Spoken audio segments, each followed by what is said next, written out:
The following programs were originally aired live, long before the advent of high fidelity, and they were recorded using a variety of means, from direct recording onto early audio tape and glass records, to simply placing the microphone of a wire recorder in front of the speakers of a radio playing the program.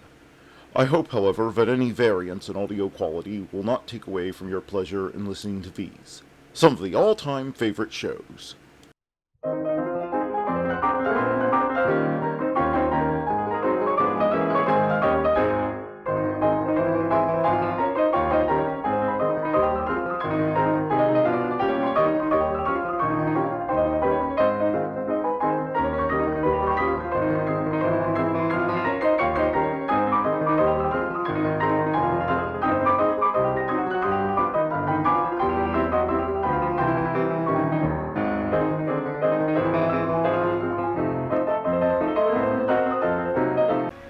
Welcome, listeners, to Nightly Old Time Radio Shows. It is June the 13th, 2024, and here is what happened on this day in history. In 1373, Anglo-Portuguese Treaty of Perpetual Alliance, world's oldest treaty still in effect, signed in London between King Edward III of England and King Ferdinand I of Portugal. In 1866, U.S. House of Representatives passes the 14th Amendment. In 1878, Congress of Berlin determines the treaties of the states in the Balkan Peninsula following the Russo-Turkish War of 1877 to 1878. In 1956, last British troops leave Suez Canal zone in Egypt. In 2000, South Korean President Kim Dae-jung meets North Korean dictator Kim Jong-il for the beginning of the first ever inter-Korea summit in the northern capital of Panmunjom.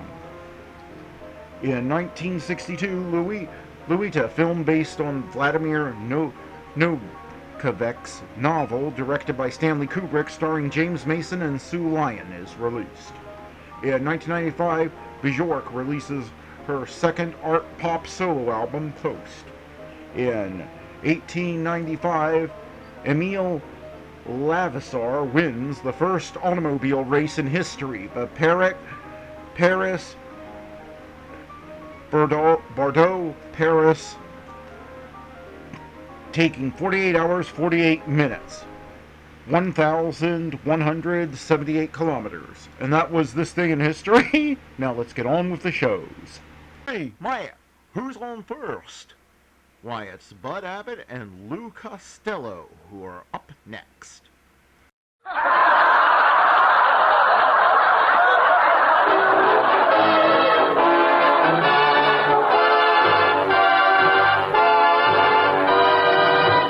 C-A-M-E-L-S. The Abbot and Costello program, starring Bud Abbott and Lou Costello, brought to you by Camel, the cigarette of costlier, properly aged tobaccos. The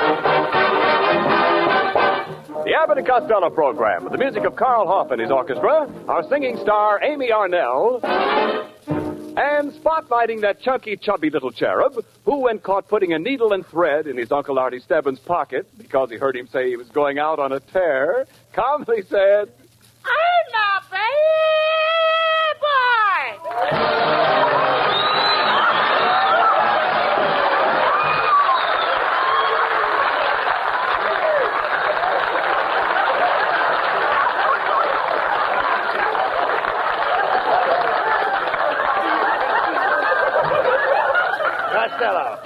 Costello. Come here, let me look at it. Oh, what do you want, Abbott? What do you want? Well, what are you doing in those pajamas? Oh, Abbott, pajamas? Hey, Abbott, I've been up all night figuring out my income tax, and boy, am I happy. Why? I'm going to pay less than I ever paid before. How is that? I put the government down as a dependent. Listen, Costello, why do you ask me to help you with your income tax? Oh, why should I ask you? Well, because I happen to have a business school diploma, and that makes me a certified public accountant. I beg your pardon? That makes you what? A certified public accountant. Well, I got electricity in my hair. Does that make me a bridge lamp? I know. Talk sense, please. Let me see your income tax blank. Oh, I'm not using a blank this year, Abbott. I'm making out my tax return on my handkerchief. On a handkerchief? What's the idea? This year I'm paying through the nose. That's ridiculous. First, tell me, who has to file an income tax? Now, do you know? Everybody but babies. Why not babies? Of course, they can't tell you what they want taken off. Costello, look, will you be serious?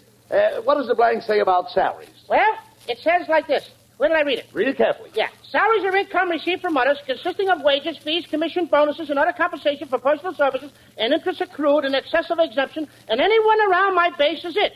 How did that get in there? Look, what does it say? What does it say about Schedule A? Oh, Schedule A. Yes. Schedule A. It says see paragraph 5, Schedule B. Well, what does Schedule B say? It says run around paragraph B and detour to paragraph 7. Look, never mind. What does it say in paragraph 7? It says you won't give up, eh? Look, let's go back to Schedule. Let's go back to Schedule A. Read it. Go ahead. All right. Now, Schedule A says Section 4 says yes. Total net short-term capital gains enter as item 10. Column 5, upper 6, lower 7. Stick 'em up, Lone Ranger. I've got you covered. Now, will you cut out the silliness, Costello? Now answer this question. What is your income? Oh, about 3 o'clock in the morning. No. I'm talking about your income, less withholding tax. The answer to that is obvious. Obvious? Okay, I'll write the answer down. Now, go ahead. How do you spell obvious? No. I better break the question up for you. Okay. Hey, Abbott. What? After you got it broken up, will you do me a favor? What? Throw it away. Look, let's go on with the next question. Are you living with husband and wife? I have no wife, and I'm not living with my husband. Oh, you left him, eh? Why did you do it? Because he was very mean to me, and he beat me over the head with one of the children. Wait a minute! I haven't got no husband. I'm old maid. Look, Costello, if you're single, what are the names of your parents? Papa and Mama. Now. Look, what was your mother's name before she got married? I don't know. I didn't know her then. Oh. Well, we'll come back to that later. Remember, you can't cheat or you'll deprive the government of money they need. What do they need it for? Well, for instance, the government needs money to build bridges. Do you know why we have to have more bridges? Sure, to keep the taxpayers coming across. No. We need the money for public works. Like, for instance, the FHA. Do you know anything about the FHA? Is that anything like OB? What is OB? That's BO, spelled backwards. No, Costello. The FHA is the Federal Housing Administration. Now, suppose you wanted to build a house for $10,000 and you only had $7,000. What would you do? Marry a dame with $3,000. Oh, there's no sense talking money with you. You don't even know the difference between capital and labor. Oh, yes, I do. If I loan you $10, that's capital. That's right. But when I try to get it back, that's labor. Now, there you go again. Look, here, I'll explain it to you. Capital is the useful expenditure that employs labor. For example, you go into a store and you spend $1. What do I buy? That doesn't make any difference. It makes a difference to me. When I spend $1, I want to know what I'm getting, brother. I'm only using... Thank you, Mom. Never mind.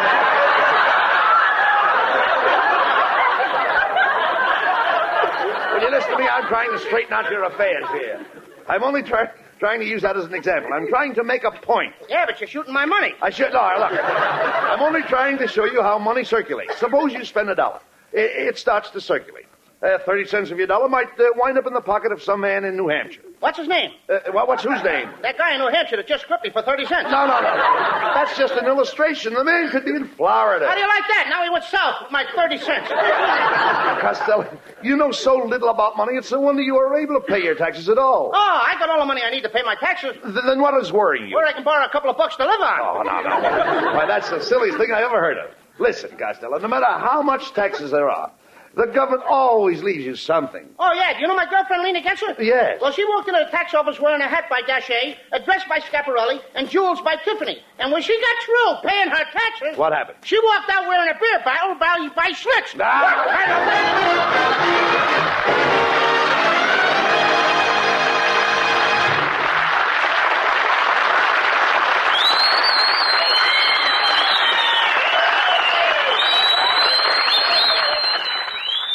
Look at a map of the United States. Let your eyes travel to practically any town on that map, and there'll be a place where some doctor was asked the question, "What cigarette do you smoke, doctor?" 3 leading independent research organizations put the question to 113,000 doctors from border to border, from coast to coast. and the brand most named by doctors was Camel's. Certainly, you'll say, if you're a Camel smoker now, why not? Why shouldn't a doctor go for that rich, full flavor and cool mildness just as I do? And if you're not a Camel smoker, try a pack right away. According to a recent nationwide survey, more doctors smoke Camels than any other cigarette. It's Carl Hoff and the Camel Orchestra with their swing styling of Who's Sorry Now?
Costello, will you please listen to me? Tomorrow's the deadline to pay your income tax. Now, where are you going to get the money? I don't know, Abbott. Will you loan me the money? No, sorry, Costello. I never loan money. You loan money to a person and you lose his friendship. That's all right, Abbott. I got too many friends anyway. I need some money. I beg your pardon, fatty boy. I gotta get a message through to my wife. Could I use your fountain pen? Your fountain pen? Your fountain pen? My fountain pen? No, your telephone. Okay, there's the phone over there. Oh, thank you. Hello, operator. I want to talk to my wife in Glendale. In Glendale. Glendale? No, Pasadena. The number is 135-711-468. 4. 2. It's a good thing that it's not a dial telephone. Oh, okay, operator. I'll wait. Costello, why do you let this fella come in here in the middle of our business and cause all this disturbance? Now, don't get excited, buddy. This is a very important call. My wife has been getting out of line lately, and I got to tell her off. Oops, that's it. Hello, Emma. Yeah? Yeah, this is me. Oh, is that so? Well, you can expect me home in 15 minutes.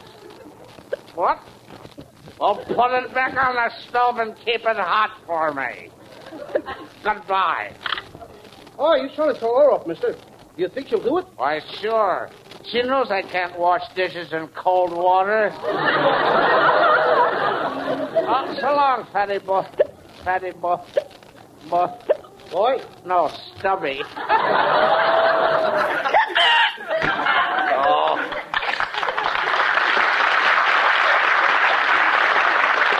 Forget about him, Costello. Now, look, you've got to get the money to pay your taxes. Hey, come on. Let's go across the hall to Mrs. Niles.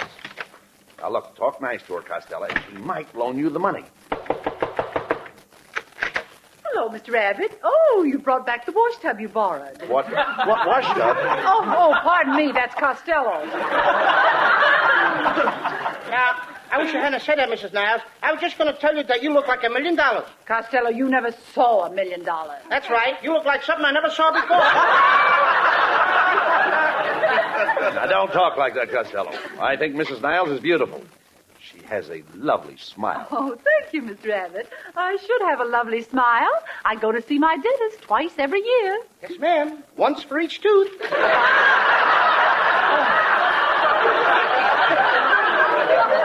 I wouldn't wouldn't talk if I were you, Costello.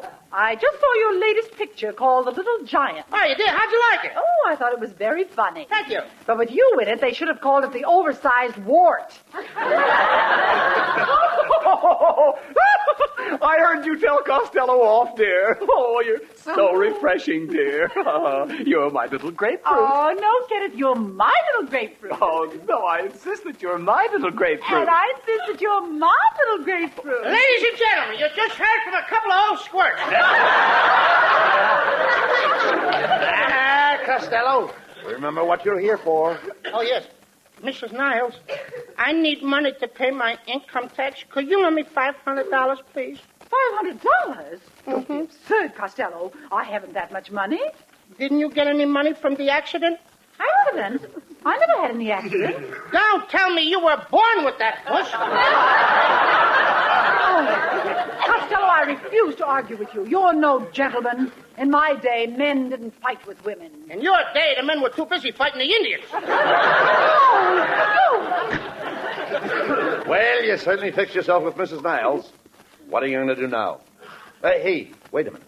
Why don't you call your Aunt May? She has a stocking full. I'd rather call Betty Grable. She's got 2 stockings full. Look, you've got to get the money somewhere, Costello. Hey, let's go around the neighborhood and see if you can get it from some of your friends, huh? Okay. Hey, look, Abbott.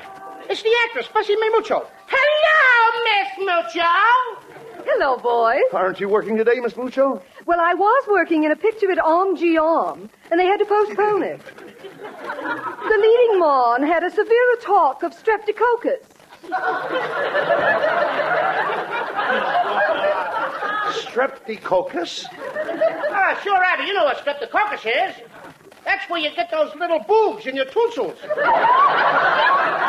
Listen, Bessie, Costello's trying to borrow some money to pay his income tax. Well, that's easy. Whenever I need cash, I go to the bank. Bonk? Yes. Didn't you ever get any cash from a bank? No, every time I go, I write a check. It bounces.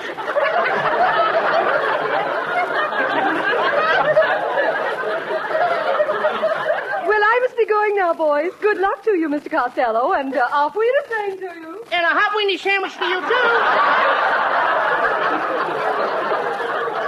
Costello, do you realize that your income tax payment has to be in tomorrow? Here, let's stop in here and see our old friend Scotty Brown. We'll take a chance.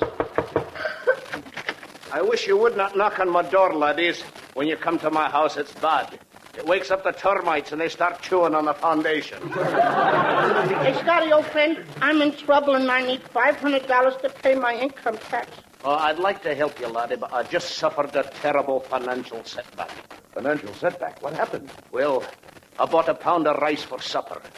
And when I was counting the kernels to see that I got a full pound, a terrible thing happened.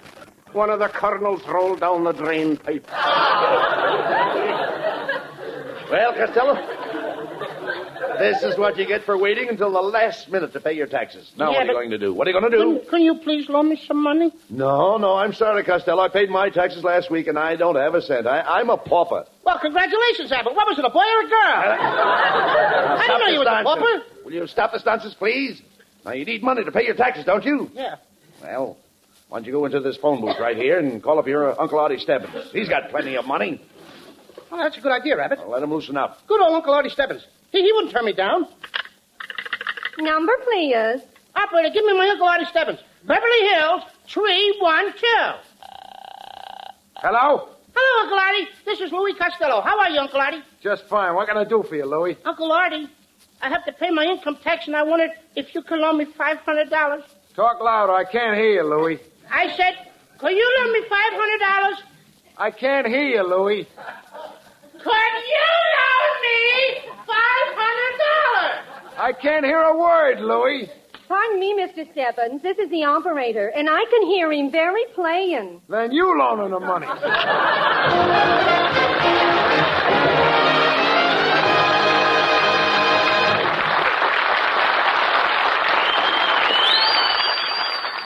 This study of doctors' cigarette preferences went practically everywhere. Into skyscrapers on New York's Fifth Avenue, the mountains of Tennessee, the New England hills, and the bayou country of Louisiana.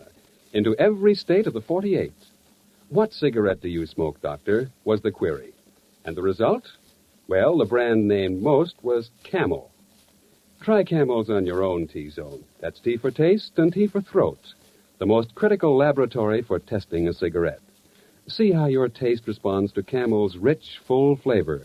How your throat reacts to the cool mildness of its superb blend of costlier tobaccos. According to a recent nationwide survey, more doctors smoke Camels than any other cigarette.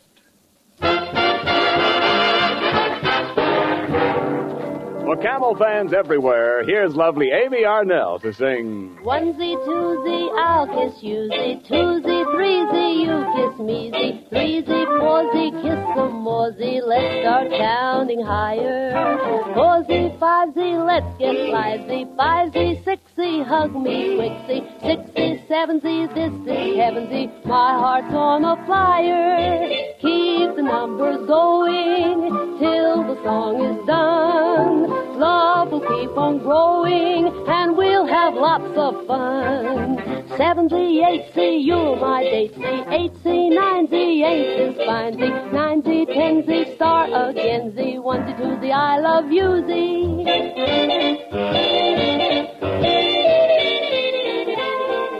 Racy, horsey, runsy, onesie, Betsy, wetsy, lose my munsy. Try again, Z, in a frenzy, after Santa Anita. Baseball player striking out, see, mean old umpire shoutsy, woutsy. Take your basey, drive me crazy, my heart skips a beat, see. Keep the numbers rising till the song is done. I'll keep vocalizing, and we'll have lots of fun. Birdsy, beeses in the trees, always sing these melodies. 9Z, 10Z, starts again Z. 1Z, 2Z, 3Z, 4Z, 5Z, 6Z, 7Z, 8Z, 9Z. I love you Z.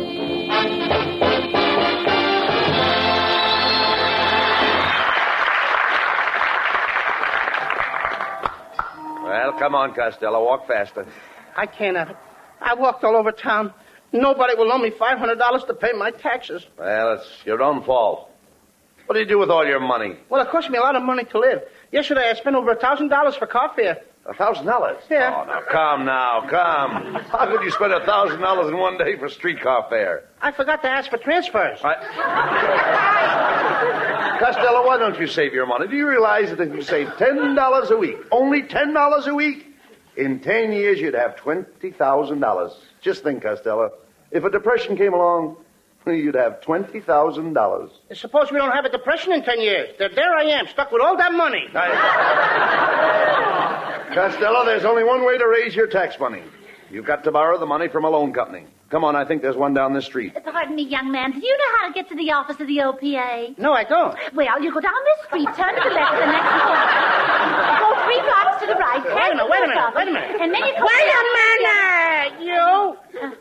You asked me. I asked you what? How'd they get to the office of the OPA? Well, you go down the street, turn to the left. Will you get out of here, please?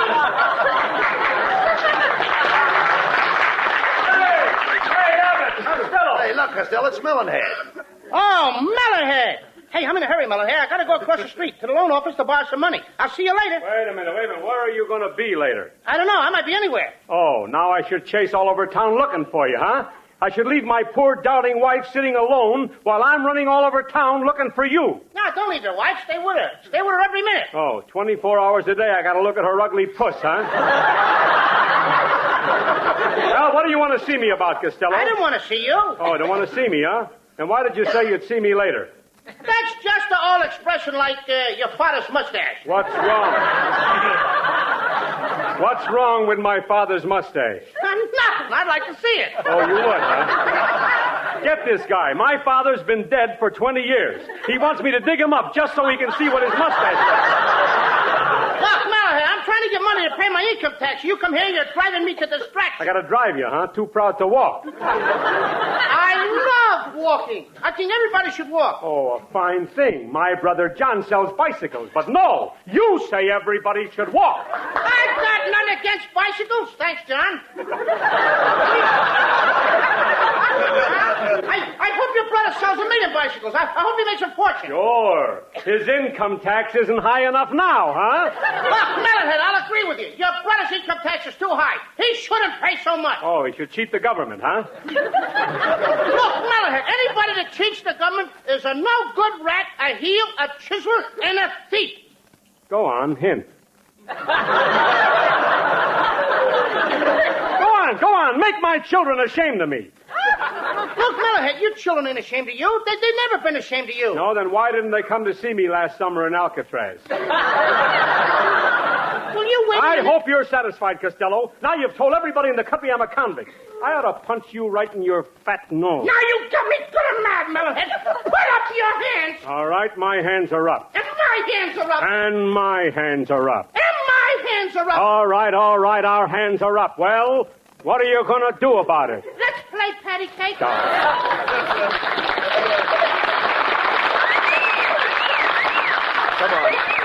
Come on, Costello. Let's get into the loan office and get that tax money. Hurry up. Abbott. What? I don't know whether I want to borrow any money from a loan company or not. Suppose my friends found it out. Oh, nonsense. See that sign up there? Confidential loan company. Wait a minute. Here comes the man now. Good morning. I would like to... I was just going to... All I want... This guy is losing compression. I'm sorry, but you'll have to speak in a whisper. This is a confidential loan company. Understand? Everything here is strictly confidential. I am Mr. I.O. Silver. I arrange the loans. Oh, I.O. Silver, the loan arranger.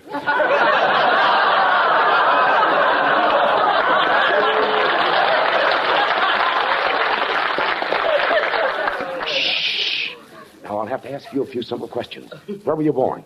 I don't know. But you must know. Where was your mother at the time? She was in Chicago. Then you were born in Chicago. No, I wasn't. I was traveling with my Uncle Artie Stebbins at the time.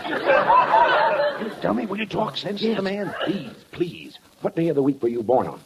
Thursday. How do you know it was Thursday? Of course, the next day we had fish. Lou, I told you to cut that out, didn't I? Quiet now, Lou. Well, remember, we must keep this strictly confidential. Now, are you the only child? No. I was one of triplets. Triplets?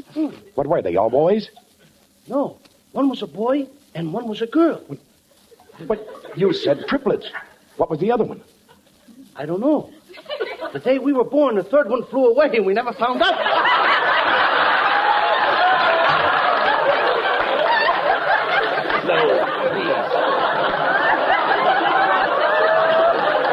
Will you please be serious now?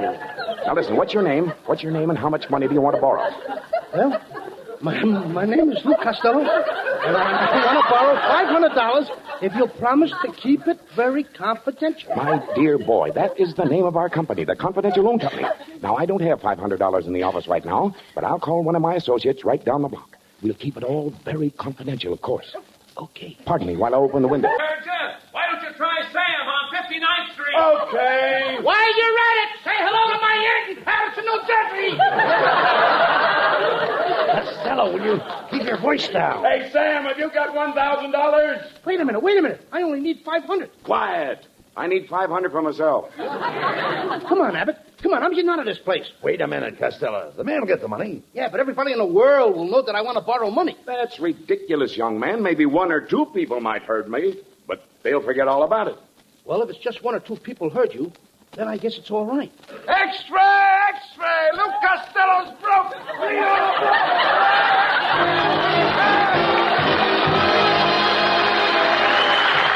Costello will be back for Camel Cigarettes in just a moment. And now, tonight's salute to the men in the armed forces who won through to victory.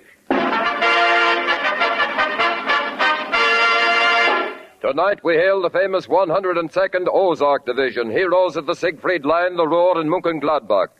Since the beginning of the war, the makers of camels have sent over 150 million free camels to our fighting men overseas. But now, with demobilization in progress, free camels are sent to servicemen's hospitals instead. This week, the camels go to Veterans Hospital, Wadsworth, Kansas, U.S. Marine Hospital, Chicago, Illinois, U.S. Army AAF Regional and Convalescent Hospital, Coral Gables, Florida, U.S. Naval Hospital, Memphis, Tennessee, and Veterans Hospital, Palo Alto, California, In your honor, men of the Ozark Division.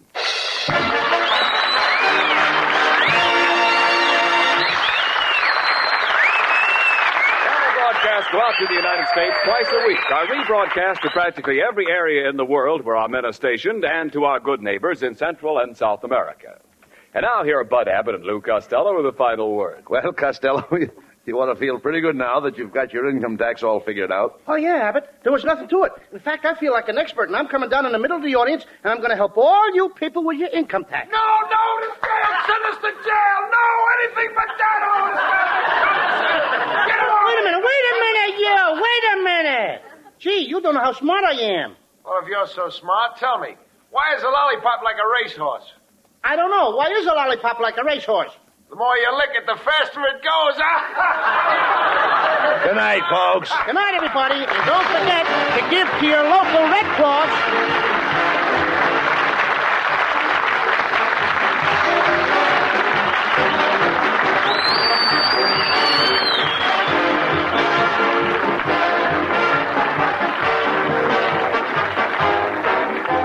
Be sure to tune in next week for another great Abbott and Costello show brought to you by Camel Cigarettes. And remember, try Camels in your T-zone. See if they don't suit your taste, your throat, to a T. C-A-M-E-L-S.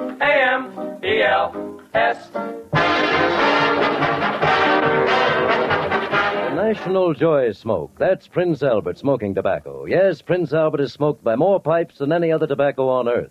For Prince Albert is choice mellow tobacco. Crimp cut for slow, cool burning, specially treated to take out parch and sting and tongue bite. Pack your pipe with Prince Albert for pleasure in every puff. And be sure on Saturday night to tune in the great Prince Albert radio show, Grand Ole Opry, coast to coast on NBC. Be sure to listen at this very same time next week for the Abbott and Costello show for Camel Cigarettes. Thursday night is All-Star Night on NBC. Stay tuned for Rudy Valley over most of these stations. This is Ken Niles in Hollywood, wishing you all a pleasant good night for Camels. This is NBC, the National Broadcasting Company.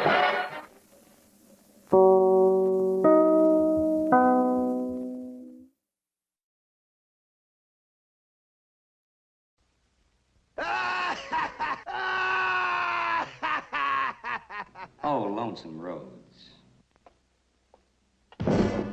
Look out for him. He's mean. Ladies and gentlemen, this is Andy Griffith, another sensational newcomer from Elia Kazan, who brought you Marlon Brando and James Dean and Carol Baker.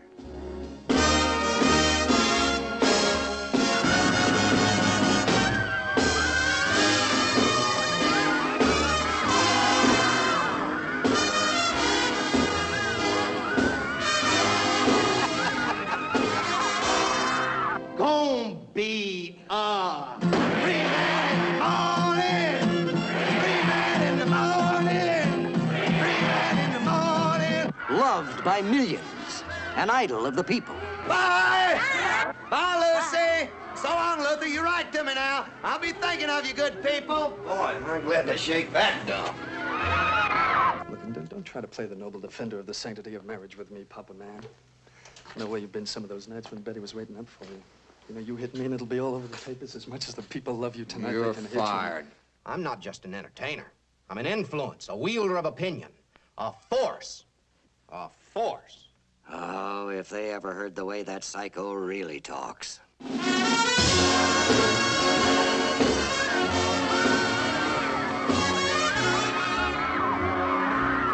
They're mine. I own them.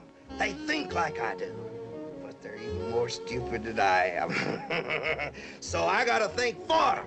One of the greatest characterizations ever put on the screen in the whole history of motion pictures.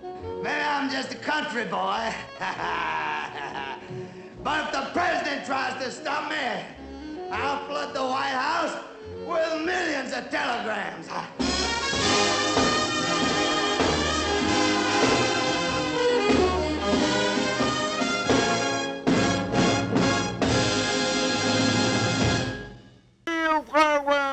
From the sound of music. And Bing Crosby is up next. Thank you, David. This is the Bing. It's just mentioned, folks. And this is the Rosie just mentioned, folks. And thus identified. We roll, huh, Rosie? Roger.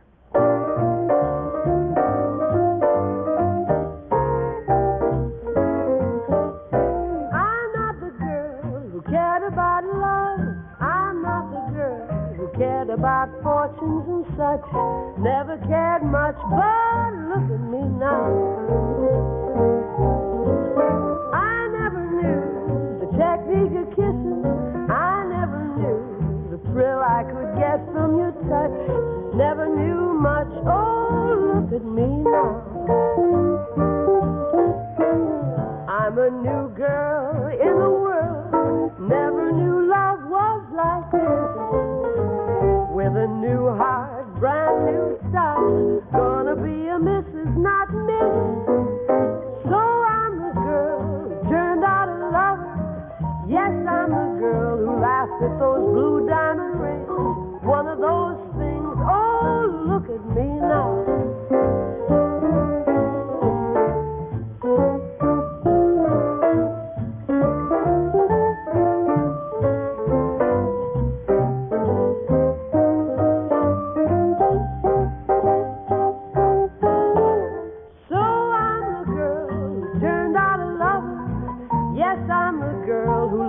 That song till she cried. Here comes the bride. Look at me now. Bing, have you ever heard it said that the women control the destiny of this country? Oh, yes. I've heard it said, Ken. It sounds slightly apocryphal to me, but I've heard it said. Well, whether or not it's true, I don't know. What I'm getting at is, what man in a woman's life, do you suppose, controls her destiny? The man who controls a woman's destiny? You mean like her husband? Oh, no, not her husband. You notice I was a bit hesitant when I said Should that. be. Well, I think we better put it up to Rosie. Rosie, who's the most important man in your life? The man who guides your destiny? In whom do you confide and who confides in you? Who floods your life with sunlight? Who snaps you out of the blues with bright thoughts, ideas, inspirations? That's very simple, Ken. That fellow you're talking about is my hairdresser. Oh, that's the guy. That's the guy. His name is Anatole. Mm-hmm. That's what I thought you'd say, Rosie. No other man fits that description. What about Joe? Oh, Joe's wonderful, and I love him madly. He's a fine husband. But unsympathetic to hairdo problems. And Anatole picks up where Joe leaves off, huh? Oh, he's a dream. Joe? No, Anatole. Oh. But don't misunderstand, Bing. All women have two men in their lives nowadays. Oh, one at home and one at the beauty parlor, huh? That's the arrangement. Oh, I tell you, Bing, the leading man in a lady's life these days is the hairdresser. It's Anatole or Maurice or Giuseppe or John or Charles or Herschel or whatever. Herschel, man. They're the men who exert the influence over the women. Our heads are in their hands. And what those lads do with those heads. Wowee. And how the girls love it. They'll sit still for a beehive hairdo, an artichoke hairdo, any kind of a wild coif. Don't forget Riptide, Vortex, and Extinct Volcano. What's that? What hairstyle are you featuring today, Rosie? What does that get at? Oh, it's something new that Anatole dreamed up for me. It's called the woolly worm. Looks a little like a grass shack. No, it's the woolly worm. You heard her, Bing. And no cracks, please. Anatole is listening. Now watch it, Ken. Anatole's listening now. We never offend a listener. Never. Well, Bing, as long as the women are happy with their hair, whatever shape it's in, we can put up with it too, can't we? I suppose, just as long as they're happy. I say go to it, girls. Avocado, woolly worm, beehive, seashell. You can go for a Fiji Island job or the wild man of Borneo if you want to. If Anatole or John or Charles dream one up, wear some bones in your tresses if they so suggest. I would, yeah. Put a ladder in there. Maybe Buddy Cole should... Cement mixer. Maybe Buddy Cole should suggest some music now, huh? I wish he would.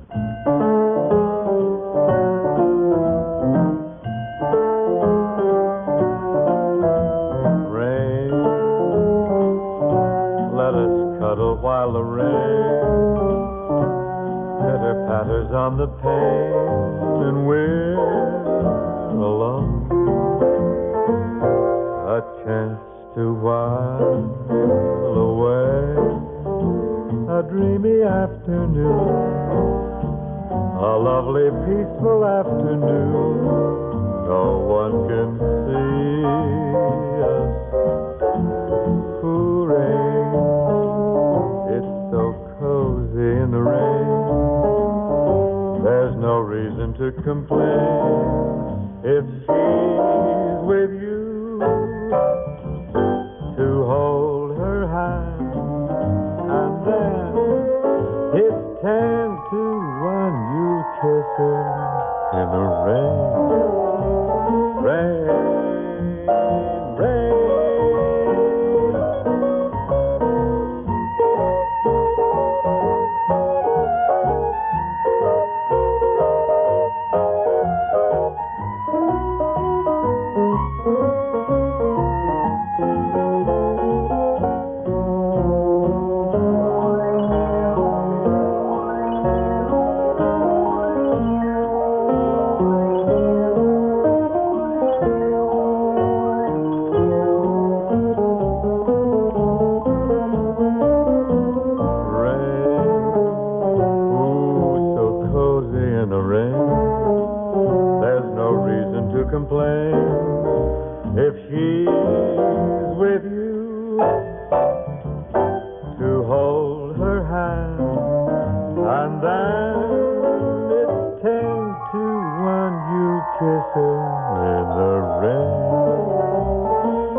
This point or not about hairdressers, you know, the brave souls who cater to women's curl, set, and wave needs. They're actually, after all, they are very talented fellas, yeah. Bing, you know they are. Why, they can restore a wilted head of hair just like a master chef can refresh a wilted head of lettuce. They toss it with oils and dressings, too. First thing you know, they have a delightful salad. Chefs of the chignon set. Chignon, yes. Oh, I've seen many a hairdo that looks exactly like a mixed green salad, a tossed salad. And so have I. I've worn them. Some hairdressers make fortunes. It's a very highly paid profession. Well, good for them. The hairstylist is worth every penny he makes because he takes a lot of pressure off the other man in a woman's life. Yeah, that's right. And you know, Bing, women give their hairdressers all sorts of gifts. They're worth their weight in gold. I guess hairdressers live in no bed of roses, however. All day long they must cope with some flighty females. Yeah, they got to be brave. They really must. There they are, the men in the white broadcloth coats, facing the women of the nation armed only with sprays, lacquers, and rat-tail combs. And what diplomats they are. State Department material, many of them. Oh, at least. They have a way with the ladies. Oh, they know how to con the women along, all right.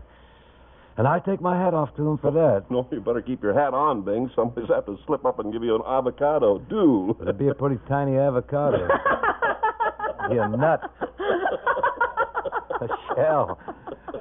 I hope they bring a real avocado along. And nothing but the best for you, kiddo. You want French or Thousand Island dressing? A little Roquefort, baby? What about someone letting his or her hair down now with a song? What do you think of that?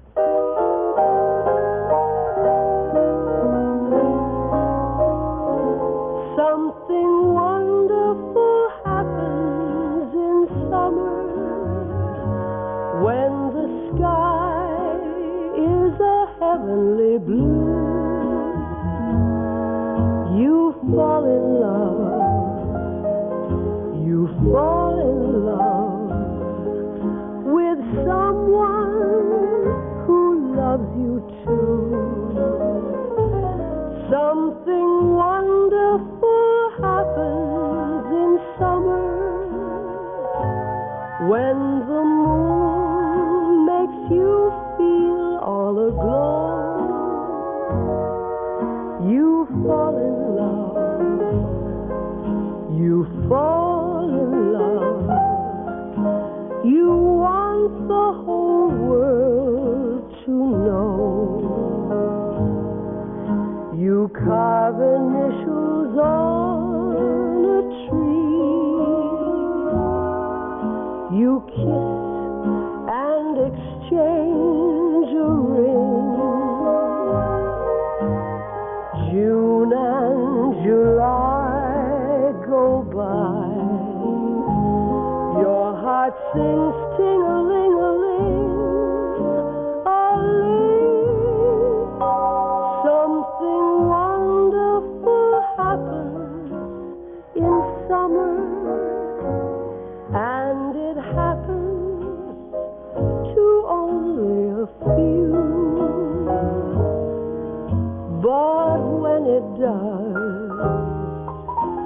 But when it does, you'll feel wonderful.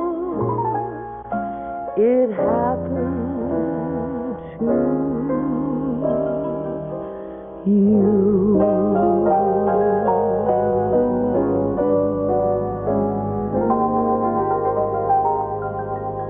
Ah, that was slick, Rosemary. Ken, you're a nice fella to butter me up like that. No, I really mean it. Then I guess I should rest on my laurels, huh? Sure. I wonder if I can persuade Mr. Crosby to move in here and take charge. Oh, somebody hand me my coconut hat and my snorkel. You, Rosie, you're right handy there by the rack. I'm headed for Waikiki Beach. Here you are, beach boy.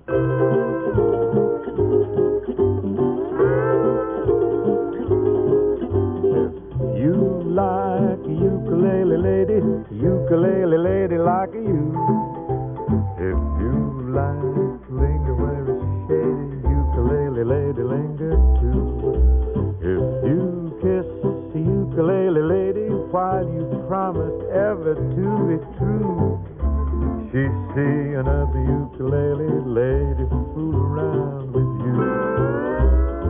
Maybe she'll sigh, maybe she'll cry, maybe she'll find somebody else by and by to sing to, where it's cool and shady, where the tricky wicky wackies woo.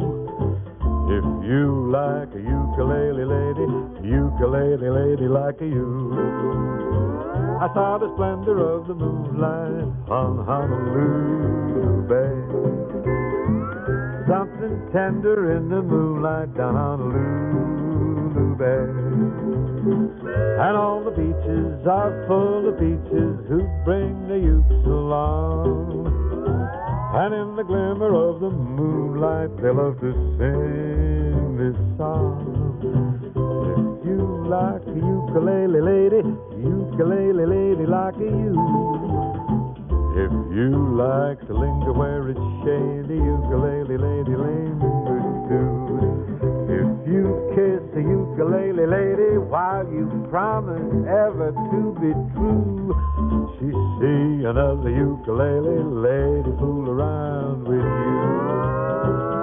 Maybe she'll sigh, maybe she'll cry, maybe she'll find somebody else by and by. Sing to where it's cool and shady, where the tricky wicky wackies woo. If you like a ukulele lady like you. What's on your mind, Rosie? The moon over Miami. Why, at this time of day? Oh, you never forget that Miami moon once you've been under it, Bing. Any time of day. No, I guess not. That probably leads us right up to our medley, doesn't it, Rosie? I think so. Moon over Miami, meet me tonight in Dreamland, and there's a long, long trail of winding. Buddy, let's hit the trail here.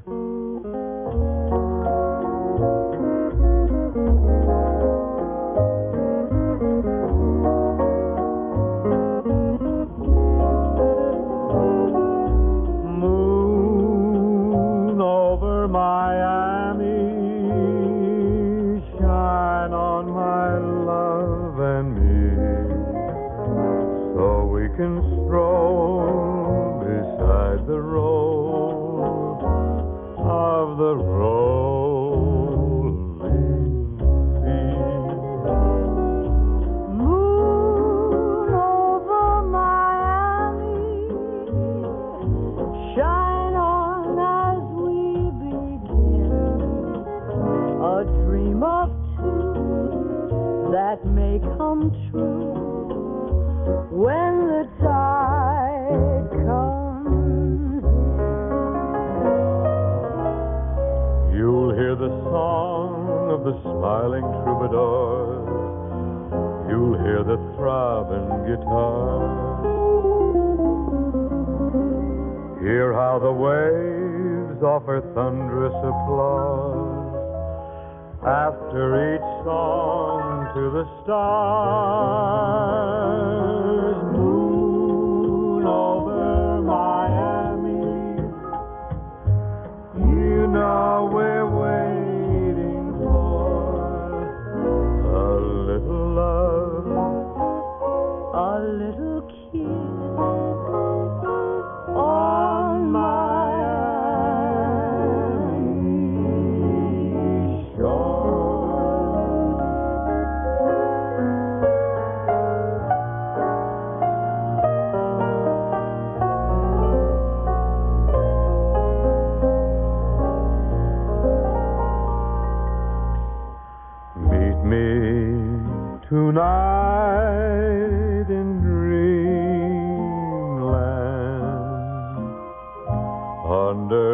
the silvery moon.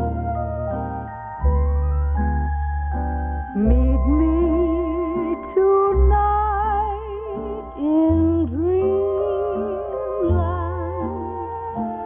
where love's sweet roses bloom. Come with the love light gleaming in your dear eyes of blue. So meet me in dreamland, sweet dreamy dreamland. There let my dreams come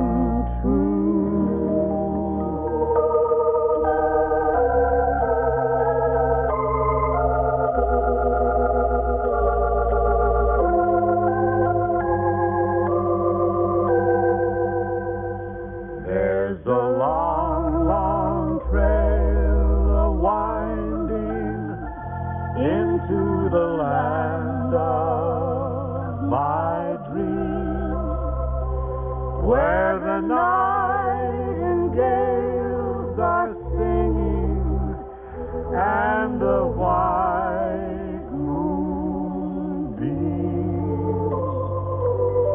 There's a long, long night of waiting until my dreams all come true, till the day when I'll be going down that long, long trail with you.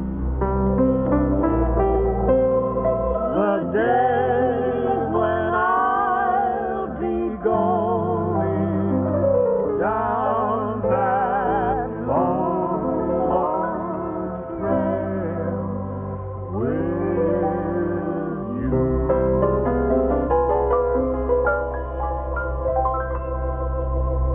Au revoir. Bientôt. À tout à l'heure. Listen again now, won't you? Bye, ladies and gentlemen, and thank you.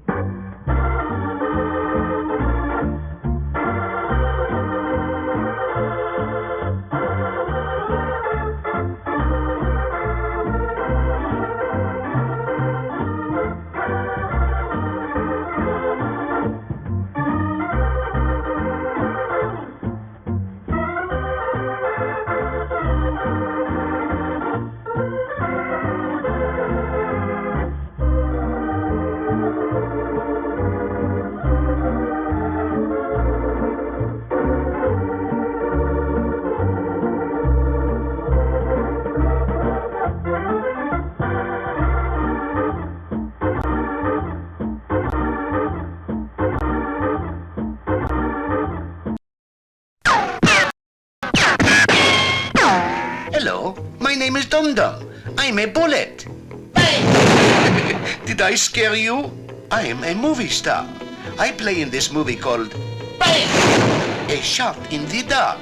I help the brilliant Inspector Clouseau solve the murders. Here he is disguised as Peter Sellers. I gather the facts, examine the clues, and before you know it, the case is solved. El Casama is the #1 sex bot. Suspect. This lovely perfume you're wearing. Now, where were we? While he looks for the guilty party, I look for the guilty bullet. There's a group of suspects now. Okay, Slug, where were you on the night of January 18? Let's see, on January 8th. Oh, I'm dealing with a blank cartridge. I'm getting up there. It's coming. Well, I exploded his alibi. Let's see if the inspector can explode George Sanders' alibi. And I submit, Inspector Ballon, that you arrived home, found Miguel with Maria Gambrelli, and killed him in a writ of fellas jage. Here's a suspect that's really loaded. Hi, Palsy. How's about a little slug, huh? You're shot. What do you mean, shot? I'm only half shot. See what I mean? Solving a crime of passion in Paris can be a very dangerous occupation.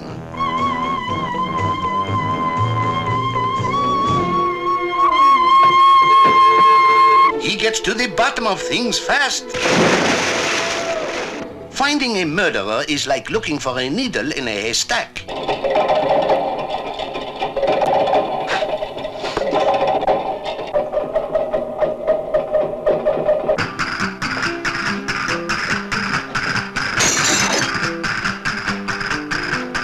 Looks like the inspector and I have got our work cut out for us. A nudist camp.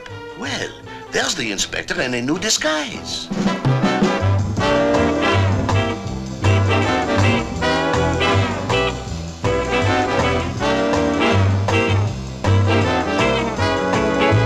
The inspector spares no pains to break down her alibi, even to using the French equivalent of the third degree.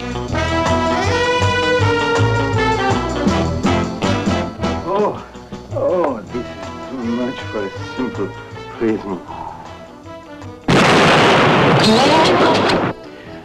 One of you is a murderer. Oh, for heaven's sake, Inspector, come to the point. Don't tangle words with... Ow! You clumsy idiot! No.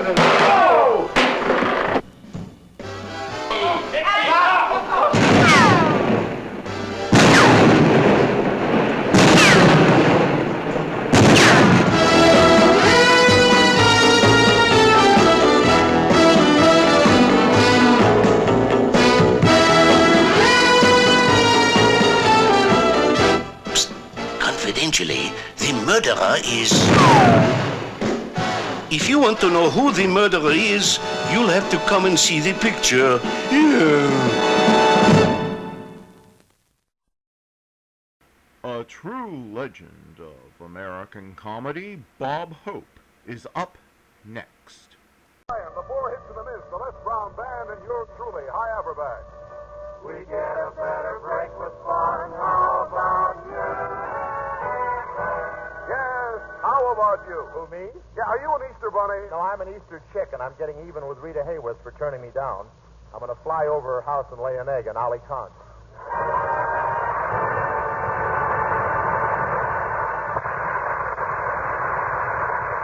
And now, Bob Hope's Swan's Eye View of the News. Washington, D.C. The 1949 Major League Baseball season was officially opened here today as President Truman threw out the first ball. Well, it wasn't exactly a ball. It was a round Republican.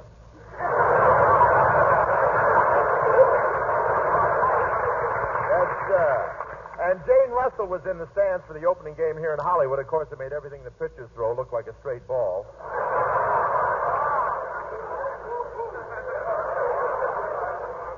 But it's sort of a silly game, baseball. That's where 9 men try to get to first base, and the first baseman's a man.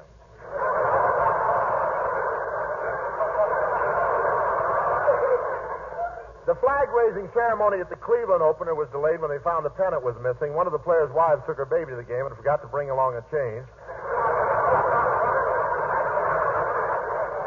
And I wanted to help Cleveland, so I figured out a way where the opposing teams couldn't score a run, but they wouldn't let me use a manhole for home plate. And the movie stars here in Hollywood have their own baseball team. I'm the pitcher, Mickey Rooney's the shortstop, Gene Kelly plays first base, and Sidney Greenstreet's the stadium.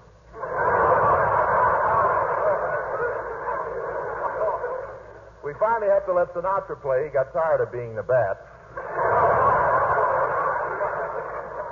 But Sinatra should never play baseball because his blood is too thin. Last week, somebody spiked him as he slid into home, and he rained all over the catcher.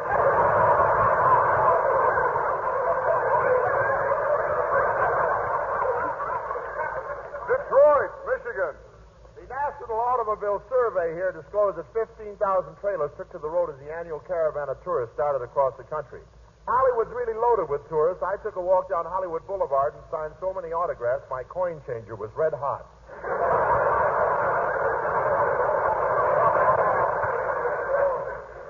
And a lot of people are traveling in trailers today. A trailer, that's Kitty's. Your mother won't be back for a while. She stepped out in the backyard to hang up the wash, and I forgot we were doing 50 at a time.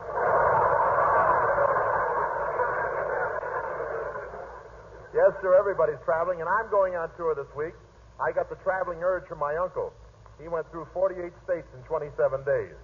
He could have gone faster, but a posse was chasing him, and he was carrying a horse under each arm. And on my last trip, that sneaks up on you, doesn't it? And on my last trip, I stayed at the biggest hotel in Texas, the Shamrock, and that place is really big. When I came in, I saw the bleached bones of a skeleton laying in the lobby. The poor guy got lost trying to find the washroom.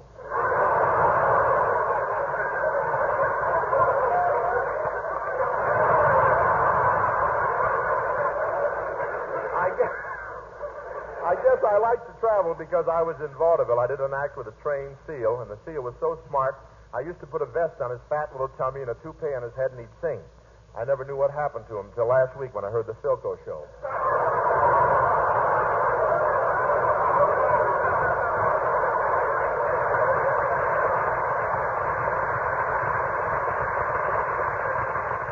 On my last tour, we stopped in Kansas City, and I slept in the same bed President Truman uses when he's there. I got him sleeping in bread. That kid's eating cake now and liking it. I slept in the same bed President Truman uses when he's there. The bed was kind of lumpy, though. No wonder. Underneath, Drew Pearson. Okay.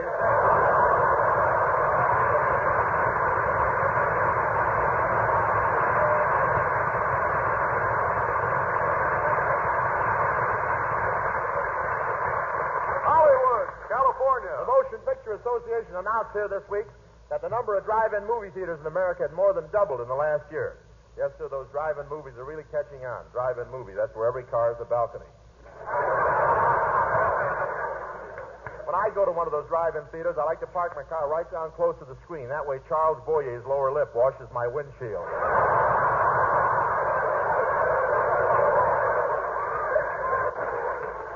Tourists out here in Hollywood passed a new drive-in movie, and one exclaimed, "Hey, Myrtle, look at the used car lot." And the other answered, "Yeah, things must really be tough. Now they're selling them with people in them."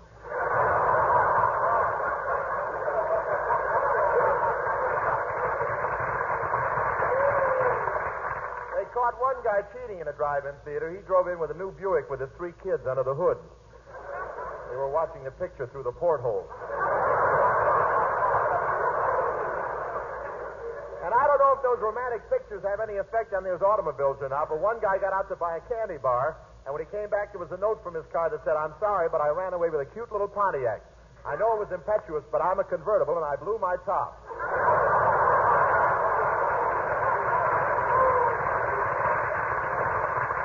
And one guy I know drove into a drive-in theater, forgot to put his brakes on, and smashed into the screen. It was a very novel effect. Joan of Arc leading the French army to battle in a 1949 Chevrolet.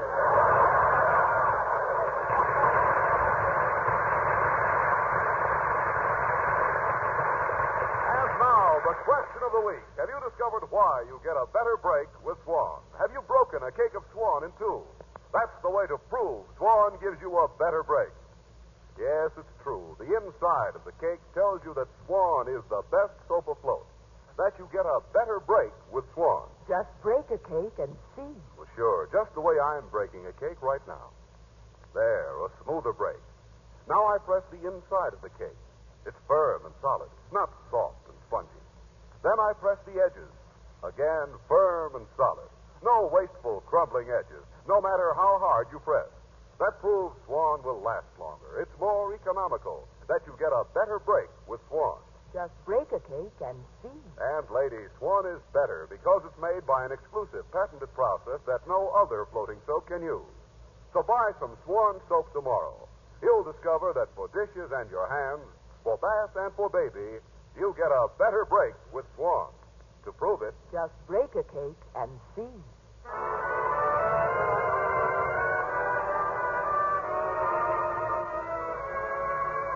The current Warner Brothers picture, My Dream Is Yours, gives our singing star her material for this spot. And here she is, Miss Doris Day.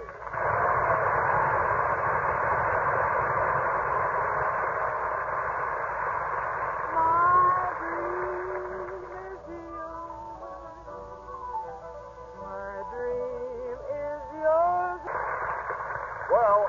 airport, that big United Airlines plane is all warmed up, ready to take Bob and the cast on his personal appearance tour. Now, Bob's an intrepid flyer. He doesn't even wear a parachute. In case of an emergency, he just pulls a ripcord, which pumps air into his shoulder pads, while two wheels slowly descend from the seat of his pants.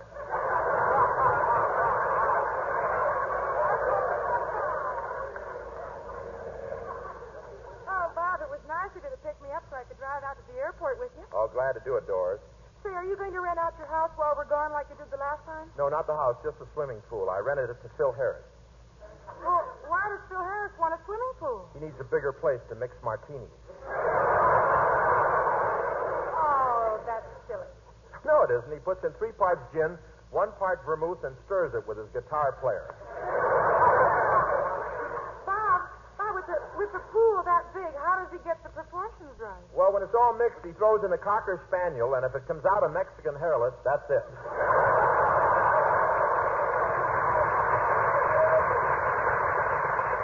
Say, but Doris, isn't it thrilling to be making another personal appearance to her? Yes, Bob, but I think you work too hard on these kids. No, I don't think so, no. After all, you sing and you dance and you tell jokes, that ought to be enough. What do you mean? Well, during the intermission, do you have to run up and down the aisle selling popcorn? Well, I make 10 cents on every sale, and it's mostly all profit. You see, I save money by not using bags. No bag? Well, then how? I just tell them to hold out 1 shoe, and I pour. Gee, haven't you had any complaints? Only from one woman. She said I got too much salt in her Blue Jay corn plastic. But, Doris, I'm really ready for this tour down south. I just bought a brand new joke that'll kill them down there.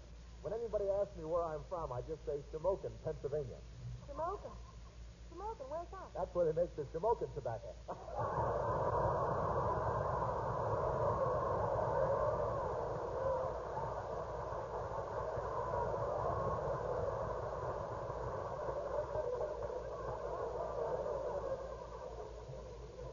I did all I could with it.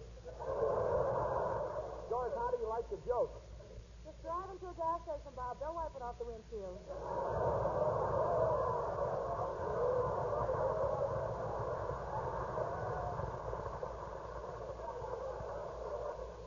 Doris, don't you get it? Shamokin, tobacco. I bought that joke from one of Les Brown's musicians.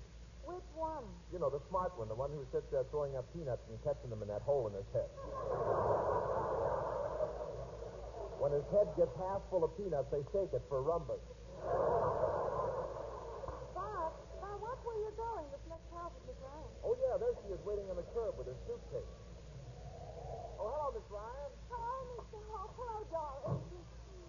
Well, are you all ready for the trip, Miss Ryan? Oh, yes. You don't have much luggage, Miss Ryan. Didn't you bring many clothes? No, you see, the new dresses are getting shorter, and I can't wear them because they show my legs. Oh, Miss Ryan, there's nothing wrong with your legs that any good plumber couldn't fix.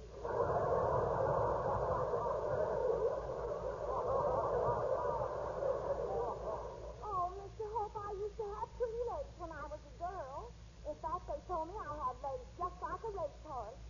Of course, I'm a little older now, and I'm only good on a muddy track.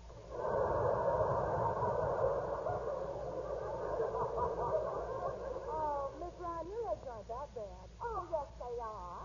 I hate to go out on the beach in a bathing suit because I'm so knock-kneed. Knock-kneed? Yes, from the hips down, I look like a collapsible ironing board.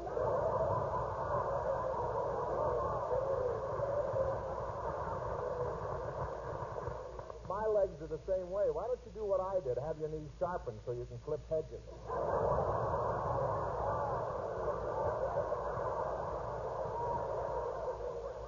I'm waiting for television. Say, by the way, Mr. Hope. What? Well, I know that you don't think too much of my singing voice, but I wish you'd let me sing on this trip because we're going right through my hometown. Oh, that's funny. We're going right near where I come from, too. We are? Yes. Watch this, Doris. You know, Miss Ryan, I'm from Shamokin, Pennsylvania. Shamokin? Yeah, that's where they make Oh, I know where it is. It's right near that little town of Chewing. Chewing? Where's that? That's where they make chewing tobacco.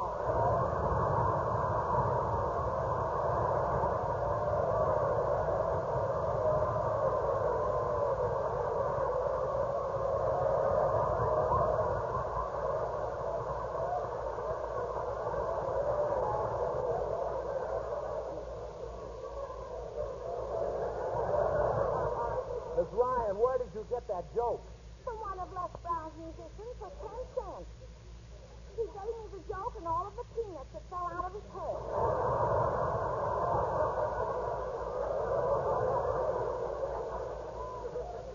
But about my singing on this personal appearance tour, now... I told you before, Miss Ryan, Doris does the song. Well, I just sing popular music, too. Now, you just listen to this. You broke your promise. Oh, you broke your promise. Oh, you broke...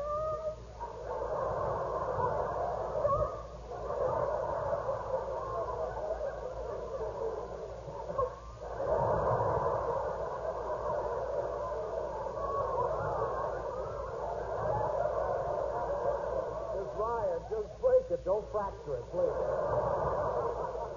Well, my singing teacher says that I've got nice pipes. Maybe so, but I think you need new washers.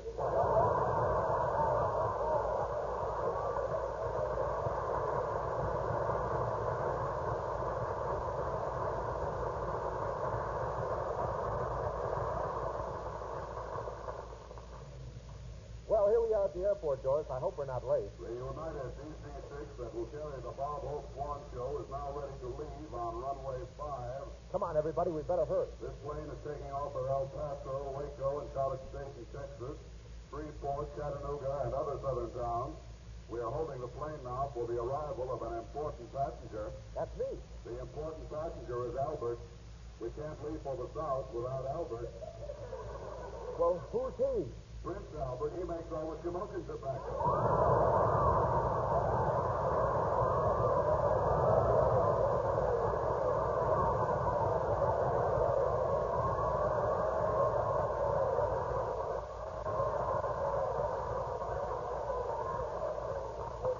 Talk to one of Les Brown's musicians. I'll be right back. Doris, tell me. Now, will you... I know how. You want me to break a cake with flying to right here and now and prove that you get a better break of fun. Well, not exactly, Doris. I thought we'd prove it together. Together, how? Sure. Here, now let's break this cake of swan together. Okay. You hold one half, I'll hold the other. Now we break it. Like that. Now, tell me what you see inside the half you're holding.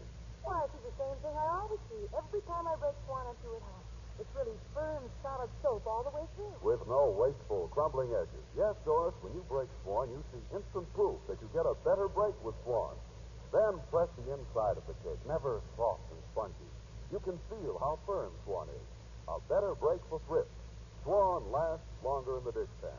Introduce tonight's guest, one of America's favorite people and mine, too, that well-dressed man, Mr. Jimmy Durante, in person.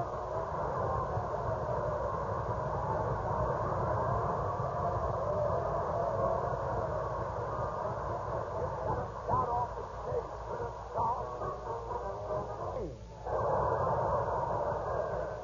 Jim, you're in fine form tonight. And why not, Robert? You'll notice I'm using a maiden name.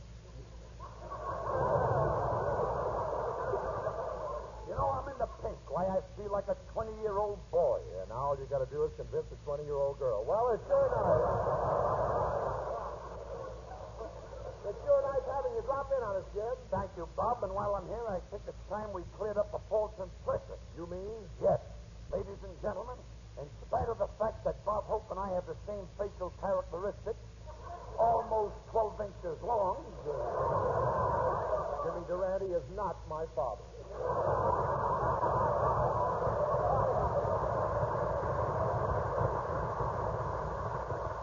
The truth of the matter is, Junior, my nose is much more attractive than yours anyway. How do you figure, James? Well, your nose goes along for quite a ways, and just when it starts to get interesting, it drops off.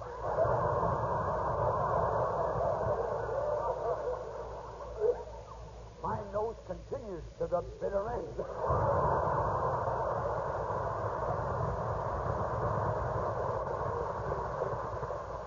And then some.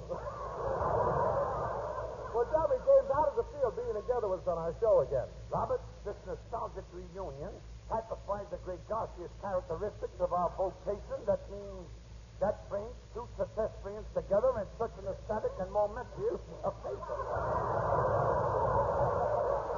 You took the words out of my mouth. Well, open up and I'll throw them back in. They ain't doing me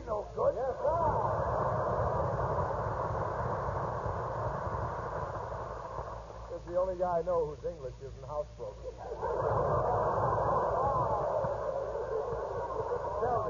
Tell me, on this trip of yours, what is going to be your itinerary? Itinerary.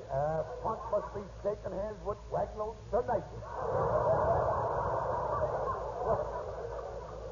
Well, Jim, we're going to El Paso and Waco and College Station, Shreveport.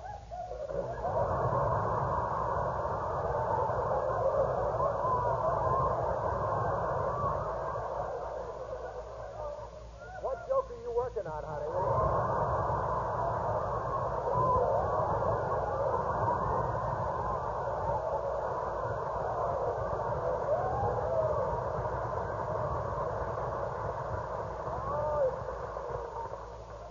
Yes, sir. Where'd I stop?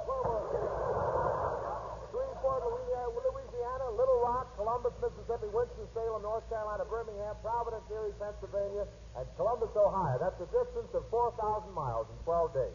How do you like that? It takes me a day and a half to cross Sunset Boulevard.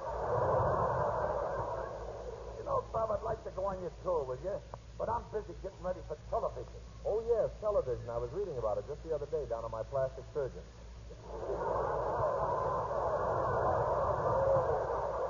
You know, Bob, there's one thing has me worried about switching from radio to television. What's that, Jimmy? When women hear my voice, they swoon in ecstasy. But when they can see me, too, there just won't be enough smelling salts to go around.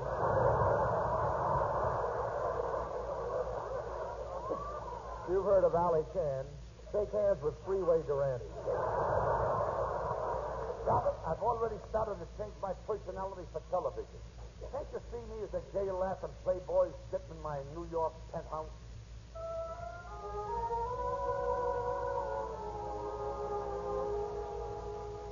Beg pardon, sir.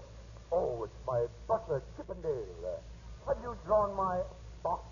Yes, sir. Well, throw in my underwear. While I'm in there, I'd like to rinse out a few untouchables. So the bat shouldn't be a total loss.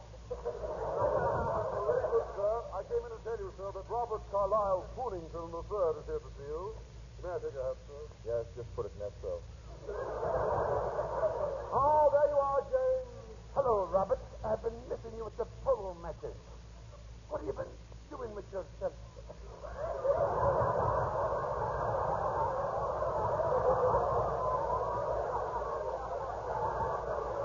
And that's a straight line.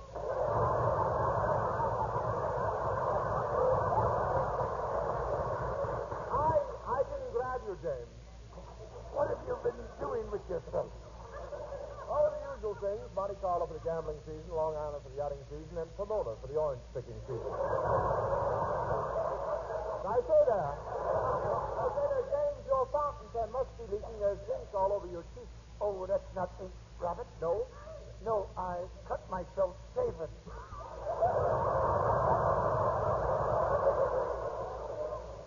Lavender blue, aren't you a dilly-dilly? Say, I'll tell you why I'm here, James. I hear that while I've been out of town, you've been running around with my girl, Jody, and I want you to stop. I think that's for the girl of the side, Junior, and she'll be here in a few minutes. That's funny. I didn't even hear the phone ring. Oh, it's so good to see you, James. You handsome, adorable, virile, curly-headed young Adonis. I can't help it, folks. It's been like this ever since I started putting a dab of taboo under each nostril. James, I've counted every moment I've had to be away from you. And that's just his nose. Wait till she gets to his lips. That is true, Doris. You want James. I'm sorry, Robert. Has to be. Yes, Doris and I will be married in June, and for our honeymoon, we're going to India to live on my teakwood plantation. You must drop in sometime and join us in a cup of tea.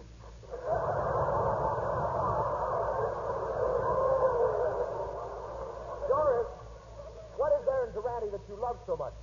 Well, it's certainly not his looks or his money, and it's certainly not his mind. Well, what is it? I'll play the piano, and Doris will explain. Is hiding from Durante.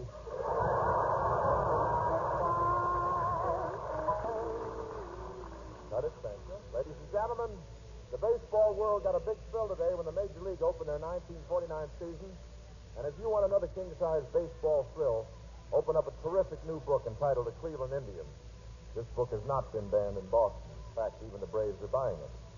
Because no matter what side you're on, if you love baseball, you'll love this new book, The Cleveland Indians, written by Franklin Whitey Lewis, famed sports editor of the Cleveland Press. Well, folks, no more home games for the Swan team for the next couple of weeks. Tomorrow afternoon, we're playing Waco, Texas, and tomorrow night, Texas A&M. Thursday afternoon, Shreveport, Louisiana. Thursday night, Little Rock, Arkansas. Friday afternoon, Columbia, Mississippi. Friday night, Birmingham, Alabama. Saturday, we're in Chattanooga. Sunday, Asheville, North Carolina. And Sunday night, Charleston, South Carolina. Next Monday night, Winston-Salem, North Carolina. Next Tuesday, Richmond, Virginia. I won't say this is a tight schedule, folks, but if a DC-6 zooms over your house towing a laundry bag, that's us. Good night, folks. See you tomorrow in Waco.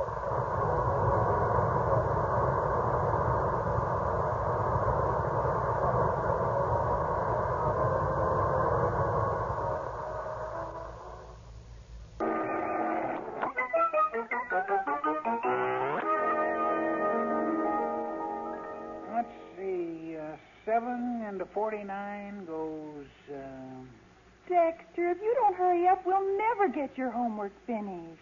Okay, Corliss. 7 into 49 goes, 7 into... Yeah, that's right. What's right? 7 into 49 goes. Oh, Dexter. Here, try this one. Well, let's see. If an egg is 1 inch wide and 2 inches high... Hey, I thought of a rhyme. 1 inch wide and 2 inch high. How many eggs would an egghead buy? Dexter, that is not the problem. Okay. 2 inches high and... Saved by the bell. I'll be right back, Corliss. Okay, I'm coming. Yes, sir? Express company, son. I got a case of apples for the people next door. The people next door? Oh, they don't live here.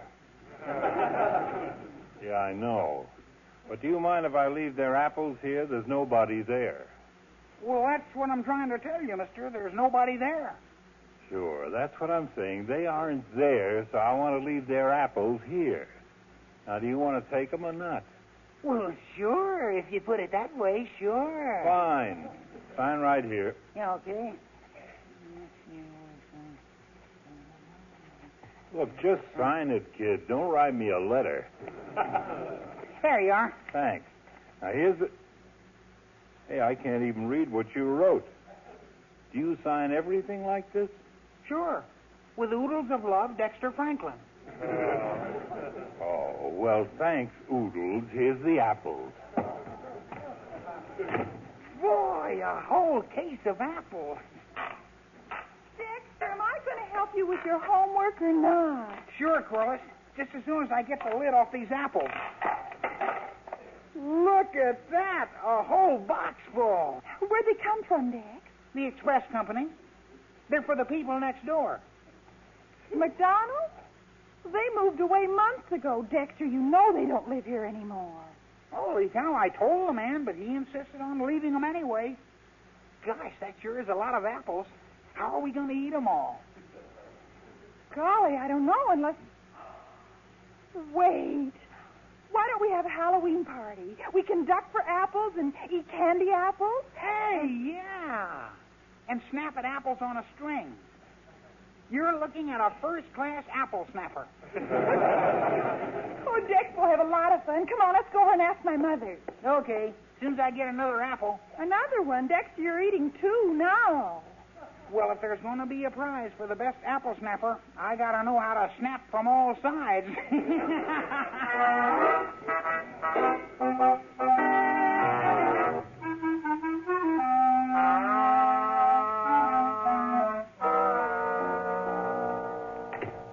Janet, I'm home. In the living room, Harry. Oh, hello, dear. Hello.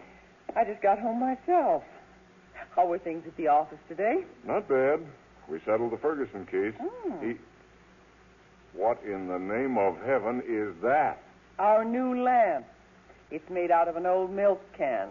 Like it? It's to replace the one Dexter broke. Janet, if Dexter knocks this one over, our next lamp will be made out of an old teenager. Harry. And will I enjoy turning him out? By the way, did anything come for me today? Oh, not while I was home. Why? I'm expecting a package from Uncle John. According to his letter, we should have received it by now. Received what? A case of apples. He shipped it by express, just like last year. Yes, those wonderful apples from Washington. And you love apples, so. I have to love them with Dexter around. Dexter? Apples are the only things in the refrigerator that seem to escape his dainty little meat hooks. I think I can take credit for some of that. I stacked the refrigerator against him. Huh? Apples in the back, everything else in front. And you know Dexter. He never moves anything. He eats his way to it. Mom! Oh, hi, Daddy. Hello, baby. Hi, everybody. Well, good heavens, Corliss, what are you so excited about? I'll tell you, Mrs. Archer. She's going to watch Dexter Franklin, the world's greatest living apple snapper. Greatest living water witcher? Daddy, he means we're going to have a Halloween party. You know, ducking for apples and snapping at apples and candied apples. And, oh, Mom, can we have the party over here, please? Pretty please, with just gobs and gobs of sugar on it. Why can't you have it at Apple Snapper's house with just gobs and gobs of sugar on it? Oh, it's all right, Harry. Let them have the party over here if they want to. Is it going to be a costume party, Corliss? Golly, Mom, that's a positively cool idea. I can come as Juliet. What, again? Romeo, oh, Romeo, wherefore art thou, Romeo? That's you, Dex. Oh, no. Not this time. This time Romeo is coming as somebody else. But, Dexter, who else is there? How the heck do I know? Maybe I'll come as Chicken Tracks Franklin, the rootin'est, tootin'est old coot that ever tooted a root. Dexter. I've got an idea, Dexter. Very Halloweeny, too. You know the old saying, an apple a day keeps the doctor away? Sure. Well, I'll come to the party as an apple. Yeah? And you be the doctor and keep away.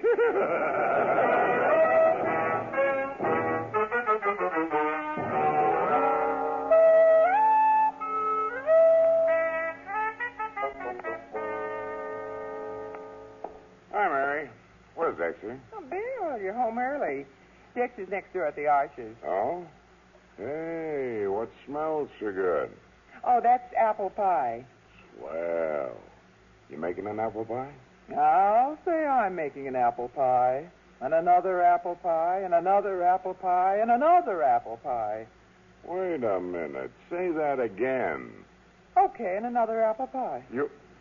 Not to mention apple turnovers, apple dumplings, fritters and strudels, apple tarts, baked apples. And you're the apple of my eye, sweet Adeline. Hey, what are you talking about? Apples. Is there anything else? Look, we got a whole case of them. We did. What do we do that for? I thought you might know. Somebody sent them to us. Oh. Well, wasn't there any card in them? No, just apples. Oh, but who'd send us a whole case of... Wait a minute. These must be from Ralph Gardner. Who? Ralph Gardner, a customer of mine. I got him some stuff he needed last week, and he told me I'd be hearing from him. Good. I wish he'd write more often. Gosh, a whole case of apples. How'll we ever eat them all? Now, don't worry, dear. In addition to the above mentioned, I am also making apple butter, apple jelly, apple sauce, and apple you name it. I'm even thinking of making apple apples. That'd be a nice touch. It's too bad the McDonald's next door moved away. We could give them some. Well, what about the Archers? I thought I'd give them some pie. Yes, I would. After all, Harry Archer'd do the same thing if these were his apples. Bill, you want to know something? What? I wish they were. Yes,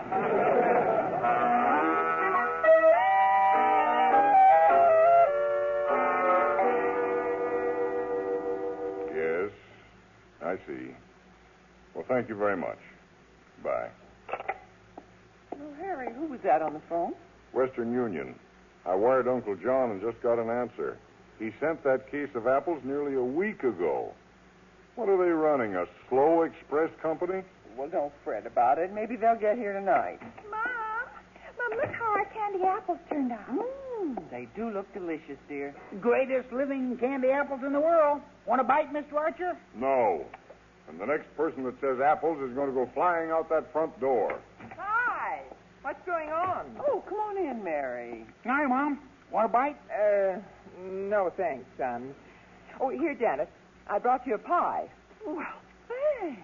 Oh, it looks delicious. What is it? It's an... Better not say it, Mom. Oh, why not? It's apple. Bye, Mom. It would be apples. Bye, Mr. Archer. Oh, Dexter, be quiet. Harry, what's eating you? Apples. That's what's eating me. Apples. Well, why don't you bite back? Well, his Uncle John sent him a present, Mary, and he's annoyed with the express company because it isn't here yet. Gosh, I don't blame him. Mr. Archer, if I was you, I'd call him up. Well, that's not a bad idea, Dexter. But they may have brought it, Harry. I was out all afternoon. Well, couldn't they leave it next door? Heck yes. Mr. Archer, I'd find out who's to blame and string him up by his thumbs. After all, Janet, I don't get a case of apples every day. Apples?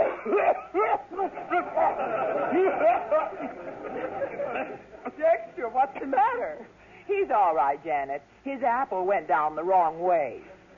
Yeah, and that's not the only one.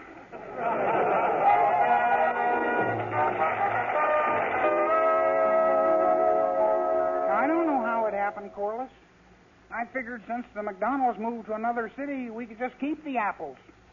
How did I know they were for your father? Golly, Dex, this is simply absolutely awful. I guess you're just a freak of circumstance. Huh? How could you make such a stupid mistake? Well, I guess you can do anything if you try. And what are we going to say to my father? I don't know. I was kind of thinking of keeping quiet. Yeah, but when he finds out, Dex, you'll be in stark naked trouble. Can't you give back the apples? Give them back? Corliss, how can you put an apple back together when it's been in a pie? It kind of ruins them for being apples. And it's even harder when they've been in jelly. Oh, golly. You mean they're all gone? Well, how are your father's front teeth? Front teeth? Sure. We still got a bucket of apple cores. Oh, Dexter, you better think up something better than that. Don't worry, I will when the time comes. Corliss! Oh, hello, baby. Hi, Daddy. Who was that at the door a while ago? The mailman, Daddy. Oh, no apples, I suppose. No, sir. No, I didn't think so. Well, that settles it.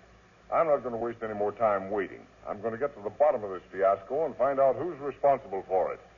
Dexter? Holy cow, are you at the bottom already? No, but you were right, Dexter.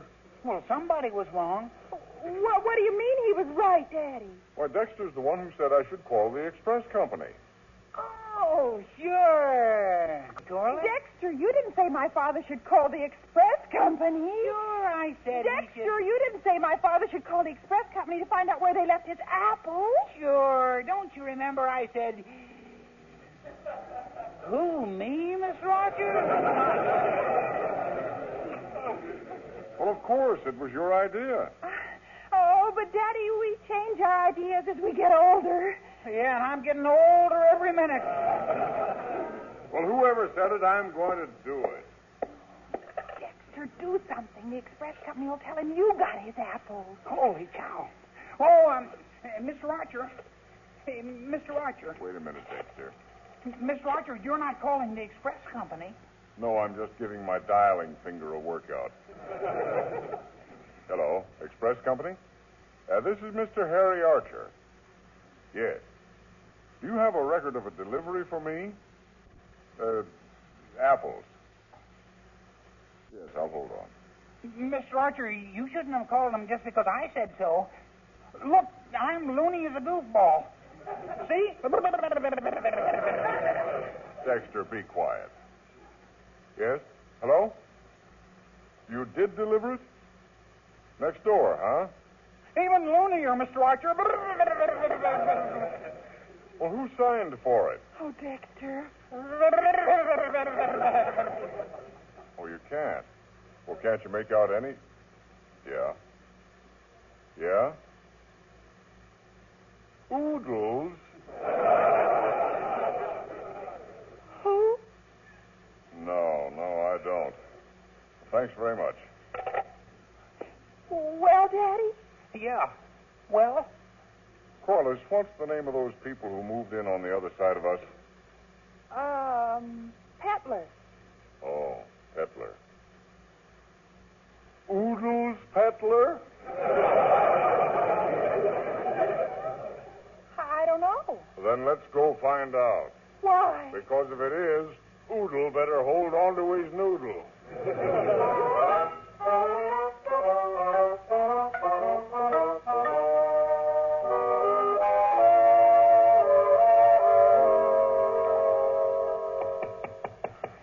Daddy, are you sure the Petlers have your apples? They must have. The express company said so. Anyway, we'll soon find out. Yeah, who do they think they are? Hello? Now, see here, Petler. I want one thing understood. I always like to get off on the right foot with my neighbors. Oh, that's the best foot, all right. Not much good in a wet shoe, though.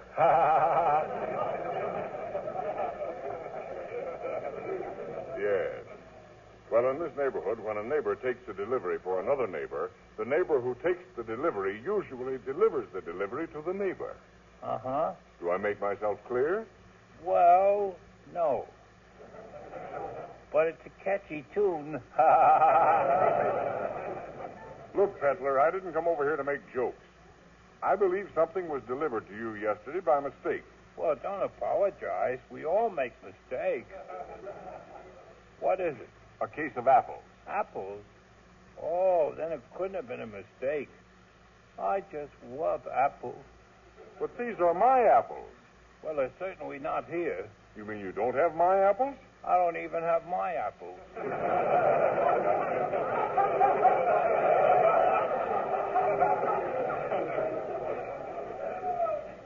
Oh, well, perhaps I misunderstood.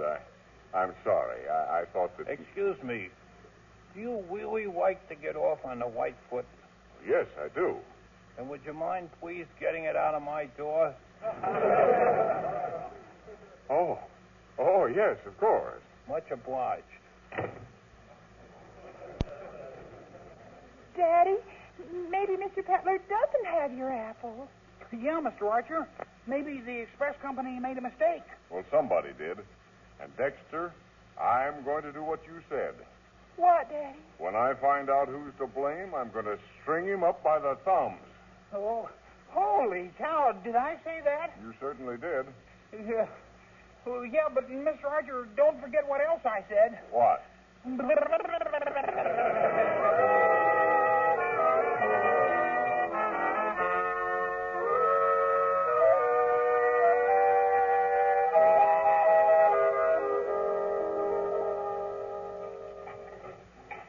me to wipe the dishes, Mom? Oh, thanks, dear. Where's Daddy? Burning the trash. Getting rid of his annoyance, I guess. Golly, I don't know why he's making such a fuss about a case of apples. It's the lawyer in him, dear. He hates to lose a case. Oh, Mom.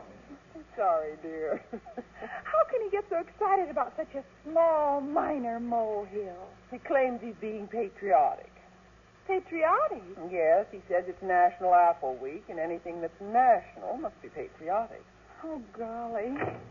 Janet, I thought you said my apples didn't come. I did. You mustn't have been listening, dear. Then what is the top of an apple case doing out by the incinerator? Hadn't the slightest idea. I put it there, Daddy. Dexter used it to carry over some apples. But it isn't from your case. It's from Mr. Franklin. Yeah? Since when does Bill Franklin spell his name Harry Archer? What? That's what it says on the sticker. To Mr. Harry Archer. You mean their apples? Are my apples. I'll be right back. Oh, wait a minute, Harry. Where are you going? I'm going next door. You know how I love to peel apples. But, Daddy, all the apples are gone. I know. I'm going to peel Dexter.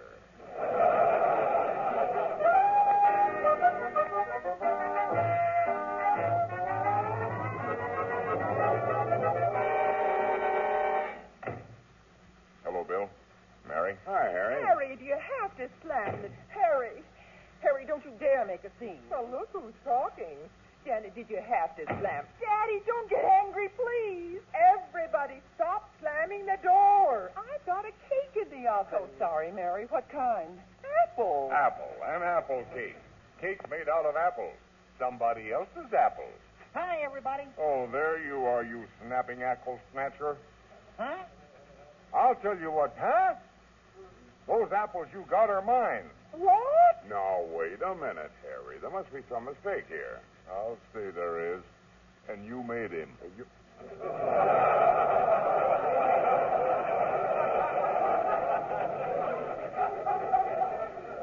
Now, listen, you courtroom keglehead. That's my son. And you listen, you hardware huckster. You've sold smarter doorknobs than the one he uses for a head. But, Daddy, Dexter didn't know they were your apples. Heck no, the guy said they were for the people next door. Then why didn't you deliver them to the people next door? Oh, they moved away. But I live next door, don't I? Sure, Mr. Archer. But that's where I got you. How? You live on the other side.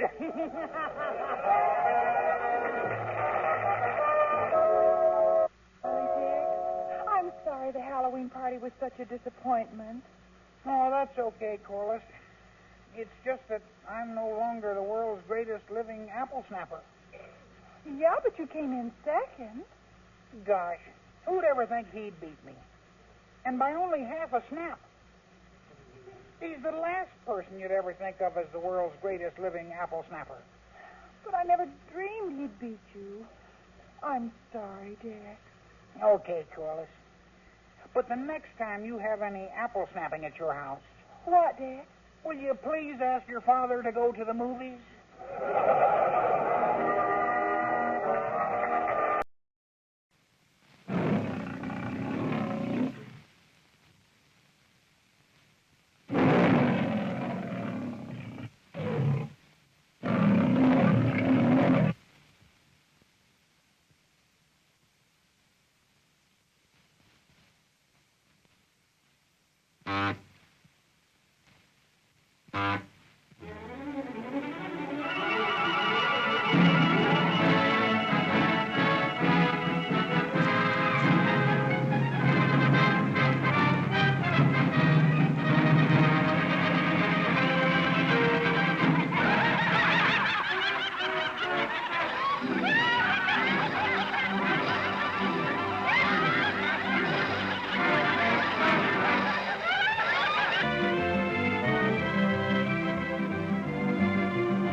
Right here since 7 o'clock. Yes, with your back to me. When I invite a woman to dinner, I expect her to look at my face. That's the price she has to pay. Your check, sir. $9.40? This is an outrage. If I were you, I wouldn't pay it. Stewart? Ah, come right ahead. Hey, Stewart. Marco, the food. Been waiting all that? Food. No, for you, Come to the Stewart. food. Come on.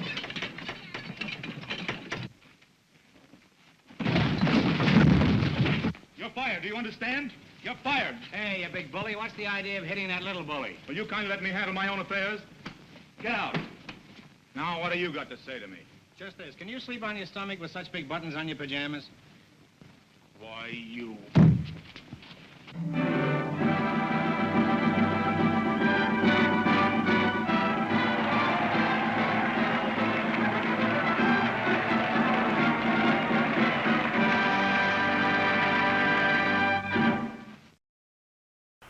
True crime stories of the LAPD are up next with Jack Webb's Dragnet.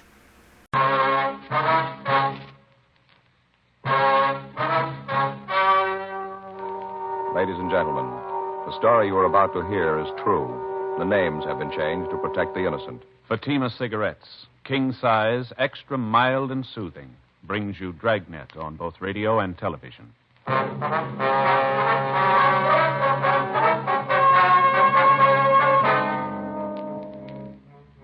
You're a detective sergeant. You're assigned to homicide detail. You get a call that a man has had a heart attack, fallen and fractured his skull. It looks like an accidental death. Your job, investigate.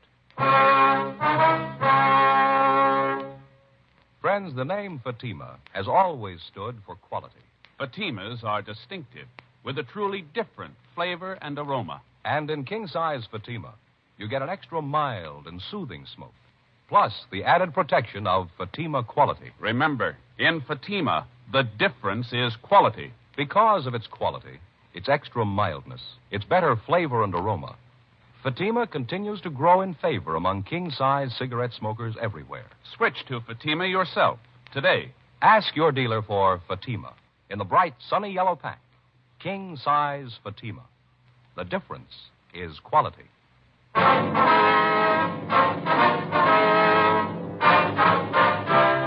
Dragnet, the documented drama of an actual crime. For the next 30 minutes, in cooperation with the Los Angeles Police Department, you will travel step by step on the side of the law through an actual case transcribed from official police files. From beginning to end, from crime to punishment, Dragnet is the story of your police force in action. It was Wednesday, September 4th. It was warm in Los Angeles. We were working the night watch out of homicide detail. My partner's Frank Smith. The boss is Thad Brown, chief of detectives. My name's Friday. It was 10:46 p.m. when we got to 2102 West Francis Avenue. The front door. Yes? Miss Prater?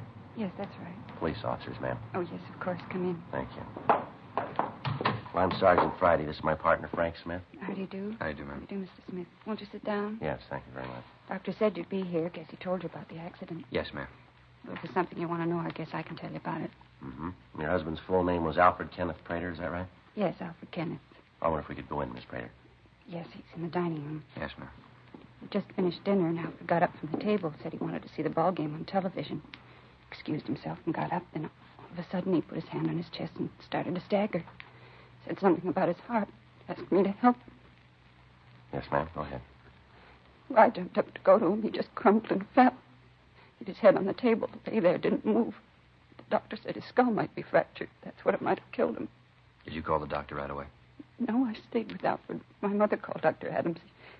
He's her own doctor. When we got here, poor Alfred was gone. Let's try to take it easy. Dr. Adams, he's the one that called us.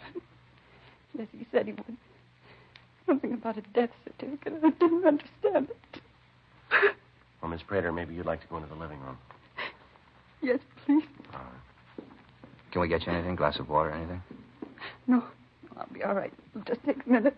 All right. I'm sorry. Yes, ma'am. Just a few more questions. Did your husband have a history of a bad heart, any trouble like this before? Not that I know of. He never said anything about it. He used to work awfully hard, long hours. Well, has your husband been under the care of a physician? No, never was sick. Had a doctor where we used to live. Since we've been here, we haven't had any need for one. Your husband ever give you any indication there was something wrong with his heart? No, if there was something wrong, Alfred would have said something about it. We had no secrets, told each other everything. Married 14 years and never had a single fight that amounted to anything. Wonderful husband. One couldn't ask for anything more. Good provider. Well, who was here when your husband had the accident, ma'am? My mother, she lives with us. She here now? Yes, she's in the next room lying down. It's been a trying time, officer. Yes, ma'am. All those years, Alfred and me. When Ray was born, he's 9 now. Happy family. All the neighbors used to tell me how lucky I was, but I knew it. I knew it. Now it's all gone. I wonder if we could speak to your mother, Miss Prater. Yes, of course. I'll get her. Sergeant? Yes, ma'am. She's 55. Hasn't been too well lately, and this whole thing's been quite a shock for her. I'd appreciate it if you'd be as brief as possible. Yes, ma'am. We understand. Mother? Mother, are you awake? Yes, dear. What is it? There are 2 officers out in the living room. They'd like to talk to you. What about? It's about Alfred. Alfred, what about him? I just wanted to ask you some questions. Nothing wrong. I'll tell him I'll be right there. All right, dear. She'll be right out, officers. All right, thank you, Miss Prater. Can I get you something? A cup of coffee or something? No, not a thing, thank you. No, ma'am. Thank you very much. If you don't mind, I'd like to make a pot of tea for Mother and myself. Yes, go right ahead. Do you want to come out in the kitchen? We can talk while I put the water on. All right, ma'am. Did you call the coroner, Frank? Yeah, Joe, before we left the office. Should be here any minute now. Have to get a sketch of the room before he removes the body. Yeah. Ray's the one who's going to suffer for it. How's that, ma'am? Poor little kid. He and his father were great friends. I don't know what he's going to do when he really knows what's happened. Well, doesn't the boy know about it yet? Yes, he was here when it happened, but I don't think he realizes yet what it means. How old did you say he was, ma'am? 9. He's 9 last month. Where is he now, Miss Prater? He's in his room, asleep. Here's Mother now, officers. Mother? Yes, dear. Mother, this is Mr. Friday and Mr. Smith. They're from the police. My mother, Mrs. Atkins. Hello. How do you do, ma'am? Ellen says there's something about Alfred. Yes, ma'am, that's right. I don't see any need to call the police. Accident, that's what the doctor said. Well, there's no death certificate, ma'am. We have to look into it. It's just routine. Mrs. Prater told us pretty much what we want to know. We'd just like to get your side of it. Sure, I was there, you know. I saw it all. He got up from the table, said he had a heart attack. Well, he wasn't fooling me. I beg your pardon? He wasn't fooling me. I knew. Heart attack. Phooey. I don't understand. He was drunk. Mother. Well, I still think he was, and you ain't going to change my mind. Had Mr. Prater been drinking? No. Well, he maybe had a drink on the way home from work, you know, to relax him a little. Mm-hmm. Relax him. There was no trouble relaxing him. Big thing was to get him off the dime. Laziest man I ever knew. I told her not to marry him. I was against it all the time. I knew his type. Out carousing around. Hanging around in bars. And he'd come home and take it out on poor Ellen and little Ray. Mother, please. Alfred was my husband. He's Ray's father. He's dead. Find a little forgiveness in your heart. That's all I'll find. A little. Officer, I'm not afraid to say what I think. I didn't like him. I never did. As far as I'm concerned, he was no good. Drunken bum, that's all he was. He hated me. He never did like me. Regretted every mouthful of food I ate. Never was too quiet about it either. Mother, that's not true. Alfred never regretted having you here with us. Well, that's what you say, and I know different. He might have died from a heart attack, all right, but if he did, that was that cheap liquor brought it on. Got up from the table, staggered around, and fell. Well, you say it was his heart, and I say he was drunk. Just plain drunk. Well, how about it, Miss Prater? Had Mr. Prater been drinking enough to make him fall, do you think? Certainly not, officer. You'll have to excuse Mother. She doesn't mean what she's saying. I do, too. If you're going to call me a liar, I'm going to my room. When you're sorry about what you said, you can call me. You'll have to forgive her. She doesn't know what she's saying. Yes, ma'am. My father died when I was very young, Sergeant. That was all Mother had. Guess she never did think any man was good enough for me. I hate to do this, Mrs. Prater, but there are some questions we have to ask for our report, if you'll bear with us. Of course, I understand. Now, you said his full name was Alfred Kenneth Prater, is that right? Yes. What was his age? 36. Birthday's November 22nd. How about his physical description? 5'11", 167 pounds. Front door. You mind answering? Not at all, ma'am. I imagine it's for us anyway. I'll get it, Joe. All right. Miss Prater, we'd like to get this straight. Just your mother, your son, and yourself were present when this accident occurred, is that right? Yes, just the three of us. The water's ready. You sure you don't want a cup of tea? No, ma'am. Thanks just the same. How about the other officer? No, I don't think you'll want any either. About your boy, Ray, Miss Prater. What about him? You said he was asleep? That's right. We put him to bed right after the accident. He was so close to Alfred. They were great friends. Thought it might be best if he went right to sleep. You want to see him? Well, probably better if he sleeps right now. We can talk to him in the morning if we have to. I'd appreciate it if you could, Mr. Friday. He's just a boy and all of this. You know. Surely, ma'am. We understand. Deputy Coroner Joey's taking care of the body. Well, that about does it, huh? You're going to take Alfred now? Yes, ma'am. Will he be? Can I go along? Oh, poor Alfred. There's no need for it, ma'am. There'll be an inquest after the autopsy. We'll give you a call about that. We know how you feel, ma'am. We don't like to intrude at a time like this, but it's one of our duties, there being no doctor in attendance at the time of death. Meantime, if there's anything we can do for you, here's our card, and you let us know. Anything at all. Thank you very much. Michigan 5211. Yes, ma'am, that's right. Station 2521. All right, Mr. Friday. Terrible thing. Can't hardly believe it. Alfred dead. Terrible. Officers. Yes, ma'am? I hope you didn't take Mother seriously about Alfred drinking. I know she didn't really mean it. Well, don't worry about it, Miss Prater. We understand. Don't forget to call us if there's anything you need. I won't. Good night, Mr. Friday, Mr. Smith. Good night, ma'am. for you, huh, Joe? Yeah. Even when he's dead, his mother-in-law won't leave him alone. Must have been a real pleasant life. He's been rough on his wife, too. You. Joe, you hear that? I think I did over there by the window, then. Yeah, there's somebody there. Well, did you call us, son? Yeah. You the cops? Yeah, that's right. Is there something you wanted? Yeah, I'm Ray Prater. Something I wanted to tell you. All right. What is it, son? About my father. I don't want Mom to hear me. She'd be sore if she knew I told you. I'm supposed to be asleep. What's that, Ray? I've been sitting here listening to you talk to him. She told me she'd tell you, and she didn't. Tell us what, Ray? Maybe I shouldn't tell you. Mom said she'd take care of it. I just don't know what to do. I tried to think of what Dad'd do. He always said if there was something wrong to find a policeman and tell him. All right, son. What is it you want to tell us? About Dad. Just before he fell and hit his head, he was finishing dinner. He drank a glass of milk, and he put the glass down on the table, and he said to Mom, "This milk tastes bitter." Just like that. This milk tastes bitter. I tried mine, but it tastes all right. Yeah, go ahead. Well, a little bit after, he got up from the table, and he fell and hit his head. Did your mother hear him say that about the milk? Yes, sir. She was right there. Well, why'd you say that you didn't want your mother to know that you talked to us, Ray? Because when I asked her about it, she said for me not to tell anybody. Mom said that if I told anybody, they wouldn't believe me. They'd be mad at me. I sat here and thought about it, and if she didn't tell you, I thought maybe I should. Is that wrong, mister? No, son, that's not wrong. Hope it's all right. Is it, mister? What's that, son? Are you mad at me? Before we left the house, the incident looked just like another natural or accidental death. However, with the boy's story, it seemed possible that it might be something more. 11:56 p.m.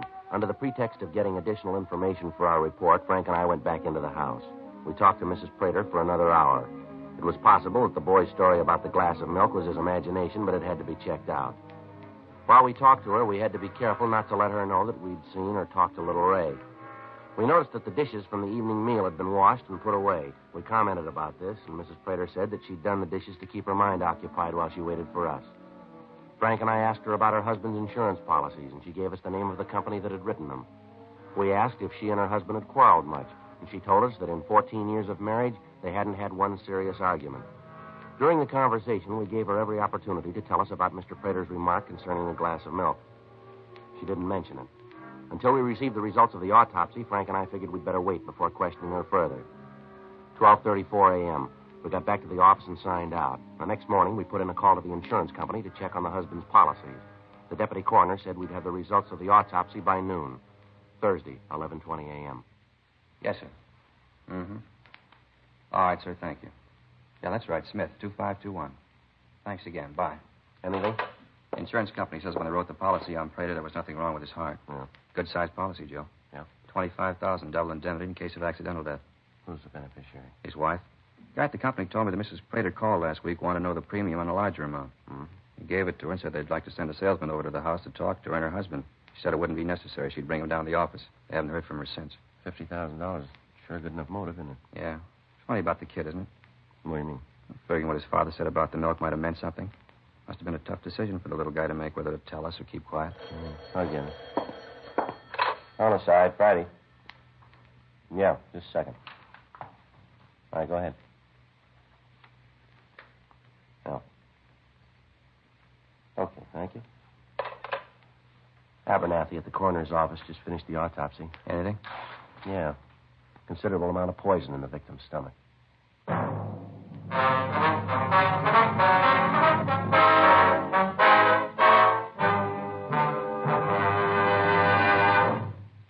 You are listening to Dragnet, authentic stories of your police force in action. Friends, the name Fatima has always stood for quality. Fatimas are distinctive, with a truly different flavor and aroma.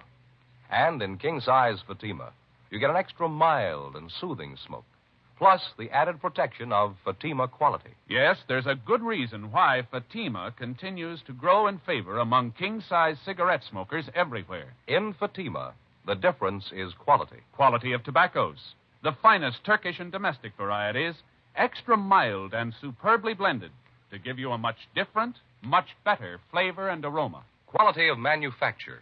Smooth, round, perfect cigarettes. Rolled in the finest paper money can buy. Quality, even to the appearance of the bright, sunny yellow pack. carefully wrapped and sealed to bring you Fatima's rich, fresh, extra mild flavor. So next time, insist on Fatima quality. Look for the bright, sunny yellow pack. Smoke Fatima, the extra mild and soothing king-size cigarette, with the added protection of Fatima quality.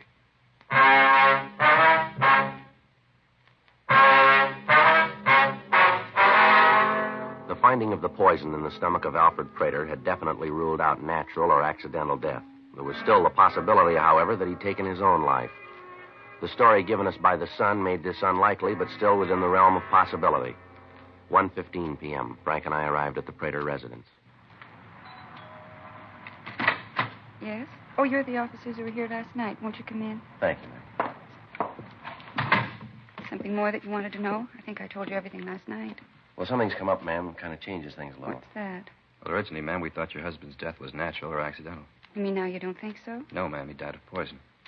No, it can't be. There's a mistake someplace. No, afraid not, ma'am. Wonder if we could sit down. A few questions we're going to have to ask you. Yes, of course. This is quite a shock, officers. I don't know what to think. Yes, ma'am. Did you tell us what you had for dinner last night, what your husband ate? He ate the same things all of us did, nothing different. What was that, ma'am? Green salad, macaroni and cheese, bread and butter, and a pudding for dessert. You all ate the same food, is that right? Yes, what are you trying to say? Do you think that I poisoned Alfred? We're not trying to say anything, Mrs. Prater. Your husband died of poison. We're trying to find out why. Just a minute. Mother? Mother, can you come out here a minute? It's the most ridiculous thing I've ever heard. Your husband have anything to drink with his dinner, ma'am? Of course, water, then coffee after dinner. He always has a couple of cups of coffee after dinner. Now, all he had with his dinner was water, is that right? Yes, just water. You ever drink anything else with his dinner? Milk, tea, maybe a glass of beer? Oh, milk once in a while. Last night we only had enough for Ray, though. Just one glass. As for beer, Mother'd raised such a fuss, I don't think Alfred would want to go through it. No, if he wanted beer, he drank it at the bar down the street. Now, you're sure, though, that last night your husband only drank water with his meal, is that right? Yes, I told you, just water. Why all this harping on milk? What are you trying to say? What are you getting at? Mother, are you coming out? That's all the ruckus about. Can I even take a nap in peace? These officers just told me that Alfred's death wasn't accidental, Mother. Not accidental? Nonsense. The doctor said it was an accident. What more do you need? Got drunk and fell down, broke his head. Of course it was an accident. I'm afraid not, Miss Atkins. Your son-in-law was poisoned. Poisoned? How? That's what we're trying to find out. I seem to think that maybe I did it, Mother. You? Why, that's ridiculous. Why would she do it? Well, there was quite a bit of insurance, for one thing. You've been nosing around, haven't you? So there was a little insurance. What does that prove? It was more than a little, ma'am. $25,000 worth. Double indemnity clause makes it $50,000. And that brings up another thing, Miss Prater. Yes? The insurance company says that you called them and wanted to raise the amount of the policy. Is that right? Well, yes, I did call him, but Alfred told me to. Said he wanted to provide more for me and Ray. Anyone hear your husband say that he wanted more insurance? No, we're not in the habit of discussing our private business around other people. Other people learn to keep their noses where they belong. The world would be a better place. Miss Atkins, I wonder if you could tell us what you had for dinner last night. But that is the limit. I just told you what we had. Isn't that enough? Come in here and you ask a lot of questions. Poor Alfred's not even buried, and you come in here and upset things. We're awfully sorry, Mrs. Prater, but we have to find out. That's what we're paid for. It's all right, Ellen. We've got nothing to hide. Answer their questions, and then maybe they'll leave us alone. But I told them that we don't know anything about it. I told them. All right, honey. Now, calm down. Now, dinner last night. What you wanted to know about? Yes, ma'am. Just what you had to eat. Macaroni and cheese. Little salad and some pudding Ellen made. Nothing else? Bread and butter. How about something to drink? Water. Good, clean water. Ray drink water, too? No, he had milk. Mr. Prater drink milk? I told you. We'd like for your mother to tell us, too, ma'am, just to keep the record straight. I think he might have had some milk to drink. I don't remember special. No, he didn't, Mother. Remember when I poured the milk for Ray? I said there wasn't enough for anyone else. Just one glass for Ray. That's all there was. Don't you remember? Well, no, I don't. But if you say it was that way, then I guess it was. You got no reason to lie. Ever occur to you officers that maybe Alfred took the poison himself? Ever think of that? How's that, ma'am? Well, didn't you tell him, Ellen? About how he used to moan around the house saying he couldn't stand it anymore? What's this, ma'am? Your husband ever talk about taking his own life? Yes, I didn't want to bring it up, but now I suppose I'll have to. Yes? Alfred was pretty depressed. He felt that he wasn't getting any place in his job. He felt that at his age he should be farther along. Times he'd get real low, say he wasn't going any place. I did my best to make him feel better. Guess it didn't do any good. Well, did he ever say he was thinking of taking his own life? Yes, several times. I laughed him out of it, and things would go along quiet for a while, and then something would happen that would set him off again. Well, how's it that you didn't tell us about this before, ma'am? Well, I didn't think it'd prove anything. No reason to drag skeletons out of the closet. You satisfied now? You happy? Now you know about Alfred, maybe you'll leave us alone. Is your son here, ma'am? Yes, he's out in the yard playing. I'll call him if you have to talk to him. I'd like to very much, ma'am. All right, I'll get him. And before you go, Miss Prater. Yes? Do you keep any poison around the house? Of course not. I'd be afraid that Ray might find it. Nothing at all? Nothing for rats, gophers, anything like that? No, never been bothered with rats or mice. There aren't any gophers around. No, Sergeant. There's no poison in the house. Well, you wouldn't mind if we looked around, would you? Maybe your husband bought some and he didn't tell you about it. No, go ahead and look. I know you won't find anything. Alfred and I had talked about keeping anything around that Ray might get into. I don't recall ever having bought any poison, and I'm pretty sure Alfred didn't. Well, we'll take a look later, ma'am, if it's all right. Now, if we could just talk to your son. I'll get him. Ray? Ray, come in here. No, right now. He'll be right in, Mr. Friday. I hope you won't say anything to upset him. Yeah, Mom? What do you want? These men here'd like to talk to you, son. They're policemen. What do they want to talk to me about? I haven't done anything. We know that, Ray. Just have a couple questions for you. This is Mr. Friday and Mr. Smith, my son Ray. Hi. Pleased to meet you. You bet. Wonder if you could tell us what you had for dinner last night, Ray? Dinner? Yes, son. Well, Mom fixed macaroni and cheese. We had that. Mm-hmm. Anything else, son? A salad. I didn't like it. Then we had some pudding for dessert. What'd you have to drink, Ray? Milk. What'd your father have? Ray? I don't remember too well. You better ask Mom. She'll tell you. I told him, Mr. Friday, only Ray had milk. His father drank water. Ray? That's right, Mr. Friday. Dad drank water. Nothing else. It was apparent that Mrs. Prater didn't know Ray had talked to us the night before, and we were reluctant to involve the boy any more than was necessary. We searched the house and the garage, but we found nothing that could have been used to poison the husband. We obtained samples of Ellen Prater's and Mrs. Atkins' handwriting. We canvassed the drugstores in the immediate area. None of the druggists we talked to could remember selling poison to a woman answering either description. We contacted the office, and Sergeants Gill and Cenas and Danny Galindo were dispatched to the neighborhood where the Praters had lived previously. They were to canvass the drugstores and at the same time talk to the neighbors. In talking to the people in the area around the house, we found that the Praters were the subject of constant gossip. We heard tales of violent arguments between the victim and his wife. Several of the quarrels had resulted in the neighbors calling the police to quiet them. Around the neighborhood, we found out that Mrs. Prater had a violent temper and had had several arguments with her husband in the corner bar. According to the bartender, she accused him of running around. He went on to tell us that as far as he knew, nothing was further from the truth. That Alfred Prater loved his home and his son, and that he took to drinking as an excuse to get away from his wife's nagging. 5:20 p.m. Frank and I checked into the office.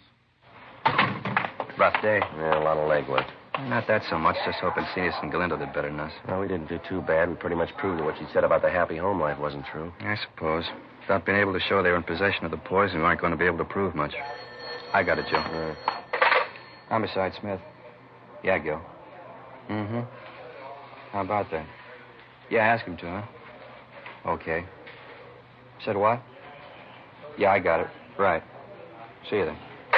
And Cenas? Yeah, they found the place she bought the poison. Druggist out there remembered her from the description, checked the book, used the name Eileen Peters. Funny thing, though. Yeah. When the druggist asked her the address, she gave him the real one. You know, the house they lived in previously? She said what she wanted the poison for? Yeah, Gil said the book read to destroy pests. On the way out to pick up Mrs. Prater, Frank and I outlined the plan for identification. In the event the druggist was unable to give a positive identification, we thought it better if the suspect didn't know she was being observed. This would forestall any embarrassment to the druggist. We arrived at the Prater home and took the suspect into custody.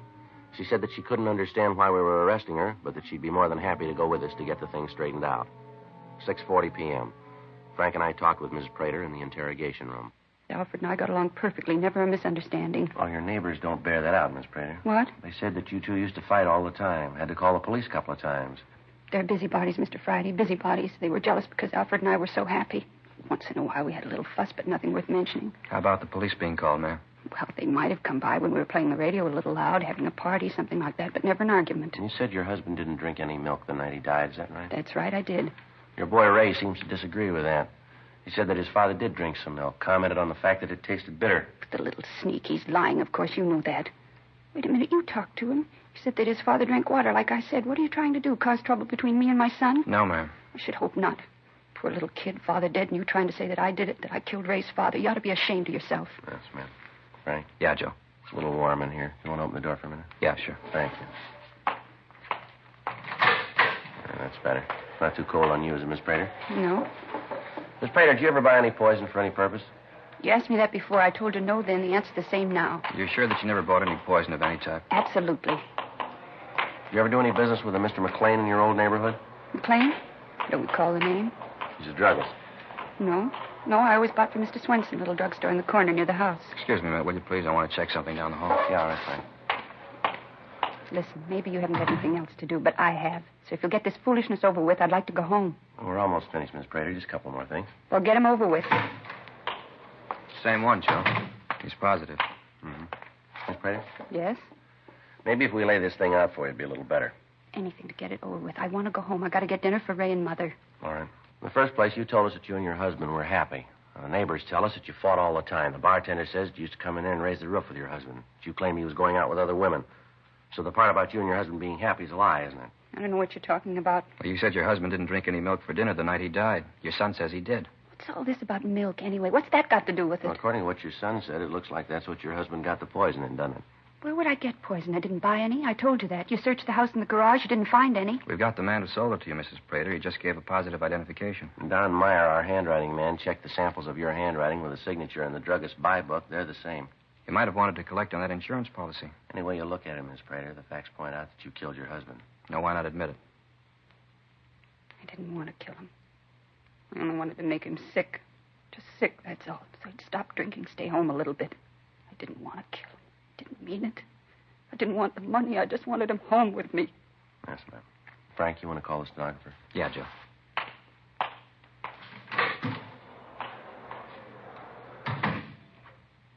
You can understand it, can't you, Mr. Friday? Ma'am? You can understand it? I thought he was running around. I wanted him home with me and Ray and Mother. A nice little home for Ray. That's all I wanted. Is that wrong? Something nice for Ray. Is that wrong? Well, I don't know. What? What's he got now?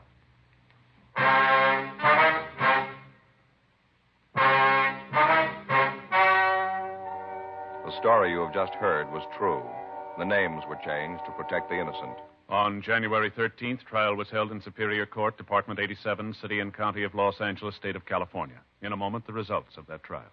And now, here is our star, Jack Webb. Thank you, George Fenneman. Friends, you know best of anyone what you're looking for in a king-size cigarette. So here's all I ask you to do. Try Fatima's and then make up your own mind.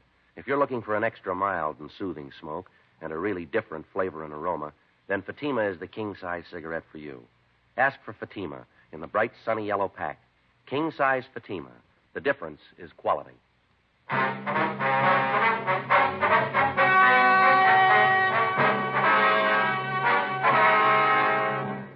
Ellen Adelaide Prater was tried and found guilty of murder in the first degree. She was sentenced to life imprisonment and is now serving her term in the state penitentiary for women. Further investigation proved that the mother-in-law, Mrs. Ruth Atkins, was unaware of the intention of her daughter to kill her husband. She was not connected in any way with the death of Alfred Prater.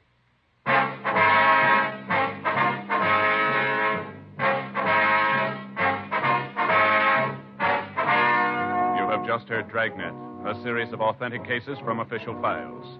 Technical advice comes from the Office of Chief of Police W.H. Parker, Los Angeles Police Department. Technical advisors, Captain Jack Donahoe, Sergeant Marty Wynn, Sergeant Vance Brasher. Heard tonight were Herb Ellis, June Whitley, Sammy Ogg, Virginia Gregg. Script by John Robinson. Music by Walter Schumann. Hal Gibney speaking. King Size Fatima has brought you Dragnet, transcribed from Los Angeles.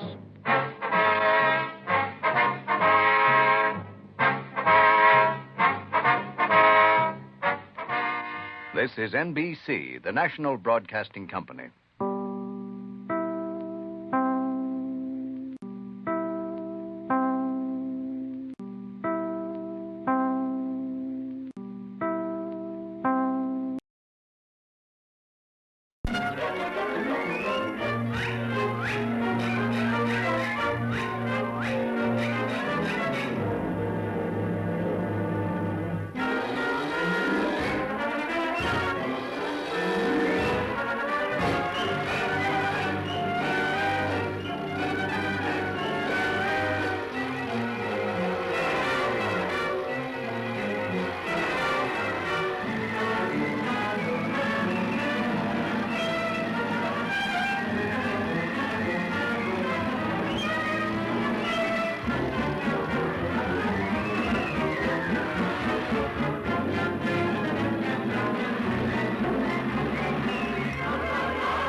ever see an oyster walk?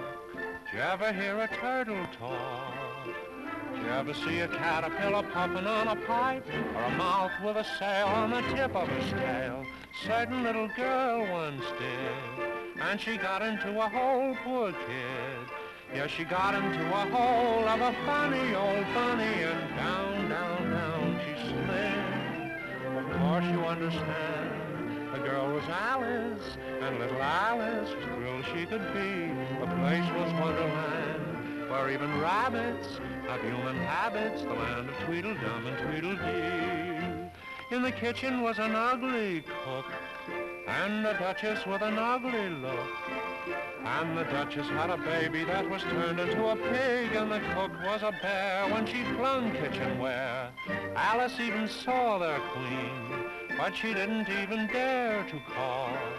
If you whispered when the queen made a ruling, no fooling, she'd have your head chopped off. There never was a scene so topsy-turvy, but she was nervy and didn't even scream. But she was made a queen and had a palace. Then little Alice awoke and found her Wonderland a dream.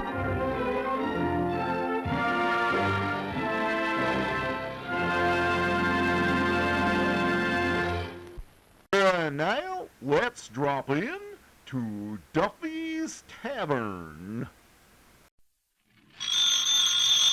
It's Duffy's Tavern, the Friday night transcribed feature on NBC's All-Star Festival of Comedy, Music, Mystery, and Drama. Brought to you by Chesterfield, the cigarette that has for you mildness with no unpleasant aftertaste. The cigarette that brings you Bing Crosby and Bob Hope.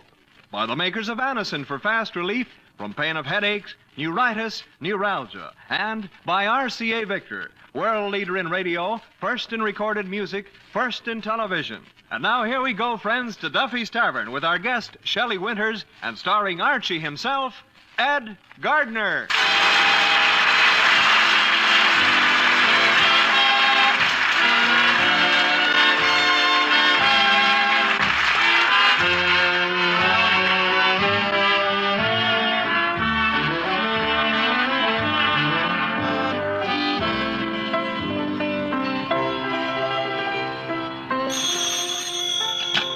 Hello, Duffy's Tavern. Where do you late meet to eat? Archie the manager speaking. Duffy ain't here.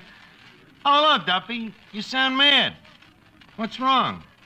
When you answered the doorbell this morning, you was wearing Mrs. Duffy's bathrobe. Well, what's wrong with that? The milkman kissed you, huh? Well, what happened? Did you slug the guy? Oh, if he's been kissing Mrs. Duffy, he's had punishment enough. You still mad?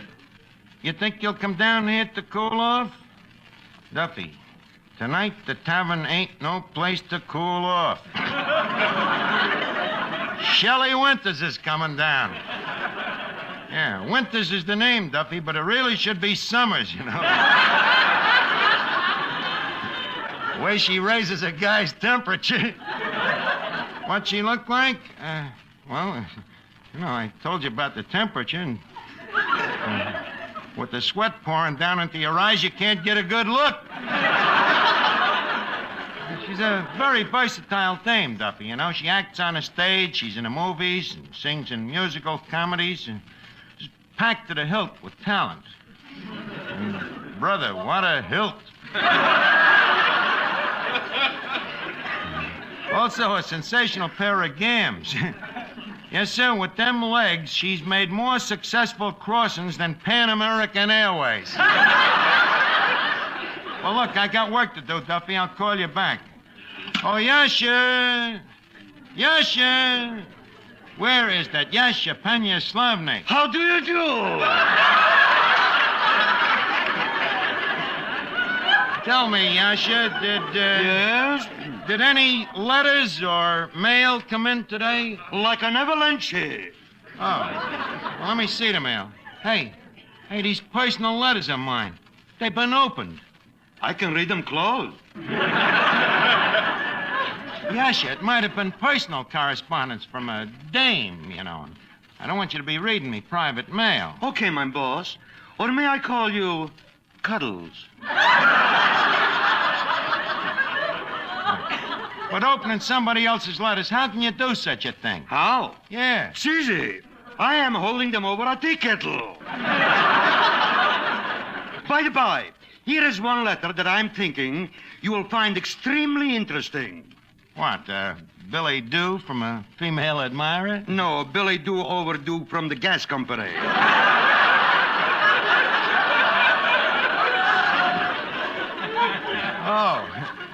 What does it say?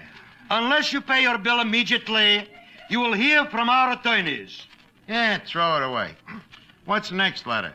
From their attorneys. Huh?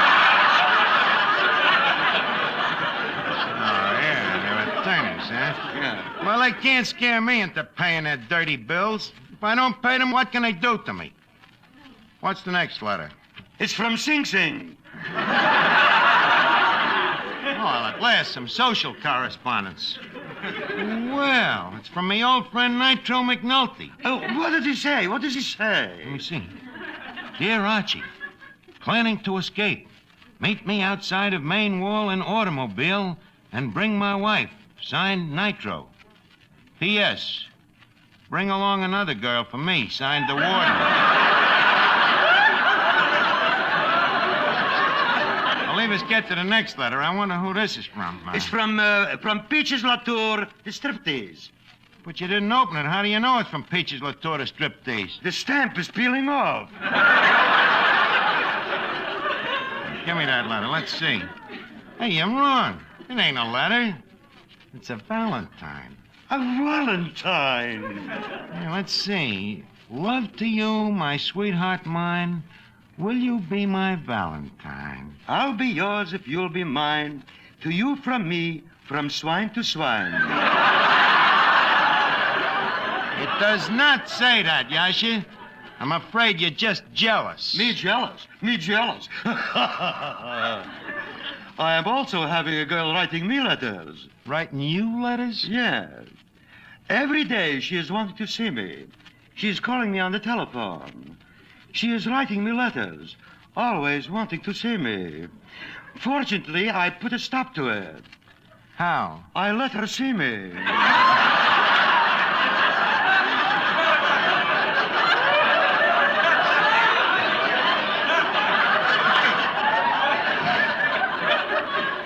Well, that's one way of killing the goose. Now, let me see. Who could have sent this valentine? Miss Duffy. Yes, Archie. Miss Duffy, did you send me a valentine? Isn't there a name on it? No signature. It's just unanimous. Let me see. Looks like some dame is out to marry me, but she's too ashamed to sign her name. Archie, you're being silly. A valentine like that ain't being personal. What do you mean? Look at it. It's printed. If so, a marriage license is just printed, too. Facto? Don't tell me about dames. All they ever think about is getting married. Believe me, I made a study of them. Then how come you keep taking them out? Research. But they ain't gonna get old large. Believe me, I've seen too many horrible results from marriage. Hello, Arch. It's a perfect example. Hiya, Finnegan. Top tip. Top tip. That's tip-top. I know, but I'm feeling a little backward today. Well, that's normal. Let's see. Who could have sent that valentine? You got a valentine, Arch? Yeah, it seems there's a dame in love with me. Love? Yeah, love. Love? Look, you know what love is, don't you? Well, I know it has something to do with dames, but from there on, I ain't too clear. Well, I'll try to explain it. You see, Finnegan, in biology, there's two kinds of genders, you see, men and women. I assume you know what marriage is. Oh, sure. That's what you gotta have before you get a divorce. Yeah. Well, that's one school of thought, but to put it more succinctly, marriage is, it's sort of a friendship that gets loused up. Now, Finnegan, the point of this talk is I want you to promise me if you ever see a dame getting me in her clutches. Yeah? Unclutch me. break it up. Help me use me willpower. I certainly will, Arch. Thanks. You don't think I'm going to let a dame come between us?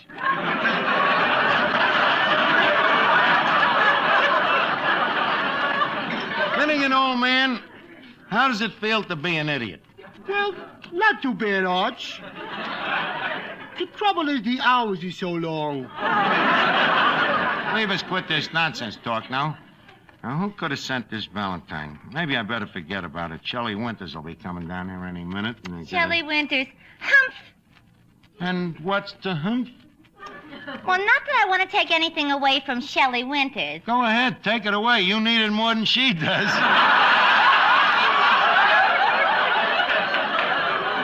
What I'm trying to say is she's been a very lucky girl. You should be rolling the same pair of dice. And what do you mean, lucky? She's got brains and beauty and talent. Yeah, but where would that get her if Edison hadn't invented motion pictures? You call that lucky? What else? Look, Archie, be honest. Yeah. Suppose a movie producer needs a star for a picture, and he has to choose between Shelley Winters and me. Who does he pick? Shelley Winters. There you are. It's a 50-50 chance, and she wins.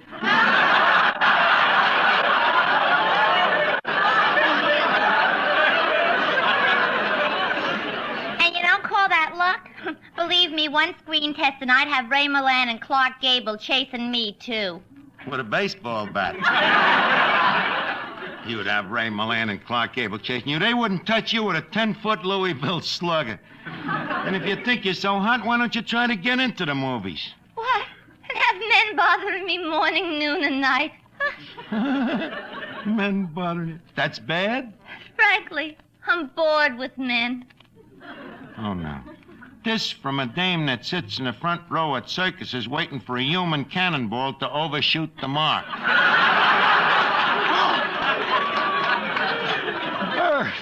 Get her bored with men. Arch, is this dame annoying you? Yeah, very much. Well, beat it, sister. This man has already been spoken for.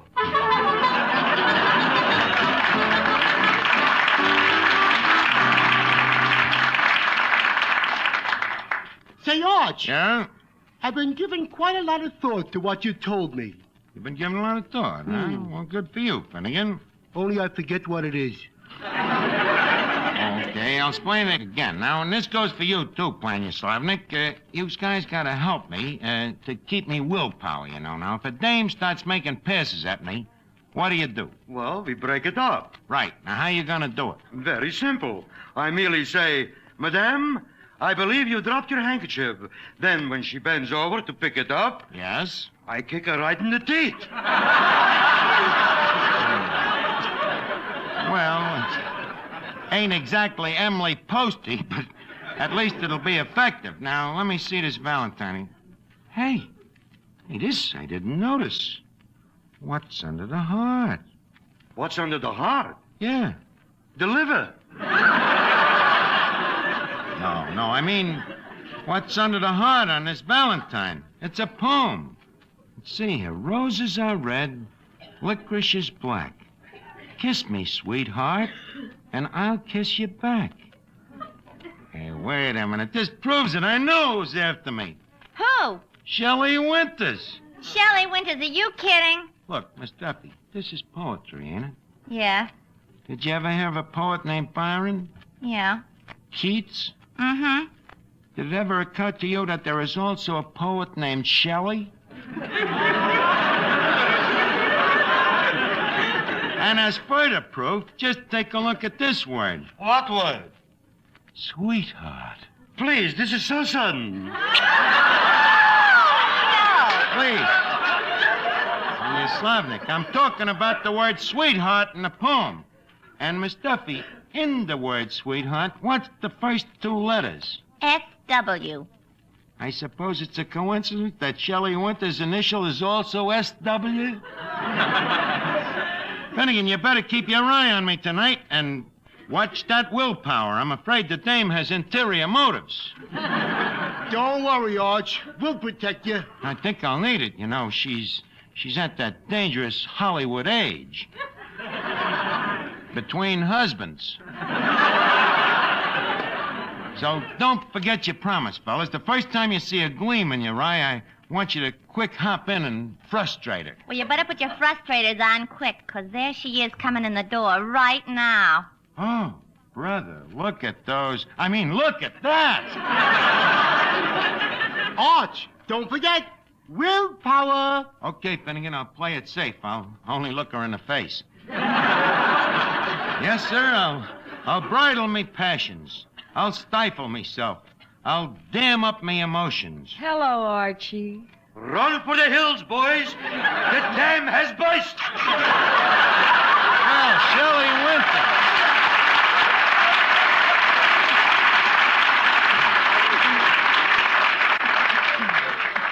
Well, Archie, this is the first time I've ever... Just a second, Miss Winters. I happen to know how you feel, but I'm sorry. The answer is definitely no. Well, that's a cool greeting. Coolness is as coolness does. Attaboy, Arch. Archie, aren't you even going to shake hands? Well, I'll shake hands, okay, but just a quick one. All right, then I'll take off my glove. What's that? I'll take off my glove. Oh, no, you don't, sister. Thank you, Finnegan. Say, what's going on here? Look, Miss Winters, I want you to know that you mean nothing to me. What? You heard me. Them soft blue eyes, they mean nothing. That beautiful blonde hair and them lips. Gorgeous figure and them terrific legs. They do nothing to me, see? Say, boss, here. What? Your eyes, they just popped out of their sockets. Say, you're cute. Don't say that. But you are. I know, but don't say that. All right, I won't say it. You won't say what? You're cute. Please say it again. Look, cut it out, Shelley. I can see right through you. What? I don't mean that. I mean his clumsy attempt to make me jealous. You know, you're just a moth to a flame. Just another one of the bats in me belfry. Bats in the belfry is right. Now, please, leave us forget the past and get the conversation back to the drawing room. Now, tell me, what are they talking about in good old... You know, you're quite a dish. Archie, my face is up here. Oh, yes. By the way, that dress you're wearing. Oh, it's really nothing. You're so right.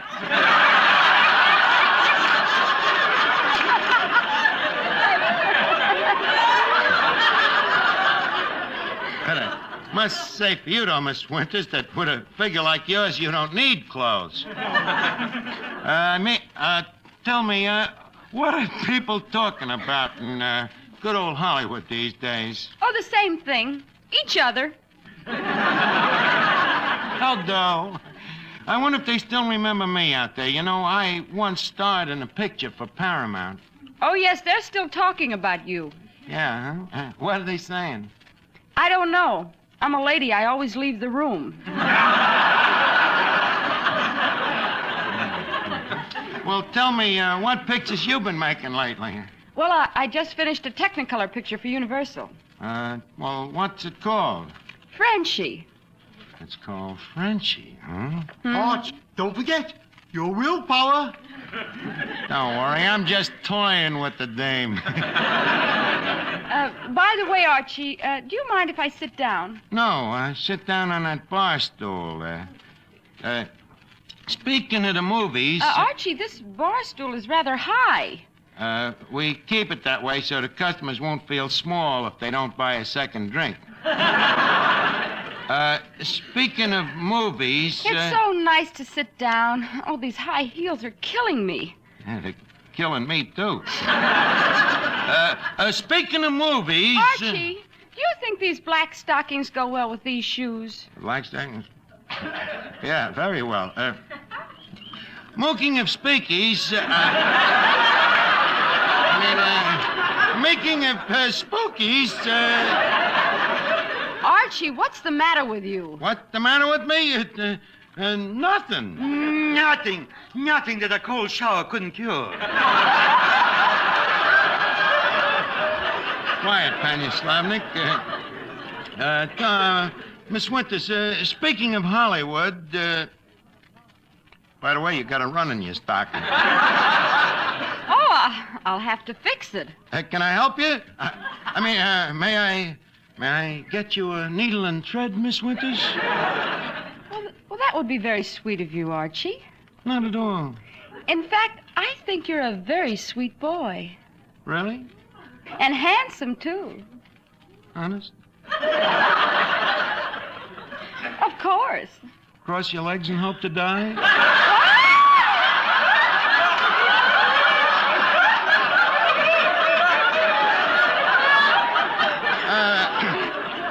Cross your legs and hope to die. It's the name of a new book. Speaking of books, have you read any good stockings lately? Books. Well, yes, I have. That's nice. Anything new? Yes. What? The new Kinsey report. That did it. Shelley, I'm a dead duck. May I have the pleasure of your next marriage? Archie, is this a sincere proposal? You think these goose pimples is falsies?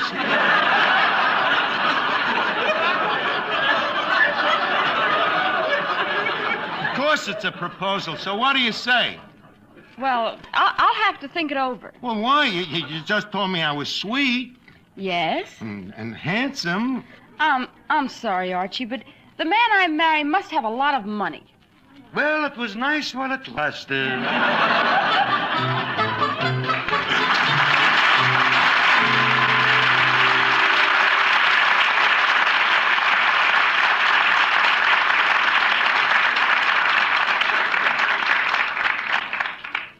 No matter what you now take for headache relief, we urge you to try Anacin for the incredibly fast relief these tablets bring the next time you're suffering from a headache.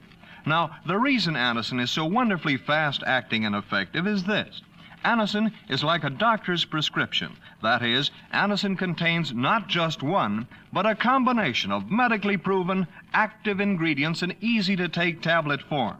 Thousands of people have received envelopes containing Anacin tablets from their own dentist or physician, and in this way discovered the incredibly fast relief Anacin brings from pains of headache, neuritis, or neuralgia. So, the next time a headache strikes, take Anacin for this wonderfully fast relief. Anacin, A-N-A-C-I-N. Anacin at any drug counter in handy boxes of 12 and 30, economical family-size bottles of 50 and 100. Look, Shelley, you got to marry me. I'm sorry, Archie, but I can't break a promise. A promise? Yes, I promised myself that the next time I got married, it would be for money. Got to have money, huh? Absolutely. Well, I ain't exactly saying that I'm filthy rich, but I ain't exactly saying that I'm filthy poor, neither. No, it's just filthy.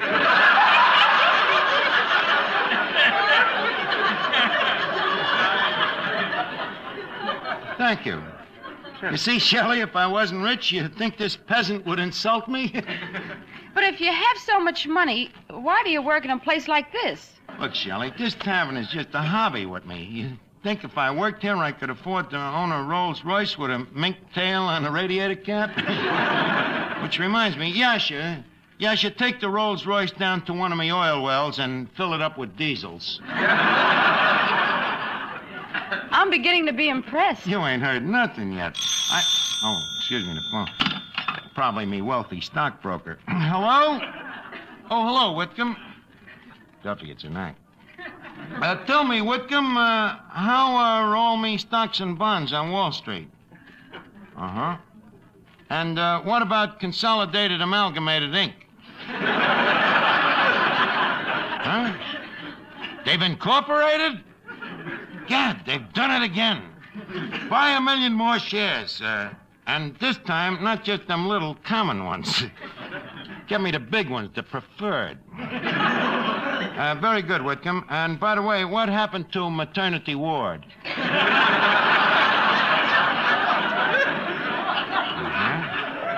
I see. And what about consolidated can? Bottom dropped out, huh? Well, in that case, I'll tell you what you do. Buy me 10,000 shares of Social Securities. Thanks, Whitcomb. Well, things seem to be popping in Wall Street. Yes, it sounds like a real bull market. Well, now that I've proved how rich I am, can you think of any reason for us not getting married? No, but I will. Just give me a second. Oh, yes. How about your background? Huh? Your family. Oh, them. Well, Grandpater was also a millionaire, you know. In fact, I shouldn't really talk about our family fortune without giving him credit. You know, he was the original flounder. Started as a poor boy, too. He Mayflowered it over here with Grandmama, and they was lucky enough to pick up Pennsylvania at the right price. So I grew up on the estate and went to college. Oh, what college did you go to? Well, Dad wanted me to go to Harvard, and Mother wanted me to go to Yale. What happened? They compromised. That's when Dad built Princeton.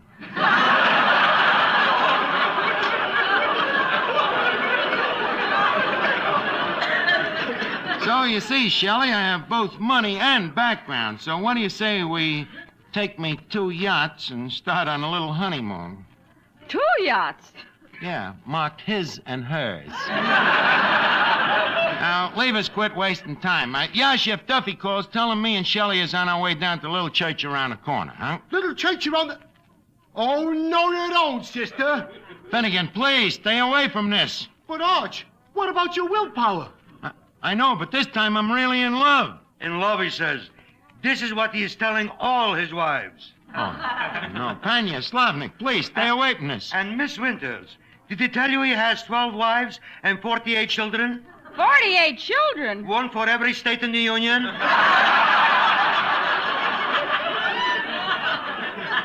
Oh, this is terrible. And where are the wives? Standing by for Alaska and Hawaii.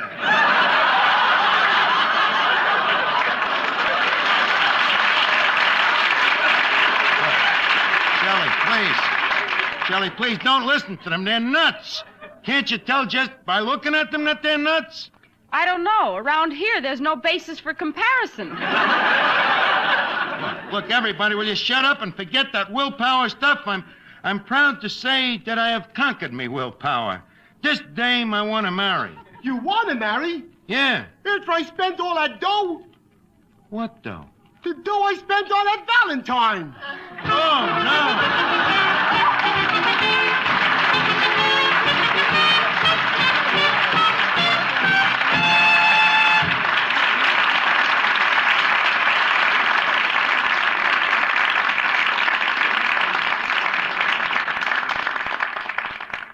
Here's a word from RCA Victor. It's a great life this week for television enthusiasts. Yes, the current issue of Life magazine, dated February 12th, contains a really thrilling double-page advertisement showing RCA Victor's complete new 1951 series of million-proof television, America's favorite television, owned most, proved most, and now more wonderful than ever. Your whole family will pore over and purr over the detailed pictures and descriptions of 14 new RCA Victor models, each more glamorous than the last. Table toppers, consoles, and television radio phonograph console combinations.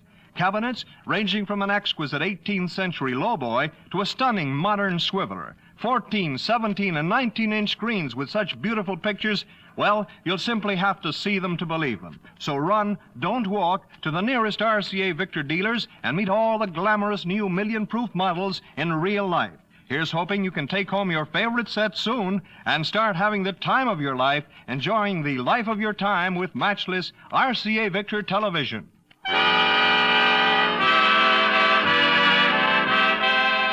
Listen again next week, friends, to Duffy's Tavern, the Friday night transcribed feature on NBC's All-Star Festival of Comedy, Music, Mystery, and Drama. Brought to you by Chesterfield, the cigarette that has for you mildness with no unpleasant aftertaste. The best cigarette for you to smoke. By the makers of Anacin for fast relief from pain of headache, neuritis, neuralgia. And by RCA Victor, world leader in radio, first in recorded music, first in television. Listen tomorrow evening for The Man Called X, starring Herbert Marshall, the Saturday night feature of the All-Star Festival.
Still have any mystery left for a man after living in a place like this for 3 days, I don't know. Darling, you don't need mystery. You've got something much better, something more alluring.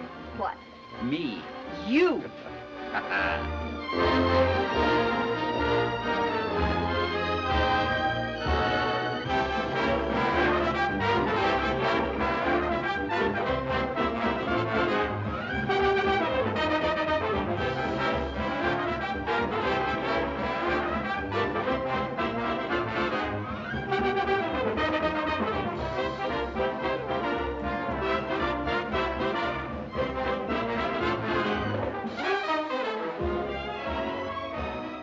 Well, you see, it's New Year's Eve, Aunt Catherine. The old battle axe? Shut up. Excuse me, Aunt Catherine. I was talking to the dog. This is Aunt Hattie. How are you? Don't mumble, young man. Don't mumble. How are you? She's deaf. You're telling me.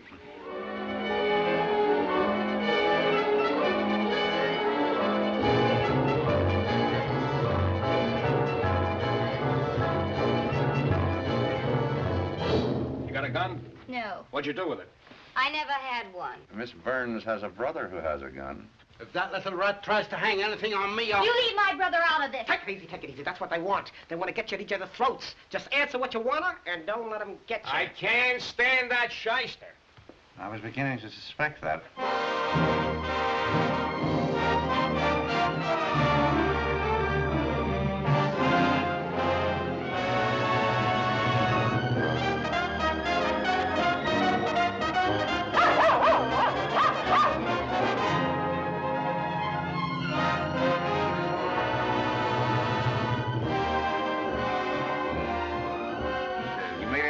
Resolutions? Not yet. Any complaints or suggestions? Few.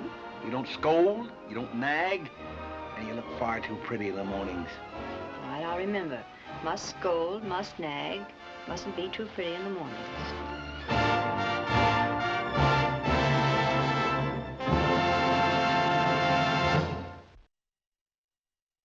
Now it's time to spend a day with Jack Benny's favorite crooner. It's A Day in the Life of Denis Day, coming up next.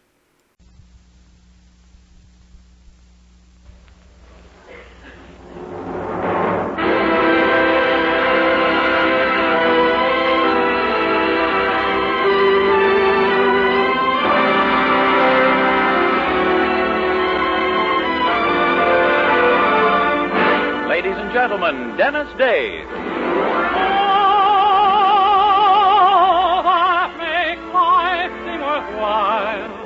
Wells in your eyes, and the spell of your smile.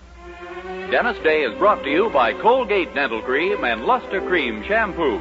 Colgate Dental Cream to clean your breath while you clean your teeth. Luster Cream Shampoo for soft, glamorous dream girl hair.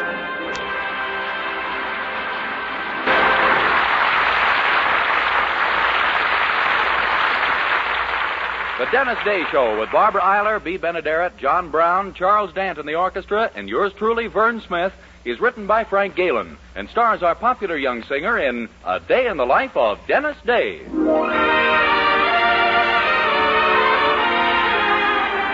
Here's Dennis to sing Let's Pick Up Where We Left Off. Let's pick up where we left off and start all over again. Can't we be the same old sweetheart, just like we were then? Let's pick up where we left off and start a new dream or two. I still get that same old feeling when I think of you. I walk in the park all alone in the dark to our favorite rendezvous. But when I get there, it's so empty and bare, nothing but memories of you. If you give me one more chance, I'm yours till heaven knows when. So let's pick up where we left off and start all over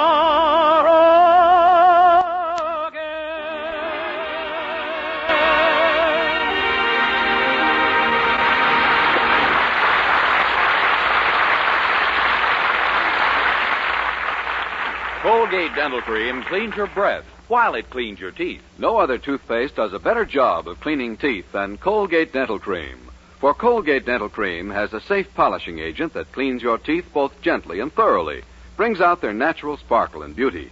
You can actually see and feel the difference. And scientific tests prove that Colgate Dental Cream cleans your breath while it cleans your teeth. Yes, actual scientific tests prove conclusively that in 7 out of 10 cases, Colgate instantly stops unpleasing breath that originates in the mouth. Colgate Dental Cream is famous for its wonderful wake-up flavor, too.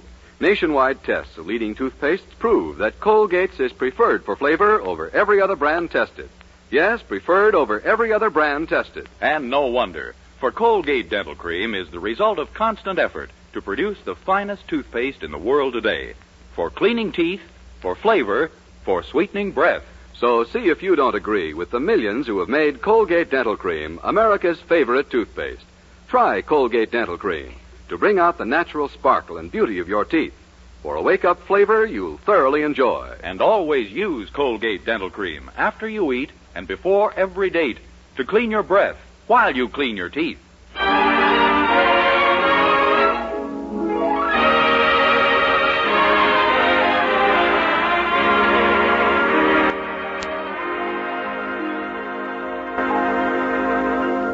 Well, our young hero, Dennis Day, even more so than most of us at this time of year, is face to face with a dilemma of Christmas presents.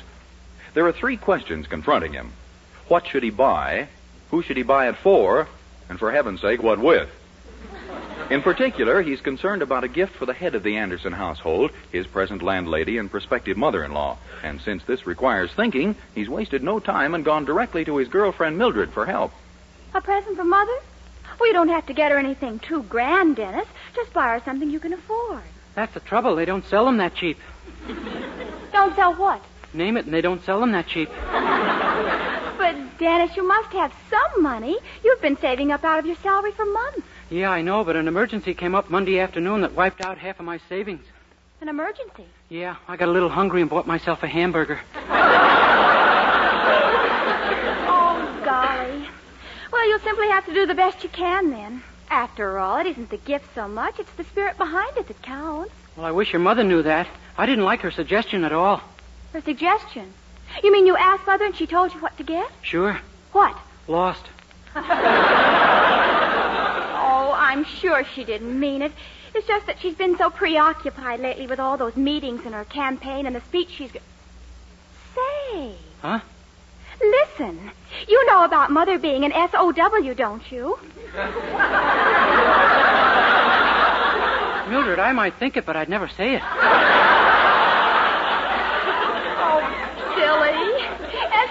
W stands for Socialites of Waverville. It's the club she belongs to. Oh. And she's running for president. Look, she's worried to death about the campaign speech she'll have to make. If you could write her one that would get her elected... Mildred, what are you saying? I'm saying that would be the nicest Christmas present you could possibly give her. But a speech, Denis, there's nothing to it. All you have to do is put words in my mother's mouth. Boy, that's really carrying coals to Newcastle. But, Denis, I know you can do it. You write very well, and after she reads what... Oh, good morning, Mother. Good morning, Mildred. Denis. Good morning, Mrs. Anderson. Oh, Mother, Denis has the most wonderful surprise for you. We can't tell you what it is yet, but it's going to make you the happiest person in the world. Why, Denis, you darling. But where on earth did you find a vacancy? Oh, I'm not moving, Mrs. Anderson. Oh, no, this is something you'll really love, Mother. And I think Denis realizes now how important it is. Don't you, Denis? I'll see you later, Mildred. Well, Mother, how's your campaign going? Oh, just perfectly, Mildred. Do you know I'm getting so confident I've even bought myself a gavel. Oh, really? Yes, and I've been practicing with it all week, banging it on the bureau and telling your father he's out of order. Well, I'm certainly glad you're so hopeful. Oh, I don't see how I can lose now. Mrs. Allsburg has decided to back me, you know. The mayor's wife? Oh, that's marvelous. Yes, she's giving a tea for me tomorrow. And that isn't all. She's invited Arthur Phillips, the famous author. Oh, that's simply terrific. That means everyone will be there. Yes, and he'll be introduced as my protege. I just couldn't choose a better time to make my campaign speech. Oh, if I only had it written. Oh, don't worry, Mother. It will be. Maybe someone will help you with it. What? Who? Oh, someone who knows exactly how you speak. It isn't your father, is it? Remember, I'm addressing ladies. You just forget about it and concentrate on getting more votes than Mrs. Hastings. Yes. Oh, won't it be wonderful if I'm elected? Me, your little mother, the biggest SOW in the whole town.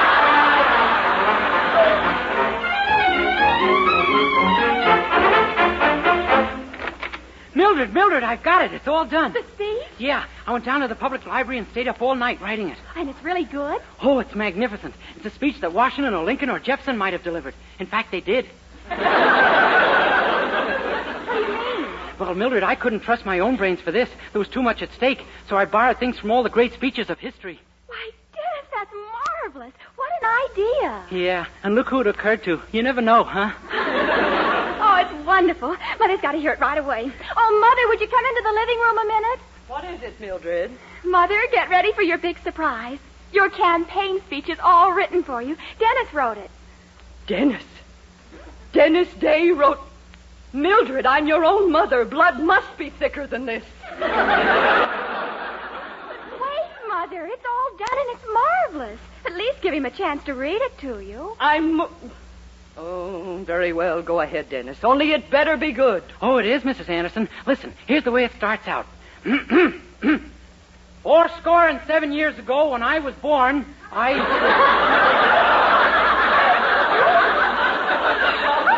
What? Dennis, you can't say that. That makes Mother 87 years old. But it's such a beautiful phrase. I hate to lose it just because of a year or two. Well, go ahead with the rest of it. We'll change that later. Okay. Ladies, we are met today upon this battlefield. Battlefield? Young man, this is a meeting of my women's club. Yes, ma'am, but I was home the last time you held a meeting here, and from what I heard... Never mind what you heard. Dennis, maybe you better skip to the body of the speech. Well, all right. That's the part where you state your platform. In quick succession, you call for the abolition of slavery, support the Monroe Doctrine, and remember the Alamo. That's my platform, is it? Yes, ma'am. Then you hit him with your campaign slogan. My campaign slogan? Yeah. Tippecanoe and Anderson, too. It'll be interesting to see what they hit me with. Is that the end of the speech, Dennis? Oh, no. She finishes up by promising him a chicken in every pot. That's nice. Yeah. And then you throw in a little joke like speakers always do. You say, and speaking of a chicken in every pot, I noticed that each of you little chickens sure has a little... Dennis!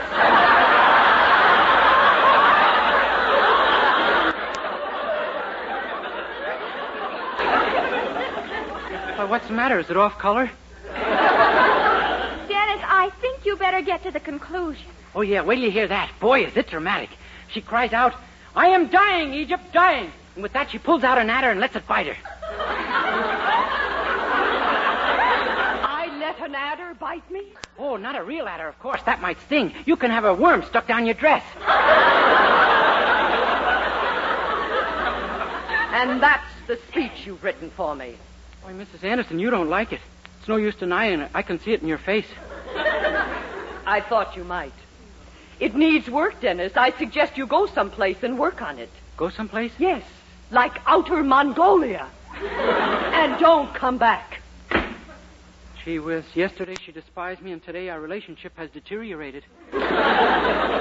Now, don't you worry, Dennis. From what she told me, she'll get the presidency even without your campaign speech. Well, I'd better get her some kind of Christmas present to square myself. Looks like I'll have to brace Mr. Willoughby again for an advance. Gee, I wish you were coming along. Me? What for? Well, you know my boss. While I'm bracing him, who's going to brace me?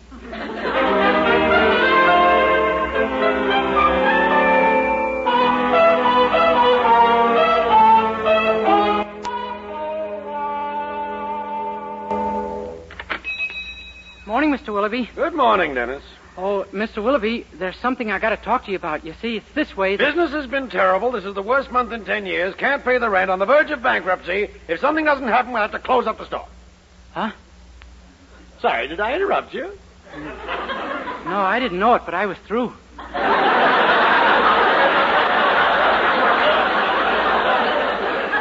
I wasn't kidding, Denis. I've never seen our business as bad as it is. And I don't understand why, either. I think it's because we're getting fewer customers and they don't buy as much. That sort of thing is bound to be felt, you know. By George, you've got something there, my boy. And I can't wait till you take it away. Anyway, the fact remains that I can't make ends meet anymore, and I've cut my overhead to the bone. I know. In fact, the only thing I haven't cut is your salary. Say! Please, Mr. Willoughby, let's not tamper with the bone. Well, all right.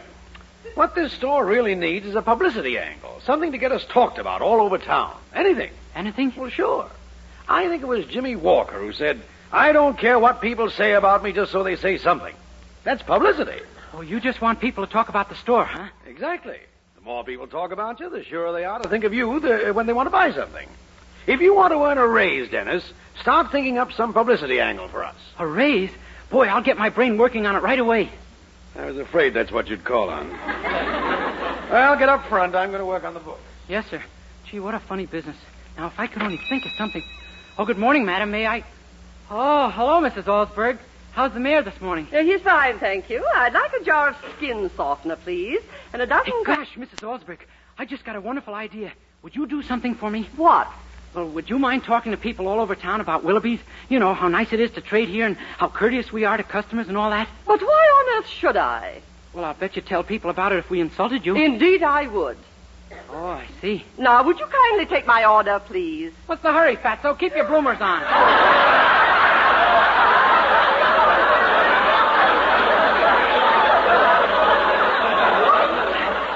You heard me. How could you miss with ears that size?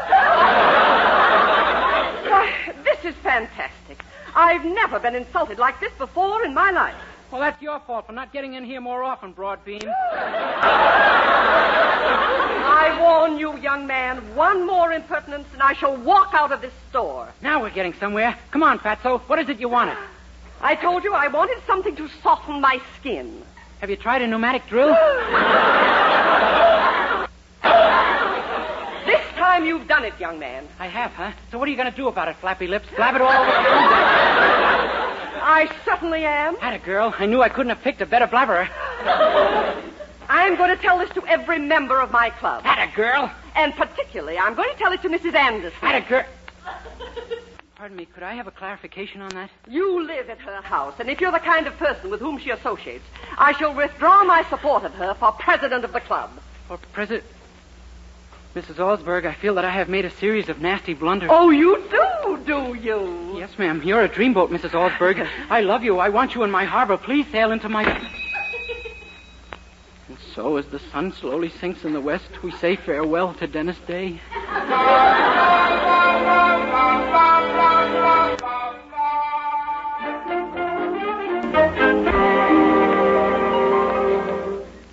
Oh, Dennis, how could you? What'll Mother do? I don't know. I just know who she'll do it to. Now, Mrs. Allsberg's sure to support Mother's opponent, that Mrs. Hastings. She'll make her the guest of honor at that tea tomorrow. Yeah, I know. And now that Ryder will be Mrs. Hastings' protege, and he'll... Wait. Now what? What if this Mr. Phillips, the writer, turned out to be just an awful person? Someone who could lose the election for Mrs. Hastings instead of winning it for her. You follow me? No, the road's too rough, but keep going. Don't you see? You're going to take Mr. Phillips' place at the tea. None of the girls have ever seen him, and I'll fix you up so no one will recognize you. Yeah, but what about the real Mr. Phillips? Well, that's the easy part. Listen, your friend Bill Harding is the desk clerk down at the Weaverville Hotel where Mr. Phillips has his reservation. Uh-huh. Now, here's what you do. You ask Bill if he'll do you a little favor. And when Mr.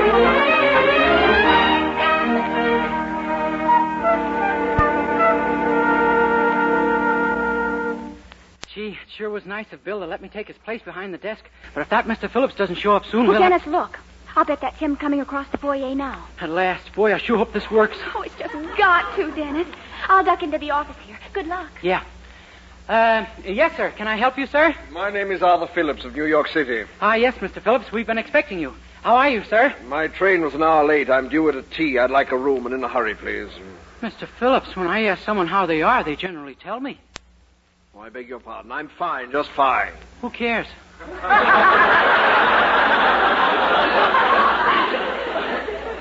Look, young man, I'd like to register, if I may. Aren't you going to ask me how I am? Very well. How are you? I've got an ulcer. I'm glad to hear it. Now, if you don't mind, just got in. I'm very tired. I'd like my room. What room is that? The room I reserved here by wire. Oh, that's gone. You mean you rented it to someone else? Oh, I had to. I couldn't help myself. Why not? I was bribed. I see. And now you want me to bribe you too, huh? Well, we're full up to the 4th floor, but I suppose you could try to bribe me for one on the 5th floor if you want to. All right, I'll bribe you for a room on the 5th floor. What? I wouldn't take it. Why not? We've got no 5th floor.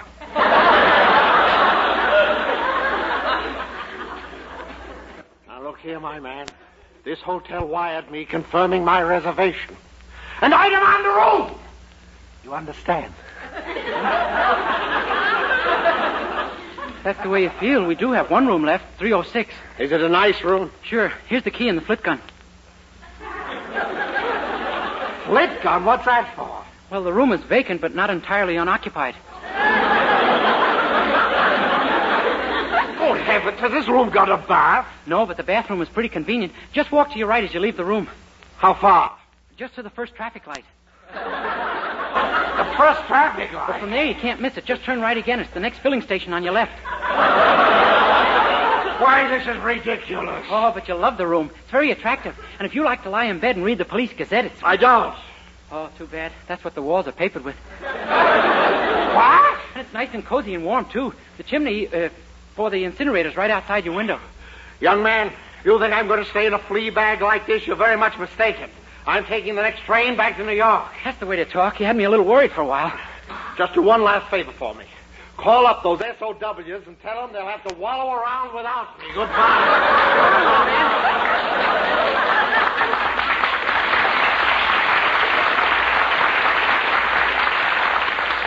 Oh, Dennis, I heard everything. You were just wonderful. Yeah, I think I've hit a hot streak. I sure hope it doesn't cool before that tea.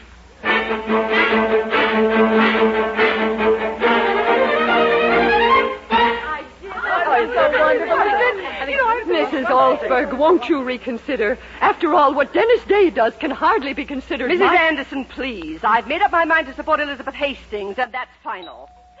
Oh, Mrs. Hastings, that must be Mr. Phillips. Oh, my Arthur, my own dear Arthur at last. Now, don't forget, ladies, the gentleman you're about to meet is typical of the distinguished friends I shall introduce you to if I'm elected president. Oh, yes. Oh, Mr. Phillips. Oh, I'm so glad to see you. How do you do? Howdy, babe.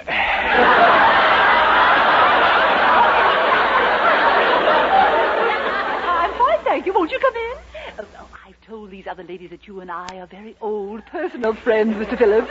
I hope you don't mind, but this election could mean my name in the social register. Shucks, kiddo, as the girdle said to the fat lady, if you can get it in, I won't spread it around.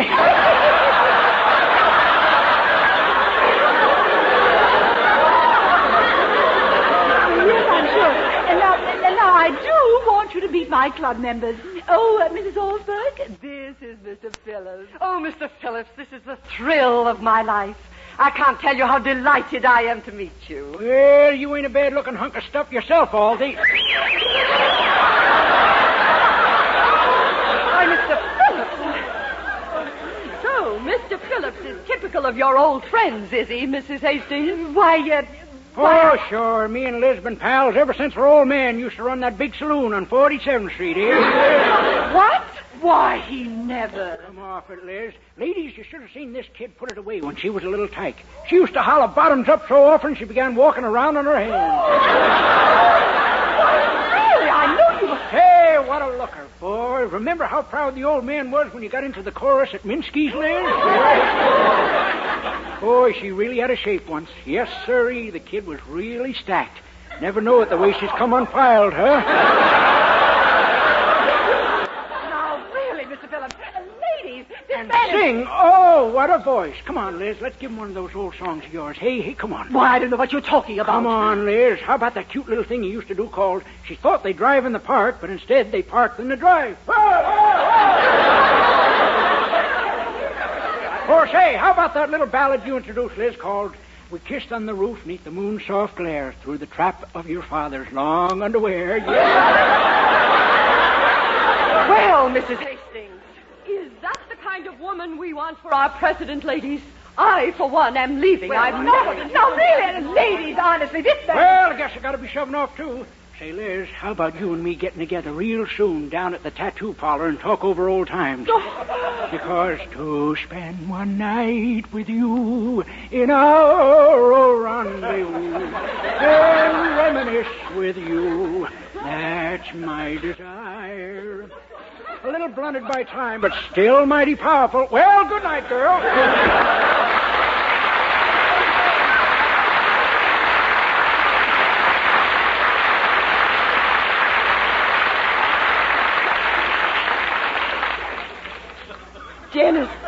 Dennis, you darling, you dear, sweet, wonderful boy, you've won the election for me. Why, Mrs.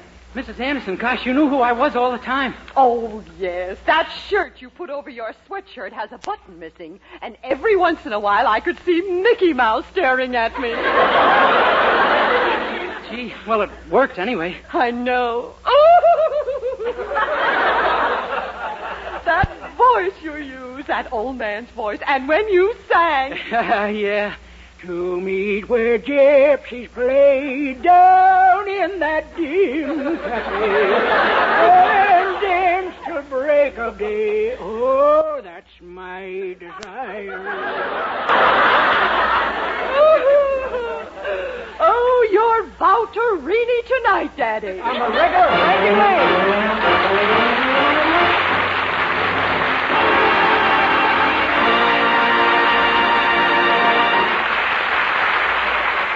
Dennis Day will be back in just 1 minute to sing Mickey. But first... Dream girl, beautiful luster cream girl, hair that gleams and glistens from a luster cream shampoo. Hair bright, washed right, easy to do and dress right. Hair that's soft and silky from a luster cream shampoo. Yes, Luster Cream Shampoo leaves hair with new three-way loveliness.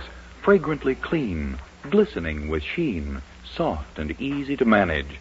Be a dream girl, a lovely Luster Cream girl. Dream girl, beautiful luster cream girl. You owe your crowning glory to a luster cream shampoo. With Charles Dand in the orchestra, Denis returns to our microphone to sing the old favorite and his latest RCA Victor recording, Mickey.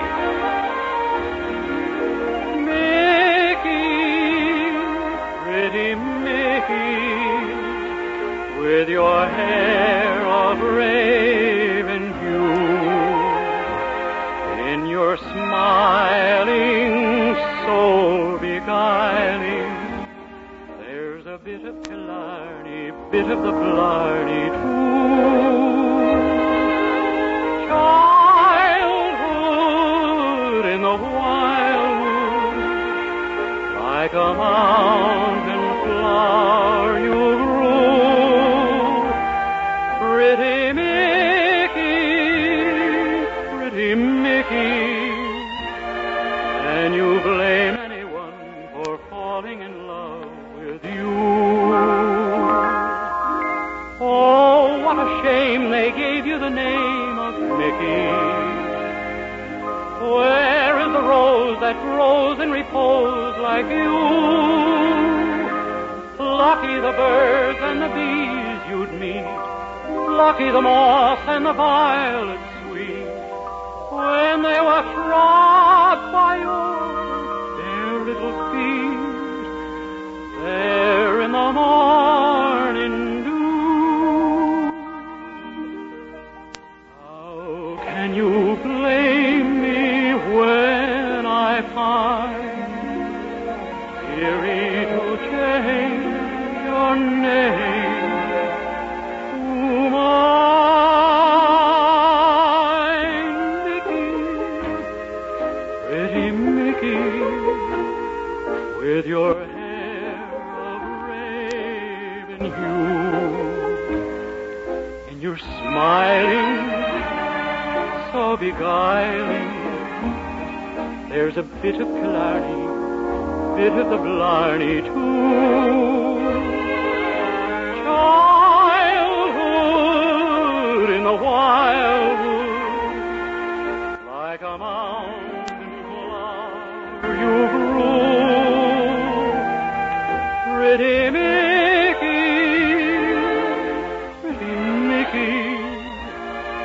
can you blame anyone for falling in love with you?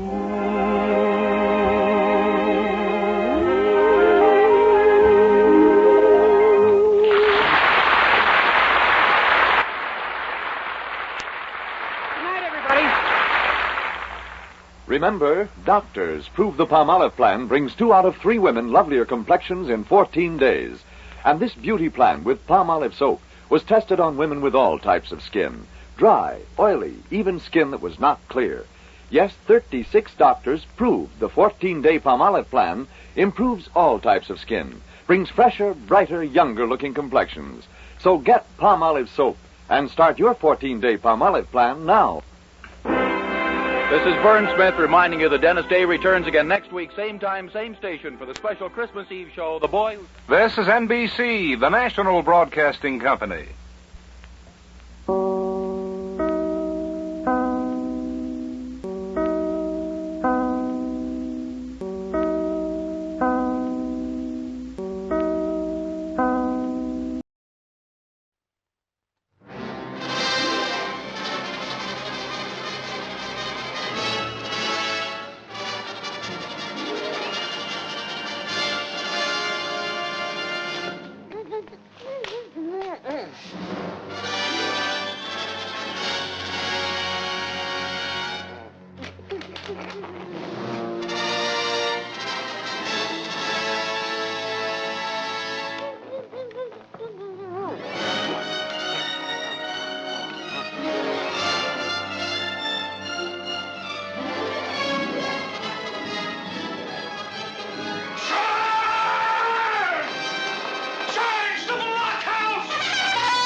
No, I can't. I won't.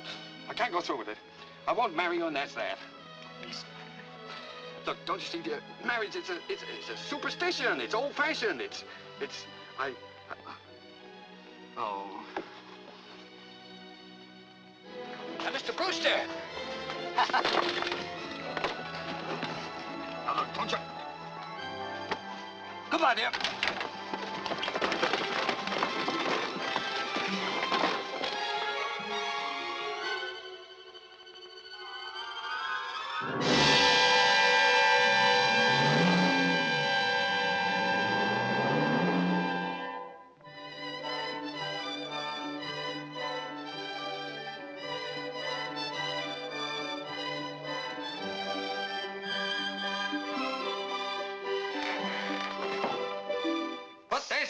In the window seat. Yes, dear. We know.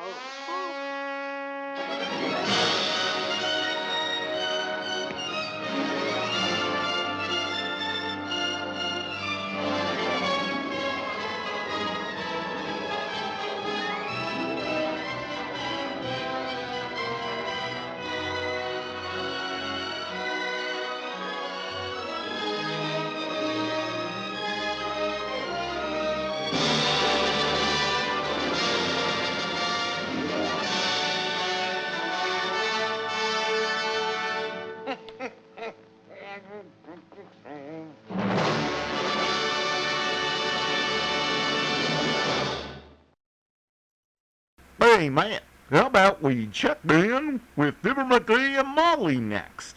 That sounds good to me. The Johnson Wax program with Fibber, Magee, and Molly.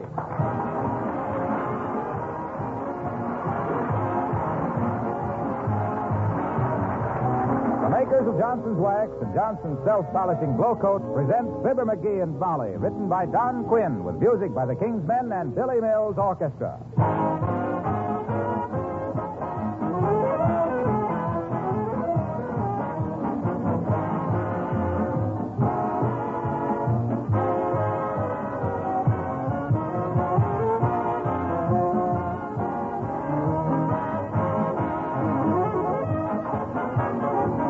Just received some good news. The National Safety Council has presented the makers of Johnson's Wax with a special wartime award for distinguished service to safety. The council is conducting an accident prevention campaign at the request of President Roosevelt to save manpower for war power. Although working under pressure and devoting a good part of their plant to making finishing products that serve the war or war equipment manufacturers, S.C. Johnson & Son have reduced their accident frequency rate this past year by 83 1/3%. The council reports that in the first year of the war, the number of American workers killed by accidents was 6 times as great as the number of Americans killed on all battlefronts. The time lost by industrial accidents in this period could have built 100 aircraft carriers or 23,000 bombing planes. I think you'll agree that every worker, man or woman, in every plant in these United States and Canada should do his level best to be careful, to avoid accidents, to keep well, and to work hard to back up those boys in Guadalcanal in North Africa.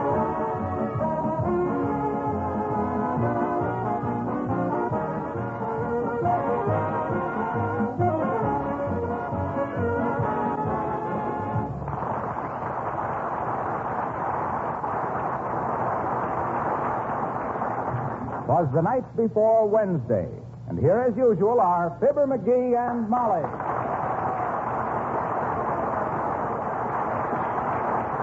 So I walked up to the counter and I says to the butcher, I says, "Look, Bud," I says, "give me about a 6-pound roll roast of beef, 2 nice tenderloin steaks, and a pound of bacon." Well, that guy looks at me like I was dreaming out loud. Which I was, because just then the alarm clock went off. Too bad you didn't sleep long enough or stay asleep long enough to get those 2 steaks, dearie. I'll try again tonight. While I'm dreaming, you want me to go around by the creamery and get a pound of butter? Say, Magee. Huh? How on earth do you wear the toes of your socks out like this? Look at here. And these are practically new socks, too. Oh, I see. I wiggle my toes when I think. Well, don't be such a deep thinker. Go barefooted. What are you reading there? Huh? Oh, this? I thought I'd read up on modern weapons and all the new stuff they're using in this war, so I went to the library and got a book. Oh, what's the name of it? Tom Swift and his electric rifle. Believe me, the War Department is a dope if they don't sign this guy up. He's terrific. He's got a... Oh, I wonder who that could be. Probably a fireman from Berlin looking for a cool place to sit down. Come in. Well, Abigail Uppington, come in. Oh, how do you do, my dear? And Mr. McGee? Hi, Uppy. Hunker down on this homespun hassock and hand your hips to Hunk of Happiness. I'd offer you this rocking chair, but it ain't been ridden for several days, and it's kind of skittish. Oh, thank you, Mr. McGee. I can't stay but a few minutes. Mrs. McGee, I wanted you to be the first to know. Abigail, you're not engaged. Oh, no. You ain't married again. No. You're not moving. No, that's not what I know. You're going to let your hair grow in again. Natural. No, Please, Mr. McGee. Oh, that's okay. You look good with gray hair. You know what I always say? Just because there's a little snow on the roof don't mean the fire's gone out in the house.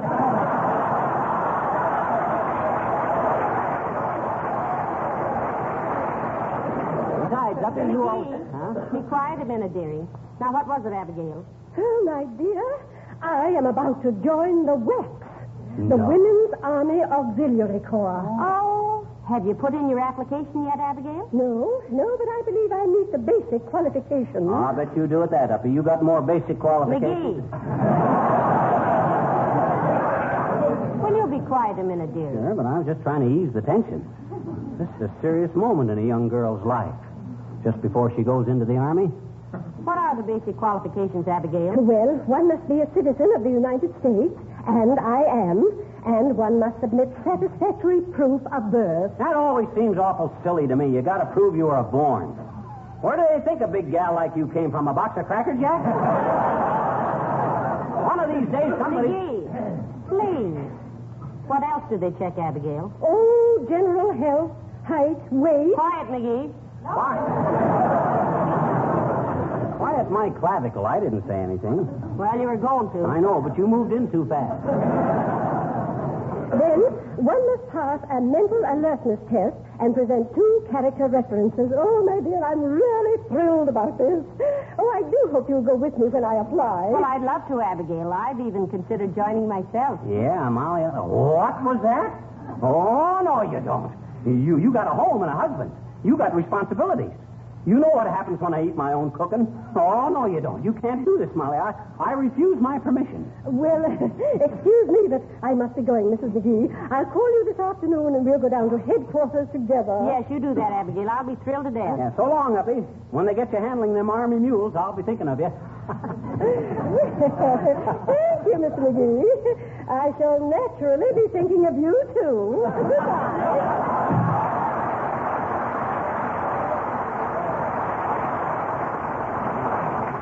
Try to bandy words with her if I were you, McGee. Why? She'd top you like she was trimming a head. Yeah. She just wants to strut around in a uniform. That's all she wants. Gee whiz. Now, listen, you stop right there, my fine fellow. Huh? I know a little bit about the WACS myself, and they're wonderful. Every one of them is releasing a man for frontline duty. Yes, but my guy... And they don't strut. They work. They rig parachutes, they drive jeeps and peeps, and repair motors and operate radios. I know, but what I mean It's the only is... authorized women's organization except the nurses that serves with the Army. Yes, but what... And just because the Marines said you were too old, and the Army said you were out of condition, and the Navy said they didn't want you, and the Air Corps just laughed... You needn't think Oh, well, lay off. Now, cut it out, Molly. I wasn't insulting the WACS. But them gals that spend $250 for a fancy the uniform... WACS wear government-issue uniforms. Yep. Hey, how do you know so much about this? Oh, look, you ain't seriously thinking of... Oh, now, Molly, you can't do this to me. Who'd mend my socks? Who'd make my bed? Calm yourself, dearie. Come in. Well, call me a Jap, give me a knife, and turn your back if it ain't Horatio K. Boomer.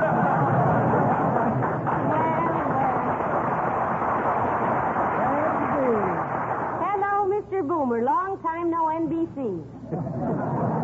Good afternoon, my pretty, and a reluctant recognition to you, rat face.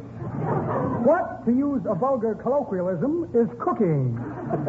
Oh, nothing much, Boomer, you old reprobate. Just talking about Mrs. Uppington joining the WACS. You got a nice military wristwatch you can sell her that you found sticking to your fingers in some jewelry store? Oh, now, McGee. You wrong me, my boy. I'm not the Horatio K. Boomer you once knew. I'm a reformed character, yes, indeed. What caused this sudden gush of purity? 6 months in the clink? Not at all. Finally saw the error of my ways. Got a job in a defense plant. Oh. came to the conclusion that crime didn't pay. Enough. A likely story. Let's see your identification badge, Mr. Boomer. Why, certainly. Identification badge. I'll put that badge. Had it right here a minute ago. Now let me see. Must be an odd feeling going through your own pockets, eh, Boomer? Quiet, retread, quiet. Now let me see. Here's a short length of copper wire. Handy to use at length on short coppers. Just for a gag, of course. Here's a small harness buckle. Found that in my porterhouse steak last night. Wonder if they thought I said powder horse. No, that's impossible. Still, why did the waitress tell me to pay my check at the $2 window? Well. I'll bet you haven't got any identification badge. Tiger Lily? My new teeth are bothering me. That'll be an even money wager in any town west of Passaic. But I have it right here somewhere. Now, where's that badge? Let me see. What's this? A letter from my baby sister, Clarissa. Poor child. Now doing time in Kansas City. Victim of her own vanity. Mistook a bloodhound for a wolf. Well, imagine that. No identification badge. Must have dropped it in that dark doorway when I was rolling that lush. Unfortunately, it was somebody else's picture on it. Well, nice to see you, Dreamboat. Pip, pip to you, Pitch and Pull.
Molly, let's be sensible about this. Let's talk this over. Talk what over, dearie? This thing about you joining the wax.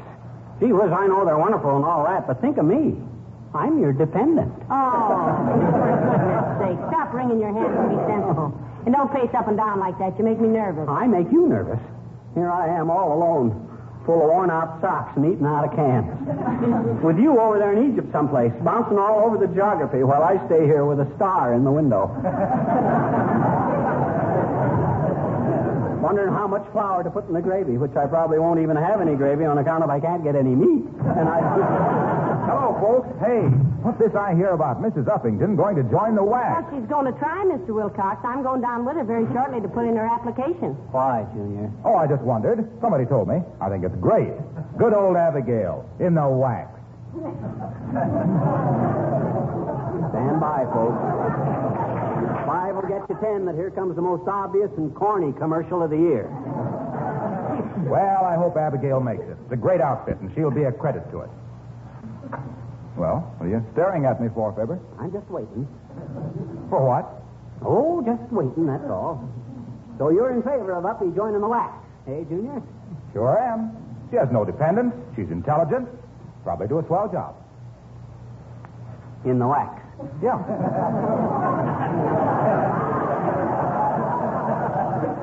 Say, what on earth What is going on here, anyway? This is the silliest dialogue I've heard since we dramatized the Count of Monte Cristo in our barn and the pig got loose. Did you want anything in particular, Mr. Wilcox, aside from telling us about Mrs. Uppington and the wax? Uh-oh. Here it comes, folks. Well, yes, I wanted you folks' opinion on something. May I use your phonograph a minute? Why, certainly, Mr. Wilcox. Roll the rug back, dearie. Huh? I imagine Mr. Wilcox wants to show us the new buck and wing or something. Now, wait a minute. What is this anyway, Harlow? Well, it's very simple. I've been listening to the radio a lot lately, and I wondered if maybe I'm not in a rut. If our radio advertising doesn't need a little more hoopla. So I made up a few records. This I shall have to hear. Yeah, go ahead, Junior. And I don't think you're in a rut. I think you're in the groove. My philosophy has always been... In a rut. Go ahead, Mr. Wilcox. All right, wait till I adjust this turntable. There we go. Now, look, this is the whimsical type of announcement. Who's there? I'm Dirt. I'm Dust. I'm Dampness. Well, I'm Johnson's wife, and I won't let any of you in, so there. Moving dirt and dampness in, you be sold up outside. Because if you're paused for station identification, leave fingerprints on the furniture, they'll wipe right off with Johnson's wax. These are the facts.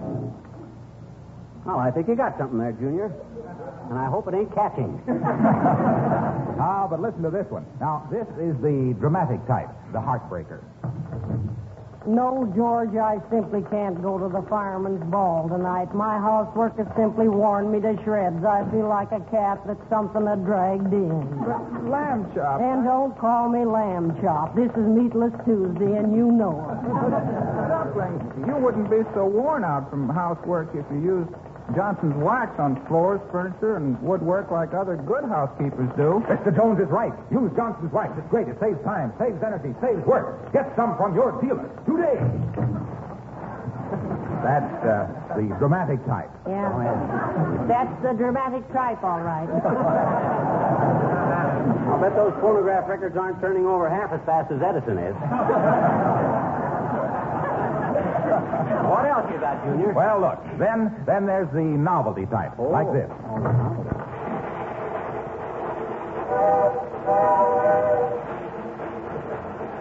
Johnson's wax, Johnson's wax, Johnson's wax, Johnson's wax, Johnson's wax.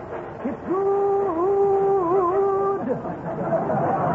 Yes, try Johnson's wax, and you'll make the grade as a fine housekeeper. Because Johnson's wax seals all wood, painted, and enamel surfaces against dust, dirt, and dampness. So train yourself to try Johnson's wax, Johnson's wax, Johnson's wax, Johnson's wax, Johnson's wax. It's good.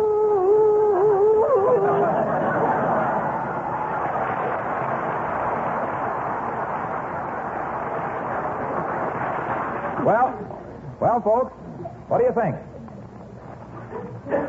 Yeah, I kind of thought so myself. See you next week. So long, folks.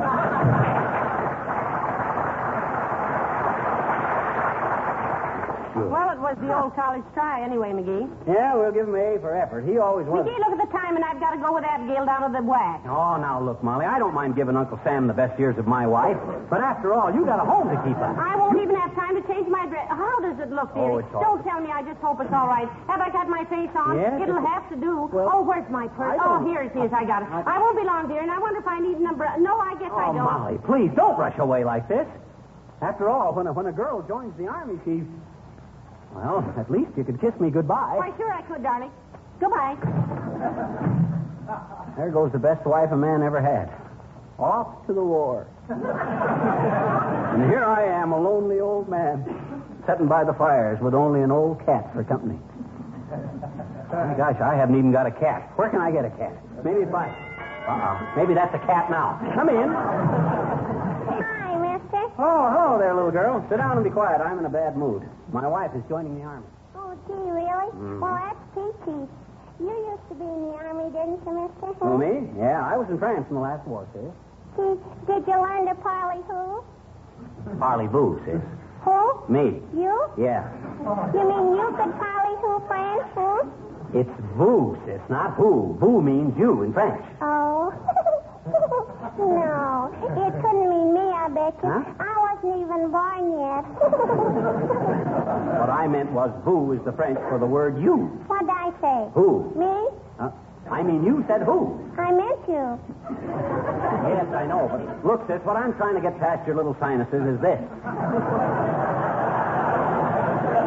In French, vous is you. And who don't mean... That is, if I said who, it wouldn't mean you because you is vous. Oh, and then who's who? Doggone it, who ain't anybody? Well, see, it's got to be somebody, mister, on account of if there's any Frenchmen in who's who, they can't all be vous, because vous is you, and if you ever got in who's who... Hey. Cut it out, sis. What I've been trying to say is this. In French, you, spelled Y-O-U, is vous, spelled V-O-O. I know how to say cow in French, I bet you. How? Moo. Oh. Look, sis, I'm in no mood to go into this moo-moo, who's who, boo-boo business any further. I sound like Bing Crosby already.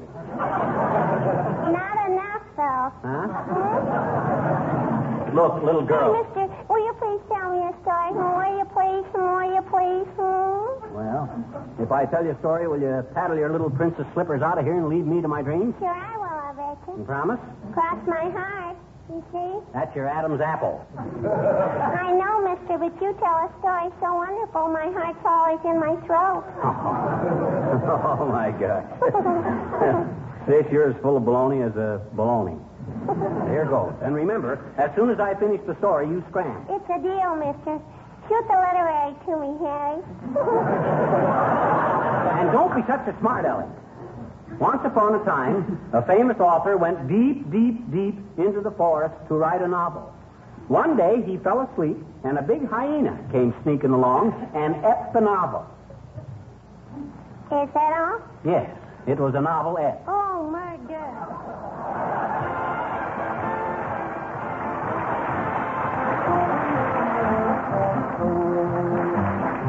The King's Men sing, would you rather be a colonel with an eagle on your shoulder than a private with a chicken on your knee? I overheard a father ask his soldier son, now, why don't you advance as other boys have done? You've been a private too long. Now tell me what's wrong. Said the soldier with a twinkle in his eye, here's the reason why. I'd rather be a private than a colonel in the army. A private has more fun when all his daily work is done. And when he goes on hikes, in every town he strikes, girls discover him and they smother him with things he likes. But girlies act so shy when Colonel passes by. He holds his head so high with dignity. So would you rather be a colonel with an eagle on your shoulder than a private with a chicken on your knee?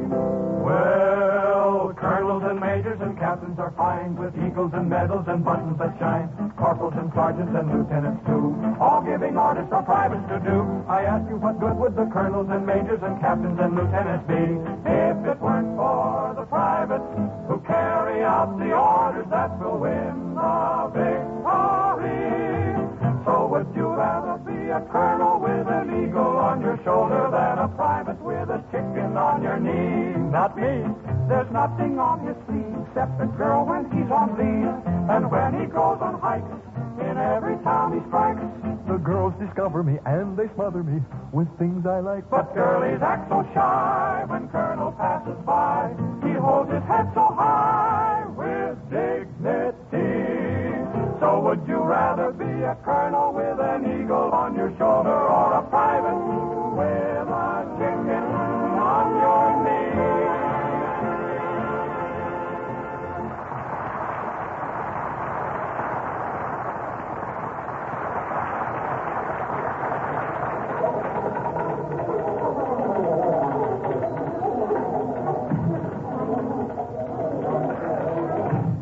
Yes, ladies. I'm Lieutenant Gordon. Could I help you? Yes, you could, dearie. My girlfriend here wants to enlist. I'm Mrs. Magee, and her name is Abigail Uppington. Yes, my name is Abigail Abington. Abigail Abington. Oh, my. Oh, I'm so nervous. There's no reason to be, Miss Uppington. Mrs. Uppington, sir. Madam. Oh, how does one address a female lieutenant? Lieutenant. Simple, isn't it? Oh, well, I must confess I'm rather ignorant of the organization, Your Honor. Oh, I mean, Lieutenant, but I'm a widow. I have no dependents, am in good health, and I am a United States citizen. Well, those are all desirable qualifications, Mrs. Uffington. Let me explain briefly about the Women's Army Auxiliary Corps. It is a corps of women in military uniform, under military discipline, receiving military pay. We serve officially with the Army. And when we have recruited our necessary 150,000 members, it means that 150,000 men are released for combat duty. Do you speak any foreign languages, Mrs. Uffington? Why, no, I don't believe Oh, that. now, Abigail, you do, too. Don't be so much. You talk Pig Latin like everything. Well, I'm afraid Pig Latin would not be very useful to us, Mrs. Magee. We have very little contact with the German General Staff.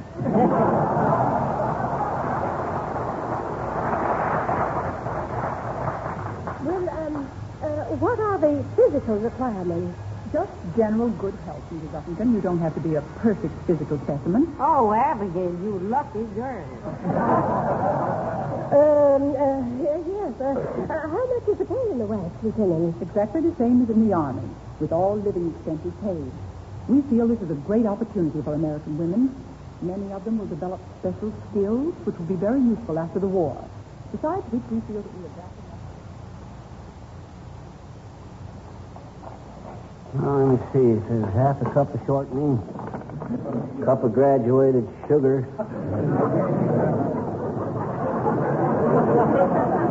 2 eggs separated. Separated from what? Who wrote this dad-ratted cookbook anyway? Colonel Stutnagel? Now, let's see now. Oh, well, I'll never get this cake baked. Come in. Hello, Mr. Magee. Hello, Mrs. Oh, where's Mrs. Magee? Hi, Wimp, old man. Hey, what does TSP stand for? Tailspin, I think, Mr. Magee. Tailspin. 1.5 tailspins of salt. That can't be right. What are you making? Upside down cake. Well, maybe tailspin is right. Maybe you just put in some salt and whirl around till you fall on your batter. How long ago was Sweetie Face here, Mr. Magee? Your wife? She hasn't been here, Wimp. Really? No. Well, my goodness. When I saw the curtains all down and the rugs torn up and the place in such a mess, I thought that she... Who's that? McGee, where are you? What's happened to this house? Hello, Mr. Wimple. Hello, Mrs. Magee. I just thought... Tell me later, what goes on here, McGee? The house is a wreck. Well, ain't you... Didn't you join the Army? Why, of course not. Huh? I got all the dope out of months ago, and I decided I had too much responsibility with you. Oh. But who wrecked our house, dear? Well, gee, I thought if I was going to be a grass widow for the duration, I better learn to do things. I started to wash the curtains and clean the rugs and bake a cake. Only I scorched the curtains trying to dry them in the oven. I couldn't get the soap out of the rugs. And what does TSP stand for? Teaspoon. And give me a kiss, you silly boy. Oh. Well, what are you looking so pop-eyed about, Wimple? You mean you can make a mess like this in the house, and when your wife comes home, she kisses you?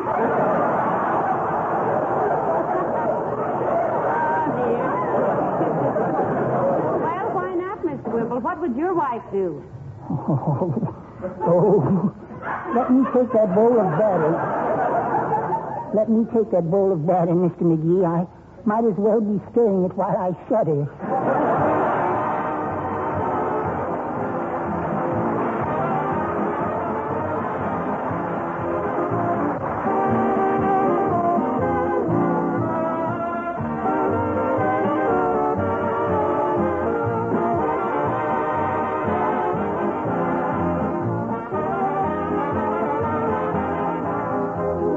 Things that are said over and over again sometimes get to be such an old story they lose their original meaning.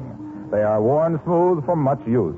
Take the word conservation, for example, and the phrase, take better care of the things you have.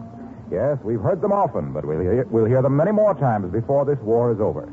Because it is important to take better care of the things we have. It is vital to conserve your resources and our manpower in little ways, in every way, in every home in the land. And that brings me back for a moment to Johnson's Wax, used in millions of homes for the protection and preservation of floors, furniture, and woodwork. The regular use of Johnson's Wax saves expensive refinishing. It also saves many hours of work and adds rich, mellow beauty to your home. Johnson's Wax is available in 3 forms: paste, liquid, and cream.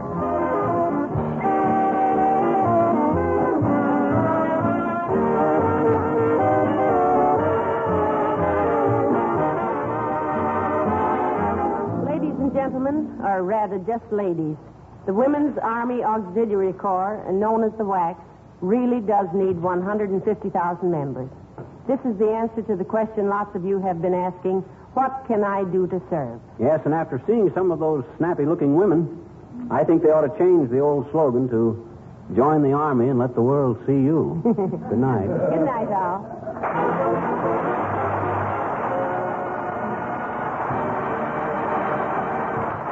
The characters of Horatio K. Boomer and Wallace Wimple heard on our program were played by Bill Thompson. This is Harlow Wilcox, speaking for the makers of Johnson Wax Finishes for the home and industry, inviting you all to join us again next Tuesday night. Good night. This program came to you from Hollywood. This is the National Broadcasting Company. This is the National Broadcasting Company. This is the National Broadcasting Company. This is the National Broadcasting Company.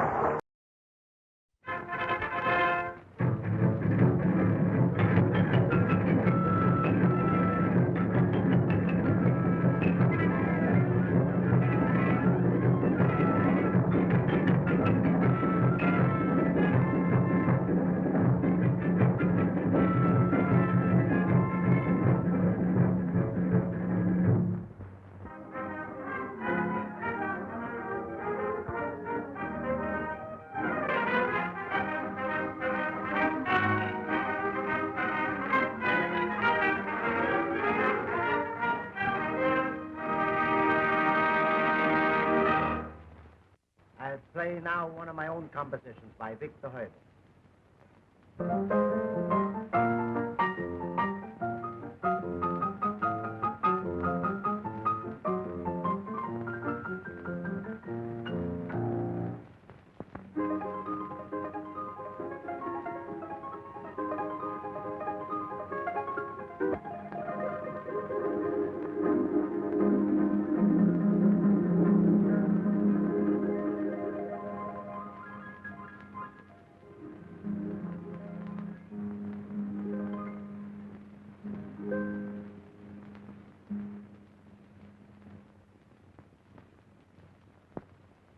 Hi.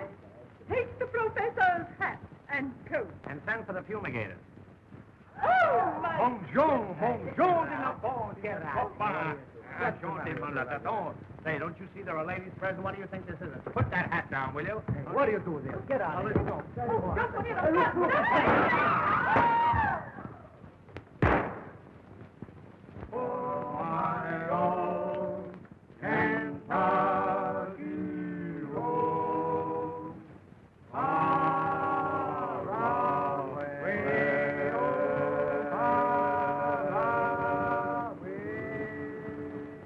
This program is coming to you from the House of David.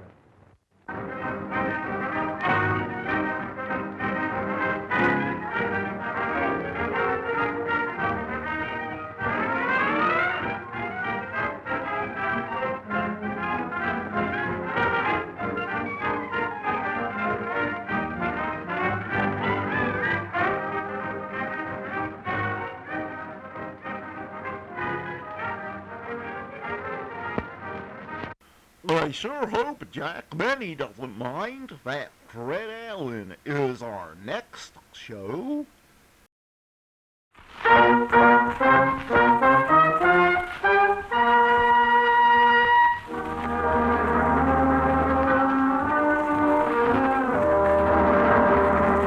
The Best Foods Company, makers of Hellman's Mayonnaise, presents Fred Allen's Salad Bowl Review with Roy Atwell, Portland Hoffa, Jack Smart, the Song Smiths, and Ferdy Groppe's music.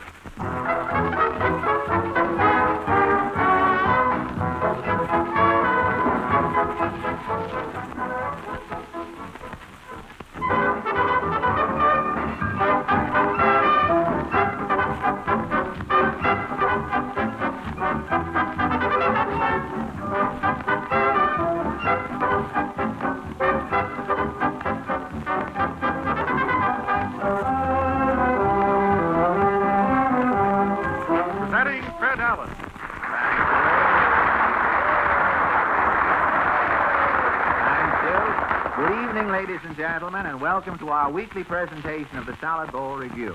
Well, Thanksgiving Day is over, and those who had turkey yesterday have a family skeleton in their ice boxes today. Nothing looks as bare as a turkey the next day. But say, if you were lucky enough to get the wishbone, you can wish for another turkey. I know, you thought I was going to say you can wish for a jar of Hellman's mayonnaise. But you don't have to wish for Hellman's mayonnaise, ladies and gentlemen. All you need in most communities is 15 cents and a desire to see your salads well-dressed. Tonight, if you'll step into the salad bowl, we'll take you for a farewell trip to the bargain basement court. I am still Judge Allen, and while I'm looking up a note to see if I can take it, Ferdy Grofe and his musical jury will file to their places.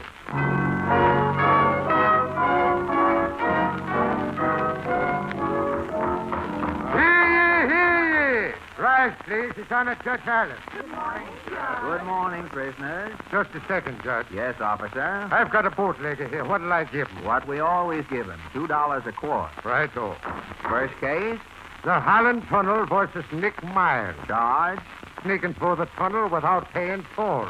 Your Honor, the client is represented by Entermeyer, Wasservogel, Vandergrill, Waycross, and Goldberg. What's your name? Muldoon. And who are you? I'm a friend of the firm. You're not a lawyer? No. You're just a friend of Untermeyer, Wasservogel, Vandergrill, Waycross, and Goldberg. Yes, Your Honor. Are any of these lawyers in court? Oh, no. It's a big firm, Your Honor. They never bother coming into court. Oh, they're too busy. Oh, yes. Untermeyer, Wasservogel, Vandergrill, and Waycross play bridge all day. What does Goldberg do in the firm? He's the treasurer. I get it. Now, your client is charged with using underground means to defraud the Holland Tunnel. Yes, he's guilty. What's the fine? There is no fine. I sentenced him to write Untermeyer, Wasservogel, Vandergrill, Waycross, and Goldberg 200 times. Oh, but that'll take him 6 months. Exactly. Next case? Mrs. Petroff and Mrs. Toyle versus Pinkbaum's Day Nursery. Charge? Pinkbaum's mixed up all of the babies in the neighborhood. Oh, Judge, it's my baby. Keep quiet, your husband. It's my child, Your Honor. Order, please. Solomon Pinkbaum. Not guilty, Judge Martell. Oh, you monster. My husband will strangle you. Now, what's happened, Pinkbaum? Your Honor, I'm running a high-class parking place for the kiddies. What do you mean, a parking place? So, for married ladies who's working in the daytime, I'm keeping open a Monte Carlo for the kiddies. What caused this mix-up? So, today I'm checking the kiddies personally. Well, everything is tip-top, hunky-dory, Judge, until I'm closing up. And then I got 2 mothers and 1 kid. Now, whose child is it? Oh, it's my Elma. No, it's my Rodney. Which woman checked the baby, Pinkbaum? Judge, I couldn't tell you. All I know is that I got 1 kid left over in a basket and I got a fight on my hands. Put the basket up here. Okay, I'll put it right. Well, I don't know what I can do about it. Judge, if the ladies will only leave the room, I got a suggestion for you. Okay. Kindly step into my chambers, ladies. Oh, I want my Elma. I'll take this to the superb court. This is a terrible mess, Pinkbaum. What's your solution? Well, I'm reading once that King Solomon caught himself in a case like this. How did he decide it? Well, he's taking the knife and he's saying to the 2 mothers, girls, he says, girls, I'm going to cut little Rollo in half. And I'm paying off 50% to the stockholders. Oh, yes. I saw that in a picture, Babes in Jeopardy. You got it? And the real mother, she's not wanting to see the baby to suffer. So she's saying, bring up that knife, Sally. Better you're giving Rollo to my opponent than cutting him off. I remember. Mother love triumph. You got it. You made us your best spell every time, big boy. Clerk? Yes, sir. Call in those 2 women and get me a knife. Yes, sir. In here. Oh, where's Rodney? Where's Elmer? Right here in the basket, ladies. Here's the knife, Your Honor. Okay. Now, in order to be fair, ladies, I'm going to use King Solomon's logic. I'm cutting the baby in half. Will that satisfy you, Mrs. Petroff? It's all right with me. And you, Mrs. Toyle? Say, a half a son is better than no family at all. They're giving the wrong answers, Pinkbaum. Never mind that. What do I do now? I don't know. Maybe the kid's got an idea. I'll open up the basket. Wait a minute. Why, that ain't Elmer. It's not Rodney either. Who is it, Pinkbaum? Just a minute. I'll grill the kid. Come here, sweetheart, darling. Tell the judge, what is your name? Speaking up, Fauntleroy. Well, the name is Pinkbaum. Pinkbaum? Hey, wait a minute. Was your father Solomon Galahad Pinkbaum? Yes, said it. My son. Pappy. Court's adjourned for a musical recess. I just want to tell you about the coming of the judgment. Next case, Dunstan B. Lummox, vagrancy. Guilty or not guilty, Lummox? I'm guilty, Judge. I'm wanted in 4 states. Well, you're not wanted here. Dismissed. Oh, can't I please have 10 days? Not in this state. Go where you're wanted. Next. Flossie Lefevre versus Lombardo Higgins, breach of promise. What's been going on, Flossie? Well, this bird made a hamburger out of my heart, Judge, and he's got a pay. That's a lot of hidey-ho, Judge. What is that hidey-ho, Lombardo? It's Harlem for hot chow. Is there an interpreter for this case, clerk? No, but there's a little girl here, a witness. Hello? Oh, hello, Portland. Were you summoned? No, but I know the whole story, so I thought I'd come over. Are you acquainted with Flossie Lefevre? Yes, her real name is Kate Bailey, but she wanted a hot stage name, so she picked Lefevre. Say, you can't get much hotter than Lefevre unless it's La Grippe. I'll intimate. Luckily, she does a fan dance, and the breeze keeps her cool. Have you ever seen Flossie in the theater? No, but she passed our house in the patrol so many times. I got to know her well. Do you know the defendant, Lombardo? Yes, he's a crooner. He calls himself the boy with the honey tonsils. I see. Now, where does he function? At the Gilded Rat Chop Suey Palace. A dine and dance den, hey? Yes, it's one of those places where you have to dance to digest the food. And Lombardo sings there, too? Yes, if you order the 35-cent lunch, he sings to take your mind off the chow mein. I see. Now, how did they meet? He saw her coming in there every night, and he knew the food wasn't that good. Oh, he thought he was a sight for sore eyes, eh? His tuxedo was so shiny, he wouldn't do your eyes any good. But he was nice at first. Really? I'll intimate. If her soup was hot, he'd have the trombone player blow in her direction to cool it off. Oh, those are the little things that turn a woman's head. Then he got friendly with her. In what way? When he'd turn over the music, he'd wet his thumb in her coffee. Oh, she couldn't resist him after that. Well, you know how it is with a chorus girl, Judge. Don't you think there are too many temptations in chorus girls' lives? I'll intimate they never have time to look into half of them. And you think Flossie invited this romance? She always said she'd be putty in the back seat of a Rolls Royce. Did Lombardo pretend to be a wealthy crooner? I'll intimate he told her he was worth his weight in megaphone. Uh-huh. Putting on the dog, eh? Oh, he overdid it. He put on the kennels. Well, did he give her any presents? I'll say he gave her an engagement ring with a stone in it to match her eyes. What kind of a stone? Well, her eyes were generally bloodshot, so he bought her a ruby. Now, tell me, who broke the engagement? Nobody knows. They were going together for a year, and Flossie asked him about his intentions. And? He said his intentions were honorable, but remote. He was holding the romance for a long pull, eh? I'll intimate. She said if he left her without warning, she'd take him to court. So what happened? He forgot to warn her, and here he is. I get it. Thank you, Portland. Goodbye. Peekaboo. Flossie and Lombardo? Yes, Judge. Your Honor, Flossie and I just made up. Yeah, I discovered some new evidence. What is the nature of the evidence? Well, the boyfriend's got $50 I didn't know he had. Okay. Will you be back? As soon as he spends it, Judge. Case dismissed. Are you ready for me now, Judge Allen? Yes, Mr. Ruffner. Order, please. Mr. Ruffner, please. Order, please. Next case. Mrs. Fitz versus Roy Atwell. Right here. Spotty on the jot. Johnny on the shot. The spot, Your Allen. He's a crook, Your Honor. Order in the court. Yes, order in the court. Order in the court. Who brought that dog in here? Judge, this double dealer sold me this flea-bitten mutt. Why, he's no double-bitten dealer, madam. And don't stall this flounder. This flounder, bee-flitting a mutt. Why, his father was a wire-haired terrier, and his mother was a lady. I want my money back. You said he won a blue ribbon in the dog show. Yes, he rubbed a woo. He run a roo blibbon. In a dog slow, and he also took a first prize in a cat show. A cat show. Order. Quiet. Stop this noise. Whose parrot is that? Oh, that's my honor, your parrot. She's my wet nurse. My witness. Oh, the parrot is your witness. What are you, a bird fancier? Oh, yes, I'm Roy Inkwell, Roy Atwell, bird fancier, dog fancier, and cat fancier. Cat fancier. I smell Airedales, I sell Airedales, and sheepdogs, dogs, alley rats, cats, Irish booze hounds, vermin, German police hogs, dogs, and kosher hot dogs. In other words, you run a second-hand pet shop. A second-hand pet shop is right. Order, please. Listen, Atwell, if this parrot of yours has anything to say, put her on the stand. Yes, Your Honor. I'll put my carrot on the pan. She'll say a beakful. Come here, Polly. Pretty jolly. Pretty Polly. Now, Molly, Polly, let's hear your story. You're a bum. I object. Who's a bum? It's your witness, Atwell. Birds of a feather, you know. Oh, yes, you bet. Birds of a leather, and they feather your vest, your chest, your nest, yes. Judge, somebody bribed my witness. My witness said this parrot is committing forgery. Perjury.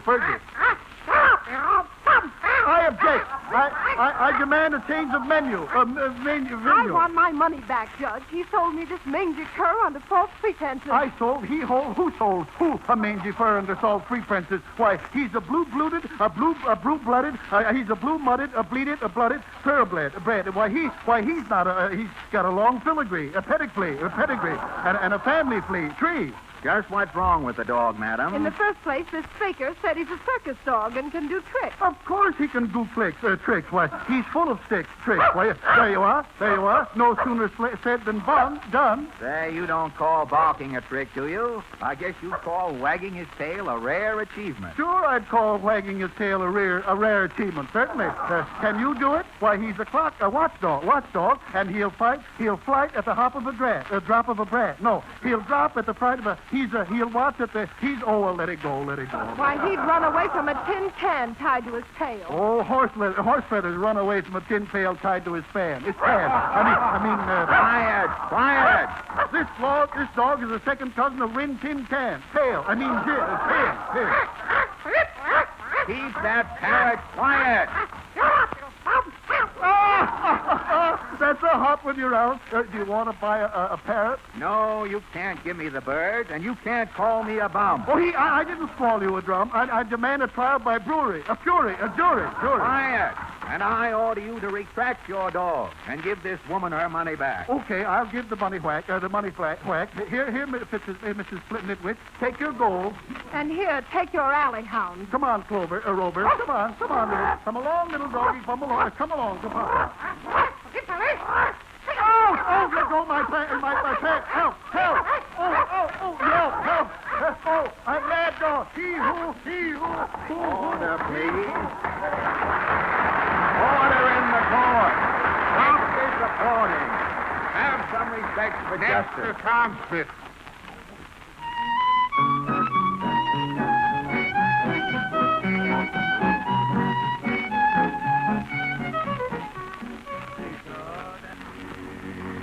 Thank you, boys. Dismissed. Next.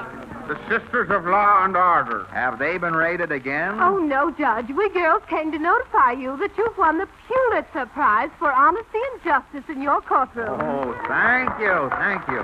I've always kept my bargain basement court incorruptible, honorable, and pure. I shall treasure this Pulitzer Prize, and it will make an excellent ashtray. Very good. And now, my good people, if you'll clear the court, I shall proceed with the administration of justice. Quiet. Hear ye. All persons have... What's the first case? The People versus Nick Knockamopoulos, public enemy number 7051. That number's been changed. It's now public enemy 47051. Nick Knockamopoulos. Here I am, Judge. And I'm his attorney, Your Honor. You may address the court. Yeah, go ahead, mouthpiece. Undress to the court. Go ahead. Tell him what he got. True, Your Honor. My client blew up the orphan asylum and the Bidewee home, but he's sorry he did it, aren't you, Nick? Sure, I'm very sorry. Anything you say, go ahead, mouthpiece. Witness for the state. Dirty Sweet. Yes, Your Honor. Miss Sweet, what do you know about this case? Well, I'll tell you, but it's a big secret.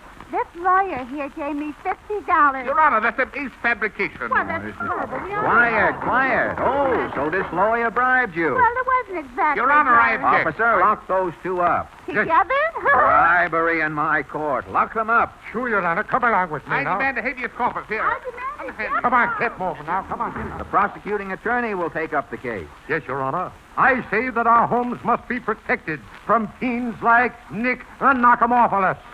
Think of the wives at home alone. Wait a minute. Telegram for me. Right here. Oh, pardon me, Your Honor, while I read this, will you Go right ahead. If it's a horse, put $2 on it for me. Why, be God, let me out of here. This is terrible. Well, what's going on there? Order, please. What happened, clerk? Must have been some bad news in that telegram. Here it is. He just dropped it. Let me read it. My darling Snoopsy, my husband knows all. Your own little babesy wavesy. P.S. Scramsy Whamsy. I get it. Hey, George, there's too much Monty business here. Hurry up with this case. You can't rush me, Mr. Knockamophilus. I'll keep this court clean if I have to sweep it out myself. Your Honor, this is all right. Haven't you? Yeah, just a minute. Who are you, and what do you mean by coming in here intoxicated? What do you mean, what do I mean? Where did you get that liquor? In that speakeasy here on the back of the courtroom. And that gambling joint upstairs is crooked. I've been robbed. I want you arrested. Hey, I'll give arrested. Oh, this is a disgrace. Girls, you're not safe in this den of iniquity. Ladies, you're not taking back the Pulitzer Prize. Yes, we are, and we demand your arrest. Yes, put him in jail. He's a crook. Sorry, Judge, I'll have to lock you up. Well, that's a good idea. I'll keep this court clean if I have to stay out of it myself. Hey, clerk. Yes, Your Honor. Here, take this robe. It never fit me right anyway. Yes, sir. Goodbye, Your Honor. Goodbye. And remember my slogan. Keep this court clean. Yes, sir. Hey, Nick. What do you want, please? I'll sell you this judge robe here and everything that goes with it for $500. What do you say? Sure, that's fine. Then I try my own case. Here's the dough. And here's the robe. Now get up on the judge's bench. Oh, boy, I'm a summer judge, eh? Watch me. Hee. What's the first case? Nick Knockamophilus. That's fine. Not guilty. Case dismissed. Let her go.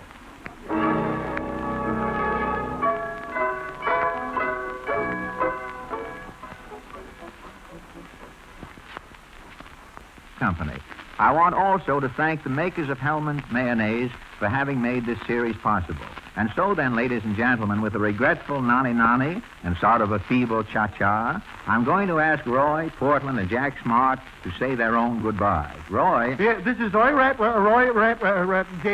ladies and gentlemen, saying good guy, well, let it go. And Portland? I won't say goodbye, ladies and gentlemen. I'll just say peekaboo. Jack Smart? This is Jack Smart saying good, spelled G-O-O-D, bye, spelled P-Y-E. And even though we're not going to be here Friday nights to remind you, ladies and gentlemen, don't forget that the well-dressed salad will always be wearing Hellman's Mayonnaise. This is Fred Allen saying good night and thank you.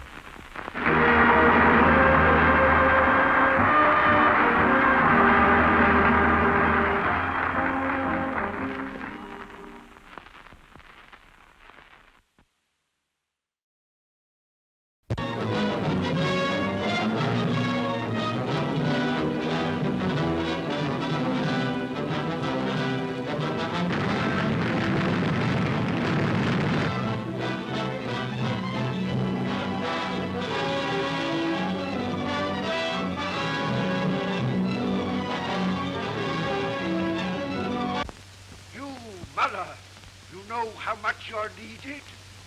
Ah, I see you look at your leader. And I, too, look to you, Paul Baumer. And I wonder what you are going to do. I'll go. I want to go. Me, too. I don't see that. The Kaiser's got everything he needs. Well, they never had a war before. Every full-grown emperor needs one war to make him famous.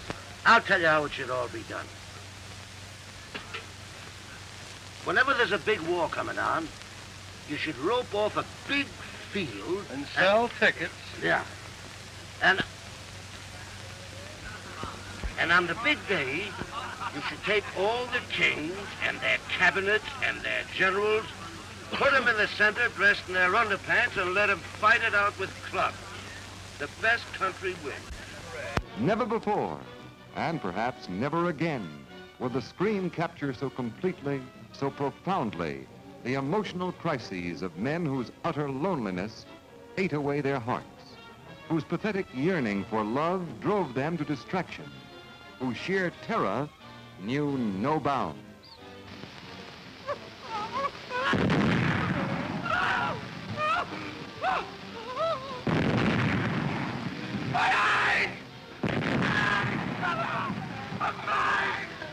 this is the immortal screen achievement, which has become more dramatic, more vital with every passing year. See it. See it again. See it with your heart wide open. For this is the motion picture about which it can truly be said, no man or woman can afford to miss it.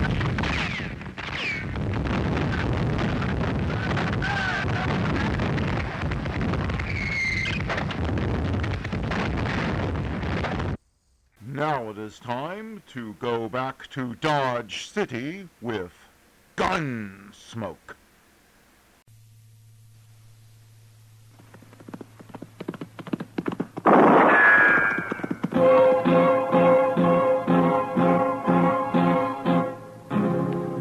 Gunsmoke, brought to you by L&M Filters. This is it. L&M is best, stands out from all the rest. Around Dodge City and in the territory on West, there's just one way to handle the killers and the spoilers, and that's with a U.S. Marshal and the smell of Gunsmoke.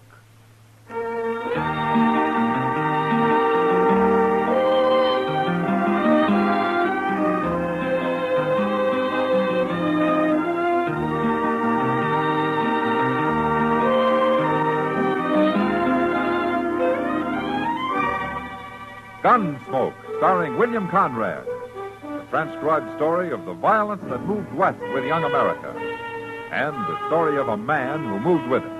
I'm that man. Matt Dillon, United States Marshal. The first man they look for and the last they want to meet. It's a chancy job, and it makes a man watchful. And a little lonely.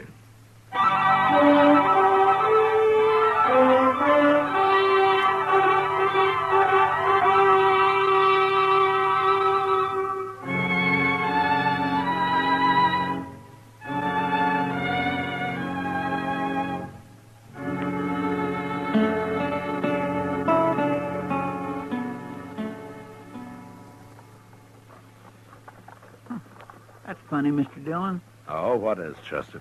Look up the street there. What? Coming out of the Long Branch. Yeah, come on.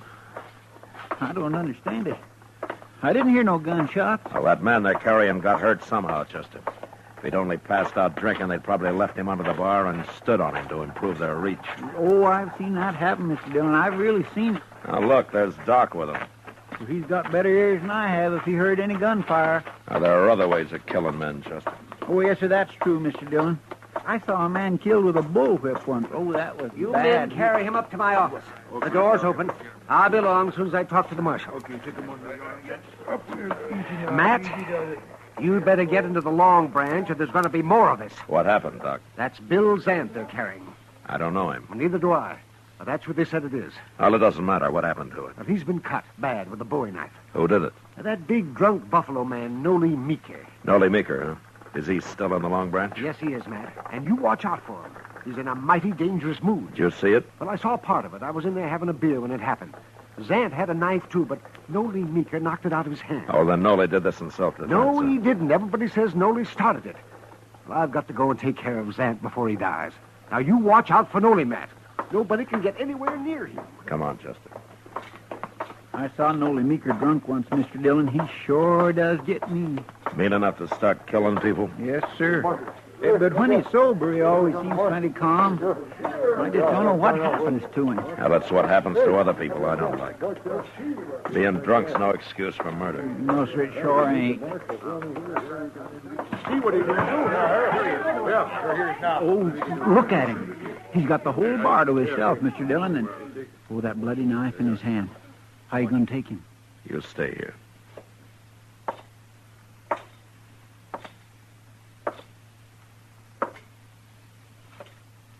Evening, Noli.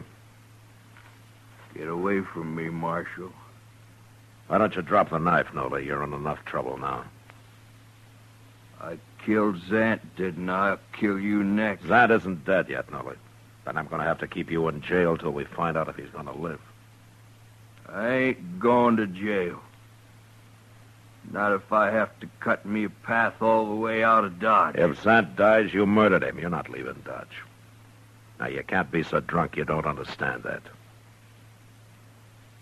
Come on, Marshal, let's fight. With my 6-gun against your bowie knife, you wouldn't have a chance, Nolly. Now, why don't you calm down before you get hurt? You go get yourself a knife. No, I'm not going to go get myself a knife. Okay, we'll fight this way. Forget about fighting, Nolly. I can cut good with this knife, Marshal. I can throw it, too. Stop it, Nolly. Didn't know that, did you? Watch. Hell, you don't throw too good when you're drunk. Nolly!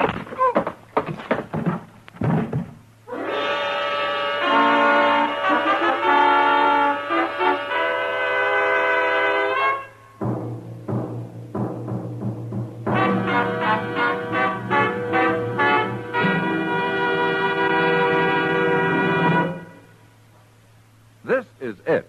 L&M is best. Stands out from all the rest. This is it.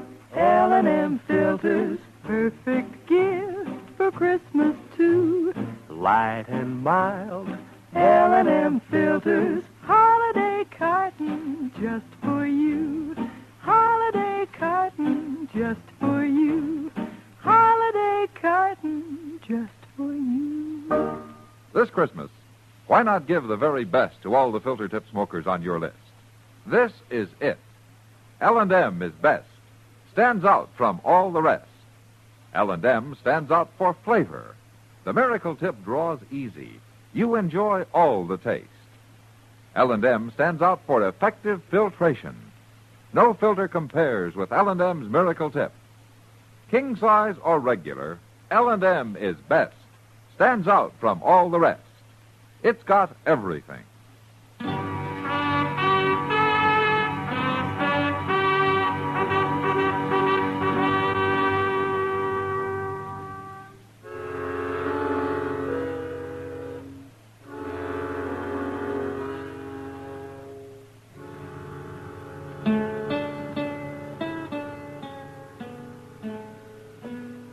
Feel pretty good today, do you, Nolly? Leave me alone, huh? I got a head like I've been sleeping under a buffalo. Yeah. Well, you don't deserve it, but I brought you some coffee. I put it right there. I'd do better on a pint of Triple X. You sure learn hard, Nolly. Go away. Go away. Let me sleep, Chester. Last time I scalded my thumb brain in coffee. Ain't great. Well, how's our prisoner this morning, Chester? Well, I don't think it's the liquor so much as the way you hit him, Mr. Dillon. Well, he had it coming. He sure did. That knife couldn't have missed you more than an inch. I still don't know why you didn't shoot him. Well, how would it look for me to shoot somebody that didn't have a gun? Besides, I don't think Nolly really knew what he was doing. Well, I ain't sure he knows yet. Good morning, Mac. Chester. Hello, Doc. How's Zant coming along, Doc? Well, that's what I came to tell you, Matt. Zant's going to live. Huh? He's going to be awful thin for a while, but he'll live. Bring Nolly in here, will you, Chester? Yes, sir. Nothing vital was cut, Matt, but the man bled so much. It took me over an hour to get it stopped. And for a while there, I thought he'd surely die. You know, it's too bad there isn't some way to get blood back into a man when he loses that much. Well, I don't know how you could do that, Doc. Oh, if I could. I'd save twice as many lives as I do. Well, I'm going to go to bed, Matt. It's been a long night. Thanks for coming down, Doc. That's all right.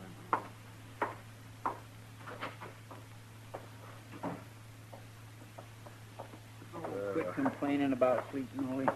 You just escaped years and years of it, whole centuries. I'll take that on any time, Chester. What'd you want, Marshal? You sober enough now to tell me why you took your knife to Zant last night, Nolly? Personal matter? Well, maybe you better tell me whether it's personal or not. I'm not going to turn you loose to go stab him again. Turn me loose? You didn't kill Zant. He's going to live. Now, what were you fighting about? A woman? Is that all? You got something against women, Marshal? That's not what I meant. I've known you for a long time, Nolan. You never seemed like the kind of a man who'd try to kill somebody over a woman. When I'm drunk, I get mean, Marshal. I'll fight over anything. Even a woman, huh? Now you're fogging me up again, Marshal. Okay. Where did you know Zant? We've both been working for Ezra Marcy. Collecting buffalo bones? We gather 'em up off the prairie and bring 'em back to Dodge and sell 'em to Marcy. And he ships 'em back east on the railroad. It's beyond me how they can make fertilizer in China and stuff out of them little buffalo bones. Nolly, you and Zant work together, is that it? No. I got my own wagon. He's got his. But I still don't like him. You going to leave him alone? Marshal, I wouldn't hurt nobody less than I was crazy drunk. You tried to kill me, too. Do you know that? I did? Oh, Marshal, I don't believe that. You threw your bowie knife at me. And you're lucky I didn't shoot you. I shouldn't have done that. Well, you start drinking again, and I'll throw you in jail as soon as I see you. All right, you can go now, Nolly. But you came awful close to hanging. You just remember that. Well, my pa always said I'd hang. I won't cause no more trouble, Marshal. So long. So long, Chester. Goodbye, Nolly. Mr. Dillon, do you believe that about them fighting over a woman? Oh, there might be more to it than that, Chester. Why don't you ask Zan about it? Well, if Nolly's lying, Zant will lie, too. But whatever they were fighting about, I doubt that it's over. He hurt Zant too bad for that.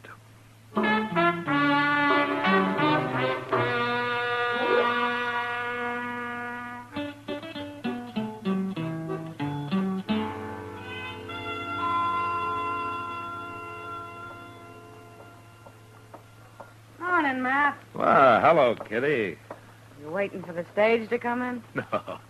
No, I just got tired sitting in my office. That's a funny thing about your job. Yeah? You're either doing nothing, sitting in your office, or standing around the plaza like some bum. Or you're the most violent man in Kansas. Well, it's a good thing I don't get paid for the job, isn't it? You'd starve. Oh, hello, Marshal. Hello, John. But still, nobody could ever pay me enough to go against Noli Meeker and his knife the way you did a couple of weeks ago. Well, I could have shot him, Kitty. No, you couldn't. Not you. It's just what'll get you hurt someday, Matt. Or worse. Look, Kitty, I'll die when my time comes, just like everybody else. Matt, I'll feel better when I get some breakfast. Oh, haven't you eaten yet? I don't get up as early as some people. I'll go with you, Kitty. I could Good. use a cup of coffee myself. Oh, wait. Here comes Ezra Marcy. Looks Huh? like he wants you. Morning, Miss Kitty. Marshal. Oh, Marcy. Marcy. I got a job for you, Marshal. Oh? I wish I'd never made a deal with them men. Neither one of them. Oh, you mean Sant and Noli Meeker? Them. They've been complaining and fighting more than they've been gathering buffalo bones for me. Oh, why don't you deal with somebody else? Most men would rather hunt for hides than bones, Marshal. It pays better. I buy both, so it don't matter to me, but even so, Zant ain't been much use since Noli cut him up.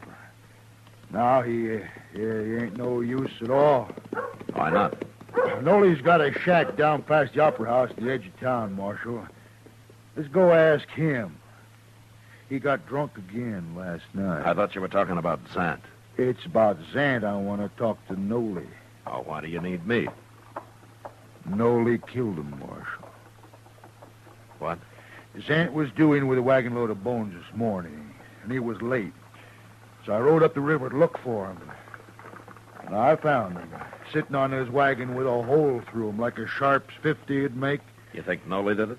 Well, Noli tried to kill him before, didn't he? And he come in with a load of bones yesterday, and I paid him off, and he went and got drunk. Of course Noli killed him. Does Noli have a Sharp's 50? He used to be a hide hunter until he got tired of it. And it was the sharps that killed Zant. Anybody can tell that. Yeah, I guess they could. That Nolly Meeker's a murderer, Marshal. You go arrest him. Did you leave Zant at the river, Marcy? Oh, I ain't gonna bury him. Come along and show me where he is. All right, I'll send somebody out to bury him, but let's go find Nolly. I don't want no murderer to get away. I'll talk to Nolly later. No, we'll get him first. We're going to the river, Marcy. Now.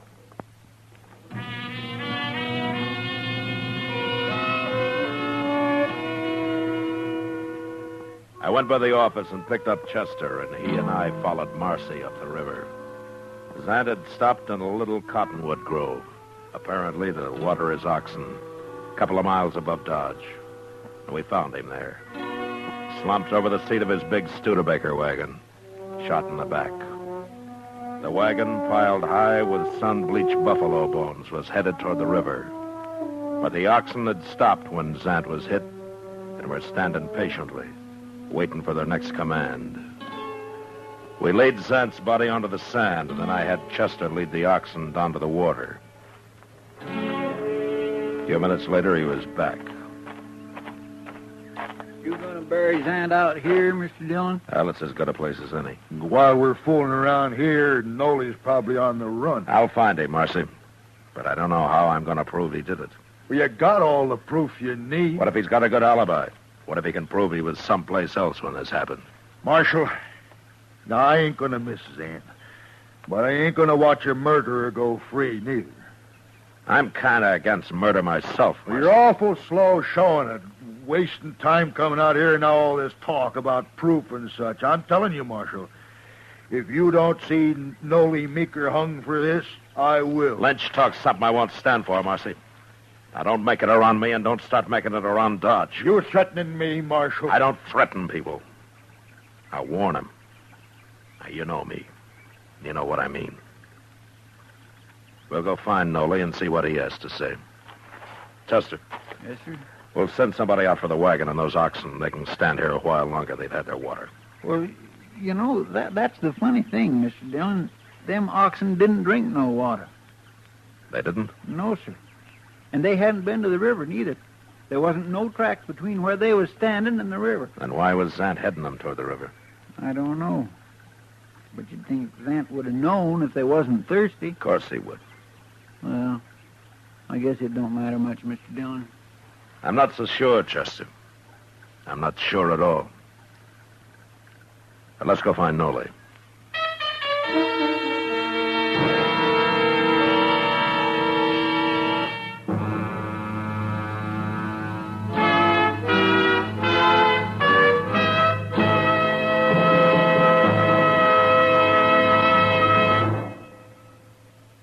Filter tip smokers, this is it. L&M is best. Stands out from all the rest. Yes, L&M is best. Stands out from all the rest. L&M stands out for flavor. The miracle tip draws easy. Lets you enjoy all the taste. L&M stands out for effective filtration. No filter compares with L&M's miracle tip for quality or effectiveness. L&M stands out for highest quality tobaccos. Low nicotine tobaccos.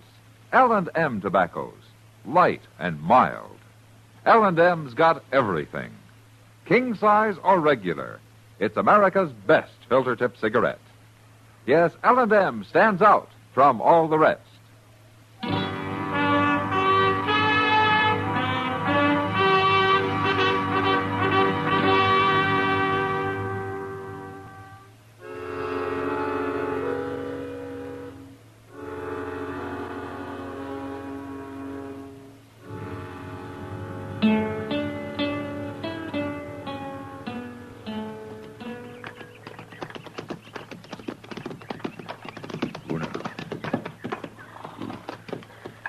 This is it, Marshal, right here. I just hope Nolly ain't awake and watching us out of one of them cracks. You can ride back if you like, Marcy. No, I want to be here when you talk to him. Okay.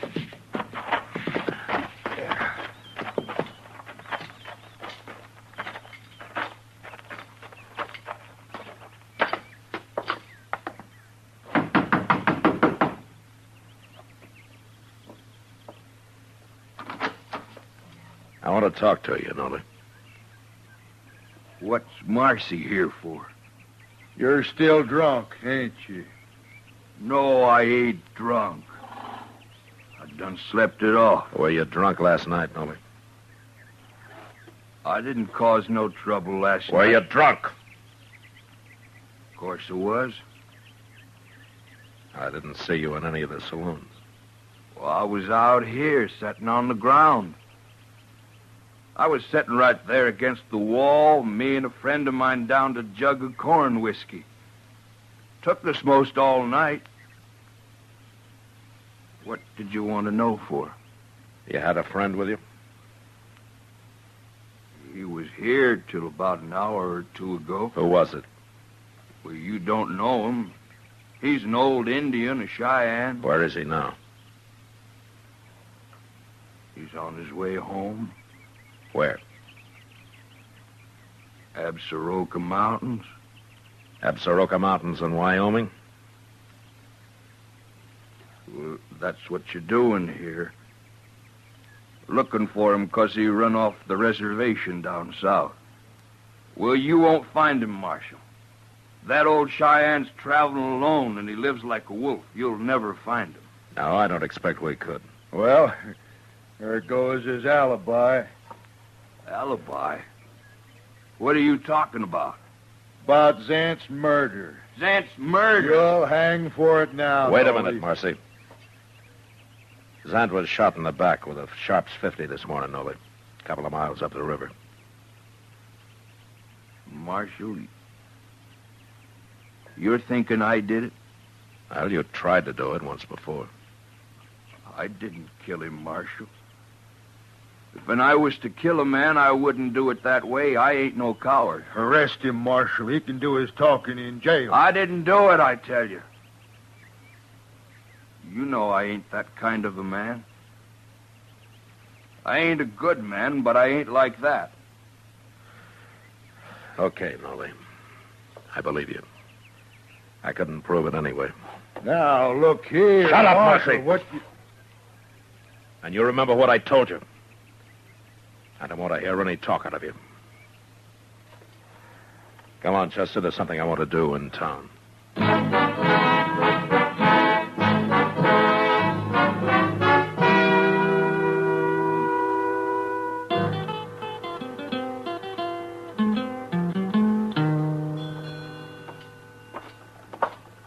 What are you after down here to the depot, Mr. Dillon? Well, I want to talk to Sam Vestal, Chester. Just hope he's in. Hello, Marshal. Chester. Come on in. All right, Sam. Fine, Chester. What can I do for you, Marshal? Sam is agent for the Santa Fe Railroad. I figured that you might know something about Ezra Marcy's bone shipments out of here. Well, what is it you want to know, Marshal? Well, I want to know if there's been any trouble about him. There sure has. But how'd you know? Marcy told me not to say anything about it.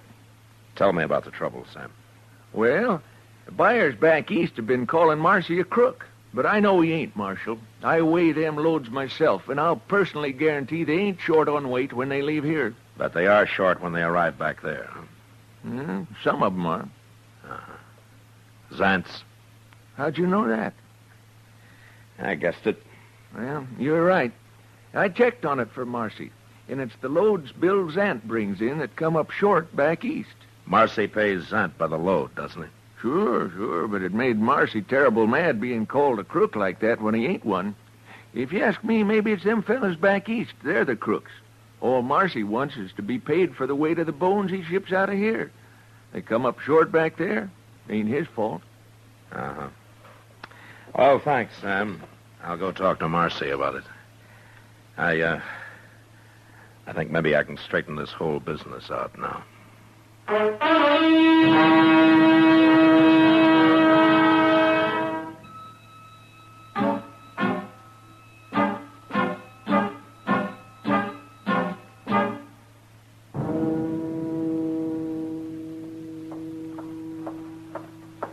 Marcy's coming, Mr. Dillon.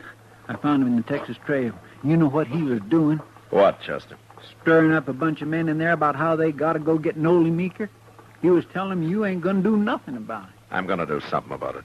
Here he comes.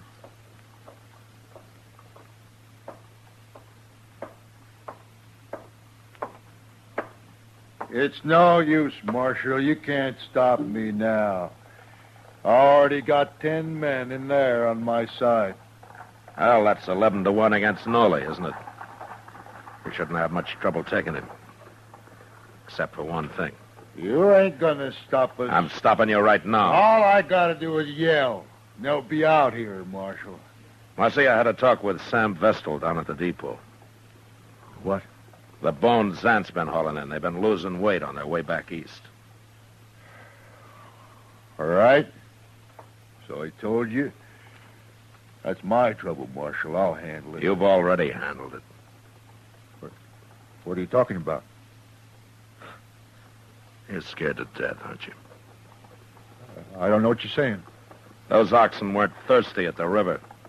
Zant wasn't headed for water because of them. It was to soak those sun-dried buffalo bones. You figured it out, too, didn't you? Waterlogged, they weigh in heavy here, but by the time they're weighed again back east, they're dried out. Zant was a crook. Yeah, sure he was. But you shouldn't have murdered him, Marcy. Me? Murder him? I'm arresting you for it. Oh, no. No, you ain't. I'm going to take your gun, Marcy. No.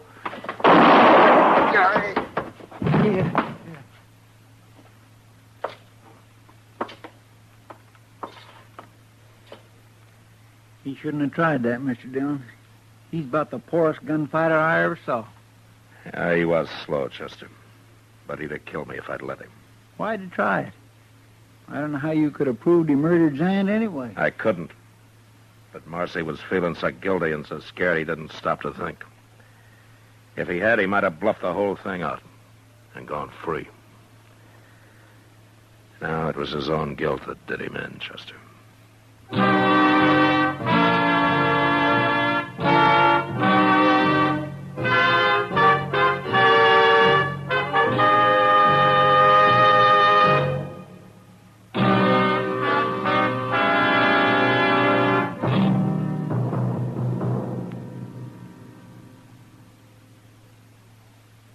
And now our star, William Conrad. When you're choosing Christmas gifts for filter-tip smokers, you can figure a carton of L&M's will please them most of all. Filter-tip smokers know that L&M is best, stands out from all the rest. And L&M's come in just about the handsomest Christmas carton you ever laid eyes on. Give king size or regular L&M's, and you're giving America's best filter cigarette.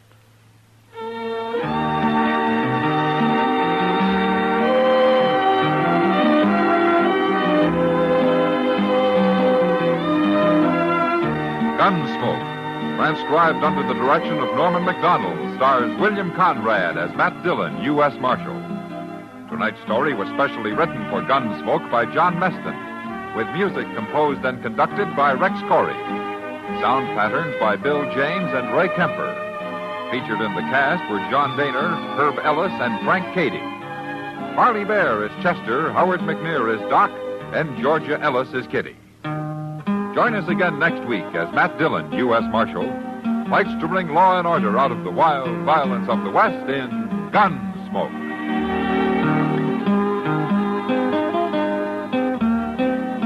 Tuberculosis can attack at any age, and it can invade any home, rich or poor.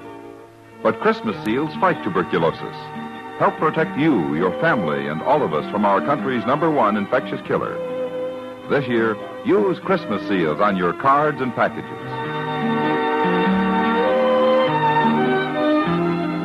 Why not go home for the holidays with Perry Como? That's the title of Perry's new RCA hit record, and he'll sing it for you next week when Chesterfield brings you all the top tunes on radio. Perry invites you to be his guest every Monday, Wednesday, and Friday, and reminds you to get a carton of Chesterfield for the weekend. Remember, listen again next week for another story of the Western frontier when Marshal Matt Dillon, Chester Proudfoot, Doc, and Kitty, together with all the other hard-living citizens of Dodge, will be with you once more. It's America growing west in the 1870s. It's drama. It's Gunsmoke. Brought to you by L&M Filters. This is the CBS Radio Network.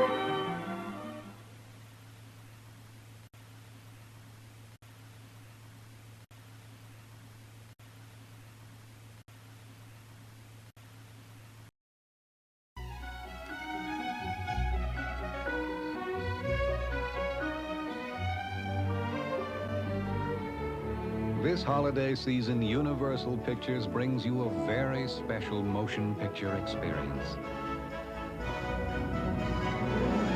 The first animated feature film presented by Steven Spielberg. An American Tale. The story of one family's journey to America and Fievel, their son, who got lost along the way. Fievel? Fievel?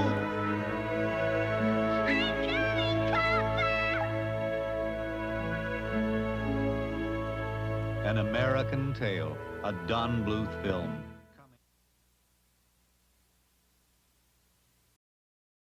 Our next guest will give you the laughs, just don't ask him to lend you money. It's Jack Benny coming up next. J-E-L-L-O. The Jell-O program, starring Jack Benny with Mary Livingston, Phil Harris, Kenny Baker, and yours truly, Don Wilson. The orchestra opens the program with This Is It.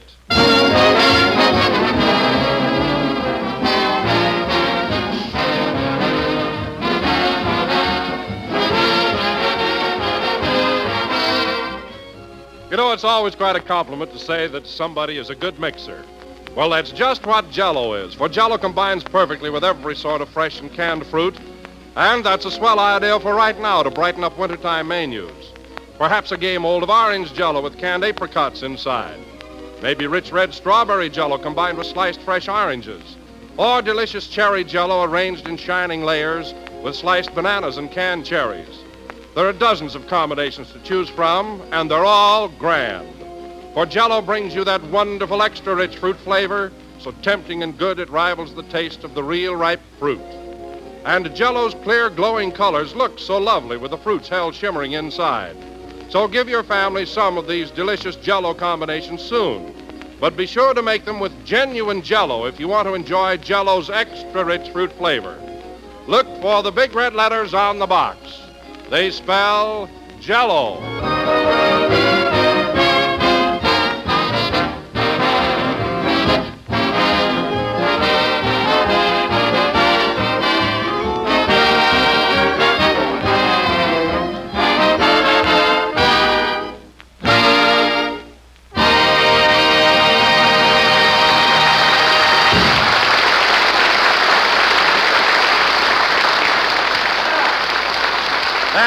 This Is It, played by the orchestra. And now, ladies and gentlemen, we bring you a man who used to be a beautiful baby, Jack Benny.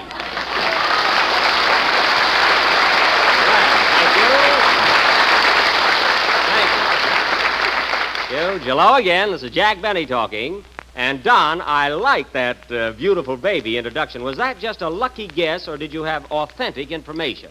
Well, Jack, when I was over to your house for dinner the other night, I took a peek at that old family album of yours. Oh, Don. And I must say you were a gorgeous infant.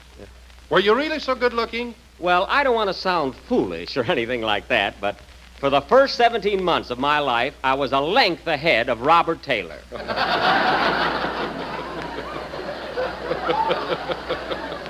In fact, I won 4 blue diapers. I can imagine. And you know, Jack, one thing that impressed me very much about your baby pictures, you were always laughing and giggling. What made you so happy? Well, Don, my nurse used to slap me a lot.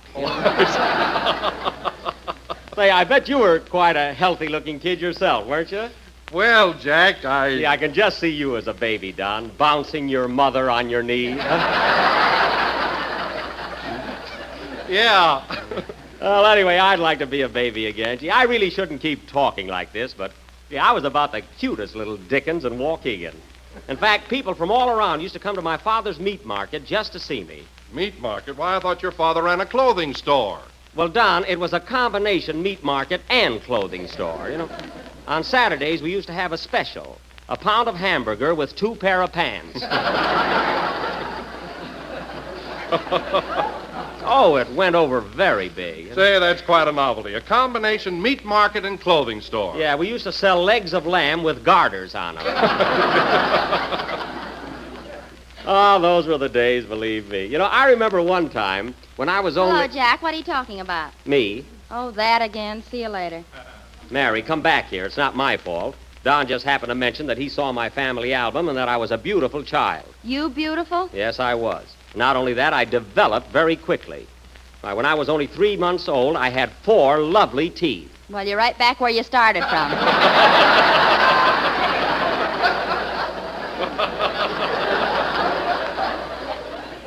Now, listen, Mary, I have a full set of teeth right now. And with the exception of a little argument I had with a cab driver in Toledo, they're all my own. Go on. You've got more bridges than San Francisco. Oh, running down San Francisco, huh?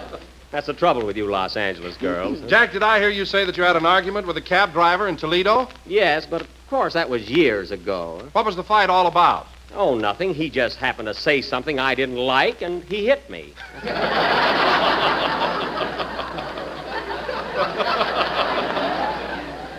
Otherwise, Toledo was lovely. Say, Don, when you were looking through that album, did you see the picture of Jack's uncle on the big white horse? Yes, I did. That was my Uncle Beaumont. There. And did you see the tree in back with the rope dangling from it and that big crowd of men standing around? Mary, my uncle didn't steal that horse. That was just a scene from a Western movie he was making called The Code of the West. It wasn't a real hanging. What are you laughing at? Just the same. He never saw the preview. He did, too, and he was a fine actor. Say, Jack. Oh, hello, Kenny. I didn't see you. Well, I was around here.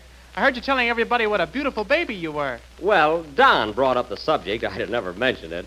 Have you got any cute baby pictures, Kenny? None where I'm facing the camera.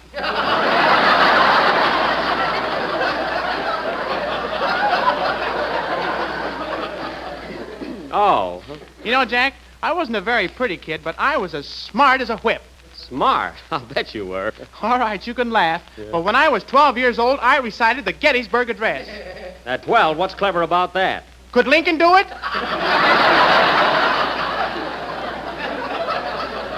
All right, Kenny, we won't go into that. But if you were so smart at the age of 12, I'd like to know what happened to you in the meantime. So would I. Well, I'll tell you what, Kenny, since your song, sing your song now. We'll talk about it later. Hey, Don, where's Phil? Oh, he's around here somewhere. By the way, Jack, I don't know whether I ought to tell you this or not, but Phil's pretty sore about that crack you made last Sunday. What crack? Oh, you know, when you told him that if he didn't like it here, he could go out and get his own program. Oh, well, gee, Don, I was only kidding. I didn't mean anything by it. Well, Phil took it pretty seriously, and he said he's going to leave. Leave me? Why, I made the guy. Gee, when I picked him up, he was demonstrating curlers in a drugstore window.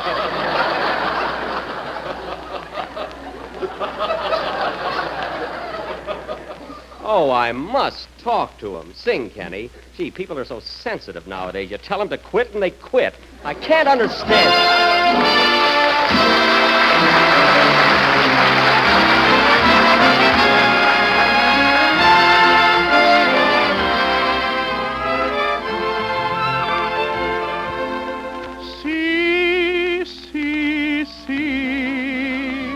Hear a love song for a penny. See, see, see. Just a penny serenade.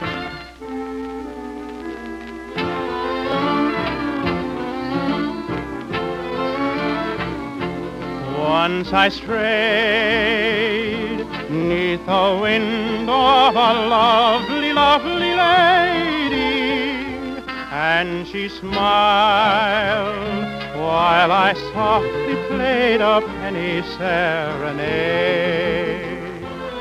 In her eyes shone the tender dawn of love and sweet surrender. As for me, in my heart I played a lover's serenade. See, see, see, you You can hear it for a penny. See, see, see, just a penny serenade. See, see, see, hear my love song for a penny. See, see, see, just a penny serenade. In a dream so divine she was mine, no word had been spoken. When I woke from my dream, she was gone, my poor heart was broken.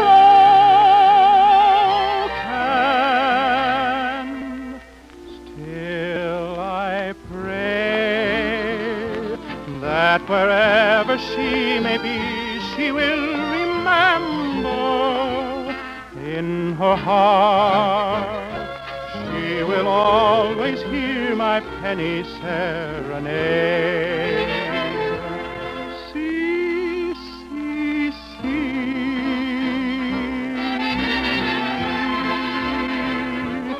See, see, see.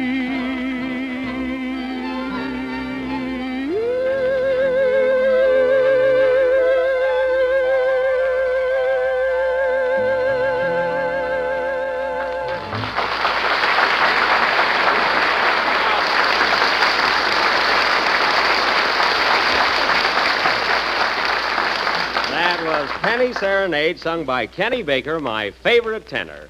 Say, Kenny, did Phil happen to say anything further to you about doing his own program?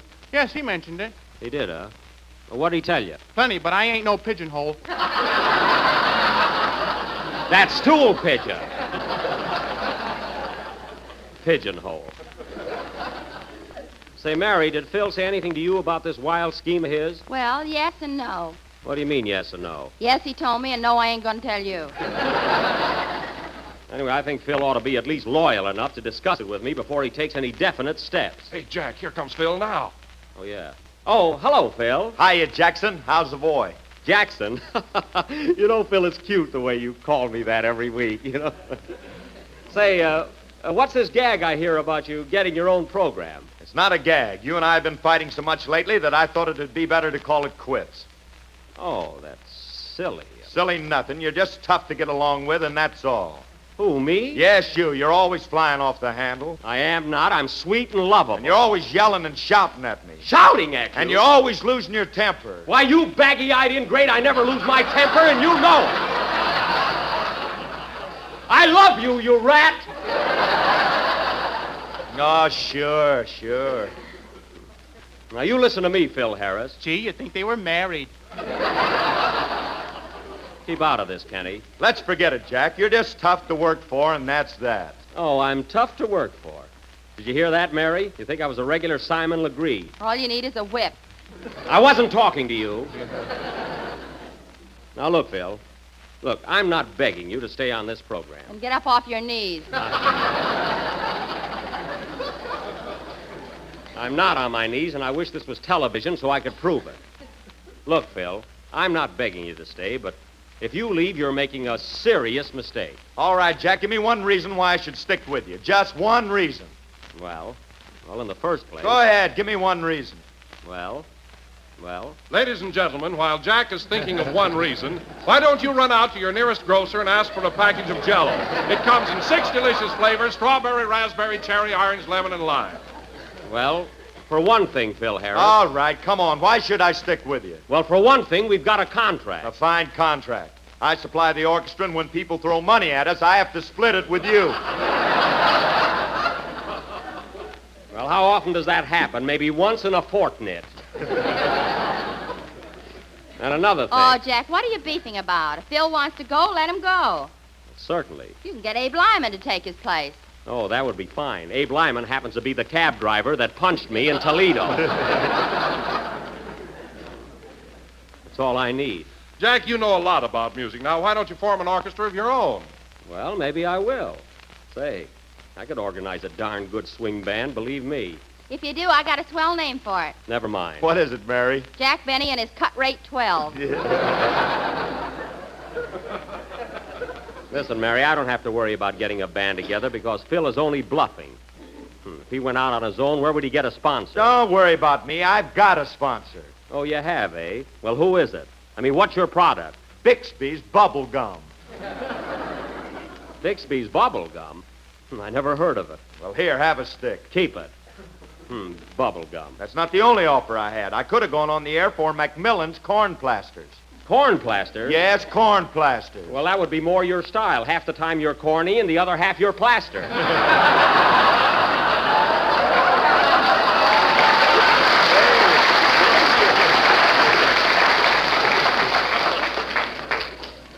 Anyway, if you're smart, Phil, you'd stay right here on the Jell-O program, and I'll try and make life a little easier for you. And now, ladies and gentlemen, pardon me, come in. Well, the mayor of Van Nuys. Hello, Andy. Hiya, Buck. Woohoo! Well, Andy, it's nice seeing you. You don't get around here as often as you used to. Well, Buck, by the time I get through with the farm and the city hall and my love life, I'm pretty busy. Love, huh? Oh, so you're going in for a little romance, eh, Andy? Little nothing. She weighs 300 pounds. 300 pounds? Why, you never told me about her before. Say, she ought to make a nice wife for Andy, huh, Mary? Yeah, he can hitch her to the plow. Well, Andy, tell me, you're going to get married? Well, that's the reason I came down here, Buck. I'd like to ask your advice. Well, Andy, as long as you want my advice, all I can say is, if you love the girl, go right ahead and propose to her. Well, I have, but every time I do, she just looks at me and giggles. Giggles? And Pa thinks she's an idiot.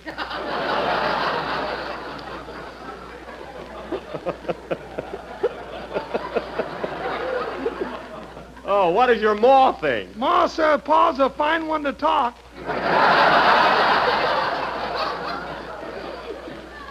Well, Andy, don't pay any attention to them. Just follow your own heart. Say, is this girl from Van Nuys? Yeah, she's in business out there. She's a plumber. Oh, a lady plumber. Well, 300 pounds. Say, Andy, how do you manage to hold her on your lap? Well, my hired man sits alongside of me. Well, Andy, all I can say is don't let anybody interfere with your happiness. If you love the girl, marry her. And I wish you a lot of luck. Thanks, Buck. I feel better now. That's good. Hey, Andy, stick around, will you? I'd like to talk to you after the program. Well, what about Phil? Well, it's a business proposition, and I don't want to discuss it in front of Jack. Now, Phil, you've got a number to play, so spit out your bubble gum and go to work.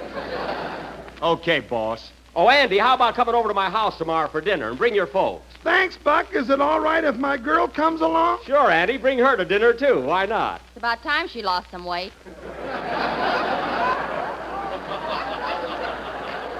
Quiet, Mary. I'm just trying to be nice. Play, Phil.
That was This Can't Be Love, played by smiling Phil Harris and his Rhythm Rascals. And, Phil, that's what I call real class. You know, that number had so much life and brilliance to it. Thanks, but I'm leaving just the same. Phil, I wasn't trying to flatter you. That number was swell, and I felt I ought to give you and the boys credit. All of a sudden, the orchestra is good. Yeah, some obviousness. No, I'm serious. Well, anyhow, to get on with our play, tonight, ladies and gentlemen, as I announced last week, we are going to present our version of the Encyclopedia Britannica. Now, I will play the part of... Say, Buck, it's none of my business, but did you hear Fred Allen Wednesday night? Allen? No, Andy, I missed him again. Tell me, what did my Oriental friend have to say? I mean, anything worth probing into? Oh, he hopped all over you, Buck. Yeah? He said he's going to push your spine so far down your pants you're going to walk like a tripod.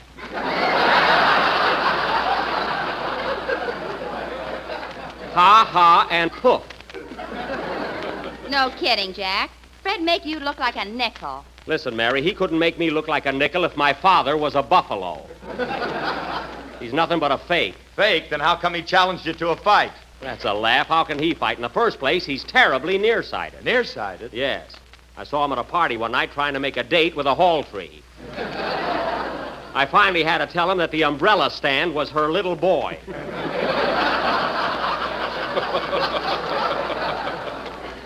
That guy. No kidding, Jack. Are Alan's eyes really that bad? Bad, Don. To him, Hedy Lamarr is just a gorgeous blur.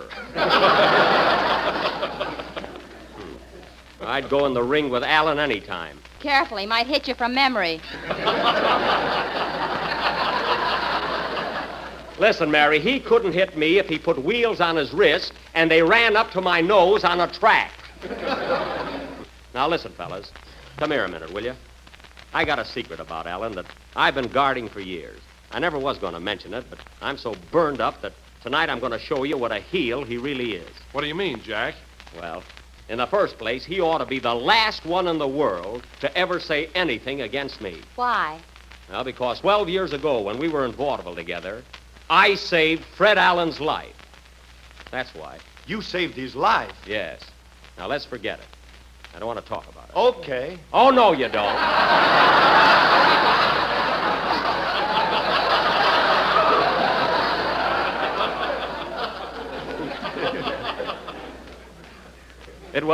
It was 12 years ago in Altoona, Pennsylvania.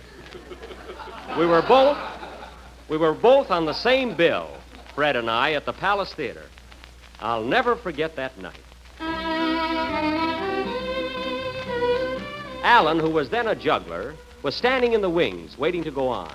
And I, the headliner, stopped to give him a word of encouragement. Hello, Freddie. Hello, Mr. Benny. Oh, you can call me Jack. What's the matter? You seem a little nervous tonight, Freddie. Well, gee, Mr. Benny, talking to a big star like you is quite a thrill for me. Oh, don't say that. Well, Freddie, Fink's mules are about through, so it's time for your act. So go out on the stage and juggle those clubs. Gee, I wish I was a great comedian like you. Well, why don't you try telling some gags while you're out there juggling? Oh, I can never think of anything clever to say. You see, folks? Well, keep plugging, Freddie. You might get there one of these days. They're ready for your act now.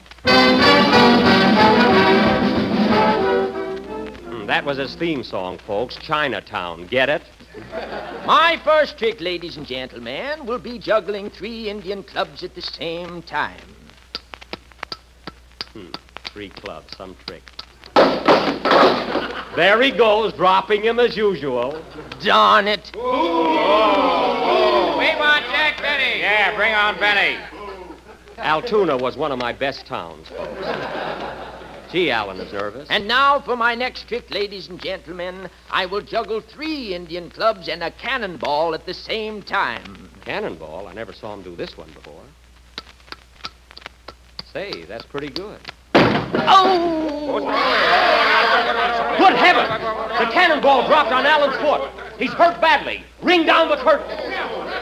Stand back, everybody. Give him air. What happened, mister? Can't you see he dropped a cannonball on his foot? Oh! Don't worry, Freddie. I'll take you to the hospital at once. And you're gonna be all right.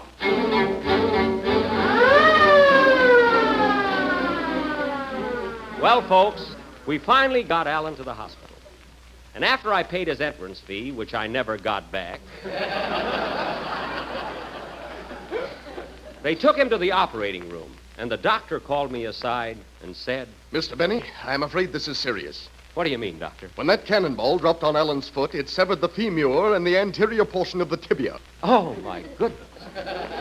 There's only one thing that can save him. What's that, Doctor? I'll do anything. He must have a blood transfusion immediately. A blood transfusion? Thank you. Well, Doctor, all I can say is, this unfortunate young man is my friend. And if my blood can save his life, I am ready.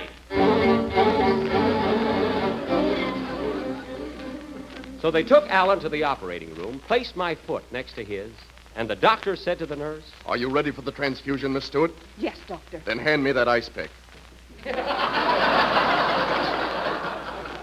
Wait a minute, don't I get an anesthetic for this? Yes. Oh, nurse, fan Mr. Benny with a herring. If you do, I'll snap at it.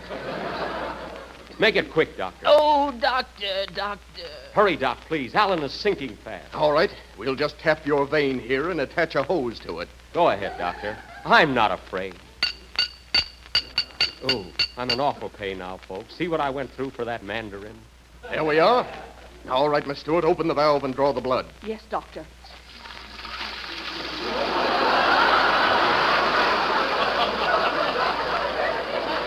My goodness.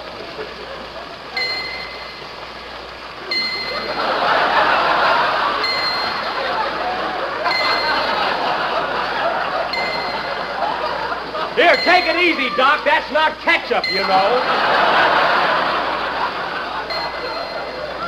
And don't forget to wipe my windshield. All right, Miss Stewart, that's enough. Enough? I look like a bottle of milk now. But it was worth it for good old Fred. So thanks to me, the transfusion was successful. And the next day I visited Alan in his private room in the hospital, which I also paid for. Hello, Freddie. How do you feel, kid? I'm much better, Mr. Benny, and as long as I live, I will never forget what you did for me. Don't mention it, Freddie. You know, Mr. Benny, since that transfusion yesterday, I feel entirely different. I feel so mentally alert. No fooling. I keep thinking of jokes all the time, and I owe it all to you. Now, please. Here, Mr. Benny, have a cigar. Oh, thank you. I'll smoke it later. No, smoke it now. Here, I'll light it for you. Okay. Say, this cigar is very... Why, darn you, that cigar was loaded. Ha, ha, ha, ha. That's my first joke. So you see, ladies and gentlemen, my blood not only saved Alan's life, but made him the comedian he is today. I thank you.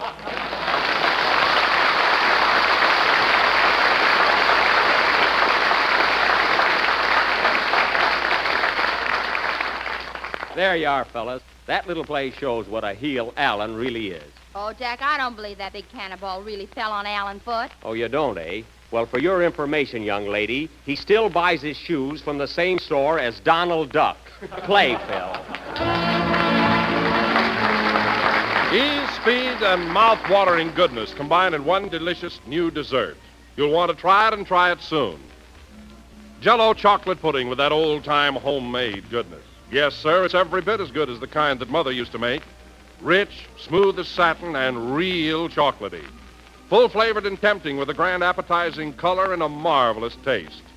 For Jell-O chocolate pudding is made with the fine, wholesome ingredients, the kind you'd use yourself right in your own kitchen. You'll enjoy every creamy spoonful, and you'll enjoy the other two flavors just as much. Jell-O butterscotch pudding and Jell-O vanilla pudding.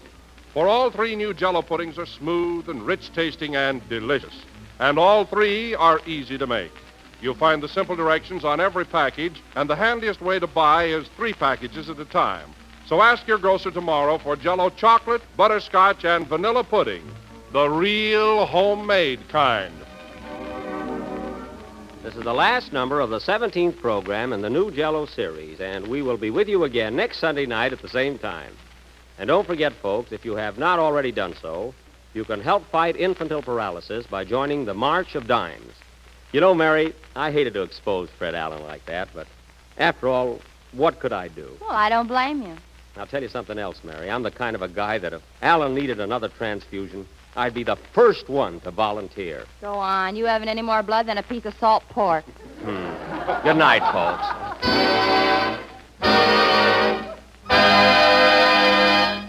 J-E-L-L-O. Kenny Baker appears on the Jell-O program through courtesy of Mervyn LeRoy Productions. This is the National Broadcasting Company.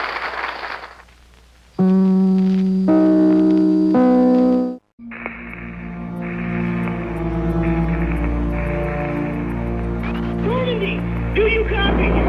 We're under attack! Incoming transmission from Novaria. Normandy! Are you there? Repeat, requesting immediate aid! Please! Request denied. Setting new course for Caliston.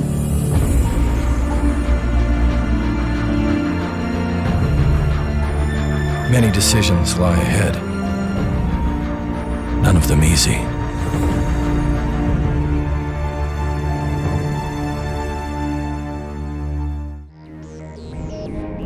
How's the Normandy performing?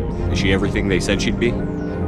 She's the best ship in the fleet, if you've got a pilot who knows how to handle her. The Normandy's probably too much ship for your average Alliance pilot, Commander.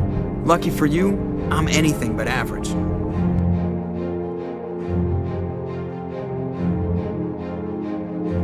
Saving the galaxy from certain destruction? No. But I've had my share of adventures. So that's it. All this time, and that's all I get from you. How can you not see what this means to the Krogan? A Spectre can't answer to anyone but the Council. I think it's about time we told the Commander what's really going on. Since they drove my people into exile, the Geth have never ventured beyond the Veil. Our lives aren't easy. Resources are scarce, and we are constantly on the move. It's illegal for parents to have more than one child. If our population grows too much, it would strain our resources to their breaking point. I'm interested in this world we're going to, Eden Prime. I've heard it's quite beautiful. It's become something of a symbol for your people, hasn't it? Proof that humanity can not only establish colonies across the galaxy, but also protect them. But how safe is it really? This is an outrage! The Council would step in if the Geth attacked a Turian colony? The Turians don't found colonies on the borders of the Terminus systems, Ambassador.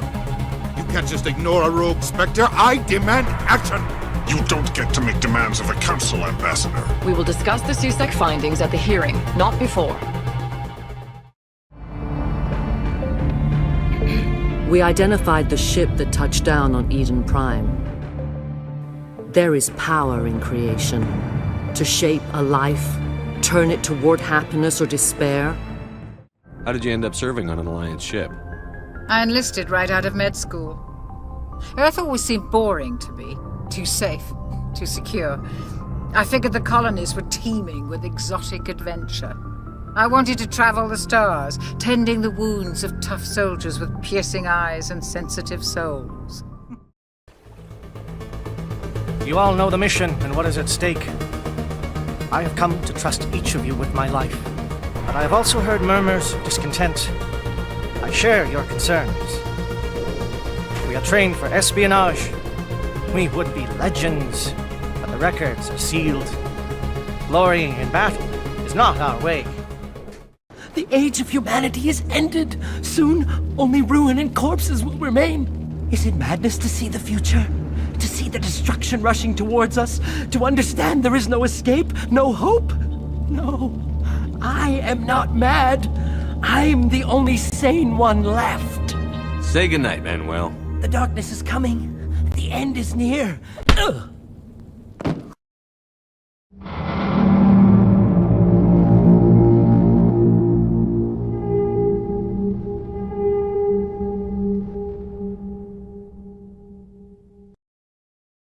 One of the all-time great directors, Cecil B. DeMille, hosts Lux Radio Theater. Up next. Lux presents Hollywood.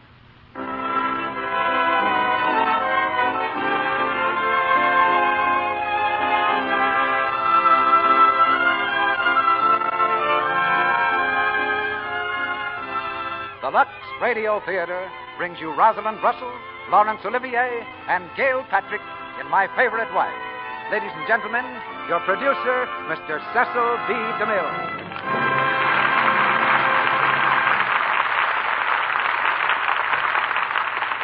Greetings from Hollywood, ladies and gentlemen. Tonight we bring you a modern comedy based on an old-fashioned idea. The notion that woman's place is in the home. Of course, only a brave man would argue that point with a woman nowadays. But tonight, two women argue it with each other. In the play My Favorite Wife, Rosalind Russell and Gail Patrick both want the woman's place in Laurence Olivier's home. And all he can do about it is let the best woman win. Miss Russell, who's here from Metro-Goldwyn-Mayer, plays a feminine Enoch Arden. Like the sailor in Tennyson's poem, she returns after being shipwrecked on an island to find that her lawful wedded mate believes her dead and has married again. You remember that Enoch Arden was a self-sacrificing soul. When he found another man in his place, he went quietly on his way. But when Ellen Arden, our shipwrecked lady tonight, finds another woman in her place, she puts up a whale of a fight. Perhaps that's the woman's angle. Or maybe it's just because Leo McCarey, instead of Lord Tennyson, produced the RKO screen success. There's a trend these days toward gay romances like My Favorite Wife. And perhaps you've noticed that Hollywood has been making more musicals, too. That has a more far-reaching effect than you might guess. More musicals mean more girls in the cast. More girls mean more stockings for the wardrobe department to look after. And as our wardrobe man was telling me the other day, that means more Lux Flakes used at the studio. For the studio wardrobe department, that's a matter of shrewd business. And, of course, that credits all of you who use Lux Flakes with shrewd business judgment, too. Now I hope you'll all credit us with shrewd casting in My Favorite Wife, starring Rosalind Russell as Ellen Arden, Laurence Olivier as Nick, and Gail Patrick as Bianca. The magic works once more. A nod to our engineer in the control room, a signal to our players, a wave to sound effects, a flash of footlights, and the Lux Radio Theater becomes a courtroom. Our play begins. Court of General Sessions, Judge Walter Bryson presiding as our own session. Are the parties ready in the matter of Ellen Wagstaff Arden?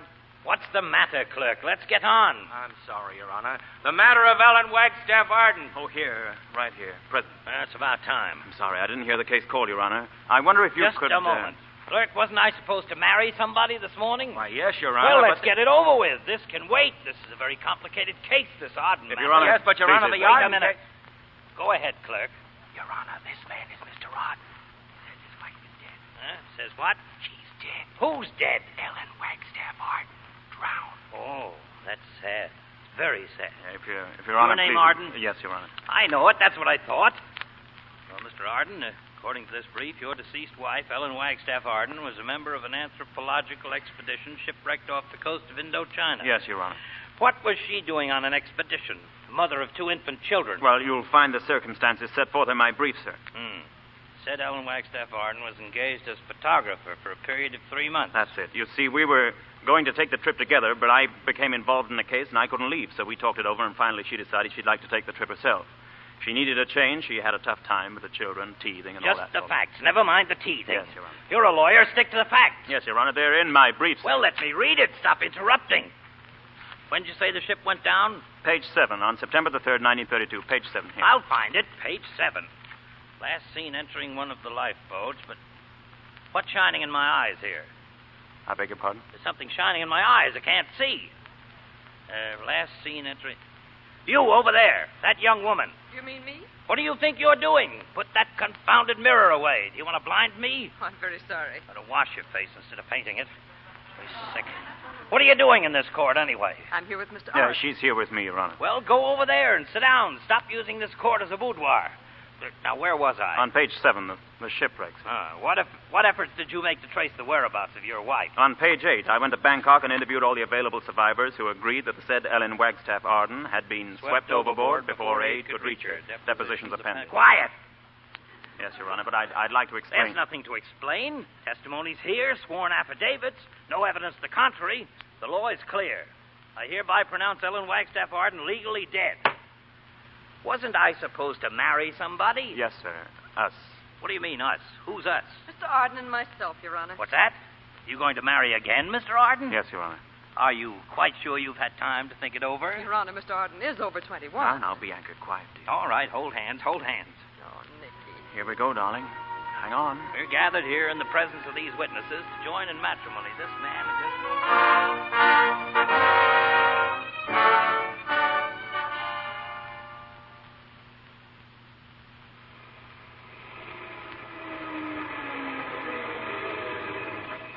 Is this where you wanted to go, lady? Yeah. Thanks for the lift. That's okay. Well, what are you crying about, sister? I can't help it. You see that house? Yeah? I live there. So what? It ain't a bad joint. Swimming pool and everything. Is that something to cry about? No, but I haven't seen it for 7 years. Yeah? Well, look, sister, not that it's any of my business, but when a girl dressed up in sailor pants asks for a lift and gets off at a classy Do you joint mind? like It's this... an awfully long story. Maybe we'll meet again sometime. Oh, okay. So long, sister. Goodbye. Thanks again.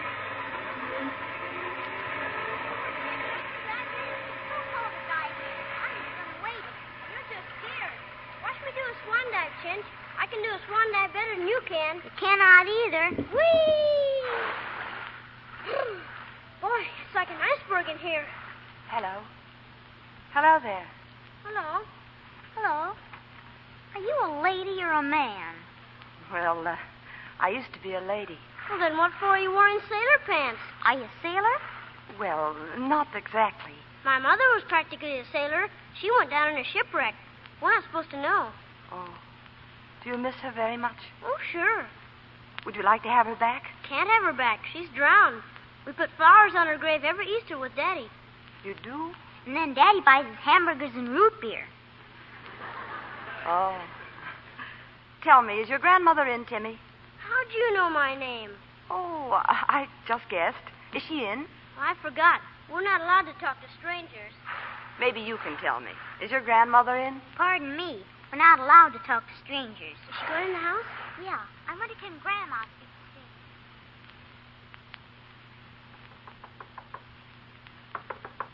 see? Yes, who is it? Come in, please. Hello, darling. Ellen, good heavens. No. Take it easy, Mother. Ellen. Here, sit down, darling. Oh, Ellen. Take a deep breath. There. Are you all right now? Oh, I can't believe it. I just can't believe it. Bless your heart. After all these years. Oh, is it really you, Ellen? Of course it is. Oh. How's Nicky? Nicky? Yes, you know, your son, my husband. He's all right, isn't he? Oh, yes. Nicky's fine. Good. Ellen, where have you been? On an island. Latitude 12, longitude 128. And I'd still be there if a Portuguese freighter hadn't wandered 200 miles off its course. They brought me back. Oh, darling. Oh, by the way, how was my funeral? Lovely. Dr. Blake preached a wonderful sermon. Oh. I wish I'd been there. Oh, silly. Tell me about Nicky. Is he as handsome as ever? Nicky? Oh, I think so. Where is he? Now I'm dying to see him. Ellen, there's something I've got to tell you. Nick's married again. He is? Is she nice? No. Do I know her? No. He met her on the boat when he went to look for you. On the boat? One thing I never thought about. Nick's marrying again. Just how long did he wait? They only got married this morning. Today? And they went off in the car to Yosemite for the honeymoon. Yosemite? Oh, don't tell me he's taken her to the same hotel that we... Oh, no. Well, Nick had some business in San Francisco. Did he? Well, I've got some business in Yosemite. Ma, do planes fly to Yosemite now? Yes, I think that... What are you going to do? I don't know, but I think I'm going to be a reception committee.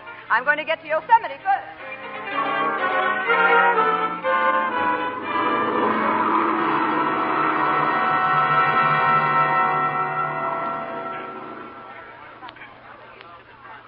Front, boys. Front. What can I do for you? Hello. Is Mr. Arden here? Mr. Nicholas Arden? No, Mr. Arden hasn't arrived yet. Oh, thank you. Are you the bride by any chance? No, not exactly. I beg your pardon, madam. I'll just wait if you don't mind. Thank you very much. Not at all, madam. That's very strange. Right with you, Bianca. Good evening. Good evening, sir. My name is Arden. Oh, yes, Mr. Arden. I believe that a young lady... Do you have a reservation for me, please? Yes, sir. Suite A, Mr. Arden. Oh, Suite A. It's our best. Well, I'd rather not have it, if you don't mind. I couldn't take Suite A because I've been here before, you understand? Yes, sir. Boy, Suite C. Any trouble, darling? Oh, certainly not. Sorry to keep you waiting, Bianca. Let's go, shall we? Going up, sir? Thanks. Clerk, when that gentleman comes, will you let me know? The gentleman is here, madam. Oh. Well, I won't disturb him yet. Huh? What? Going up, sir. Nicky, what's the matter? That was... she... Oh, no. Oh, Nicky, what is it? Imagination, seeing things. Come on, darling. The elevator's waiting.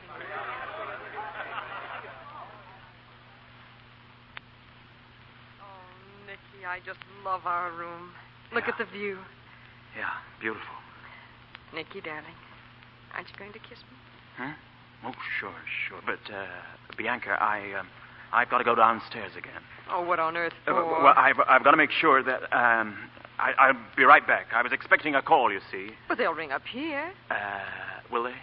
Is something the matter, Nicky? No, it's just, you know what I need? What, dear? A shave. What? Yeah, I'll go down to the barber shop, be right back. Oh, Nicky, why don't you shave yourself? I'd love to watch you. Remember the way Victoria always watched Albert? Albert who? Prince Albert and Queen Victoria, silly. Oh, well, he didn't hack himself to pieces the way I do. I'll go down to the barber shop and be right back. Don't be long. Right back.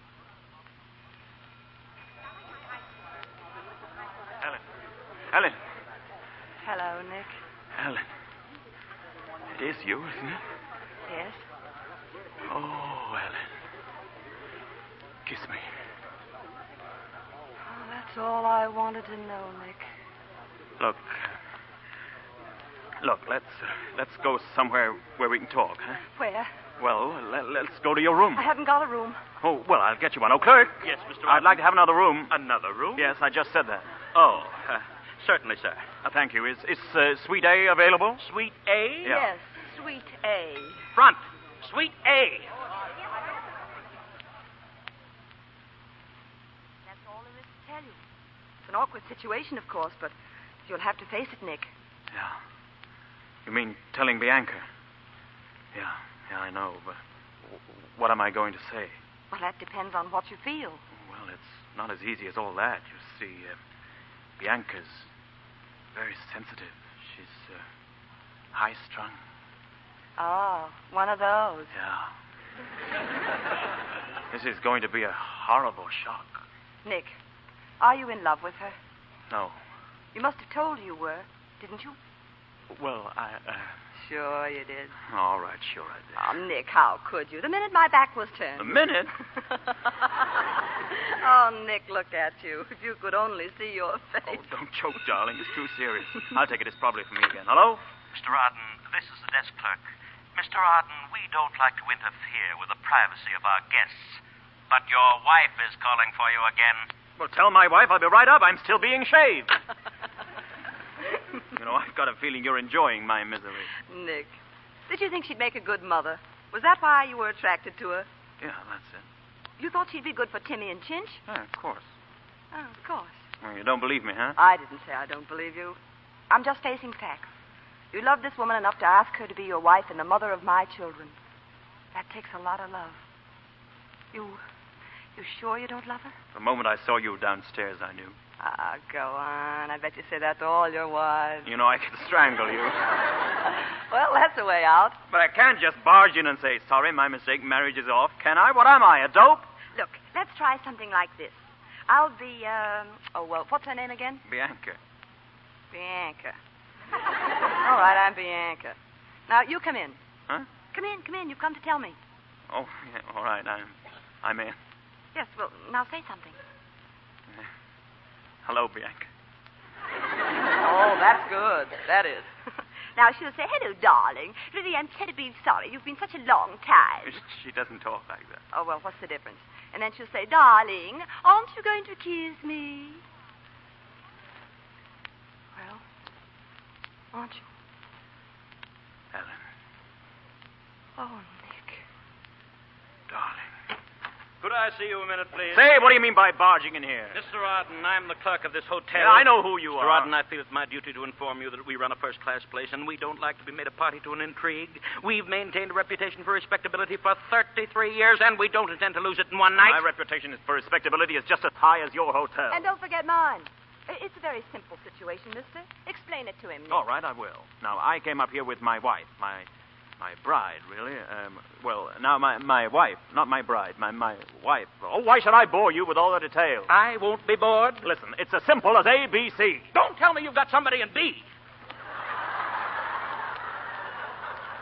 Nick, really, you'd better go. If you please. All right, I'll be back, Ellen. I'm afraid not, Mr. Arden. Goodbye, Nick. And don't forget, you're going to tell her. Sure. I'll tell her. This way, Mr. Arden. Oh, shut up, will you?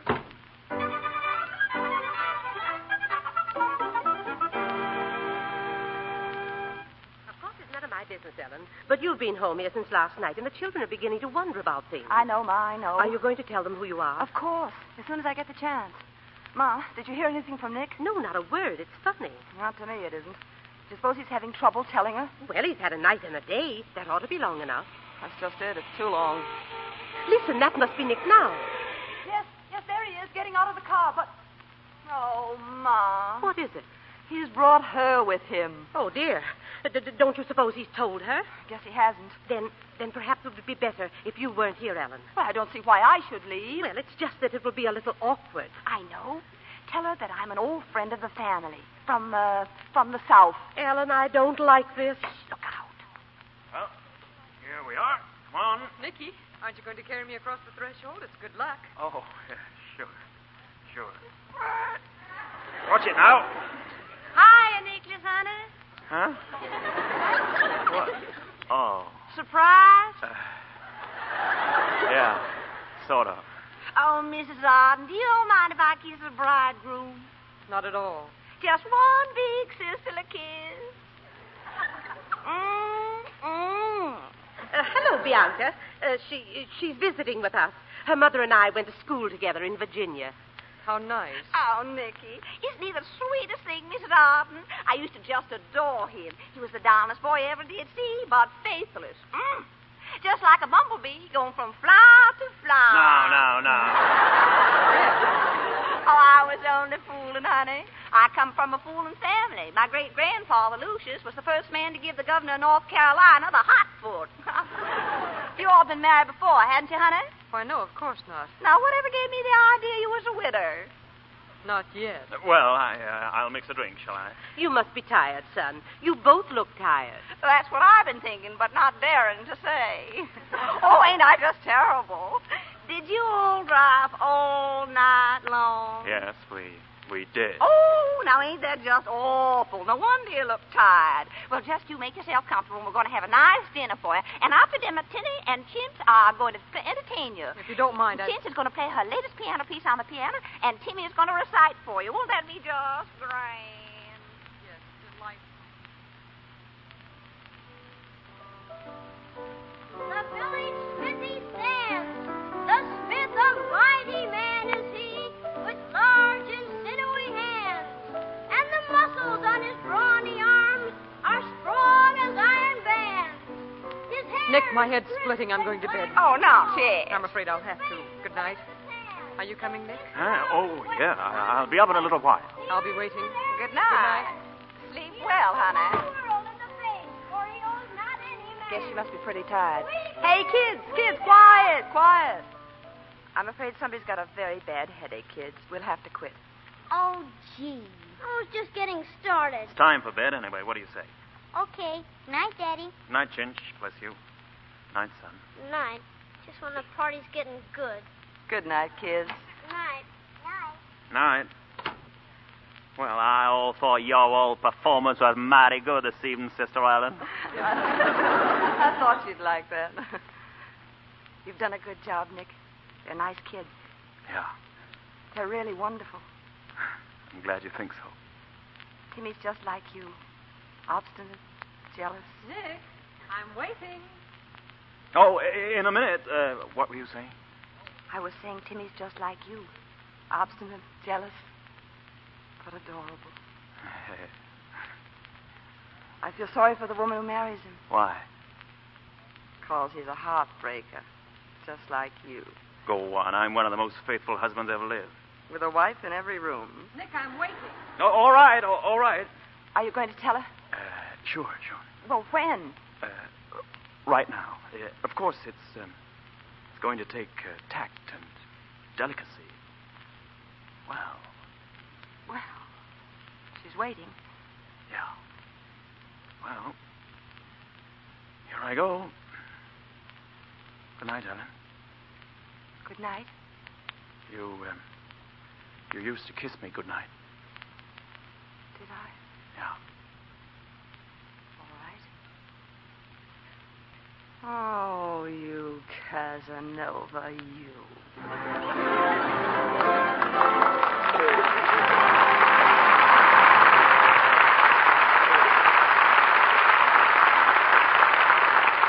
In just a moment, Mr. DeMille and our stars, Rosalind Russell, Laurence Olivier, and Gail Patrick, will return for Act 2 of My Favorite Wife. Right now, I've asked Lou Silvers to play a real old-time American tune. All right, Lou.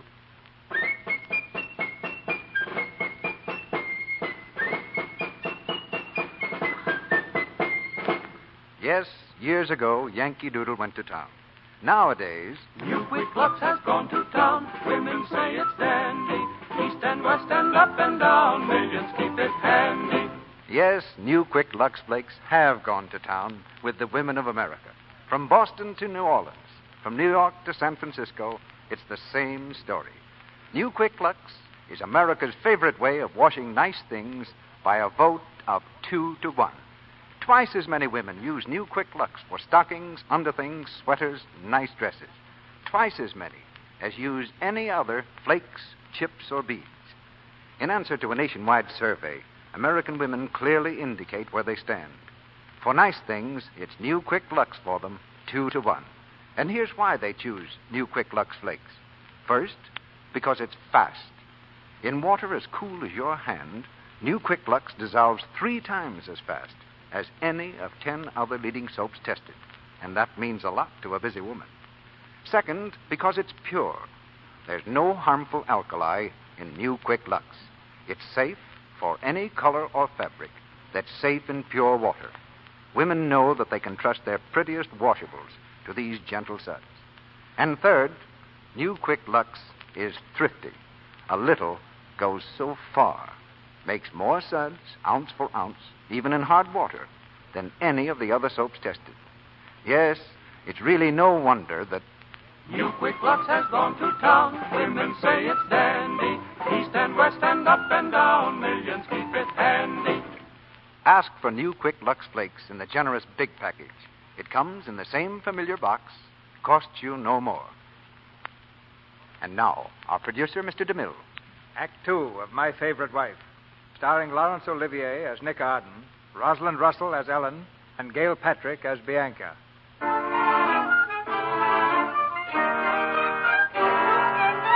Slowly and with fear in his heart, Nick climbs the stairs to Bianca's room to inform her that the wife he had declared dead has declared herself very much alive.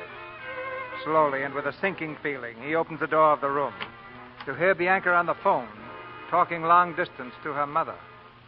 And then we drove all night. All night, Mother. And when we got home, he didn't even tell the children. Oh, Mother, he just ignores me. What? I don't care what Father did. I'm not going to stand it another minute. I'm going to leave him. Mother, I'll call you back. Nick? Nick, is that you? Hello. I didn't mean to disturb you. Talking to your mother. I'm all through now. Oh. How is your mother? Your mother's quite nice once you get to know her. Nick, do you love me? Why, Bianca, you're one of the most attractive girls I know. I'm your wife. Bianca, don't cry. Bianca, please. Look, Bianca. Playing up to that southern snip just as if I weren't there. In the name of heaven, tell me, what's wrong with me? Oh, Bianca, there's nothing wrong with you. Believe me, under other circumstances, well, who knows? No, Bianca, please, stop crying. Bianca, please, let me explain. I'm waiting. Now, let me start from the beginning. Now, once there was a man who met a girl. He'd been living alone for quite some time, but he told the girl he loved her, and in the natural course of events, he married said girl. Now, What are you trying to say? Just this. Bianca? What? Bianca, listen, did you hear that? Doorbell, somebody at the door. You don't have to answer. Oh, yeah, I do. Somebody's trying to get in. Doorbell, right back. Nick, come here. Right back.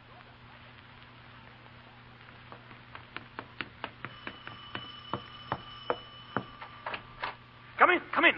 What do you want, please? Mr. Arden? That's right. Well, I'm Johnson of the American Life and Accident Assurance. Oh, well, come right in, Mr. Johnson. Oh, well, thank you. I'm awfully sorry to be intruding at this hour. Not at all. Sit down, Mr. Johnson. Glad you came. Well, thank you. This will only take a minute. No. Stay a while. Have a cigar, Mr. Johnson. Just as you say. Fine. Well, and what can I do for you, Mr. Johnson? Mr. Arden, have you received any communication from your first wife, Ellen Wagstaff Arden? Huh? Oh, of course not. Just as I expected. You see, our district manager, Mr. Pusey, is one of those fuss-budgety types who likes to check everything. Of course, it's customary to check when the company has paid out a large sum of money, but this is ridiculous. What are you talking about? Well, he claims to have a report that a woman answering the general description of your first wife was rescued by a Portuguese freighter, as was also a man named Stephen J. Burkett, who was reported drowned at the same time. Would you mind saying that again? Oh, no, please don't get angry with this, me. Stephen J. Burkett, he was rescued at the same time as my wife? Well, according to this unverified rumor, yes. Rescued after 7 years. It's ridiculous, isn't it? And what else did your Mr. Pusey hear? Well, not very much, really. It seems he talked to somebody who had talked to a Portuguese captain. He says the woman's name was Eve. Eve? It's lucky it wasn't Ellen. Yeah. Yes. Oh, and by a curious coincidence, this Stephen Burkett called himself Adam. What? Yeah, of course. Yes. Well, you ought to be very grateful that the woman's name was Eve instead of Ellen. Because aside from the money involved, can you imagine the pickle you'd be in? Yeah, just imagine. Well, and that settles it. Good night, Mr. Arden. Good night. Oh, and thank you again for permitting... Not at all.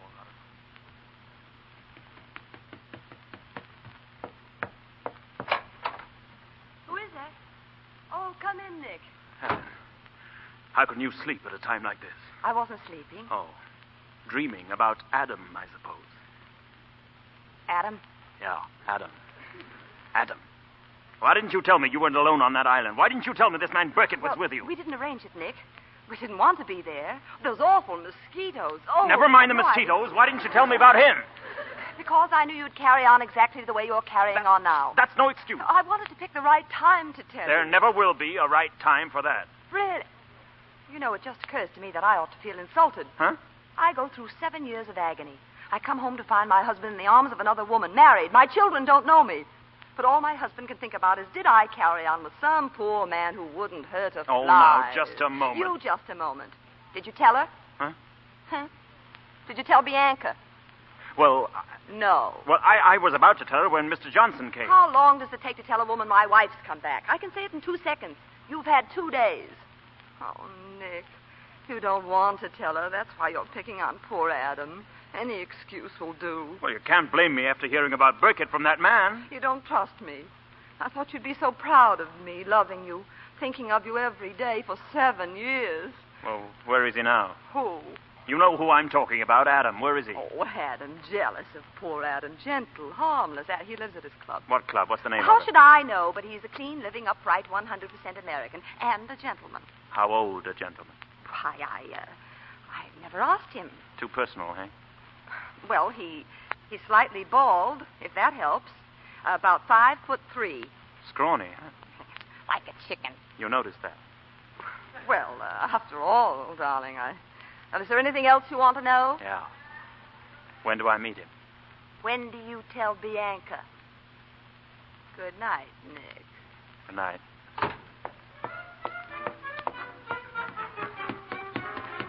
Adam, eh? Adam. Sorry, Bianca. I'm in a hurry, Bianca. Where are you going now? I'm going out to find Adam.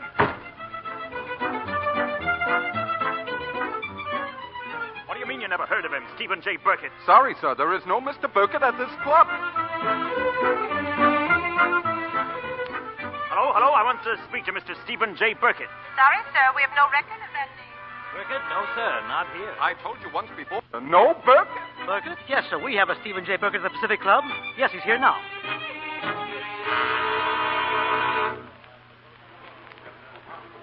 Yes, sir. Can I help you, sir? Yeah. Look, I just called up about a Mr. Stephen J. Burkett. I'd like to see him. Yes, sir. Shall I have him paged? No, just point him out. Certainly, sir. Boy, take this gentleman outside of the swimming pool. Point out Mr. Burkett to him. Oh, yes, sir. This way, sir. Thanks.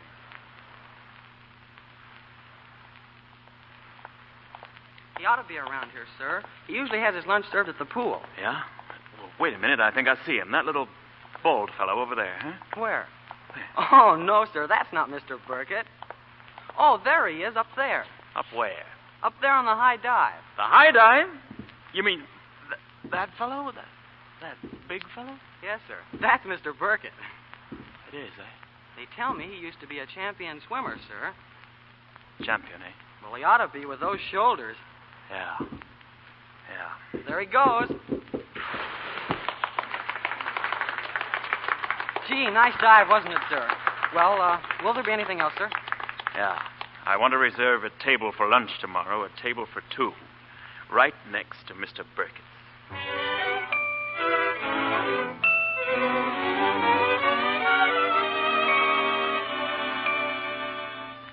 Sherry for madame? Yes, thank you. And the martini here? That's right. Oh, Nick, what a grand place for lunch. I guess you thought you owed me something after all those awful suspicions. I'm sorry, Ellen. I tell you, let's drink to no more suspicions. No more suspicion. If married people can't be honest with each other, who can? After all. Exactly. What are you staring at, darling? Oh. What are you staring at, darling? Why, nothing. I thought maybe you were watching that fellow dive. Why, what fellow? That fellow swimming over this way. Eve! Hey, Eve! Oh, dear. Oh, hello, Eve. I thought I saw you down here. Oh. Oh, boy, bring me my robe, will you, please? Yes, sir. Well, I'm delighted to see you, Eve. Oh. Well, won't you present me? Well. My name's Arden. I didn't catch yours. Burkett's the name. Oh, why, hasn't Eve told you that we were... Burkett? Did you say Burkett? I said Burkett. That's funny. I thought Burkett was bald. Well, Mr. Burkett, why don't you have lunch with us? Delighted. The inner man is crying for nourishment. We've ordered turkey a la king. Does turkey appeal to you, or do you confine yourself to raw meat? Never touch it. I'm strictly a vegetarian. Waiter, bring me a glass of prune juice, a milkshake, and some raw carrots. Yes, sir. Well, Eve, how goes it? Mr. Burkett, I'd better tell you. My husband hasn't slept since he heard you were on the island with me. He's arranged this meeting to trap us into a confession. Just a moment. He's a very clever lawyer, so beware. I'm going to be very foxy myself. Well, I've got nothing to hide. I know, but he has. You see, Nick's married again. No. Yes. Why, that's wonderful. Congratulations, old man. Well, that's the best news I've ever had. Why, what is it to you? Well, can't you see? It simplifies everything. You see, I'd like to marry you. Oh, you would you? I've known your wife for 7 years, and no man could ask for a better companion, a truer friend, or a more charming playmate. I've admired her tremendously, but all she'd talk about was you. Well, now that you're married again, maybe she'll listen to me. Eve, will you marry me? That's sweet of Now, you, just Adam. a minute, just a minute. Well, I don't see why you should get upset. You're not allowed to have 2 wives, you know. I know. What's your answer, Eve? Will you? Let her alone. What's your hurry? Your carrots aren't here yet. Let me ask you this. How long were you married to Ellen before the island? 4 years. Why? Well, I was with her for 7. So I claim her on the basis of seniority. Yeah, I've got you there. You've got me. You've got nothing but If a lot you of... gentlemen will excuse me, I think maybe you could thrash this thing out better without me. Oh, don't get up. It might surprise you to know that I can get along very well without either of you. I'm perfectly able to take care of myself. Ellen, look out, the pool! Ellen! Get a life preserver! Hold your breath, Ellen, and I'll save you.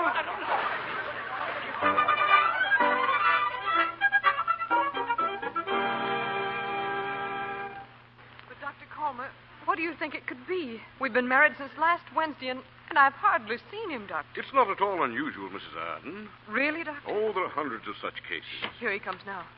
Nick, where have you been? Oh, hello. Excuse me, will you? I've got to get some dry clothes. Why, Nick, your clothes are dry. Huh? Oh, they're not for me. It's a friend of mine, a fellow in a swimming pool. Wait, Nick. This is Dr. Coma. He's going to help us. It's all right. He knows.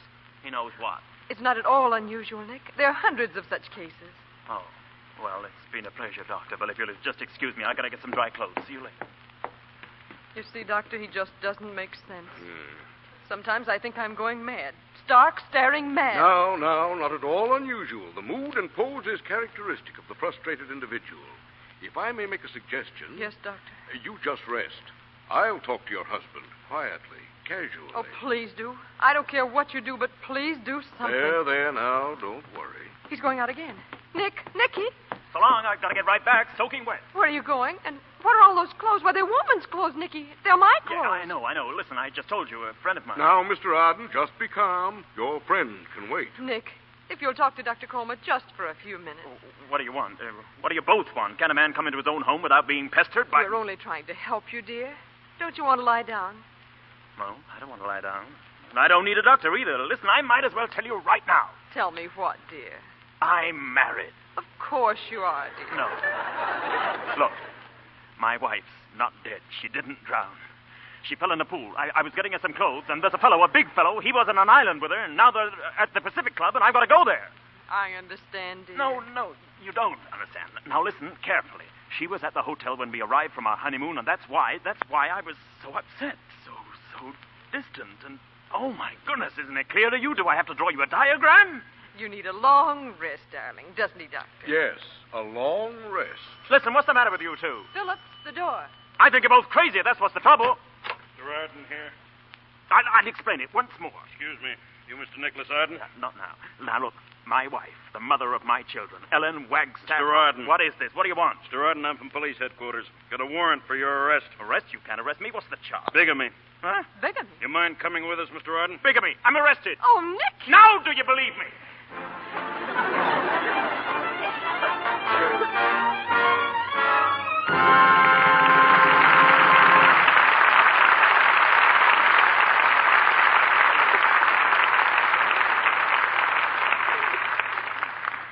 And so ends Act Two of My Favorite Wife, starring Laurence Olivier, Rosalind Russell, and Gail Patrick. Before Mr. DeMille brings us Act Three, let's see what the Browning family is up to. Tonight, Midge and Dot are having dinner with their good friend and neighbor, Janie Hammond. They're just finishing now. That upside-down cake was marvelous, Mrs. Hammond. Do you suppose you could give Mother the recipe so we could have it all the time? I'm so glad you like it, Midge. Now, you get my recipe file, Janie, so Midge and Dot can copy it off, while you and I do the dishes. Oh, Mom, do I have to do the dishes even when we have company? Oh, we'll help Mrs. Hammond. Dot and I always do the dishes at home. I'll wash if you like. No, Dot, I want to wash. You see, Mrs. Hammond, Dot and I always take turns washing and drying when we're home because, well, we both think washing's more fun. Imagine anyone thinking it's fun to wash dishes and get red, rough hands. Oh, but Midge and I use Lux Flakes, so our hands stay nice. See? Well, your hands do look lots nicer than mine. They certainly do, girls. Janie and I have been using our regular wash day soap for dishes, but it is hard on hands. Maybe we better change to Lux Flakes. How about it, Janie? You know, that's what a great many women are doing nowadays. Changing from wash day soaps to gentle, new, quick Lux for their dishes. And no wonder, because they've been reading about the hundreds of dramatic one-hand tests that have been made. These tests of 5 leading soaps were made under conditions similar to home dishwashing. For 20 minutes, 3 times a day, each woman, and there were hundreds in all, dipped one hand in a dishpan of Lux suds, the other hand in suds from another soap. After weeks of doing this, the Lux hands were still soft, smooth, and attractive. The others were red, rough, and coarse-looking. Why, the difference was amazing. Now, why not make your own dishpan test? If you've been using a harsh soap for dishes, change to gentle, new, quick Lux Flakes tomorrow. It's fast, it's thrifty, and so kind to your hands. We pause now for station identification. This is the Columbia Broadcasting System.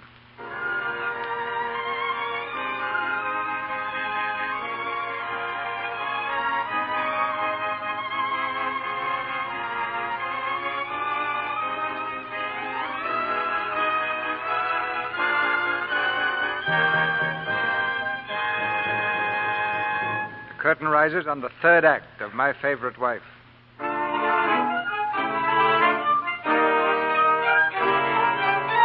Bigamy. The act of marrying one person when already legally married to another. There's a second definition, too.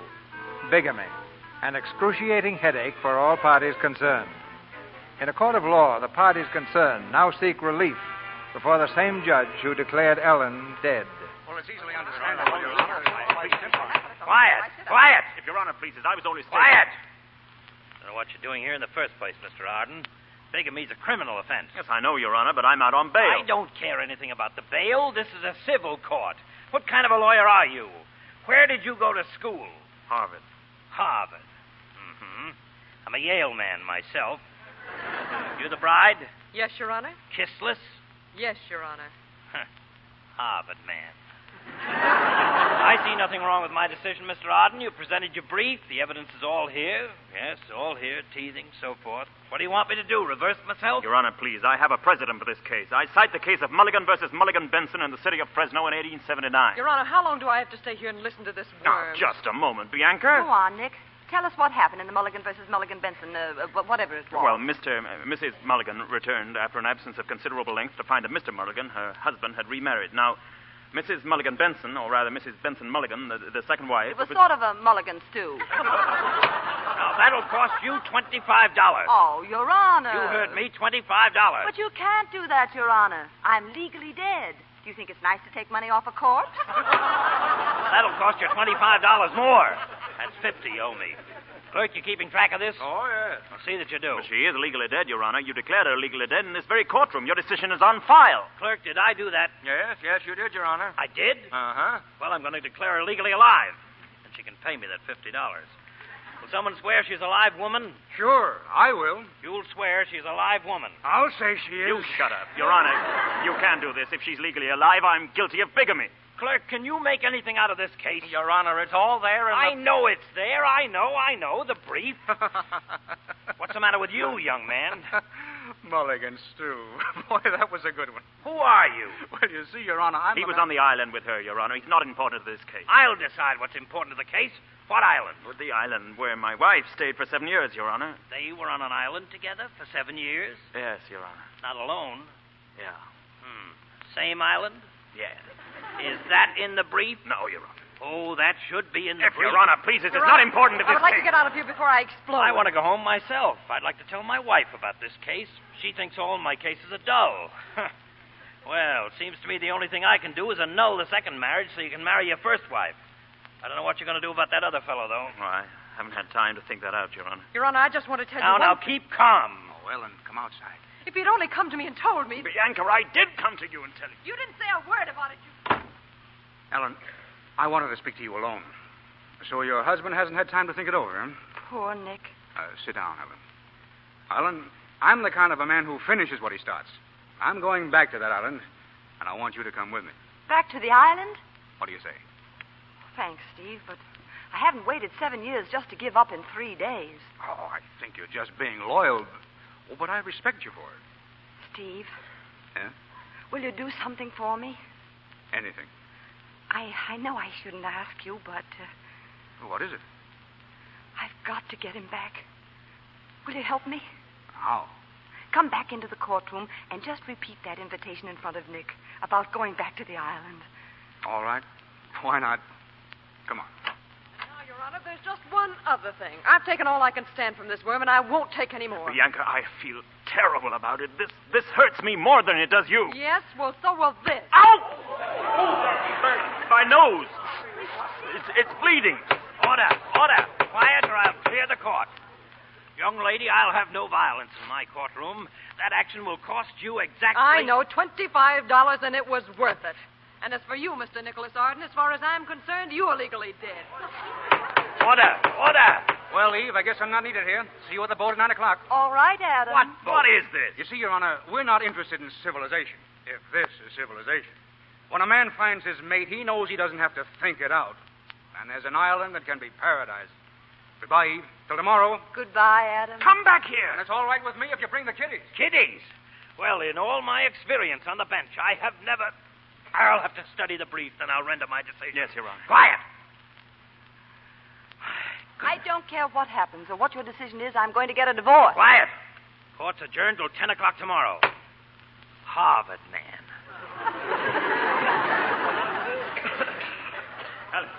Ellen, come back here. If you think you can take those kids to a fever-ridden pest hole with that idiot, you're making a big mistake. Well, what's your offer? Well, I thought you could go up to the mountain house for a while with the kids until the gossip dies down. Oh, you did? Yeah. And what are you going to do? Well, I thought I might go off on one of those 60-day cruises where I could think this thing out calmly, rationally. Oh. And when you come back, you might forgive me for not drowning, is that Oh, no, it isn't that, Ellen. It's Well, just I'll that think I... about it, too. Calmly and rationally. Only it won't take me 60 days. I can do it in 6 minutes. Oh, now, Ellen, I'll take the children to the mountain house tonight. I'll drive you there. No, Nicholas, that's sweet of you. But aren't you afraid of the gossip?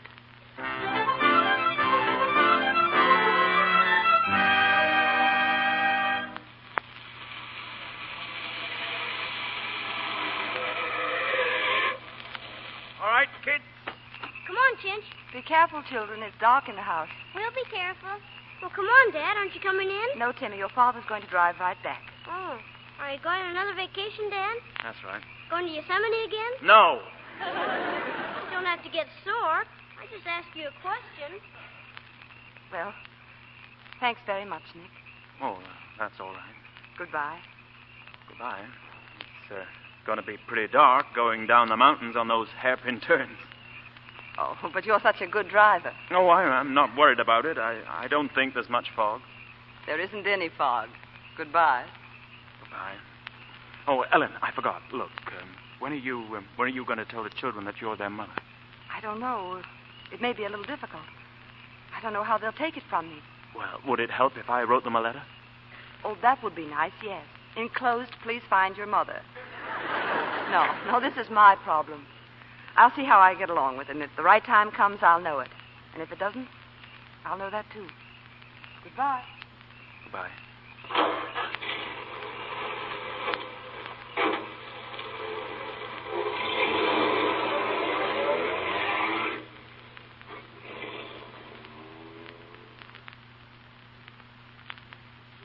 You know what they said? Yeah. But, Timmy, if she's our mother, then what's Daddy? Our father. Are you sure? Sure. What else could he be? I don't know. Nobody ever tells me anything. Well, what are you two little monkeys talking about? Oh, nothing. Nothing at all. Oh, I love this place. I used to come up here all the time. With our mother? Uh-huh. And your daddy. We used to have a lot of fun. The three of you?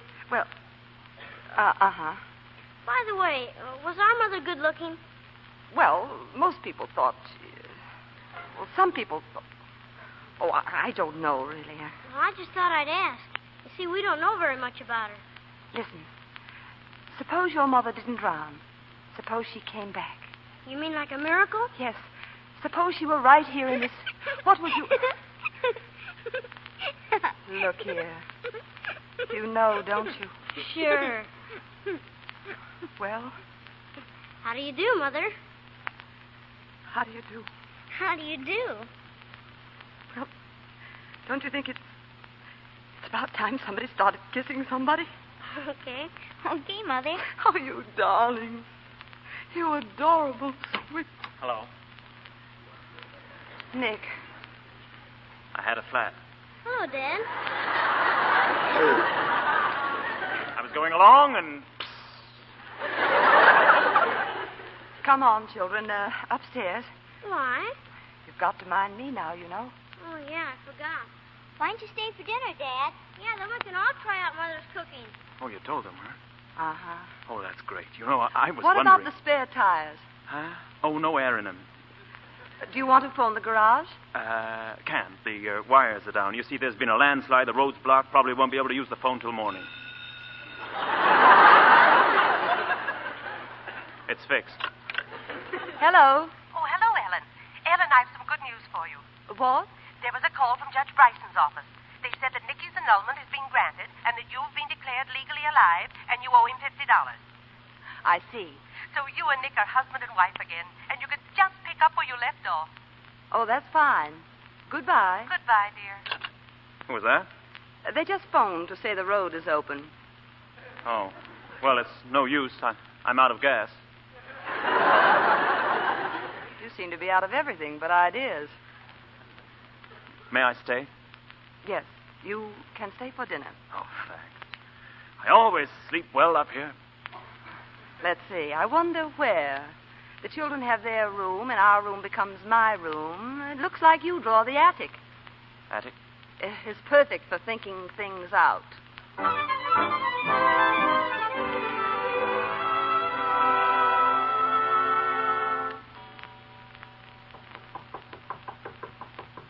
Who is it?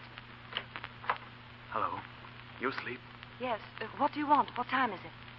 1 o'clock. Well, what's the matter?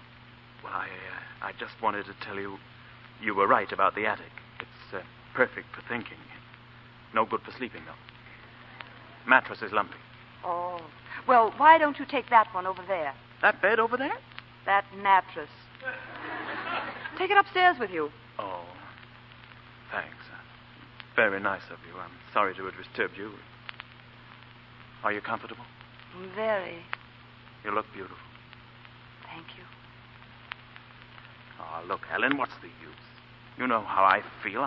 I can go on thinking about it till doomsday. I'm stuck. I don't care what happened. I don't care what people say. I was always mad about you, and I always will be. Does that help any? Yes. Well. But I still think you'd better go on your cruise. Well, I'm not going. I'm not going to stay away from you for 60 days. Oh, now, that's not so long. Let's see. This is the last of October, November, December. Be just about Christmas time. Christmas time? Yes, you come back and talk to me about it then. We'll have a lovely Christmas. After all, what's 59 days more? Well, I think you're being very unreasonable. And furthermore, I won't trouble you any more tonight. Good night. Oh. Oh, Nick.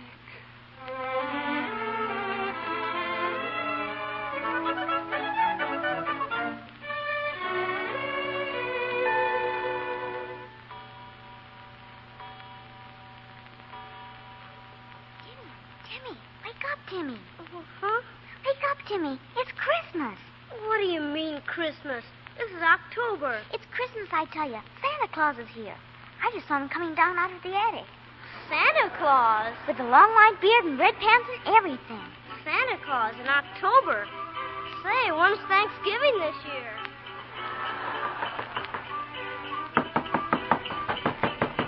Oh, Blitzen!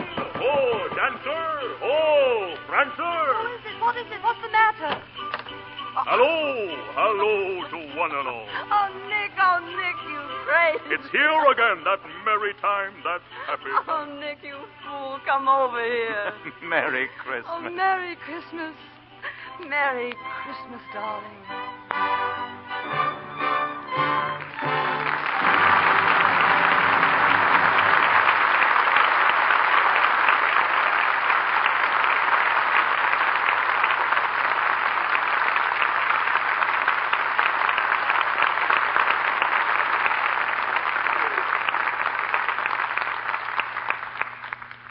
The curtain falls on Act 3 of My Favorite Wife. Before Mr. DeMille returns with our stars, Sally has a new version of an old story to tell you. It's called Goldilocks and the Three Pairs of Stockings. Once upon a time, there was a lovely blonde named Goldilocks. She worked in a great big office in the city. There was a very nice man who worked in the same office. And one day he asked Goldilocks to go out to dinner with him. Well, she was very excited. But when she jumped up to put on her hat and coat, pop went a run in her stocking. That made her just boiling mad. Because a girl just can't go out on a date with a new man when she has a run in her stocking. There wasn't anything to do but scamper home quick as a flash. And put on another pair. So she did. But my goodness, when she leaned over to fasten her shoe, pop went a run in the second pair of stockings. Now, that was the very last pair of stockings Goldilocks had. I don't know what she would have done, but fortunately, her roommate came home that very minute.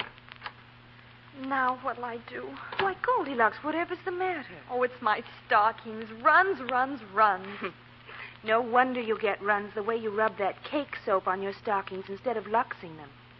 I suppose you want to borrow a pair of mine. Oh, Angel, if you'll only lend me a pair, You what? I'll always use Lux Flakes, and my stockings will live happily ever after the way yours do. And that's where the moral of the story comes in. Because new Quick Lux really does cut down on stocking runs. When you lux your stockings, they keep their natural elasticity. So, when you stoop down or run upstairs or put any kind of strain on the delicate threads, they stretch and then spring back into shape without popping into runs so often. Give your stockings this thrifty Lux Flakes care, and you'll find they wear much longer. Now, Mr. DeMille is bringing our stars to the microphone. We've had a brilliant evening in the Lux Radio Theater, and here are the 3 stars who made it brilliant. Rosalind Russell, Laurence Olivier, and Gail Patrick. Thank you, Mr. DeMille. That play gave us quite a workout. Let's hope the audience had as much fun out of it as we did. Doesn't Larry make a wonderful Santa Claus, Mr. DeMille? Ideal, Rosalind. A credit to the profession. Some department store is going to get a hold of him, and we won't find him until after Christmas. He's a little thin, perhaps, but... Oh, that's easy to fix. I always use a pillow. I remember that. At any rate, Rosalind and I have solved that no time for comedy puzzle at last. What puzzle is that? Well, you see, Larry did the play No Time for Comedy on the stage with Catherine Cornell. Then Rosalind made the picture with Jimmy Stewart. But tonight, you both found time for comedy in our play My Favorite Wife. Yes, at last. But what about next Monday night, Mr. DeMille? Yes, who's going to be here? Next Monday night, Gail, we go places. With Ginger Rogers, Edward Arnold, John Howard, and Joan Perry. And our play is the popular RKO screen success, Fifth Avenue Girl. It's the story of a typical American girl whose good sense and good sense of humor keep a family from falling apart. There's romance for her and entertainment for us. So I hope you'll all make a date next Monday night with our Fifth Avenue Girl, starring Ginger Rogers, Edward Arnold, John Howard, and Joan Perry. Anybody who saw the picture won't want to miss Mr. DeMille. It's a grand play. Good night. Good night. Good night. Good night. And 4 stars to the 3 of you.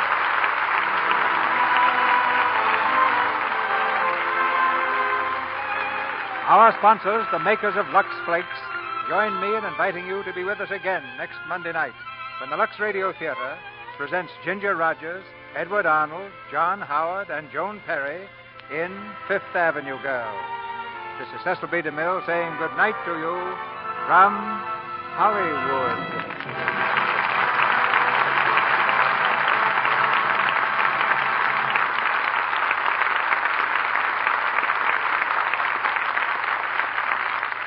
Heard in tonight's play were Arthur Q. Bryan as Judge, Warren Ash as Burkett, Verna Felton as Ma, Dix Davis as Timmy, Mary Lou Harrington as Chinch, Lou Merrill as Hotel Clerk, Charles Seal as Court Clerk, Hal K. Dawson as Johnson, Ferdinand Munier as Doctor, Bud McAllister as Page Boy, Edwin Max as Truck Driver, and Ralph Sedan as Desk Clerk.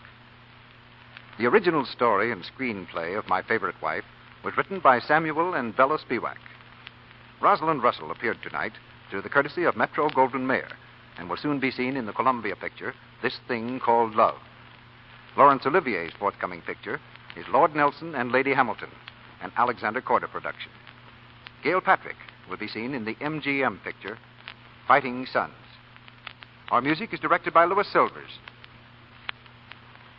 Our Lux Radio Theater production of My Favorite Wife has come to you with the good wishes of the makers of New Quick Lux Flakes, the tissue-thin soap flakes used by smart housewives everywhere and by the great motion picture studios here in Hollywood to protect the million-dollar wardrobes you see on the screen.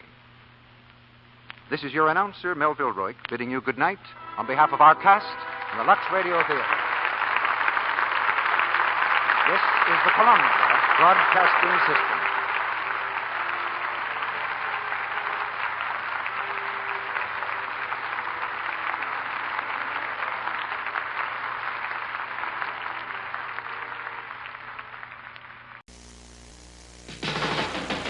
The fun is back. Oh, yes, sirree.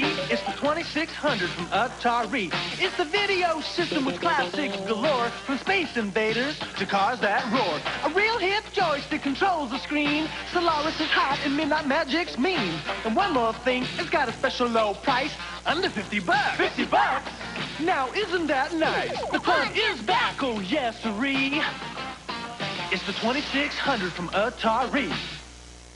The Warrior of the Woodlands, Ranger Bill, is coming up next. It's the Sugar Creek Gang. Fables of Faith. Radio drama, a hallmark of Moody Broadcasting for over 60 years. Join us now as we take you back to another classic in MBN radio history.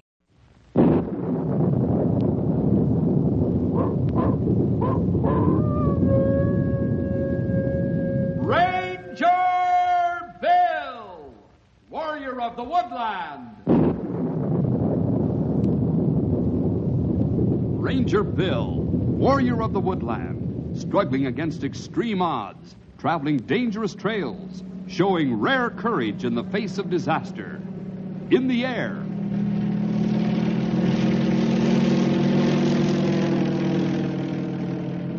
On horseback.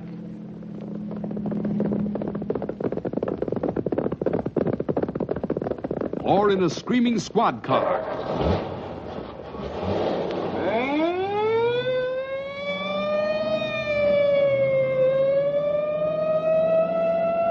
Ranger Bill, his mind alert, a ready smile, unswerving, loyal to his mission.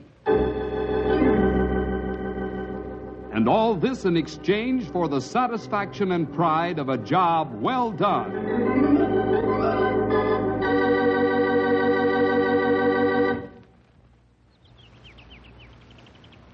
What in the world is this steel tower doing out here in the middle of the wilderness? I believe they call it a fire tower, Dr. Harris. And what do they do with this fire tower, Franklin?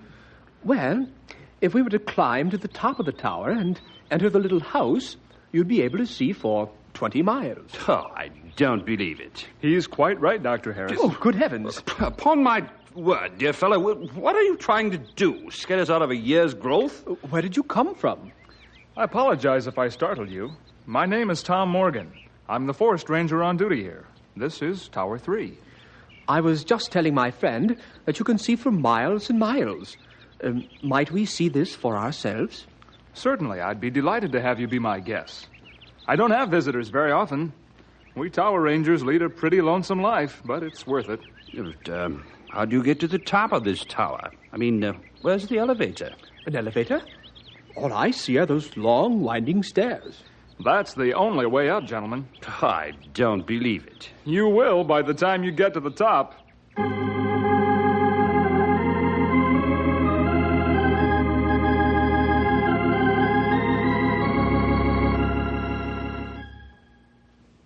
The view from here is breathtaking, to say the least. Yes, quite. Upon my word, I don't believe I've seen as many trees in one view in my life. There are millions and millions of dollars worth of trees out there. You see, we're on top of the tower, and the tower is built into the bedrock of a high bluff. We're up in the air quite a distance. Do you run up and down these beastly stairs often? Well, not any more than necessary. I came down to get water and to check on the humidity. The humidity? What on earth for? Well, we're in a dry spell. When the humidity gets down to 30, we don't allow campfires or gas engine equipment to operate. If the humidity drops lower than 30, we close the forest to everyone. You mean you keep everyone out until it rains? Yes, we do. Have you ever seen a forest fire? No, I haven't. It's the most horrible disaster to natural resources you can imagine. Are you telling me that these green trees would burn like a torch? Worse than that, like a blazing inferno. Oh, upon my word, that's horrible. Huh, I don't believe it. Hello, Tower 3. Tom, what's the humidity reading up there? Not good, Bill. Just a hair over 30. That's strange. We got 25. 25?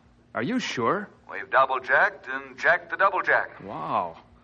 Why should mine read so much more? Probably higher there in the forest. But we'd better send you a new one. Close the forest. Yes, sir. Any more orders? Yes. Keep a sharp watch. A very sharp watch. Goodbye. Gentlemen, I have some bad news for you. I gathered that something was wrong. The 25 reading startled you. Is your humidity instrument wrong? It looks that way, Franklin. I've just received orders to close the forest. I'm sorry. You're sorry? Well, how do you think we feel after traveling all this way to see this magnificent forest? Yes. How long will this order apply? Well, until we get sufficient quantity of moisture to raise the humidity. But won't that take weeks or even months? It could, although I don't know what the weather forecast is at the moment. Is your superior Bill Jefferson in Knotty Pine now? Yes. I shall obey your orders, Tom, and leave the forest with Franklin, but I'm going to object to your superior. It won't do any good, Dr. Harris. I'm sorry, but that's the way it is.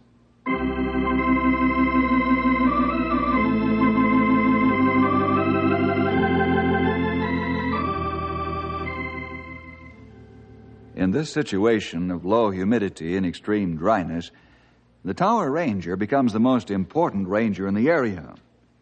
The order has been given to close the forest, and now he's the only human being that's inside the forest.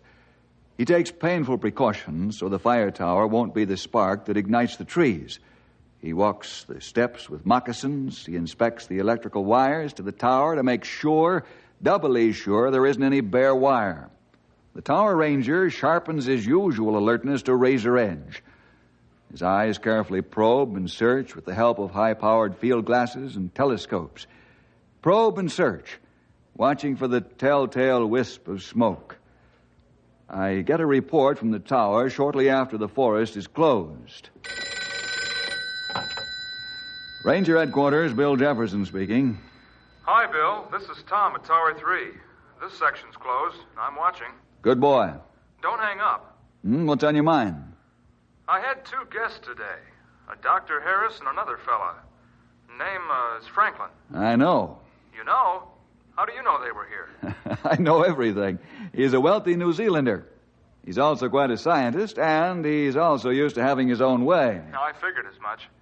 Anyhow, he's left the forest, but he's going to see you. That's to be expected.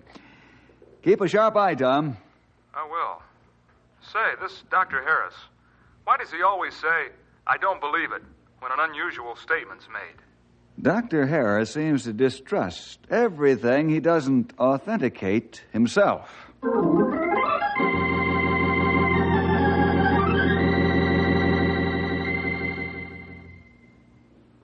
I'm sorry, Dr. Harris, but until we get sufficient rain to raise the humidity to safety level, the forest is closed. It rather looks like we're going to have to sit this out, Dr. Harris. Yes, quite right, Franklin. Quite right. I know this interferes with your work. However, the lumberjacks and log truckers and a few more types of business operation have had to shut down.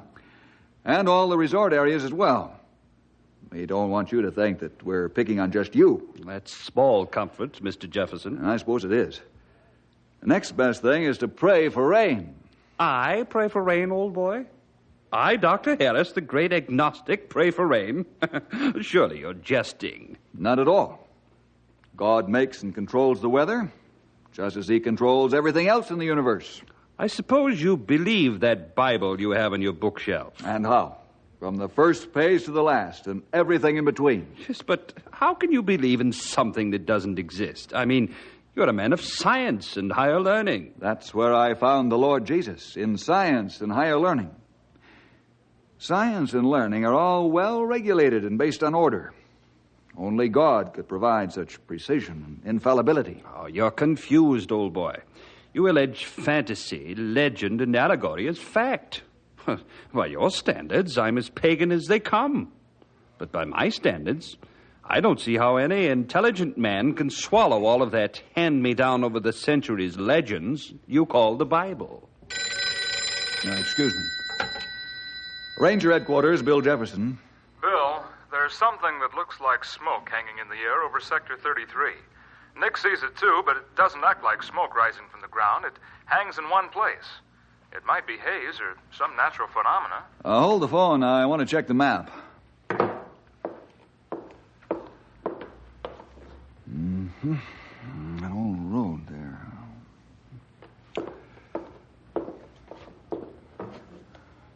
Tom, that's not far from the old mine road. I'll send Angus in to check on the ground and check it myself with the copter. Okay.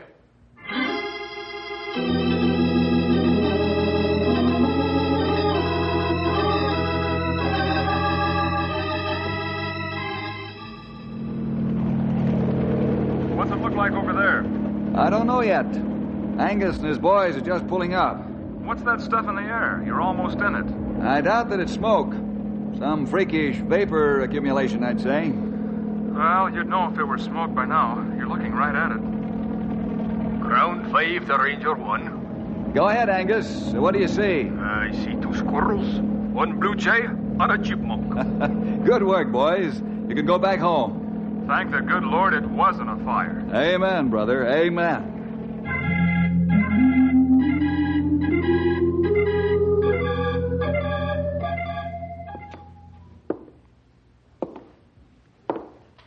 Franklin, will you stop that incessant pacing and occupy yourself? I'm sorry, Dr. Harris. I'm just as fed up with this forced idleness as you are. Are you really, sir? Yes, but I'm going to do something about it if it continues another day. Precisely what, sir? We're going back into the forest and continue our work. But that's breaking the law, Dr. Harris. Oh, I hardly think so, Franklin. The rangers are afraid of sparks in igniting the trees. Therefore, we won't make sparks. We can take a thermos jug of tea and return every few days to refill it. I say, that's a fine idea. But how will we get out there if we can't use an automobile? Bicycles. Dr. Harris, you are a genius. When do we leave? At once. But, sir, what if one of those horrible forest fires breaks out? Well, these ranger fellows seem to be very efficient. If a fire does start, it won't last long. We'll be perfectly safe.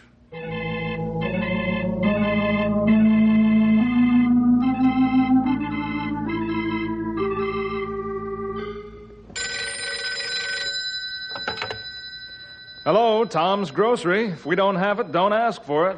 Oh, sorry, wrong number. I was calling Fire Tower 3. Just a minute, I'll change hats.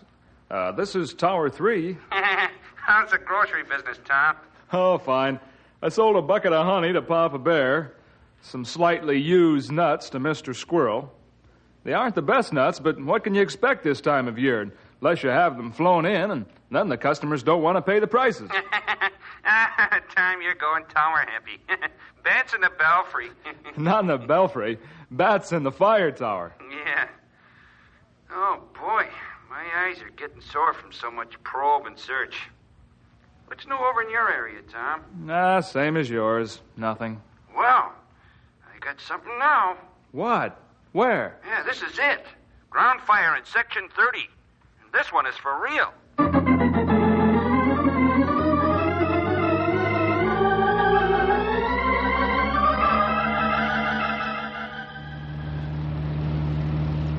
Stumpy, we'll go into the center control area right off Canyon City Road. You're the doctor, young feller. Ranger 1 to all units, stand by for battle plan. If you're not proceeding to the fire as originally planned, let me know as I call your units. Unit 10 to Ranger 1. We've got a flat tire. Should be fixed 2 minutes from now. Very well, Unit 10. Unit 10, proceed to the fire as quickly as you can, and you are now a reserve unit. Acknowledge. This is Unit 10. We read you. Unit 14, proceed and replace Unit 10. Acknowledge. This is Unit 14. We read you. Hey, get that map off the windshield. How do you expect me to see where I'm going? Sorry, Stumpy. Attention all units. Airborne 1 and 2. Proceed according to plan and drop your fire jumpers in exactly 4 minutes. Drop in 4 minutes. Angus, you should be 10 minutes from the fire. Take center attack with all available manpower under your command. We'll also command the fire jumpers. Acknowledge. Bill, the laddies and I are 8 minutes from the fire. This new truck is a darling. I got your orders, and we'll carry them out to the letter, including the punctuation. Good boy. Tower 3 and 4, make your report. The fire's roaring toward Tower 3. Front wall should be clearly visible by 3 right now. Nick is right. I can see the front wall entering the valley. She's a treetop fire moving at tremendous speed. Angus, can you see the jumpers? Plain as day, laddie. Plain as day, and I'll be with them before they get their beards scorched. Tom, how fast is it moving? 40 to 50 miles an hour. Where'd all the wind come from? Evacuate your tower and join the ground crews. Angus, Try to make your stand in fire lane AAA Mary John. AAA Mary John. Aye, aye. Hey, what are those two bicycles doing alongside the road? Angus, I'm going to try to contain the fire in the valley. I'll make a desperate attempt to hold it at fire lane 1B Robert Jack. 1B Robert Jack.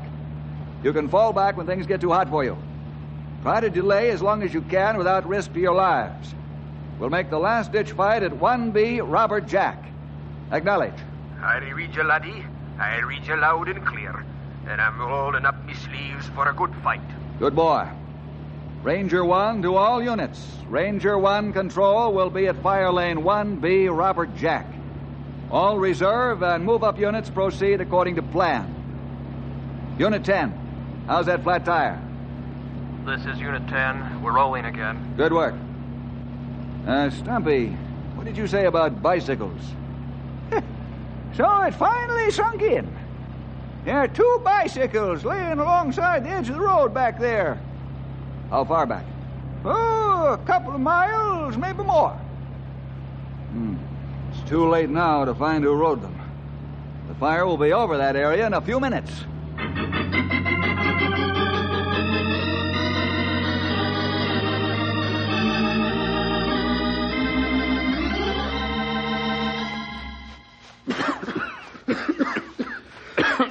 Franklin, I can't run anymore.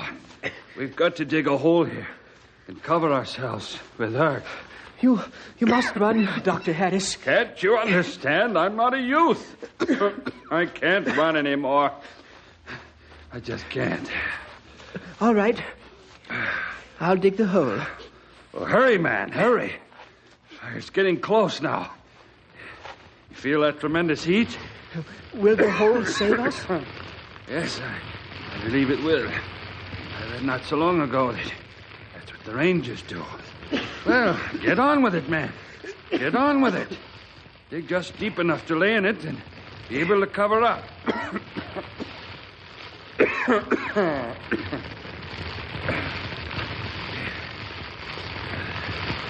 Get in the hole, Dr. Harris, and I'll cover you. I'll cover myself. Yeah, you get in here, too. Pour your canteen water over your jackets and use it to protect yourself.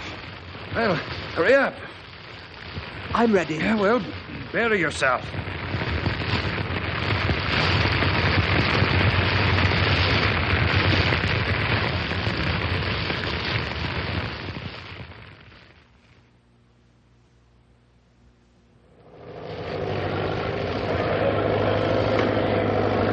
We didn't have a chance to delay it, laddie. The fire is rolling across the top of the trees like the 400. This is a nasty one. Real nasty. Aye. Angus, we're not going to stop it here. But we've had a better chance to delay it than you had. Now take your men out of here right now and fall back to fire lane 1 Charlie. This one right here on the map. Now these cliffs should form a natural barrier. But I want you and your man to get on top of the cliffs and load them with explosive. If we can't delay the fire here and get it under control of some sort, I'll fall back to the fire lane between us. That's this one right here. Aye, Ken able-bodied. Right. Do you understand your orders? Aye, that I do. When do you want me to blow the top off the cliffs? If we lose badly right here and have to fall back quickly to 10 Able Martin, I'll give you the order to set off your explosives. Aye. Angus, I want the trees below those cliffs pulverized and covered with rock. Every last one of them. Aye, that's what you want, laddie. That's what you'll get. Good boy. Now scram. Beat it. Aye, that I will. Bill, we're going to get help. Lots of help. From whom? What? Where? Tower 8 says it's raining so hard up there. It looks like spaghetti hanging from the sky.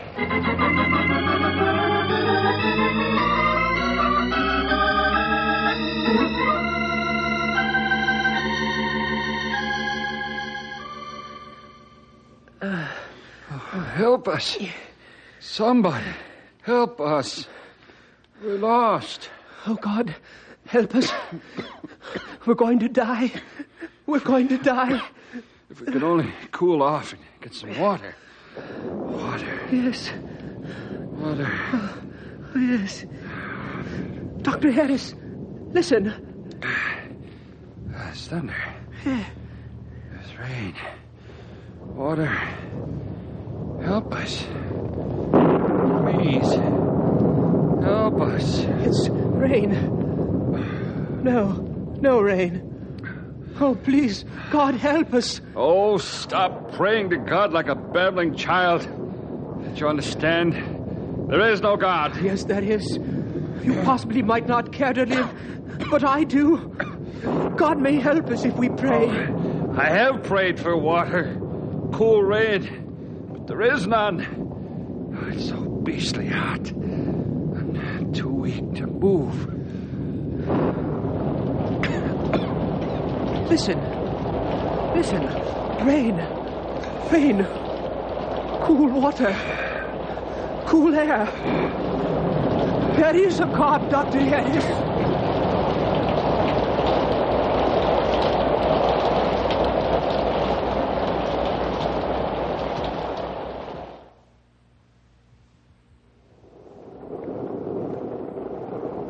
The Lord sure sent the rains at the right time. We lost a lot of trees, but the rains kept the damage confined to the valley under Tower 3.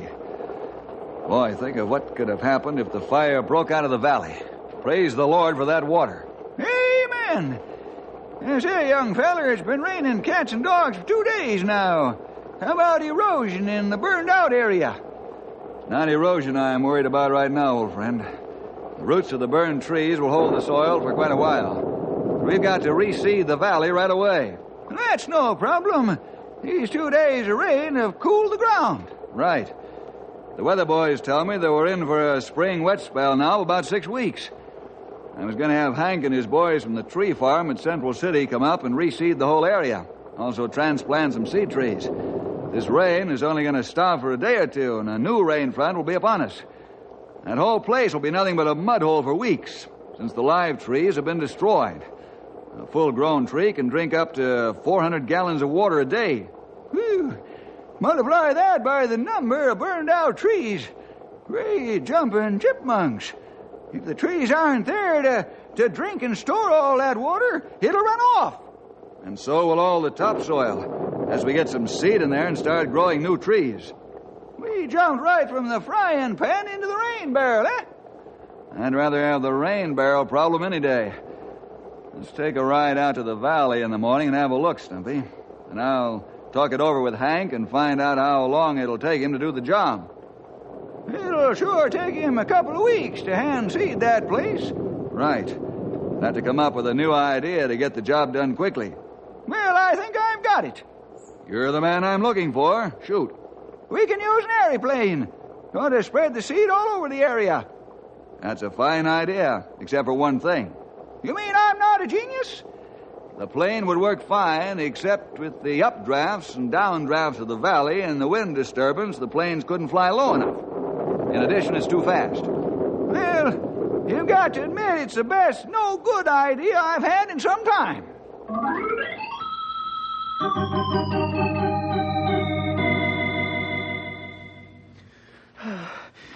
Oh, please, God, help us. God, can you hear me, God? Almighty God. Almighty God, I read about you and studied about you so that I could deny your existence. This is a deathbed prayer, but I'm asking you to spare my life and that of my man, Franklin.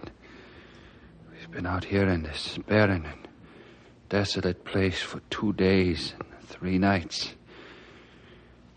If this burned out and charred valley is any resemblance of hell, I now understand the horrible plight of the unbeliever.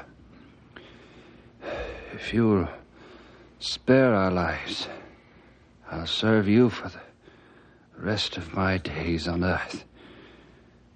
This is a solemn promise. Amen.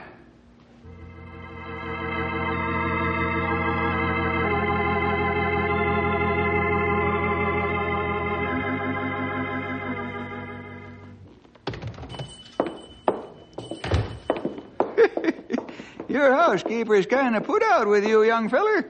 I don't blame her. I promised to pick up some grass seed and fertilizer, and I keep forgetting. Grass seed, huh? Yeah. Now, here it is, right here in this rack. What's the idea of that? Of what, old-timer? That pint-sized wheelbarrow with holes in the bottom. That's a spreader.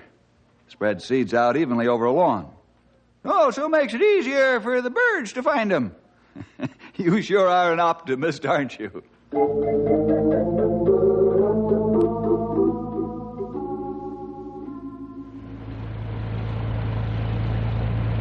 Seed spreaders for grass.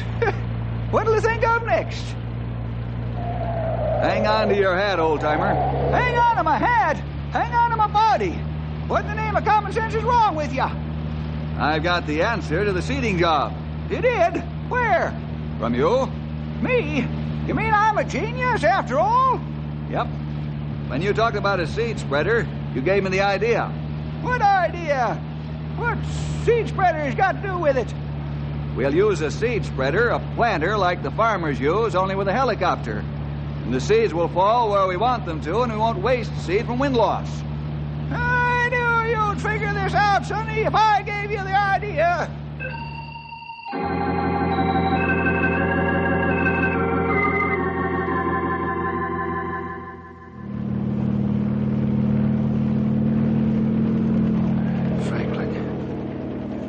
Franklin, wake up. Do you hear me? Wake up. What? Please, God, make them see us. We won't live the night if they don't. Please, God, help us.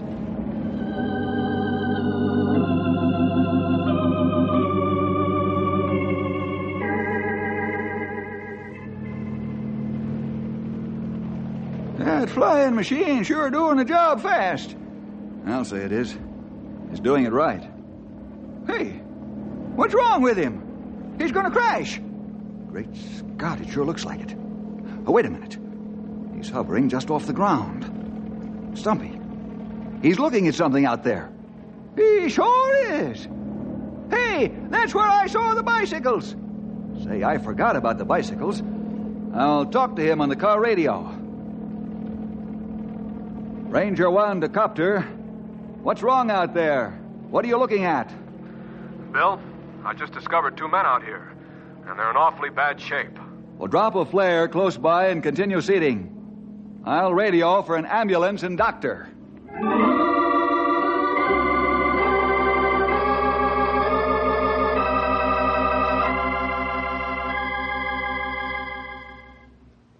Well, gentlemen, you're looking much improved. How do you feel? I feel pretty fair, Bill, but I'm afraid Franklin's not feeling too chipper. Not quite chipper, Dr. Harris. Well, the doctor says you'll both recover, but you had a very close call. Yes, indeed we did.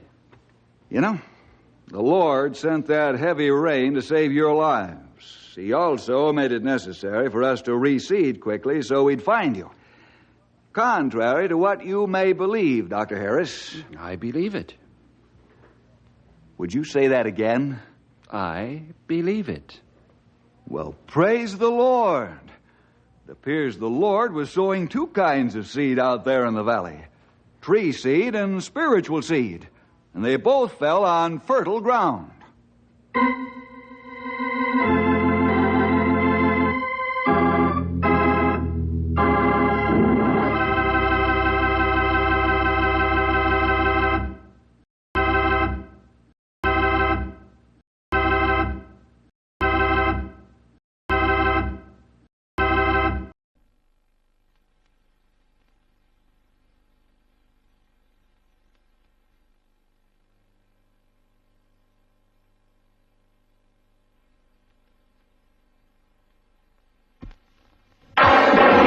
Spielberg presents Back to the Future, a Robert Zemeckis film. Marty leads an ordinary life. No McFly ever amounted to anything in the history of Hill Valley. Well, history is going to change. And 1985 is not his year. But Dr. Brown is about to change all that. Are you telling me you built a time machine? What of a DeLorean? He's sending Marty 30 years back in time. It's a flying saucer from outer space! Now, he's trapped in the past. gotta be a dream. About to meet Chocolate. his future father. He's a peeping Tom. Wow! And he's making an impression on his mother. He's an absolute dream. And he can sleep in my room. Anything you do could have serious repercussions on future events. Now he's got to make his mother and father fall in love. For crying out loud, I haven't even been born yet. And only Dr. Brown can help him get back to the future. Are you telling me that this sucker is nuclear? Precisely. Michael J. Fox. Whoa, this is heavy. Christopher Lloyd. There's that word again, heavy. Why are things so heavy in the future? Is there a problem with the Earth's gravitational pull? Back to the future.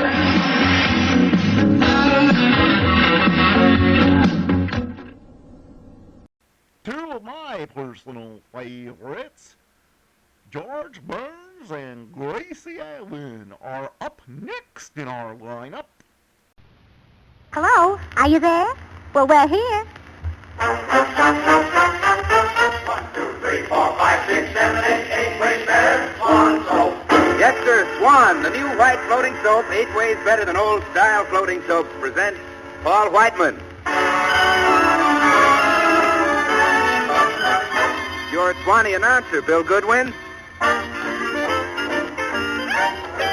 Our singer, Jimmy Cash. Well, I Swan. Here are the stars of our show, George Burns and Gracie Allen.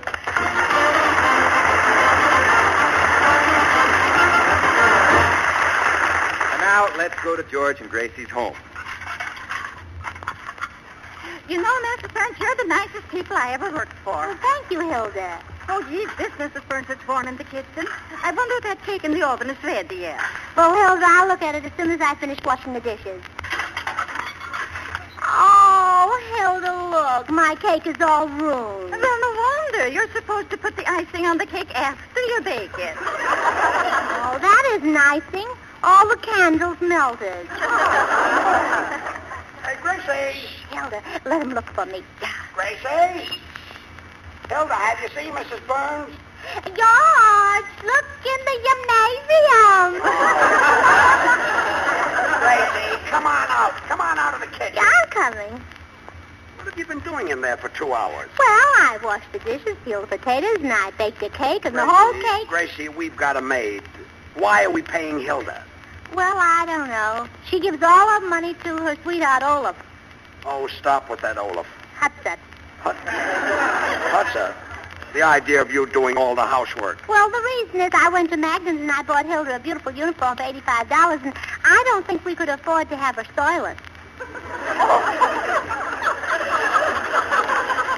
Well, that was very thoughtful because I hate to wash uniforms. Well, anyway, I mixed the green salad, George, and it's simply delicious. Well, it ought to be good.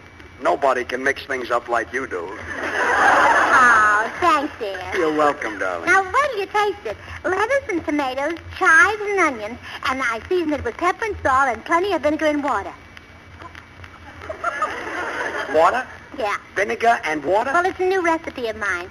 I read where Mr. Ickes is asking everybody to save oil.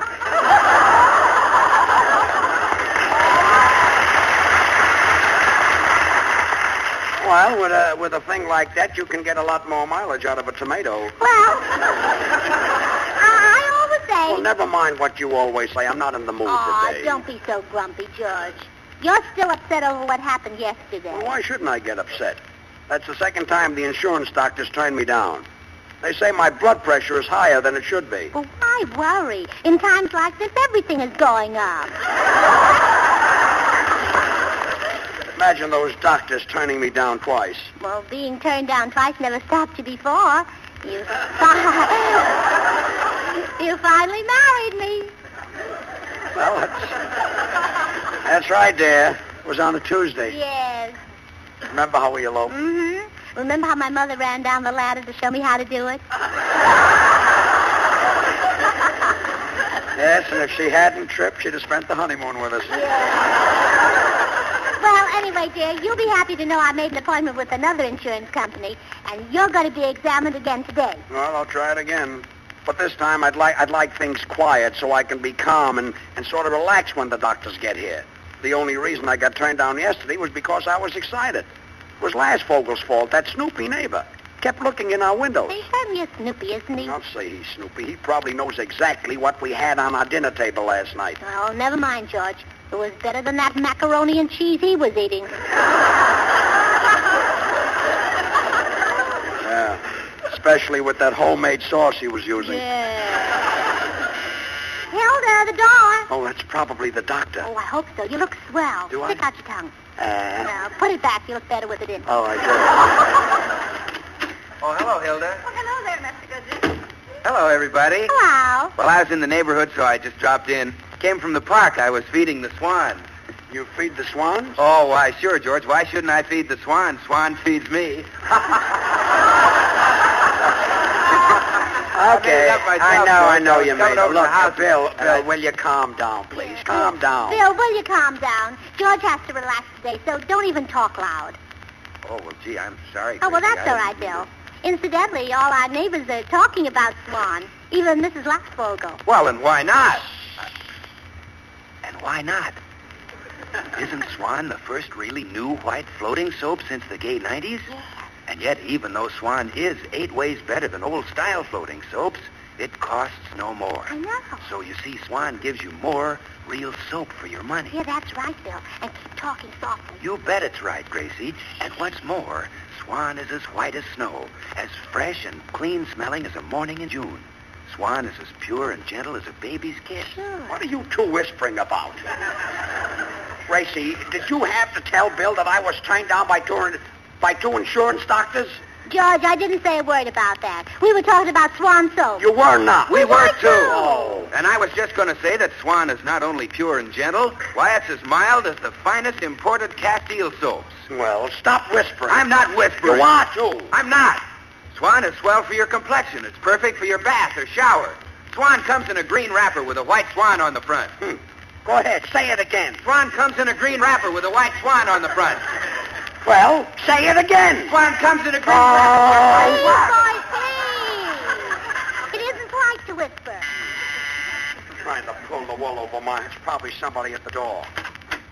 Yeah? The grocery boy, would you please take those bottles to the back door? Hilda, let him in. That's our singer. Oh. And Jimmy, stop rattling those bottles. They're making me nervous. Yes, Jimmy. And I don't want George nervous today. Here, put them under your arm like this. Jimmy, stop dropping those bottles. Look, Jimmy, I wish you wouldn't come to rehearsal while you're making deliveries. You find the piano in the other room. Thank you. Would there be anything else, sir? And you're not in a grocery store. Oh, please, George. Will there be anything the else, doctor sir? is coming. Relax. Yes, George, relax. Don't let a little tinkle of a bottle upset you. You're not a nervous wreck yet. He is, too. I am not. No, Bill, he is not. How can you call him a nervous wreck? And I don't understand why everybody has to keep talking all the time. Listen to me. I don't talk. Not much. I know when to keep quiet. Sure. I certainly know enough to keep quiet when I'm supposed to keep quiet. I may talk a lot on the radio, but I never talk at home. And the only reason I talk on the radio is because I think it's nice to have a home.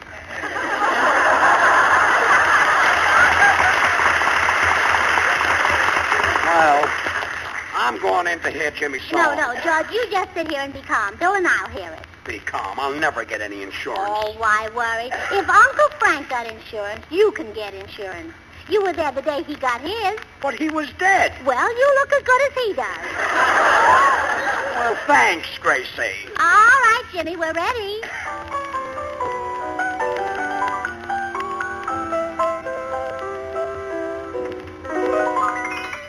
I guess I'll have to dream the rest. If you can't remember the things that we said, those nights that my shoulder held your sleepy head, if you believe that parting's best, I guess I'll have to dream the rest. I guess I'll have to dream alone of honeymoon cruises once dear to my heart, of one-room apartments where we said we'd start, of foolish things we planned to own. I guess I'll have to dream alone. I can see that your heart has gone astray. As for me, I love you the same old way. I guess I'll have to dream the rest. There'll be no friends waiting to throw shoes and rice. Those heavenly moments will never come twice. I'm thankful for the hours you've blessed. I guess I'll have to dream the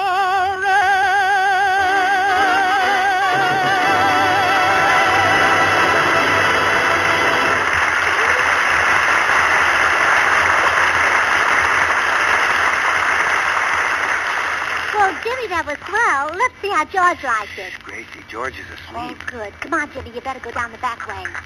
Be careful of those bottles. I don't want to wake George up. I'll be careful. And don't trip and fall. One of those steps is loose. Which one?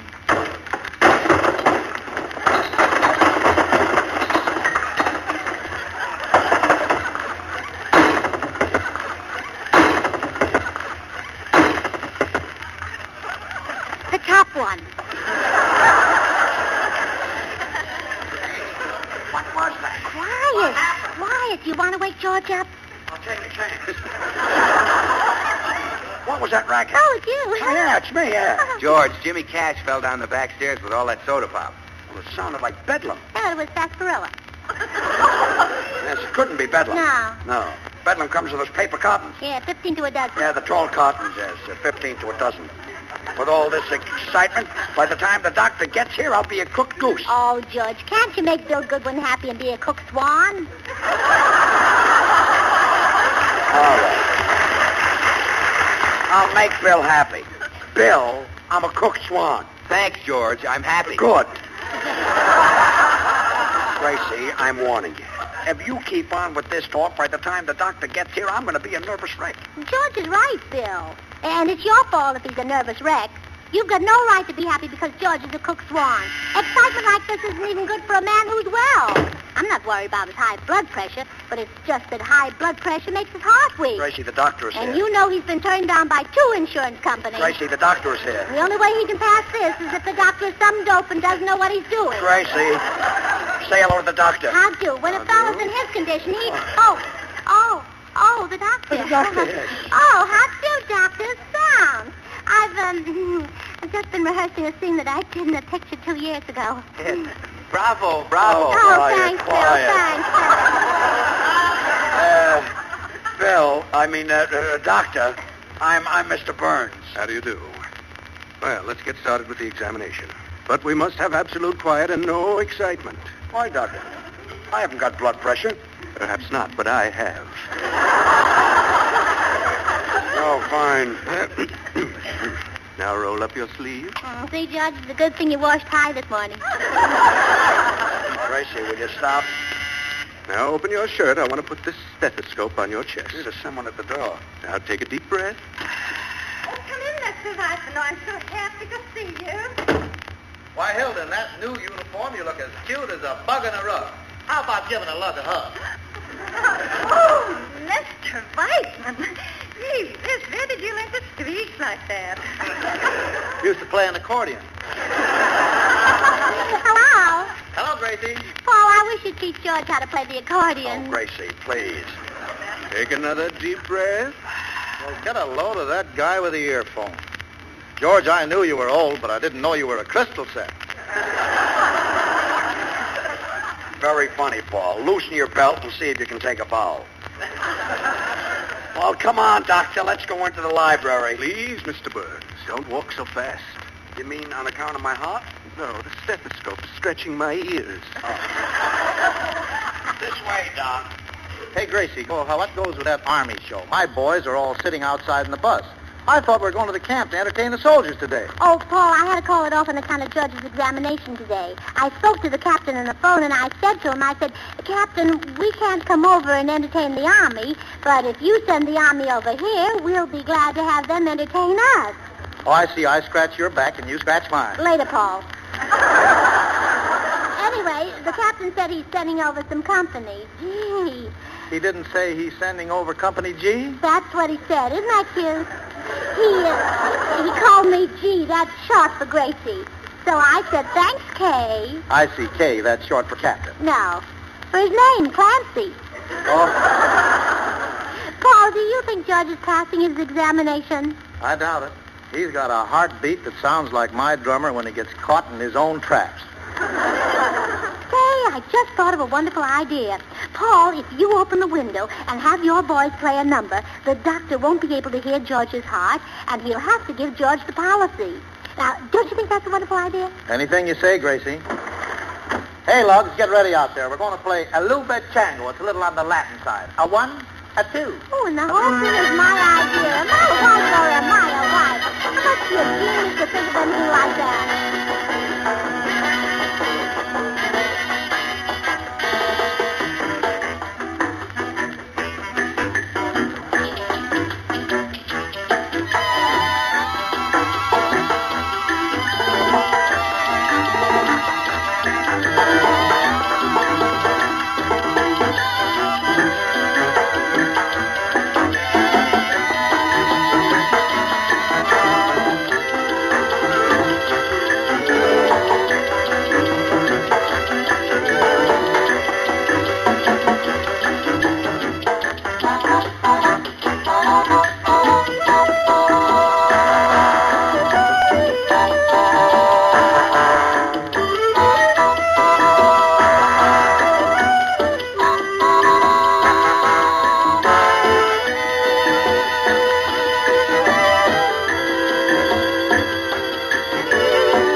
surprised at you, Paul. You're the last man in the world I'd expect to have trouble with. Oh, it wasn't my idea. I was only trying to help. That's right, George. It wasn't his idea. Well, whoever made that suggestion was silly. He had no right to listen to silly suggestions. That's right, Paul. You shouldn't listen to silly suggestions. You know George is in there trying to get insurance. No, never. And you're out here never letting the look, boys... Gracie. Will you stop helping me? Hey, you musicians out there, will you get back in that truck and go someplace? Si esos babosos quieren ir, bueno, pero yo me quedo aquí. No, it's the guitar player. Yeah, and I mean you too, Senor Lee. Senor Burns, don't shout. Man with your character should keep his voice low, too.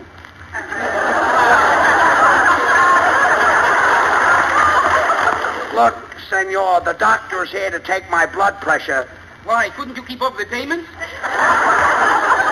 Say, Paul, when you talk to him... Hey, guitar player, take an 8-bar rest. Burns doesn't feel well. If he's sick, why doesn't he do like my brother in Chicago does? He eats a dozen red chili peppers a day.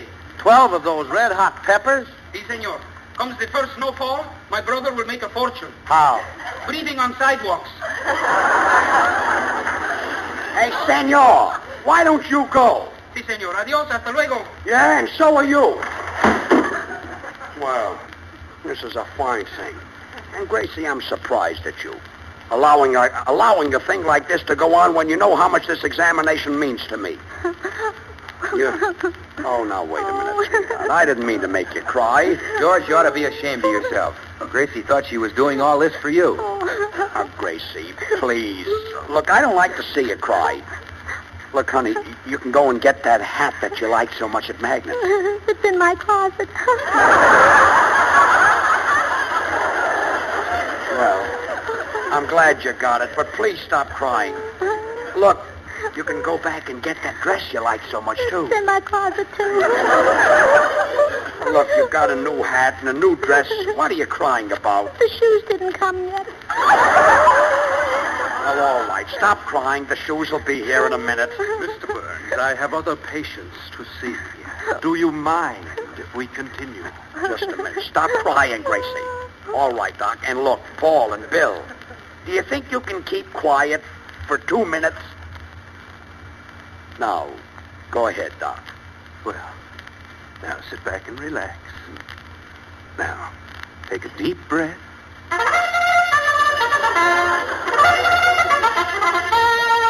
Well, those musicians are still out there. Well, I'm going outside and I'll get rid of those guys. Say, what is this? Gracie, who are all these soldiers? Well, George, I figured as long as you had to stay in, I'd invite a little company. A little company? Why, there's hundreds of them. Yeah, and don't they look nice? They must all have the same tailor. I wouldn't be a bit surprised. Why, there are thousands. You can close the door now, George. Oh, fine. George Burns and Gracie Allen? Yes? Company G reporting for entertainment. Well, look, I'm sorry, Captain, but there must be a little mix-up about this entertainment. But some other time, we'd be very happy to entertain the company, you see. Now that you soldier boys are here, I'm going to show you through the whole house and get you some refreshments. Gracie. Hilda. Yeah? 130 hamburgers, one with mustard.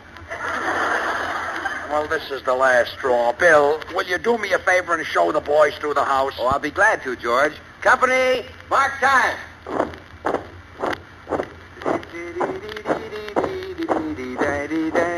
Try Swan, the new white floating soap, 'cause Swan is 8 ways better than any old-style floating soap. Oh, ho, it's 8 ways better. Try Swan, the new white floating soap. Try Swan, you really oughter, 'cause Swan soap's such just twice as fast, even in the hardest water. Swan suds are so rich and thick. Swan suds are so dandy. For every soap and water task, you'll want to keep Swan handy. Forward, march. Oh, follow me, fellas, into the living room. This is the way. Well, that's a fine thing. Well, that's all I needed. Oh, just look at that army. Aren't they the cutest bunch of boys? George, you see that tall, dark one near the end, the pretty one? Yes. The hamburger with the mustard for him. Well, I hope they'll be very happy together. So long, George. So long, Gracie. I gotta go home. Goodbye, Paul. Well, I'll try it again. Yes. Now take a deep breath, Mr. Burns. Say, I was mistaken. Your heart is in perfect condition. Well, certainly. Well, it should be in perfect condition. He takes enough medicine for it. Gracie, will you stop? Now, I'll take your blood pressure, and while I take it, I'd like to ask you a few questions. Now, Mr. Burns, do you sleep sound? Of course I sleep sound. And you ought to hear the sound. Look, Gracie, will you stop helping me? Oh, the army is coming. The escape of Swan is really twin. Swan breaks into so he after kitchen, half in that. Follow me, I'll show you the dining room.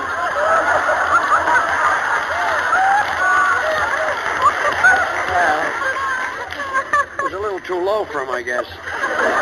Yes, well, right in step with my headache. So long, George. So long, Gracie. So long, Paul. I thought that guy was low. Well, I'll try it again. Yes, sir. Now, Mr. Burns, did your mother and father ever have any phobias? No, only boys and girls. Listen, Doctor, I don't know anything about these medical terms, but I never had a sick day in my life. As a matter of fact, I'm always on my toes. Yeah, and don't think it isn't hard to do with those flat feet. Yeah. Gracie, why don't you do me a favor and... Oh, the army is coming again. I've shown the boys through all the house. I've nothing more to say, except folks that you really ought to try Swan soap today. Company, out. Try Swan. So long, George. So long, Gracie. So long, Paul. Bye, Paul. Say, I thought you'd gone. You know me, brother. I'm a sucker for parades. So long. So long, Paul. Say, George, I taught the fellas here in the Army a new drill. Okay, boys, count off. 1, 2, 3, 4, 5, 6, 7, 8. Wait, better. Look, will you all be quiet for a minute? Okay, George. I'm dying and everybody is laughing. Doctor, I noticed that you're through. Yes, and I've got some bad news for you, Mr. Burns. Your blood pressure is 10 points too high. Well, to tell you the truth, Doctor, I sort of expected it. Oh, don't be upset, sweetheart. Well, why shouldn't I be upset? Any man would be upset. Trying to take out a $50,000 policy so he could protect his wife. Oh, well, I don't want that kind of money. I'm not the cleverest businesswoman in the world, and if anything happened to you and you left all that money, I'd only make some silly investment and lose it. If I lost it, I'd feel awful. Well, I guess so. Well, sure, but now if you die, I won't have any reason to feel bad. Well, that makes me feel very happy. Men, to show our appreciation, let's salute George Burns and Gracie Allen. 1, 2, salute! Hey, Doctor, George fainted. Wait a minute. Look, this excitement has worked wonders. It's brought his blood pressure back to normal. Congratulations, Mrs. Burns. Your husband can get the insurance policy. Wait, isn't that wonderful? George passed the examination. It just shows you what a little quiet can do. Now he's strong and healthy and a perfect specimen.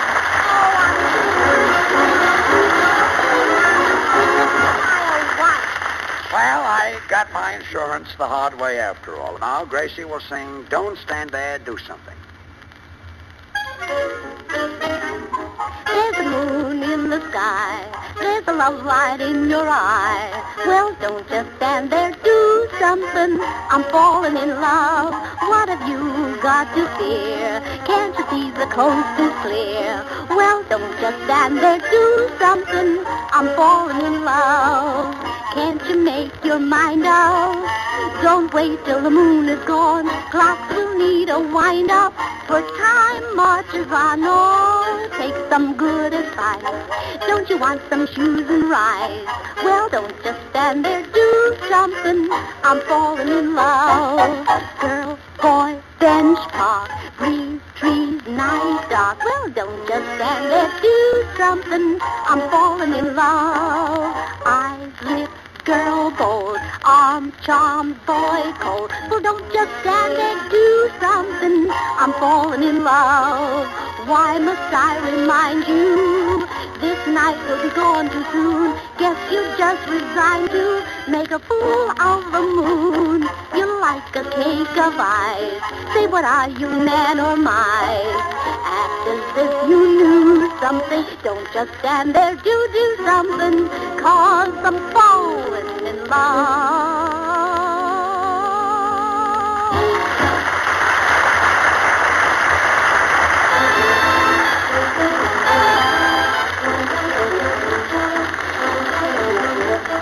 Remember, folks, buy Swan. Try Swan. See for yourself if Swan isn't really 8 ways better than old-style floating soap. Lever Brothers, the makers of Swan, the new white floating soap, join George and Gracie in inviting you to tune in again next week, same time. Until then, this is Bill Goodwin saying, well, I Swan. Why don't you?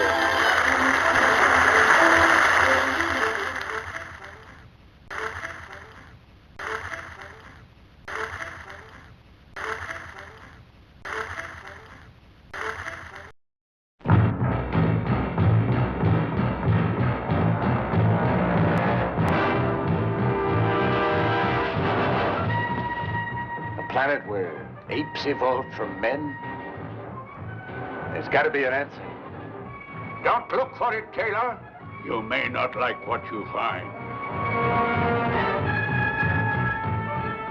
Damn you all to hell!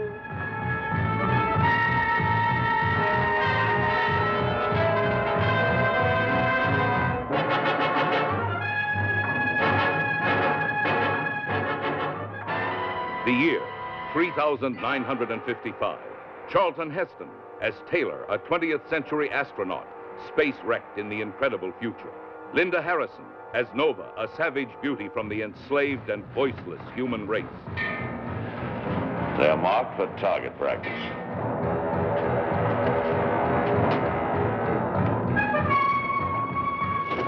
James Franciscus as astronaut Brent on a reckless mission to rescue Taylor, trapped by the swaggering, brutal master race of apes who dominate the Earth. A planet shattered by the atomic war of a distant, forgotten past.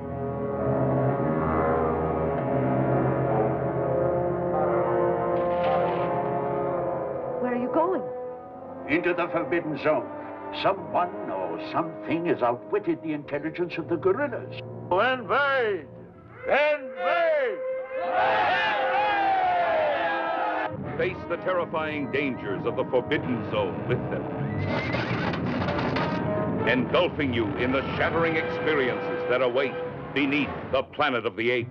Well, there's an intelligence working in this place. They know we're here. We are determined to know what the apes want, war or peace. The superintelligent mutants. Are they human or something else? In their church, an unspeakable God. The Doomsday Bomb. Behind their faces, an unbearable secret. We don't kill our enemies. We get our enemies to kill each other. The irresistible war machine of the guerrilla army versus the devastating secret mind weapons of the subterranean mutants in civilization's final battle to answer the ultimate question. Can a planet long endure, half human and half ape? Is it the beginning or the end?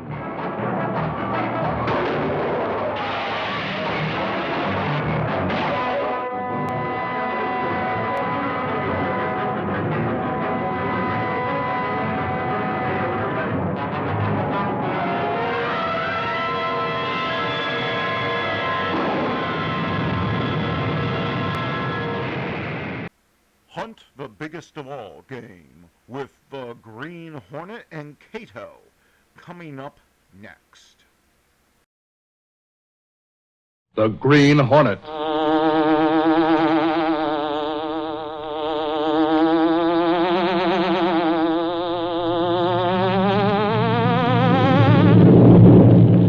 He hunts the biggest of all game, public enemies who try to destroy our America.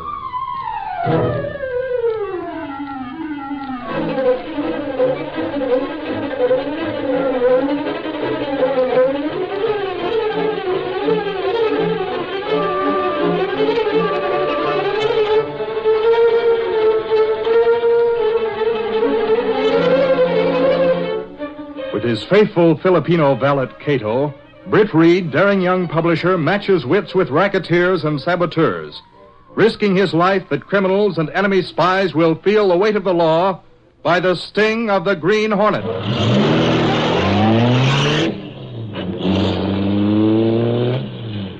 Ride with Britt Reed in the thrilling adventure Heroes Are Born. The Green Hornet strikes again.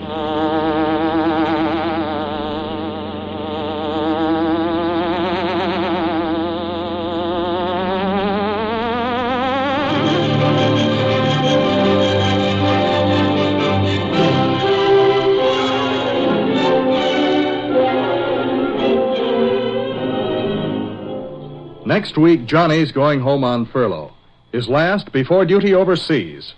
We can easily interfere with his trip. Some traveler off on vacation may take his berth on the Pullman or his seat on the coach. So Johnny stands or sleeps in the aisle for hundreds of miles. That's not fair play when he's fighting the war. Don't travel until after the war unless your trip is absolutely essential. There isn't room for everyone.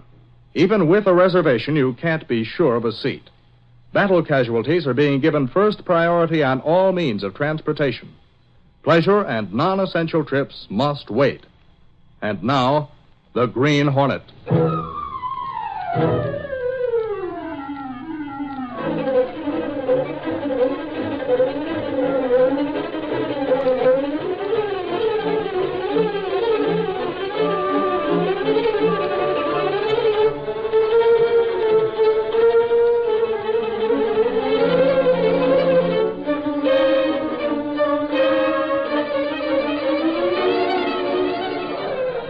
In the city room of the Daily Sentinel newspaper, Gunnigan, the city editor, and Britt Reed, young publisher of the Sentinel, were talking to Corporal Don Hartwell, returned war hero. That's sure a good story you've given us, Corporal.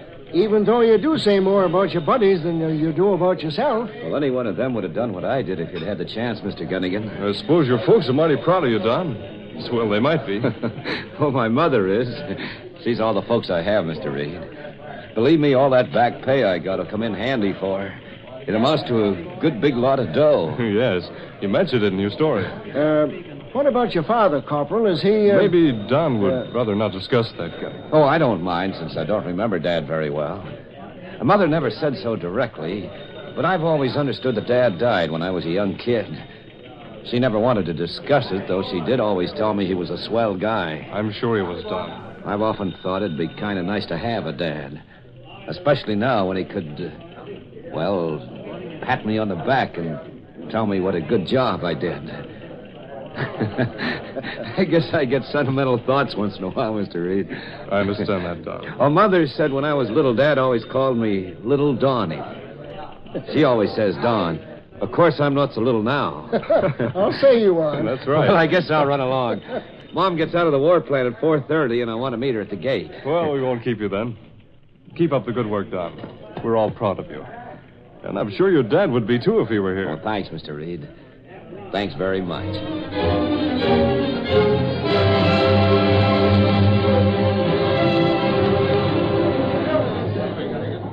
As usual, the subway was crowded. A grim, lean-faced man stood hanging onto a strap looking older than his 39 years, which hung so heavily upon him. His companion, a short, stocky man holding the strap next to him, leaned over and spoke in guarded tones. You ain't going to be sorry for stringing along with Big Mike, Joe. You wait and see. Joe stared before him through the window at the racing tunnel wall and mentally began counting the dim lights that flashed by, like the useless dim years he'd spent in prison. To get rid of this morbid thinking, he brought his glance to the man seated before him, reading a newspaper. Suddenly, he gasped. It's him. It must be. Wait. Don't turn the page yet, mister. Say, what the... Oh, you're looking at the picture of Don Hartwell, eh? Some hero of that kid, all covered with medals. Did you read about it? No. Oh, I just noticed the picture, that's all. Thanks, mister. That's all right. What's the matter with you, Joe? You look like you might have seen a ghost or something. Forget it, Lefty. I'm getting off at the next stop. I gotta go back and talk to Big Mike. Something I forgot to tell him. Want me to come with you? No, Lefty, it's something I gotta tell him alone, see? Gee, must be important. Yeah, Lefty, that's right. Very important.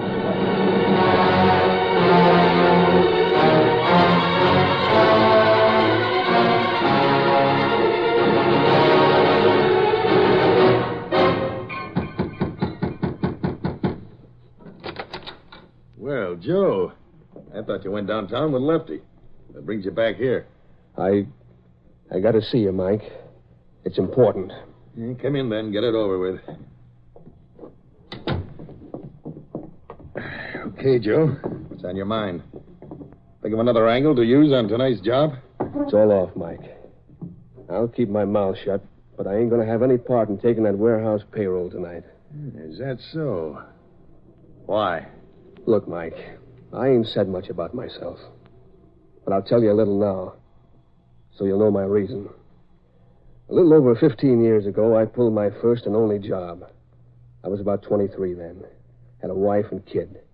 We needed dough bad, so I threw in with a neighborhood gang who was about to pull a job.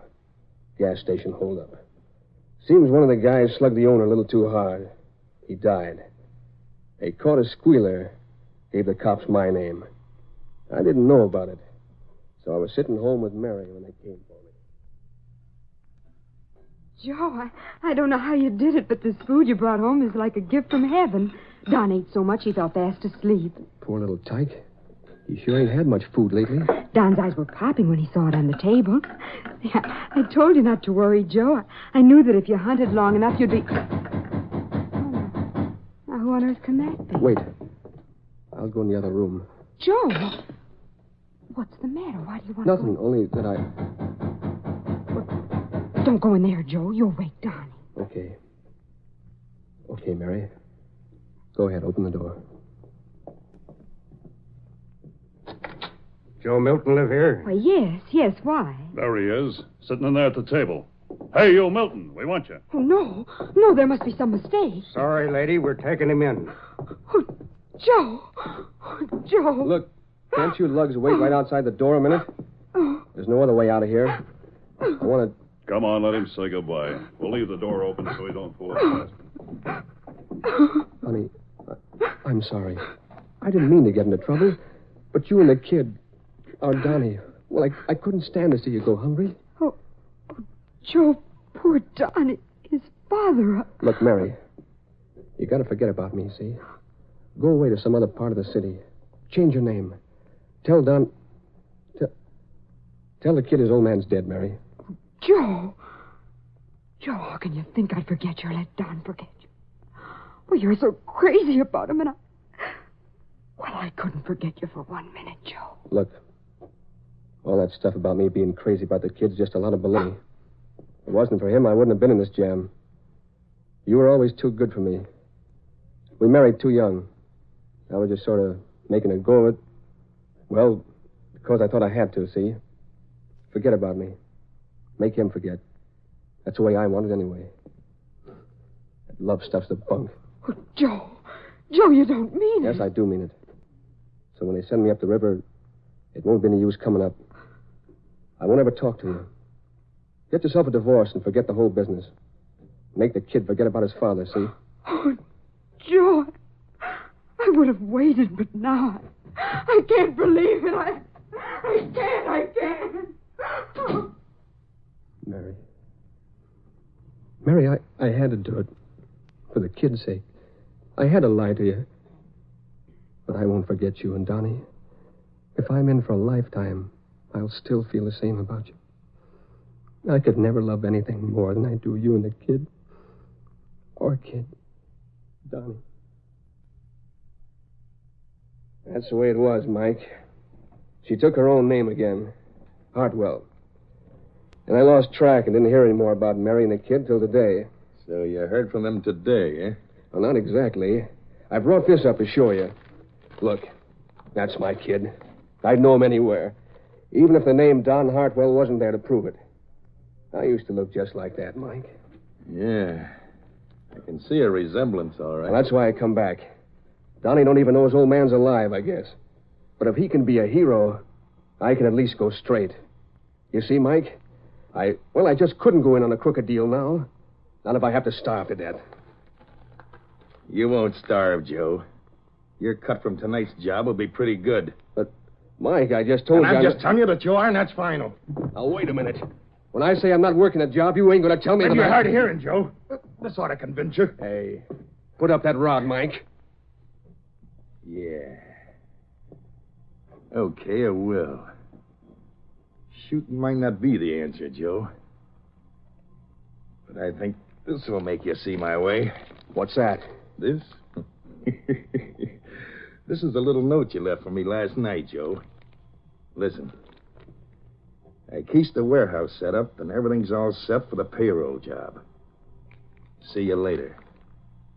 Joe. The cops got that, it'd send you back to the pen, Joe. You wouldn't give that to the cops. Sure I would. And one thing more, Joe. After listening to that story of yours, it gives me a swell idea. Maybe we might be down a little muffled, though, from that hero kid of yours. He'd want us to keep quiet about his old man. Why, you sneaking, underhanded rat? Think about blackmailing my kid, will you? Why, you rat? This'll teach you who's boss around here. What a sucker Joe turned out to be.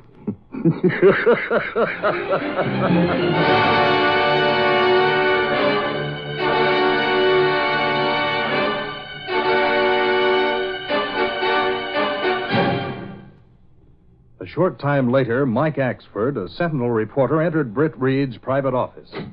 Hi, Reed. Hello, Mike. We were looking for you a while ago. Where have you been? Well, now, Reed, it's this way. I went to cops' headquarters intending to get right back. That I did. But I got delayed. At Tony's bar, perhaps? No. Is that any way to talk? As a matter of fact, I was passing Tony's bar. Not even intending to stop, mind you.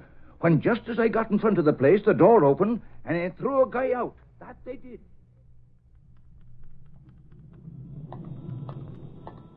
Now, get out of here and stay out your Hey, now. Is that any way to treat a poor man, I'd like to know?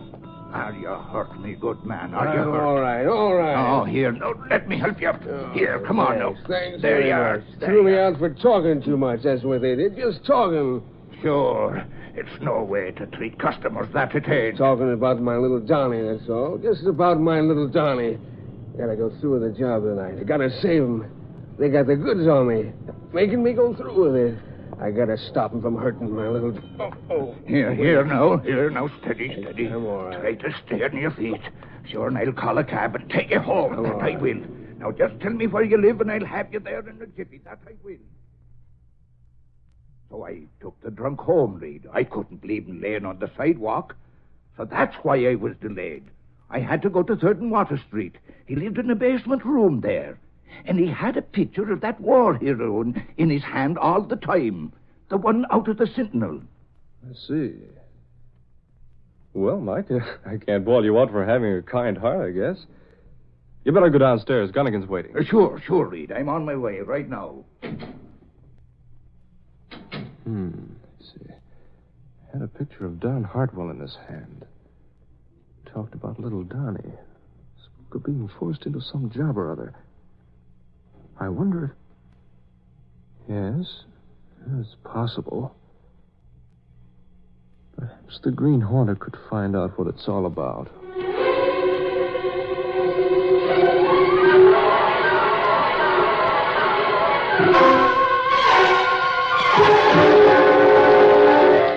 We'll continue our Green Hornet adventure in just a moment. V-mail, as you know, is the fastest way of getting mail to the battlefronts overseas. It's the surest way of reaching the armed forces, too, because V-mail delivery is guaranteed, and it saves precious cargo space on ships and planes. If you haven't been writing V-mail, start now. And please remember this. Always address your V-mail letters completely and correctly. An incorrect address may mean days or even weeks of delay. Mail overseas must not be delayed. Nothing is more important to the men in far-off battle zones than letters from home. Don't let our fighting men down. Write now and write V-mail. And now, back to the Green Hornet.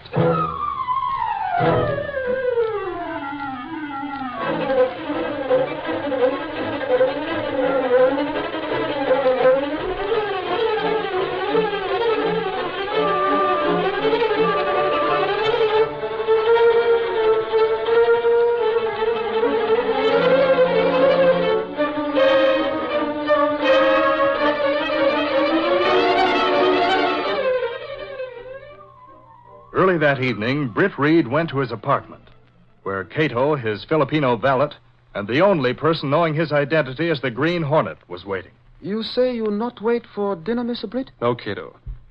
There's a matter to be investigated. A man I want to talk to. Oh, you mean Green Hornet visit man, perhaps? Yes. Maybe I'm feeling sentimental tonight, but if my hunch is a good one, we may do a war hero a good turn and keep a certain man from ruining himself. The Black Beauty ready. Also, Green Hornet disguise and weapon. We go now? Right. Come on, Cato.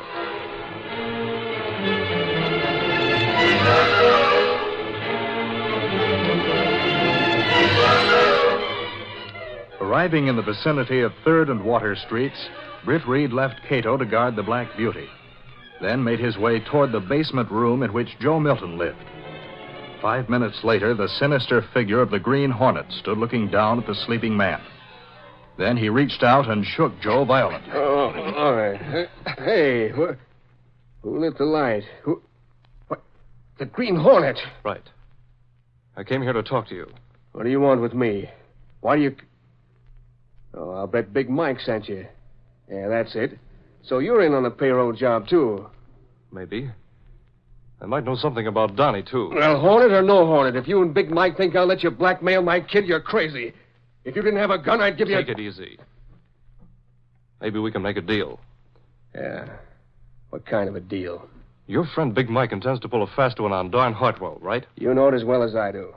And Don Hartwell's your son, isn't he? You know that, too. I shouldn't have told Big Mike today, and he'd never known it. Maybe he'd connect your names. Don't be dumb. How could he connect me, Joe Milton, with Don Hartwell, if I hadn't shot off my mouth about him having his mother's name? That's right. Well, how about a deal, Joe? I already asked you. What kind of a deal? You and I will double-cross Big Mike on that job tonight and make off with the haul. Oh, yeah? I told Big Mike I didn't want any part of it. And now you try to ring me in on your end of it. Oh? What's to keep Mike from turning in that note he's holding on me if I double-crossed him? It's only because of that note he has that I have to go along with him tonight. So you're afraid of the note he has, eh? So'd you be afraid if you'd spent 15 years in a pen already? So that's it. Now I understand a lot. I got to string along with Big Mike, so as to make sure he don't harm my kid, see? Big Mike plays smart. By holding that note over your head, maybe he can make you help him pull us down against your kid. Oh, so that's the game. I'll show you and Big Mike both you can't get away with it. Let him turn that note into the cops. I'll go to the pen again, see if I care. But neither one of you will blackmail Donnie. I'll get to a phone and tip the cops off right now about the Water Street warehouse job. Right now.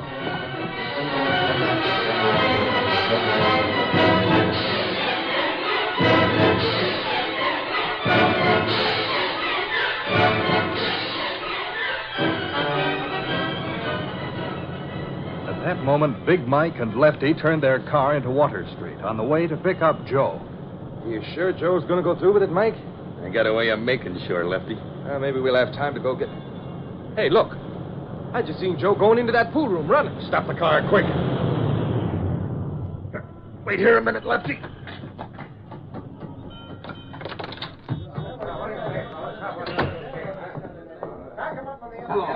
Hello, Club Headquarters. Listen, I got a tip for you. Yeah. Hang up that phone. Mike. Hang up, I said, or I'll blast you right out of that booth. Go ahead and shoot. I ain't afraid of you. Hello. Hello, can you hear me? I want to tell you about it. I tell you to hang up. I scram you, mugs. Okay, Joe, start walking. You're going on that job whether you like it or not. And we're leaving right now. But get going.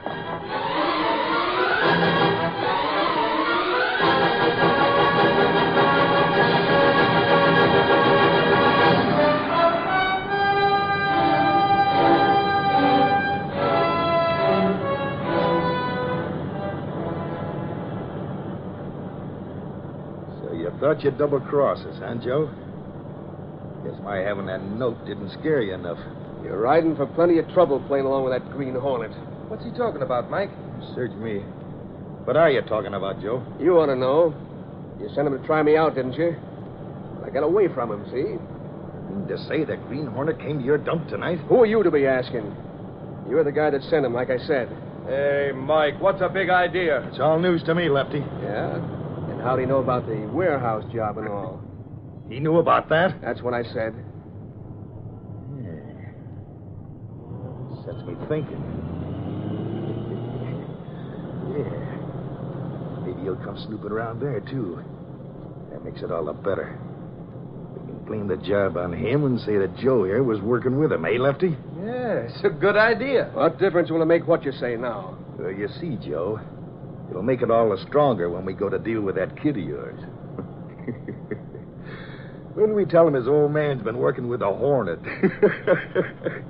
you'll pay plenty to hush that up. Plenty.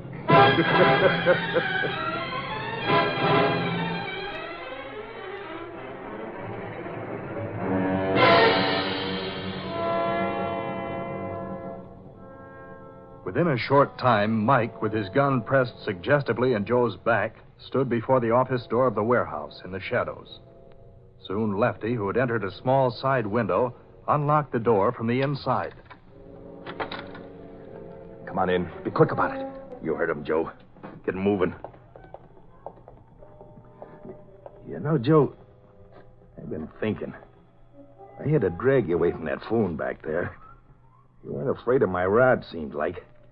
Yet you're coming along here so easy, like all of a sudden. Makes me think you're up to something. Think what you like, Mike. Yeah, you make me sick. Be busy on that safe, Lefty, and make it snappy. Hey, Mike, I just thought of something. What? Maybe Joe's so easy about things because he made a deal with the Hornet. Yeah, maybe so. Did the Hornet want to make a deal with you on this job? Yeah, he did. So that's it. Why you... Hold it, you! What the... Hey, he sneaked in the open door. It's a Green Hornet. Lefty, why ain't you got your rod ready? Well, I just set it down so as to get at the safe when he walked in Leave here. it right where it is. If I could get hold of a rod, none of you get away with this. Don't forget. You told me that guy Mike had some hot stuff about you in his pocket. Yeah. And he ain't kidding, buddy. I still got it. Hey, we got to do something, Mike. We can't just be stymied here like this and... Hey, that gun of the Hornets is a gas gun, Mike. Gas gun, huh? A bullet travels faster. That's right, but not if I... My arm. That chair. And I got your gun, Mike. Get your rod over by the safe, Lefty. Oh, no, you don't. Ah, you dope. You kicked it right in front of Joe. Yeah, and I got it, too. Now, you two get over there by Mike. I got both rods, see? Don't anybody move. I'm calling the cops and turning you both... Do something, Lefty. Hey, the lights. Somebody douse the lights. No, maybe you'd like to feel the gas gun, eh, Mike? No. I'm going to get you, Joe. You and that Hornet made a deal, and I know it. I'm hit. I know you're in here in the dark, Hornet. I'm going to make a clean job of it. Get you, too. No, you can't get out that door. If you open it, I'll have you as a target. And I ain't afraid of that gas gun, neither. Where are you? I'll find you, you sneaking crook. Hey, come back here. Come here. He went out the window when I wasn't looking for it. I'll get the lights on. Mike and Lefty, both down and out. Now I'll phone the cops. I won't have to worry about Donnie anymore. That Hornet will lay low for a while. I'll get that note from Mike's pocket before the cops get here.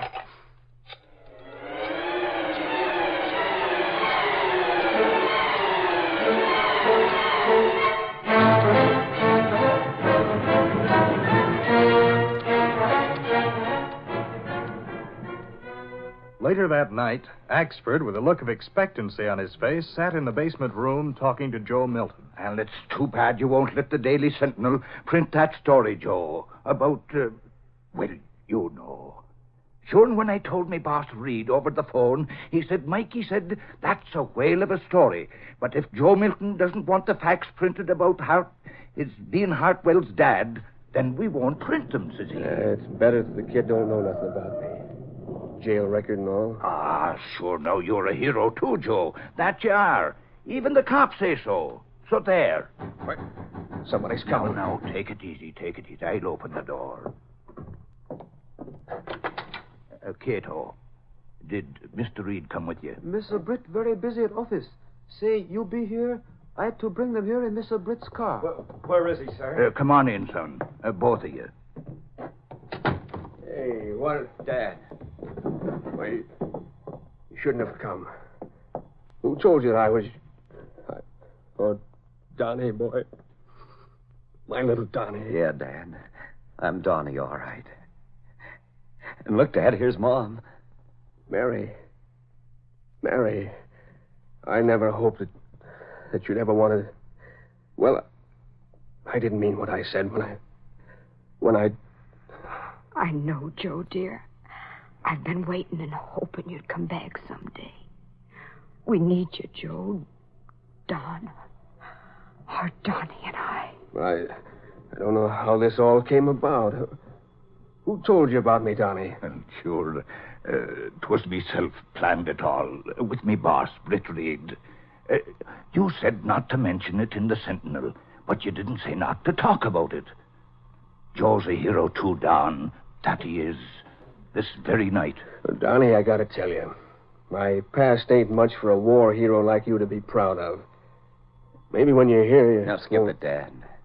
Mom told me all about it tonight.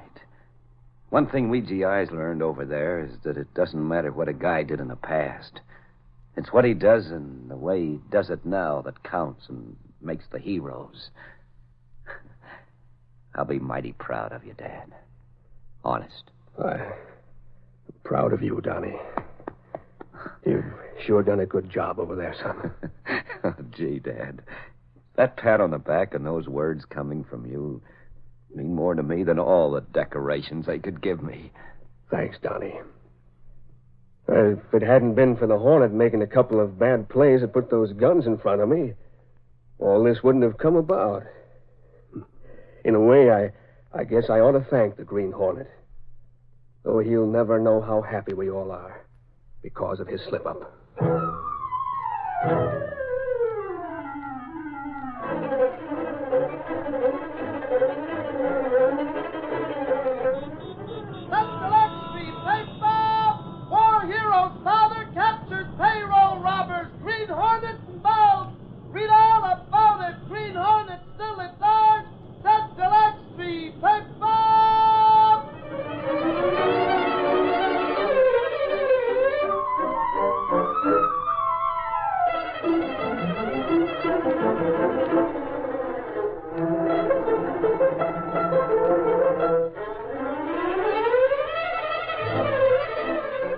We realize, of course, that you don't mean any harm, but you can cause trouble by careless war talk, and perhaps even death to an American boy. In these days, when we can see the end of the road in sight, we're apt to relax our guard and speak out of turn. So far, we have been vigilant. Let's not spoil that record now, when each day is bringing us closer to the ultimate victory. We have plenty to talk about these days, so why talk about anything the enemy could possibly use? Just follow the simple rule of saying nothing, repeating nothing, and hinting nothing that you haven't seen in the paper or heard on the air. Then and only then you can't go wrong. Think before you talk. Remember, careless talk costs lives. Be sure to listen to the Green Hornet next week at this time.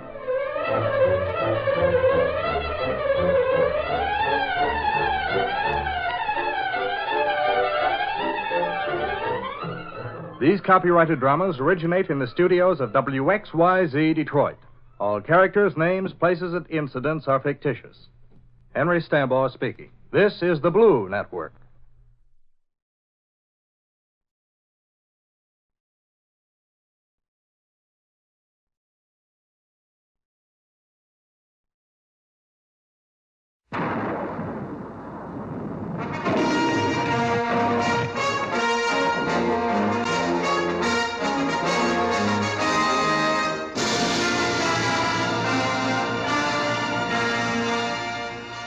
Generation after generation of readers have been thrilled by Ben-Hur. No book save the Bible has ever been so widely read. Now, as a motion picture, Ben-Hur has inspired enthusiastic acclaim in every corner of the earth. In New York, in London, in Tokyo, and in Hollywood, the most honored motion picture in Academy Award history. Yes, the spectacle, the color, the excitement, the human drama of Ben-Hur has swept the world. Ben-Hur is many things to many people. It transports you to strange, faraway places, to scenes of pageantry and revelry. Ben-Hur stuns with the impact of its violence and thundering action.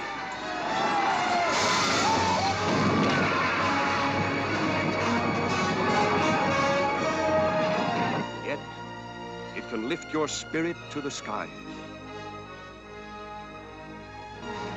But with all its spectacle and pageantry, Ben-Hur is a story of people. Their conflicts, their loves. The story of Judah Ben-Hur, the prince who became a slave and dared the evil might of the conqueror. I tell you, the day Rome falls, there will be a shout of freedom such as the world has never heard before. Proud Quintus Arrius was a stern enemy.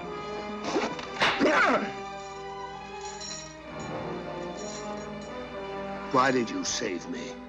Yet, when Ben-Hur saved his life, he became a staunch and grateful friend. There was the beautiful Esther, for whose love Ben-Hur defied an empire. There was Messala, the power-mad, once Ben-Hur's boyhood friend.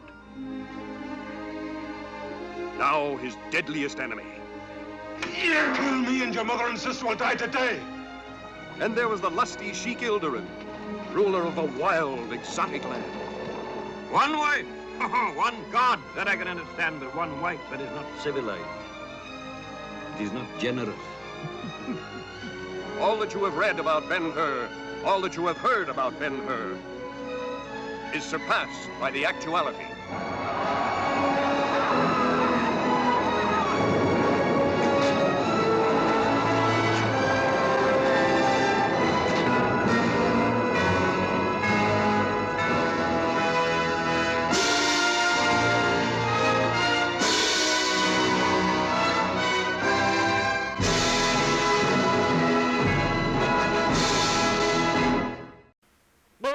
Silver, wait those thrilling days of yesteryear with the Lone Ranger up next.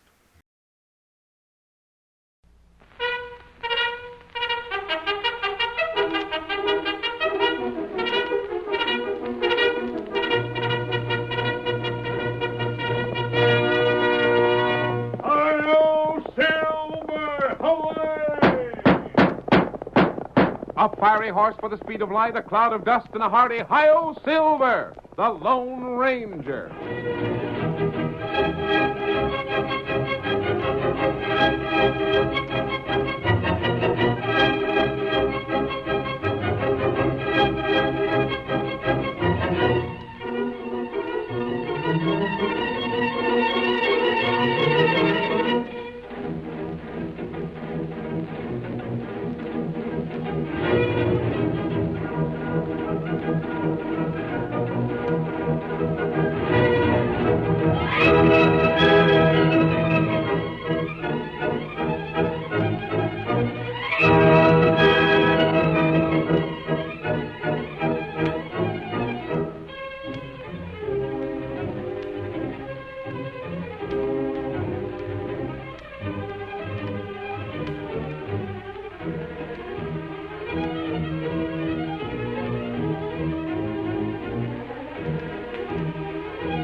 The rich grazing land of Texas made the fortunes of many early settlers.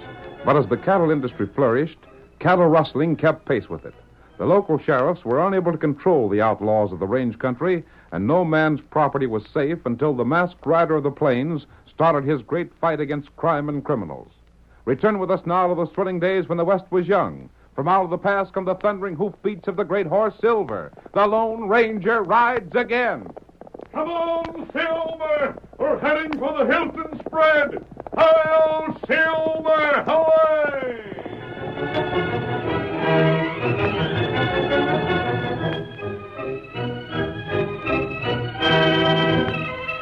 It was late in the afternoon. The Lone Ranger and Tonto, his faithful Indian companion, had left the trail and were heading for a small woods.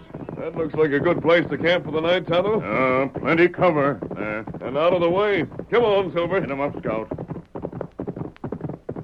Here we are, Tonto. This way. We'll head there where the trees are thickest. Hit 'em up, Scout. There's a creek beyond and the place for the horses. Right in them horses. Ho, Silver. Ho, Scout. Ho. Now point them horses the other way and keep on moving. What's the matter here? This just ain't a healthy spot for strangers, that's all, mister. Now clear out. We're going to camp here. That's just too bad, ain't it? But I reckon you'll find room somewhere else. You got 'em. No, Tonto. And tell that Injun pard of yours, mister, to watch what he's doing. One sudden move from him and he'll get drilled. That goes for the both of you. Now go ahead and clear out before I lose patience and start squeezing on the trigger of this here sex gun. Let's go, Tonto. Come on, Hit 'em Silver. up, Scout. If I see you fellas here again, you won't get a warning next time. You'll just get a high pull Why you not riding woods? Why you not shoot 'em? We're going back, Kimasabi. But not until it's darker. And when we do, we won't be seen. And Tonto wonder what matter there. Did you notice those 2 freight wagons drawn up beneath the trees? Tonto see 'em. And that man who talked to us wasn't alone. 2 other fellows jumped back out of sight when we reined up. I didn't get a good look at them, but I did see how they were dressed. And I've got an idea that if we should meet again, I'd know them. One, big feller. And the other one wore shotgun chaps. He probably came here from the northern range. That's right. I've got an idea those wagons contain something we're not supposed to see. What's more, they're likely hidden in those woods for the day and won't be driven until it's dark. Maybe you're right. Whatever the reason for this, we'll investigate. There's a gulch branching off, Kimasabi. When we get into the gulch, we'll be out of sight. We'll stop there and wait until it's time to act. Come on, get 'em up, Scout.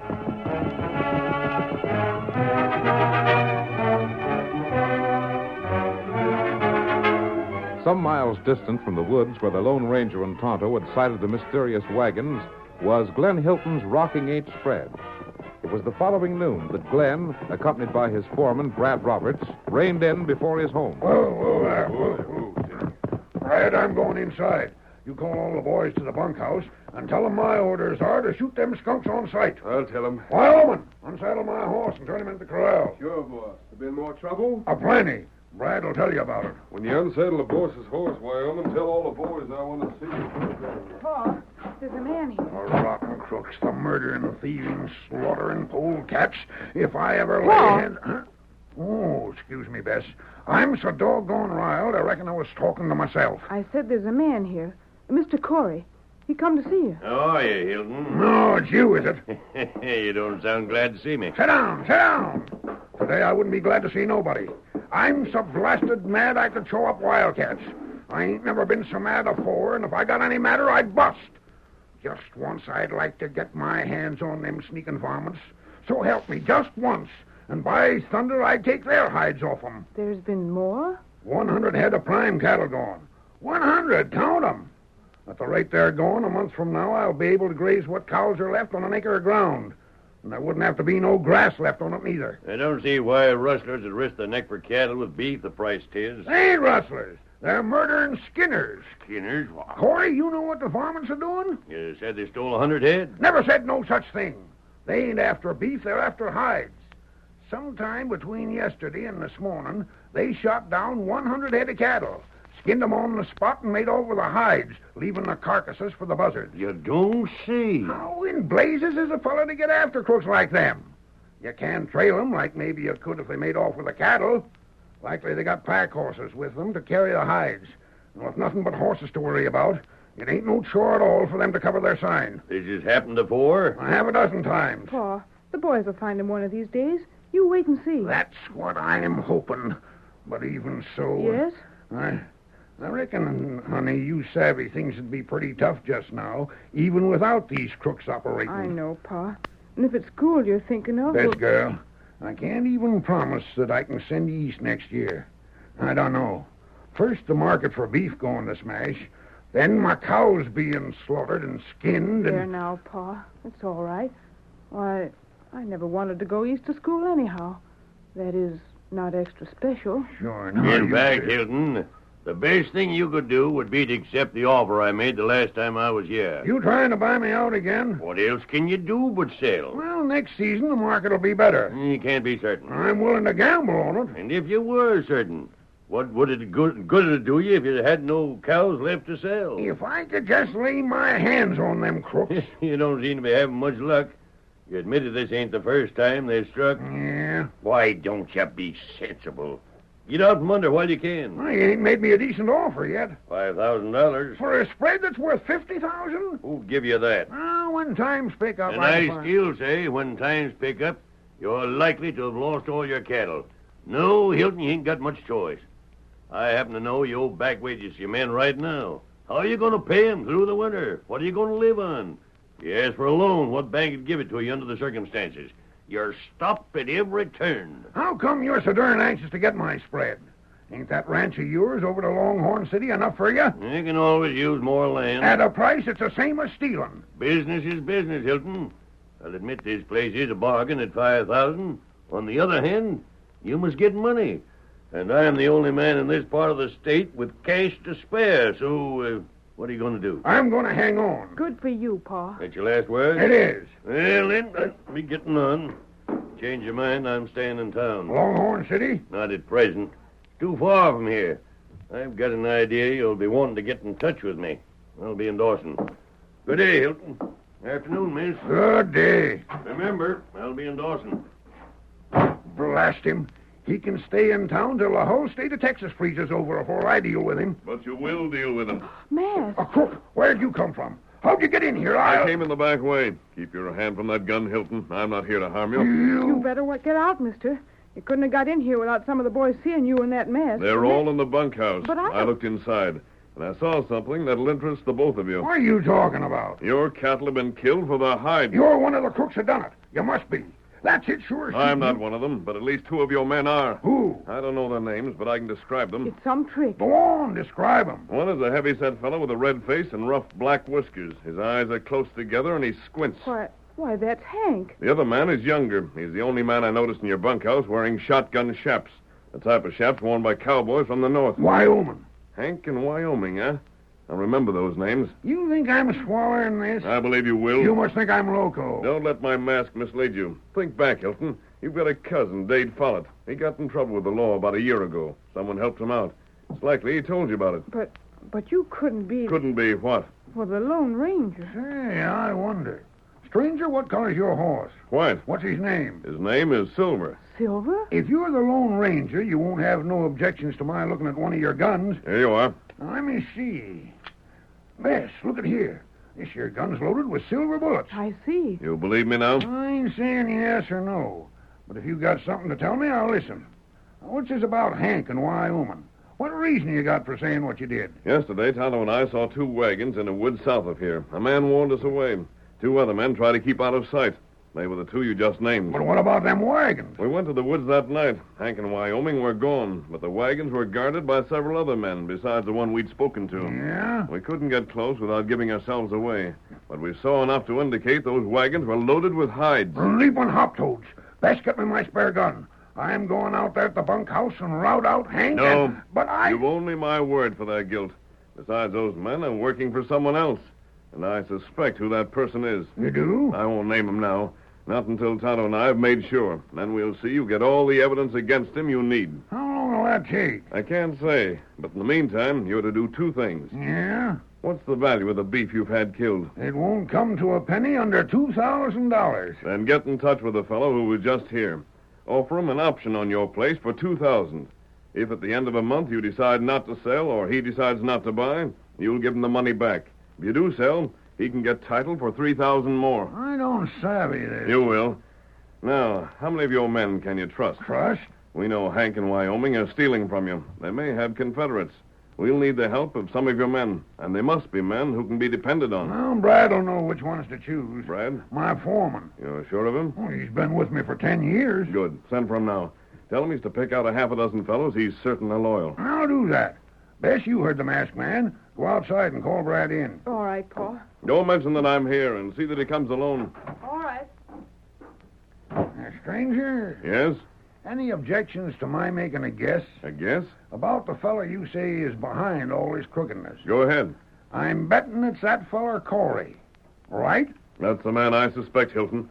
But I can tell you this. We may learn that he's guilty. Getting evidence to prove it, however, will be another thing.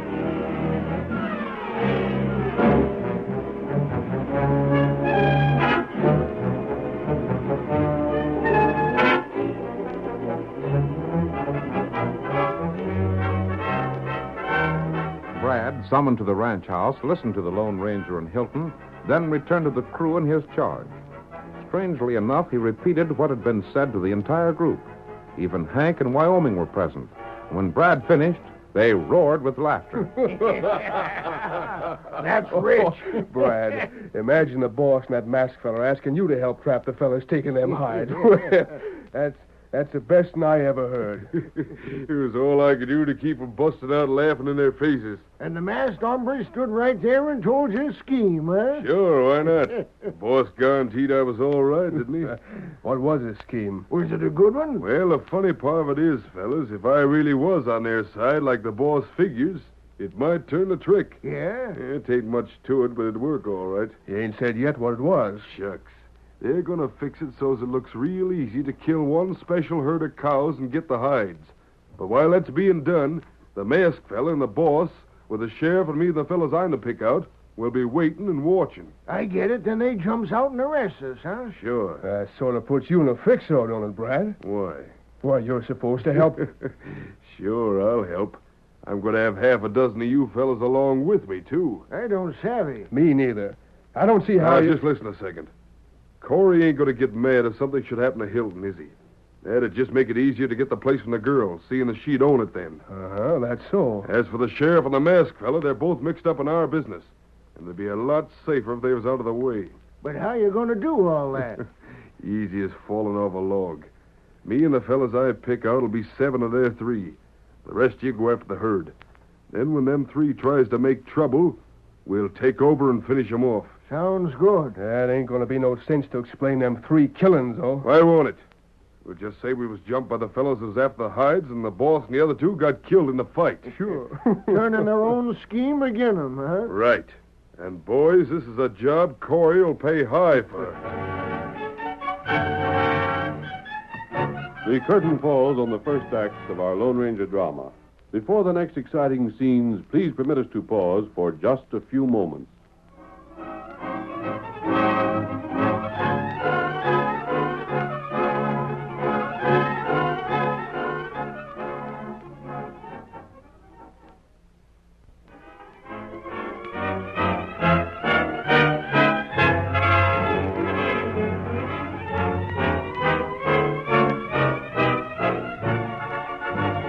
Now, to continue our story.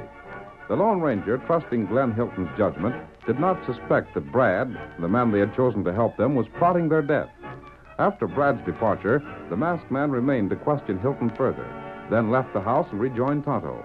Together, they raced to the woods where they'd seen the wagons the day before, and from that point, they followed the trail the wagons had left. The tracks are still heading toward Longhorn City, as I expected, Tonto. It's easy. Follow 'em. As long as the hides aren't seen, they have no particular reason for hiding their trail. The hides, no doubt, were brought to the wagons by pack horse, sent to Longhorn City by wagon, and shipped out at once by train. That's still another reason to suspect Corey. His ranch is near the town. He's a big man in that section. He's probably clever enough not to ship the hides under his own name. No matter how it's done, he'd see to it no questions were asked. That's right. And he's anxious to buy Hilton out. It'd be a clever trick to get a profit from the hides and at the same time force Hilton to sell. Him heaps smart. But if he's guilty, Kemosabe, we've got one advantage over him. What's that? A guilty man is outside the law. No matter how he covers up, the fact remains he faces punishment once the truth is known. That's right. And we'll learn the truth. And what we do then? I've already got a plan to catch the fellows who are actually stealing the hides. I explained it to Hilton and his foreman. Oh. The more I think of it, Tonto, the more I'm convinced there's a way to trap Corey as well. That'd be good. But that's in the future. Our job now is to follow this trail. Come on, Silver.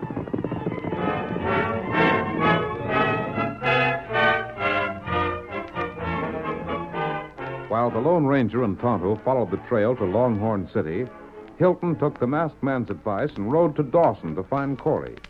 Entering the Rawhide Cafe, he sighted Corey at the crowded bar. How you been? Howdy, fellas. Howdy, Evans. Mr. Corey. Oh, hello there, Hilton. Can I speak to you alone? Changed your mind already, huh? Not exactly. Come on, let's sit down over to that table there. Glad to. You drinking? Maybe later. Not now. Come on. What do you mean, not exactly? Sit down, I'll tell you. Well, You still hankering to buy the Rockin' H, I suppose. at my price. Well, I figured that. If you have decided to sell, we can make the deal at once. Bank here, loan him a check. Lawyer Stebbins can make out the papers. Nope, I still ain't made up my mind to it.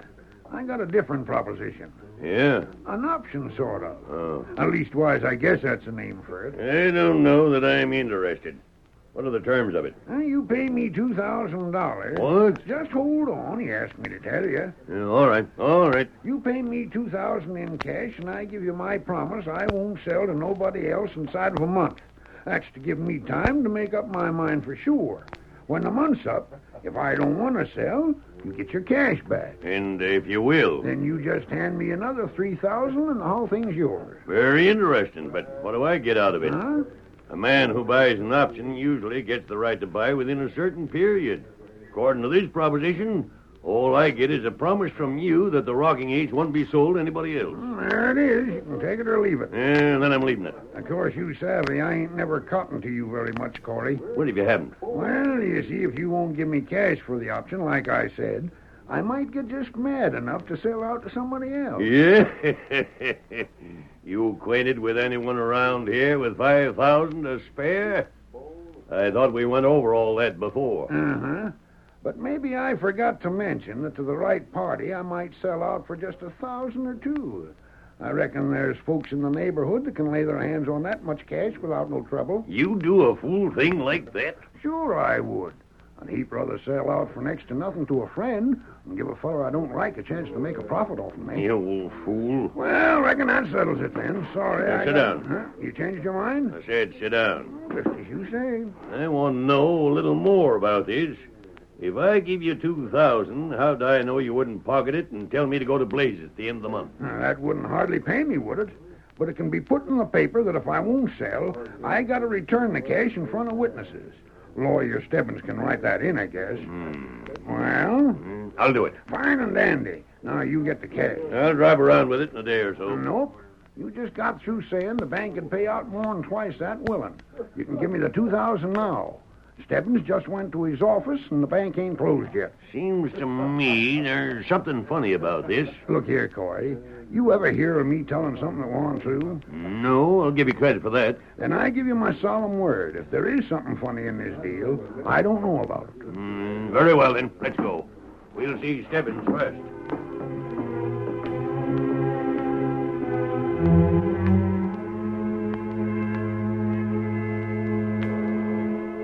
The option was drawn up and the $2,000 turned over to Glenn Hilton.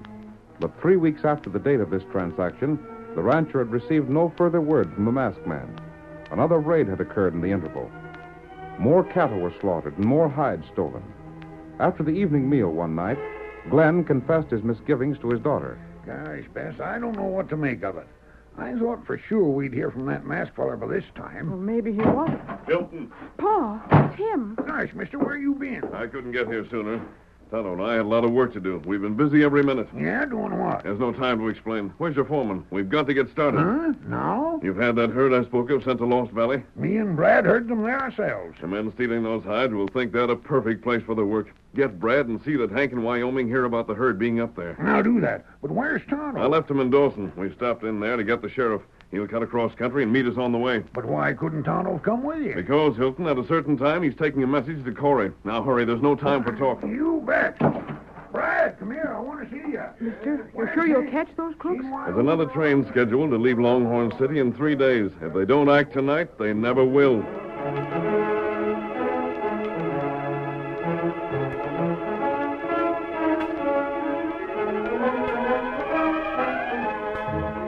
Glenn Hilton, unaware that Hank and Wyoming were already in full possession of the Lone Ranger's plans, carefully permitted them to overhear a statement concerning the herd in Lost Valley. Then, with Brad and a half a dozen cowboys, he joined the Lone Ranger. The group slipped cautiously from the ranch, hoping they had not been observed. Then they set out at full gallop to reach Lost Valley first. Come on, Silver! Come on! Arriving at Lost Valley, they headed for a group of rocks that in the night would afford them perfect cover. Below them, bedded down, was a large herd of splendid cattle. When the masked man decided they'd approached close enough, he gave the signal to halt. Pull up! Oh, Silver! Oh, there. Get down behind these rocks. How long do you think we'll have to wait? It won't be long. They won't waste time getting here if they take our bait. When they do, we'll be in a position to see and hear everything that's said and done. You're slick, mister. Mighty slick. The period of waiting became longer than the masked man had expected. But finally he and his companions heard the sound of approaching hoofs. There they are. The rotten crooks. Brad, just as soon as they start something, we'll rush them. Don't you worry, boss. We'll handle things. That's all been arranged beforehand. Quiet. They're getting ready to kill them cows. What are we waiting for? Come on, that's proof enough. Wait. Where's the sheriff? Here I am. Sheriff, look over there in the direction of Dawson. Do you see anything? Golly, yes. 2 more horsemen. Watch them carefully. They'll join these men below us. One of them is Tonto, and the other is Corey. Corey? That's Tonto. Hey, what is this? What's Corey doing here? Quiet. You'll see in a moment. They joined them crooks, all right. By thunder, that is Corey. And he looks hopping mad. Listen, try to hear what they say. But, Mr. Corey, we never knew. You run, double-cross. First you double-cross Hilton, then you turn around and double-cross me again. Wait, now. We never stopped to look at the brands, Mr. Corey. How would we know they was your cows? What's that? Ain't them my cows? I didn't have time to tell you before, Hilton. That's what took Tonto and me so long. We drove that herd all the way here from Corey's ranch. Your cattle were sent to another part of the range. But why? For exactly the result we got. Tonto went to Corey and told him Hank and the others were stealing his cows and then selling the hides back to him. That brought him here and gave the sheriff a chance to see for himself that Corey was behind all this. You bet I seen. Come on. Let's arrest them fellas. No, you don't. Keep these three hombres covered, boys. Right, Brad. What in thunder? You, Brad, you're in with them, too. Uh-huh. Fact is, Hilton, every doggone man you've hired is working for Corey. Then you're going to jail, too. Sheriff, dead men don't jail nobody. You're aiming to drill us? The three of you. You, the boss, and the masked man. No. What the? To the saddle. Fire at him. Oh, my hand. Sheriff, Hilton, come on. Let's go, Silver. Tonto, into the herd. Stampede them. Get moving. That's the only way we can round up these crooks. Stampede the camp and drive Corey's gang ahead of them. Come on, Silver.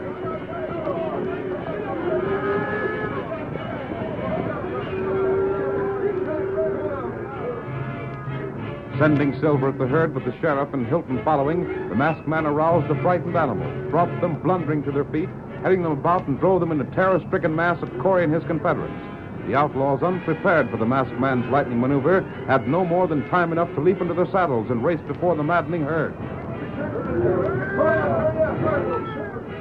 The narrowing walls of Lost Valley hemmed the outlaws in. No side canyons appeared to afford them a means of escape. And every time they eased up their rapidly tiring mounts, the stampeding herd made them spur forward again. That's enough, men! Let the herd slow up! We've got Corey just where we want him! It was still some time before the cattle lost their terror and began to slow down. But at last, driven no longer, their pace gradually fell to a walk. Some stopped entirely and began to browse on the buffalo grass. Then the masked man, Tonto, Hilton, and the sheriff cut through the herd and overtook their quarry. Throw down your arms! You're all under arrest! Well, Silver! We give up. You needn't point them guns at us. There ain't no place for us to run to, even if we wanted to. The valley comes to a dead end just up ahead. Can you handle these fellows now, Sheriff? I think I can. Tie them to their saddles, and they'll ride along to jail just as peaceful as you please. You can't jail me. You'll go along with the rest of them, Corey. It was the masked man that done this. Blame right he did. Mister, I'm downright grateful. Come on, Tonto. Doggone, don't them fellas ever wait to be thanked? Not the Lone Ranger and Tonto, Glenn. They just... The blazes with them. Hilton, you got my $2,000 and I want it back. Yeah? Well, that reminds me. Reminds me of something the masked fella said. He sort of hinted, Corey, that you'd be wanting that cash. But he said Glenn didn't have to give it back unless you asked for it. But it just did. Only we can't hear a word you're saying. And when I get you to jail, you'll be put in a place where nobody'll hear you. And that $2,000 will just about pay Glenn for the harm you done him.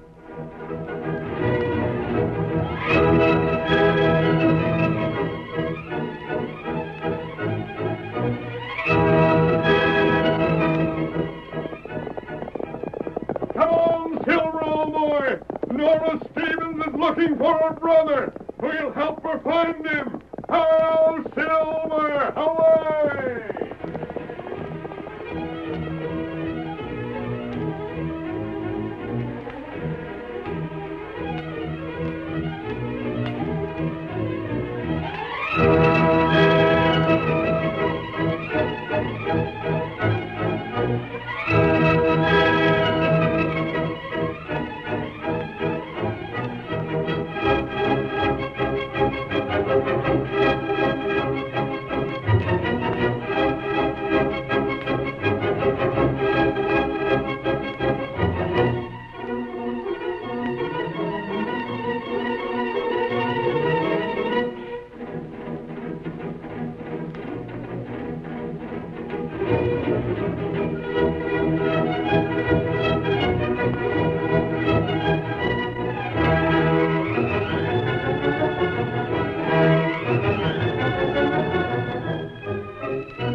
story you have just heard is a copyrighted feature of the Lone Ranger Incorporated.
Groucho Marx is your host, as some of the most interesting contestants you will ever meet compete on You Bet Your Life. Up next. Ladies and gentlemen, the secret word tonight is table. T-A-B-L-E. Nice spelling, George. You bet your life.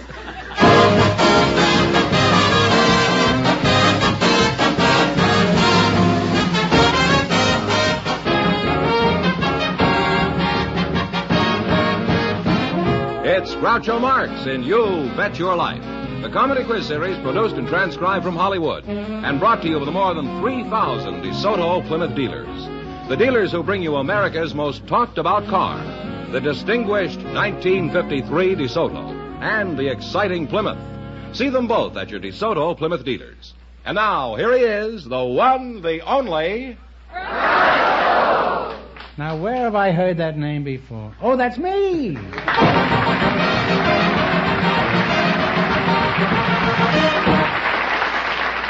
Well, here I am again with $1,000 for one of our couples. George, who was first?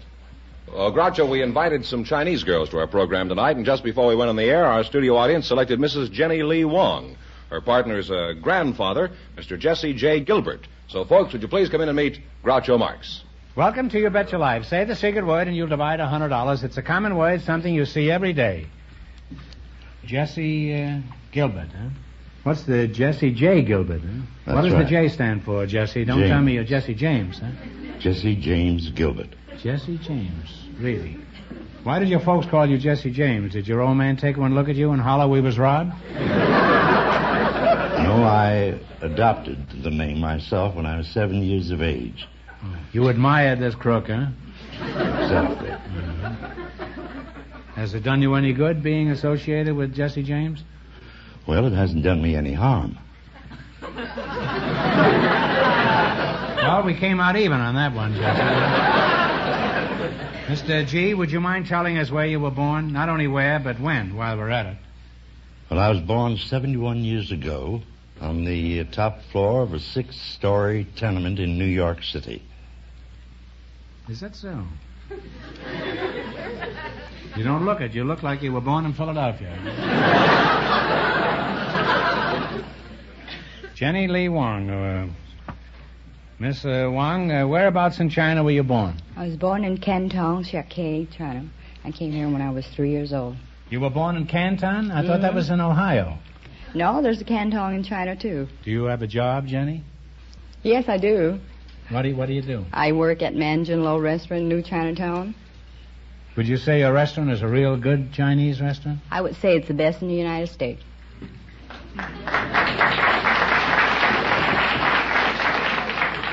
You know, Milton Berle told me a joke about a couple driving along the road. They're looking for a Chinese restaurant. And they finally come to one, and the girl says, there's a good Chinese restaurant. Let's go in there. And the fellow driving says, how do you know it's a good Chinese restaurant? She says, well, all the Chinese truck drivers eat there.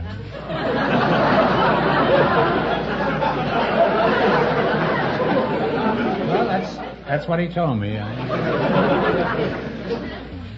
Now, suppose I came to your place for a genuine home-cooked Chinese dinner. What would you recommend? Well, to start off with, I would serve you chestnut roll. Let's see. And then we have ginger chicken. Oh, I knew her. She used to be in the movies. Dance with Fred Astaire. Siu mai. What's that? Siu mai. It's a Chinese meatball shaped like a tulip. A Chinese meatball shaped like a tulip? That's right. I know him very well. That's Charlie Chan. Well, Jesse, let's get back to you again. What do you do for a living? I'm 50% retired. Well, wake up and answer my question. Don't you do anything? Yes, I'm interested in birds. Well, don't give me any. Now, what kind of birds do you work with? Bald eagles? They say birds of a feather flock together, you know. No, I teach parakeets how to talk. You teach them how to talk? Well, what do you teach them? Pidgin English? How do you go about teaching a bird to talk? Well, first you make friends with them, which is a very short process. How? How do you make friends with them? Teach them to perch on your finger. Uh-huh. Then when they're unafraid and friendly, you start in with a very short phrase of single-syllable words, such as, hello, baby. Hello. Yeah, I did that pretty good, didn't I? Hello, baby. And you Hello. You keep on repeating that until the parakeet repeats it. Mm-hmm. This is a silly question, but which is easier to teach to talk, the male or the female? You can't teach a female parakeet how to talk. Well, if there's anything in reincarnation, I'd like to come back as a parakeet. Right brain and all. Hello, baby.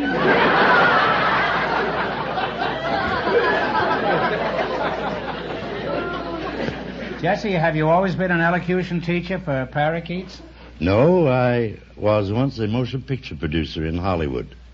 Now I know why he's teaching parakeets to talk. What happened, Jesse? Why didn't you stay in the movies?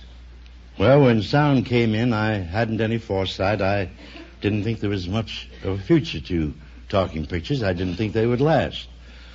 So I quit making motion pictures and took my accumulated capital of almost $1 million and bought stock. When was this?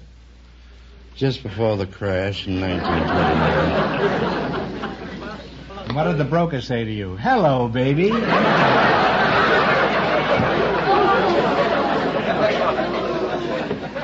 Well, I hate to change the subject, but now it's time to play You Bet Your Life. Run your $20 no more than our other couples, and you'll get a chance at the big money later. Here we go. Let's see how high I can bet you $20. You selected vocabulary quiz as your category. I'll use a word in a sentence, and you tell me the meaning of the word. Here's your first question. How much will you bet? Let's say 1 cent. All but 1 cent. All but 1 cent. If you were ludicrous, what would you be? Ridiculous. Right. Now I have $39.99. All right, how much of this you going to bet? Let's save a penny. All right. $39.98. All right. If you were penurious, what would you be? Savings. Stingy. That's right. You now have $79.97. Here's your third question. How much of the $79.97? All but a penny. Okay. If you were indolent, what would you be? Lazy. Lazy is absolutely right. You now have $159.93. Hey, I think you've learned something from those parakeets. Hello, baby. Last chance to beat the other couples. How much will you bet? All of it. All of it, huh?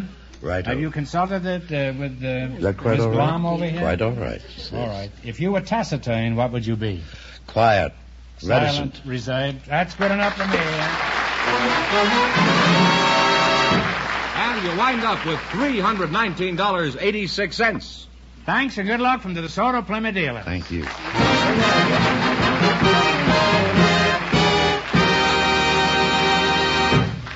Now, before we continue, here's something I want you to hear about the beautiful DeSoto.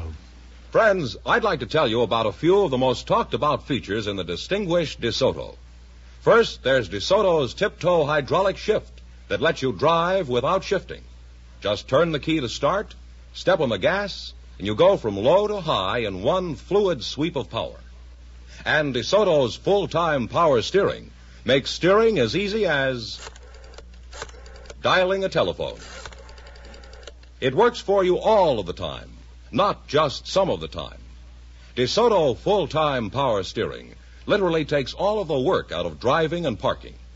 Then there's DeSoto's mighty 160 horsepower Fire Dome V8 engine, the world's most efficient engine design.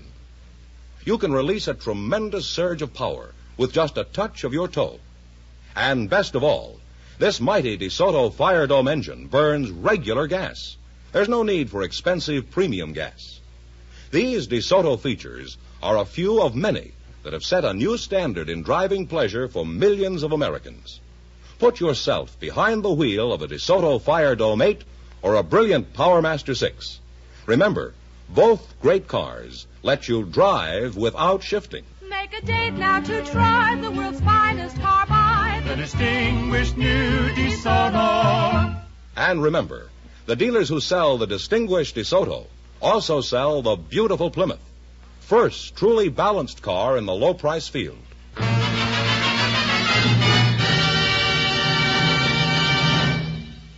George, who's next? Well, Groucho, we asked for some people with interesting backgrounds tonight, and here they come, Mrs. Minnie Peterson and Mr. Otto Schmidt. Would you meet Groucho Marx? Welcome for the DeSoto Plymouth dealers. Say the secret word and you'll divide $100. It's a common word, something you see every day. Mrs. Minnie Peterson and Mr. Otto Schmidt, eh? Mrs. Peterson, I'll start with you. What is your hometown? Salisbury, Missouri. Where? Salisbury, Missouri. I thought that was a hamburger. No, it isn't.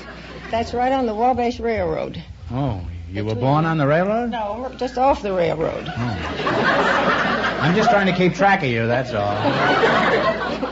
Mrs. Pete, I don't want to pry, but could you give us some approximate idea of your age? Our radio audience, can't see you. And they'd like to form some kind of a picture of our contestants.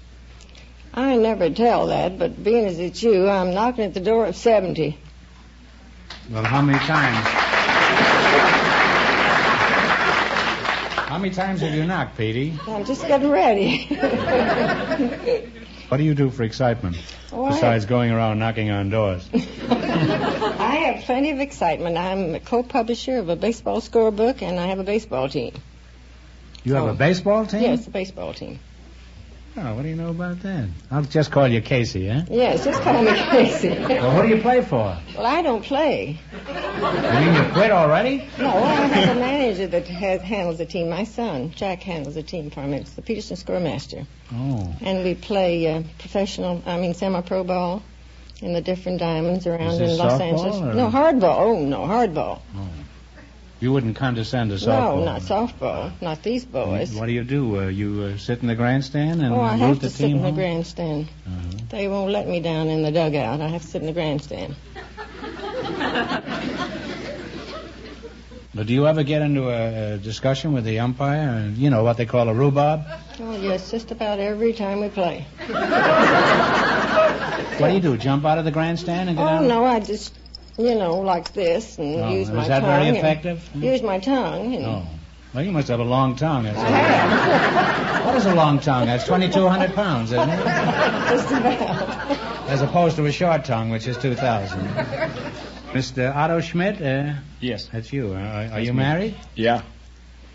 Where did you meet your wife? In Copenhagen, Denmark. Oh, well, snuff said. What were you doing in Denmark? I was born there. Oh. I thought you were left over from an old smorgasbord. Well, could you tell us the details of your first meeting? Well, I met my wife in a church, you know. She was singing in the choir, and I liked the look of her, and I want to meet her.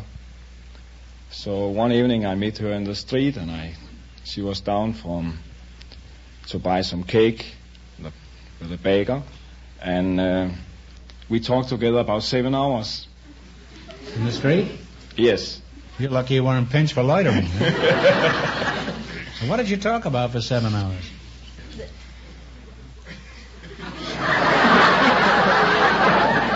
The expression on your face is far more eloquent than words, Mr. Schmidt. But it's not very practical for radio.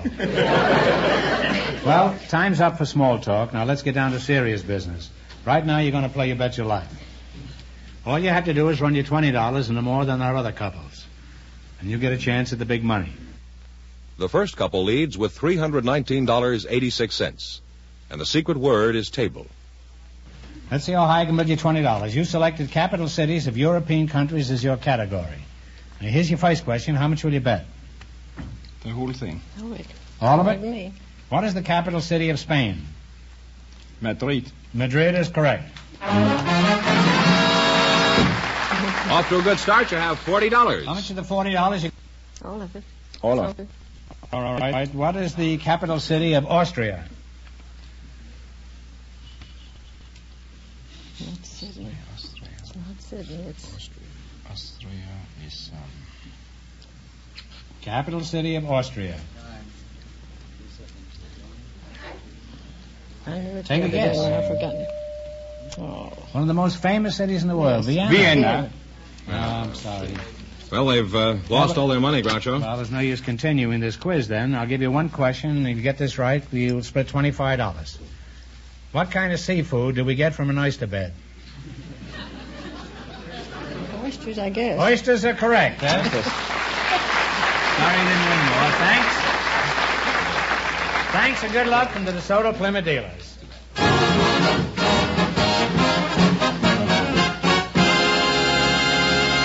Well, Groucho, we asked if there were any men present tonight with unusual...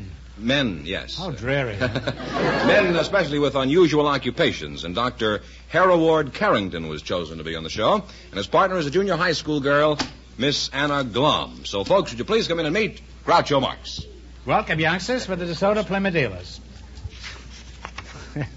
Say the secret word and divide $100. It's a common word, something you see every day. Mr. Hereward Carrington and Miss Anna Glom. Anna, how old are you? 12 years old. That's a wonderful age. I had the best time of my life when I was 12. I was too old to spank and too young for the electric chair. Dr. Hereward Carrington. That's an odd name, Hereward. Where did you get it? Well, it's a historic English character immortalized by Charles Kingsley in the book Hereward the Wake. Uh-huh. What kind of a doctor are you? Ph.D. Ph.D., eh? Well, as a Ph.D., what sort of work do you do, Doc? Well, I'm the director of the American Psychical Institute. The American Bicycle Institute? Not bicycle, psychical.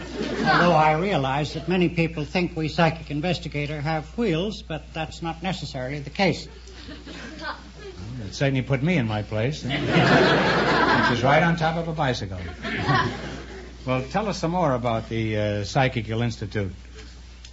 Well, our work is to investigate various types of psychic phenomena, curious human experiences, such as telepathy, clairvoyance, premonitions, telekinesis, cryptesthesia, poltergeists, and so forth. Well, it isn't often a man mentions 6 words without me understanding one of them.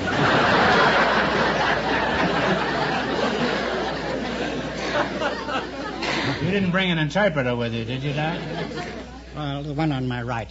Well, I gather that you're interested in ghosts. Is that right, Doctor? Yes, ghosts and apparitions and kindred manifestations. Here we go again, huh? Well, do you believe in ghosts? Yes, though I say that 98% of the phenomena we're called on to investigate turn out to be fraudulent. But now and then we run into something that is interesting. You and me both, Doc.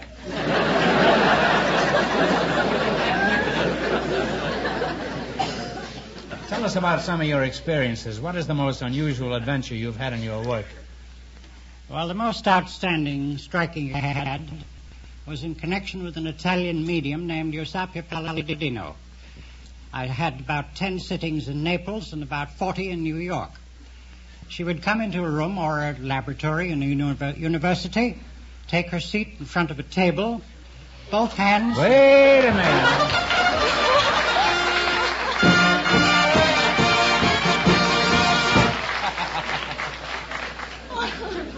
You said the secret word table, so you get $50? Oh, thank you. And the little woman over here gets $50. Well, now, would you mind proceeding with this? When she entered the room, she would take her seat at the table, both hands, feet, and knees securely held. By who? By 2 skeptical investigators. The seance would begin in bright white light. The table would begin to tilt, move, and oscillate, and finally go bang up in the air, what we call a complete levitation. Now, I've seen hundreds of those. Seated with... She remained there? She remained there, visible, held. What was responsible for this levitation? Well, we psychic investigators don't believe that when an object moves in that way that there's a spirit running around the room like a chicken. We think it's due to some mechanism, and that mechanism is an energy which is evolved or extruded from the medium's body, moving material objects in its environment. This was a medium, huh? Yes. Did you ever strike a happy medium in all the times that you were investigating these cases? Well, that's perhaps older than some of my ghosts.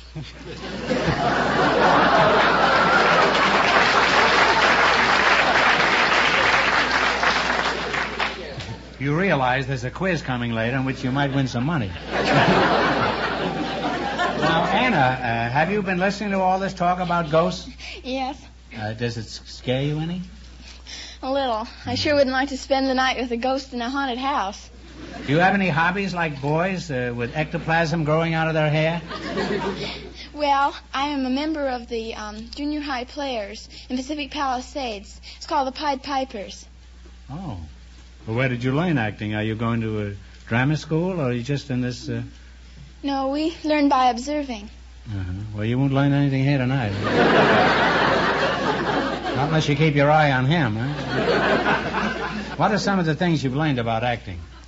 Well, we learned to make our own sets and stage projection and everything that you learn in putting on a play. What do you mean by stage projection? Well, speaking... Are you projecting now? I don't know. Does anything exciting ever happen in an amateur theatrical? Well, once we had made our own sets, and it was my very first stage play. It was called The Silver Thread. I was playing a princess. And, well, I imagine you make a pretty cute princess. And these goblins were coming to capture me, and this hero was supposed to come in and fight them off and everything and save me. And he just didn't show up, and I was looking around for him, and I looked around, and I looked at the window, and he had been stuck half in and half out with his trusty axe in one hand, and the thing had slipped down on top of it. It's a fine position for a hero, huh? Stuck in a window pane, huh? Well, did they ever extricate him from this predicament? Come again?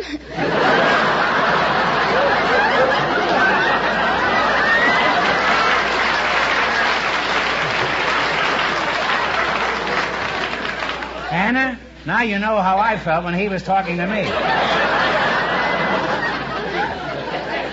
Did they ever loosen this character from this window pane? Oh, yes, we managed to do that. Uh-huh. They did it from the outside. I see. It was an outside job, huh? Well, I hate to change the subject, but now you're going to play You Bet Your Life for a chance at the big question. I can't tell you how much you have to win, but the idea is to run you $20 in the more than our other couples. And you'll get no help from the spirits, you know. All right. The first couple still leads with $319.86. Here we go. Let's see how high I can bid you $20. You selected characters from Alice in Wonderland, and Through the Looking Glass is your category. This should be duck soup for you over there. How much are you going to bet on your first question?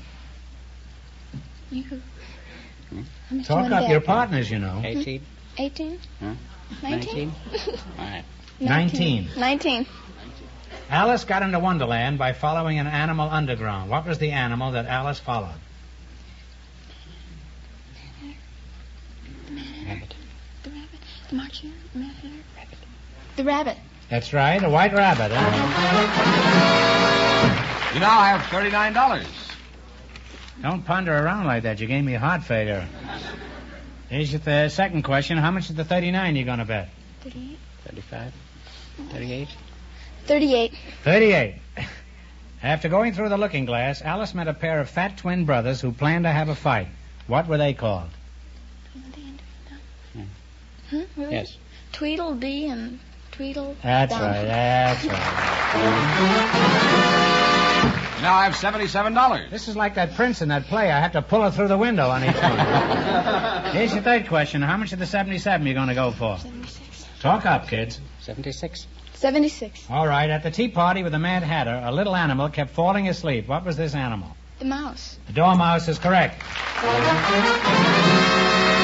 You now have $153. And here's your last chance to be the other couples. How much of the 153 you're going to go for? 150. 152. All right. 152. 152. What animal said that the time has come to talk of many things, of shoes and ships and sealing wax and cabbages and kings? The walrus. The walrus is correct. And you wind up with $305. Gee. Thanks and good luck from the Soda Plymouth dealers.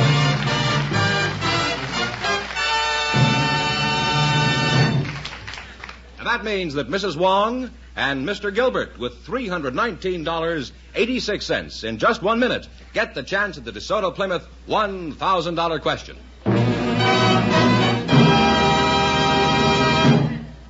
Fenneman, why don't you tell our audience what's so special about the Groucho Special used cars? Well, that's easy, Groucho.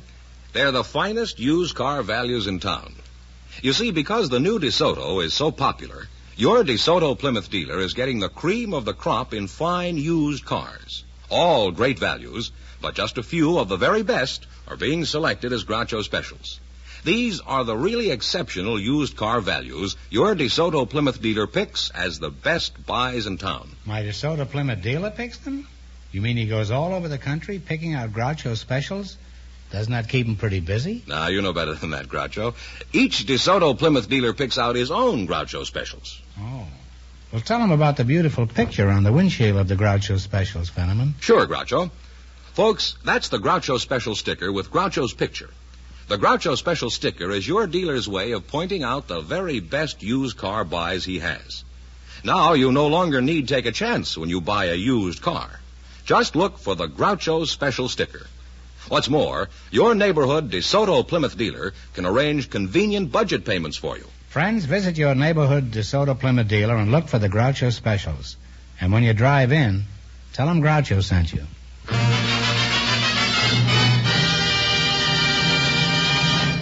And here's the winning couple, Groucho, Mrs. Wong and Mr. Gilbert, all set for the DeSoto Plymouth $1,000 question. Of course, you realize, Mrs. Wong, that if you win this money, I expect a free meal at the Chinese restaurant. Certainly will. For about 200 people.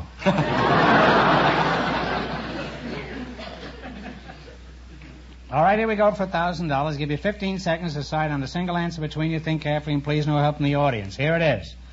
One of the most important of all drugs is obtained from the bark of the cinchona. C-I-N-C-H-O-N-A. Tree. The cinchona tree.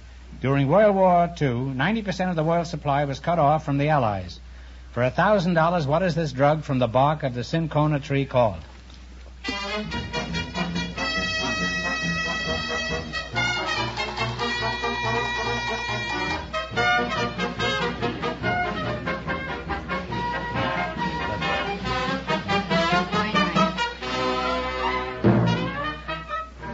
what is the answer you two have decided upon? Quinine. Quinine is absolutely right.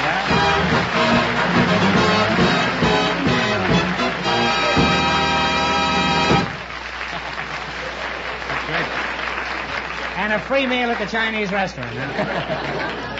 That's right. You win $1,000. And how much in the quiz, George? $319.86 for the quiz. Congratulations from the more than 3,000 DeSoto Plymouth dealers from coast to coast. You bet your life. Thank you.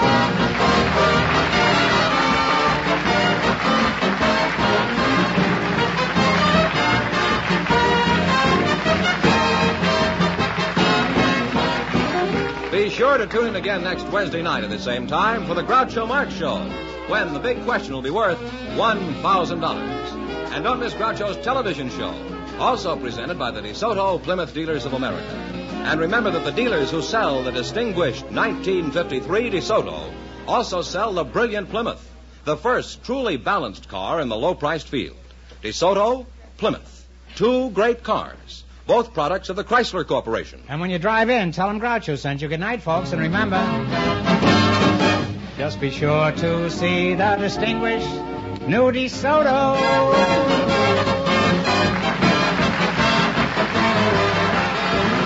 Folks, here's a reminder from the National Safety Council.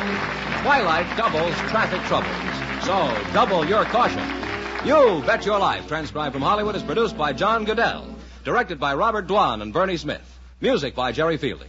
This is George Fenneman signing off for the more than 3,000 DeSoto Plymouth dealers from coast to coast. You Bet Your Life is heard by our armed forces throughout the world.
Thank you.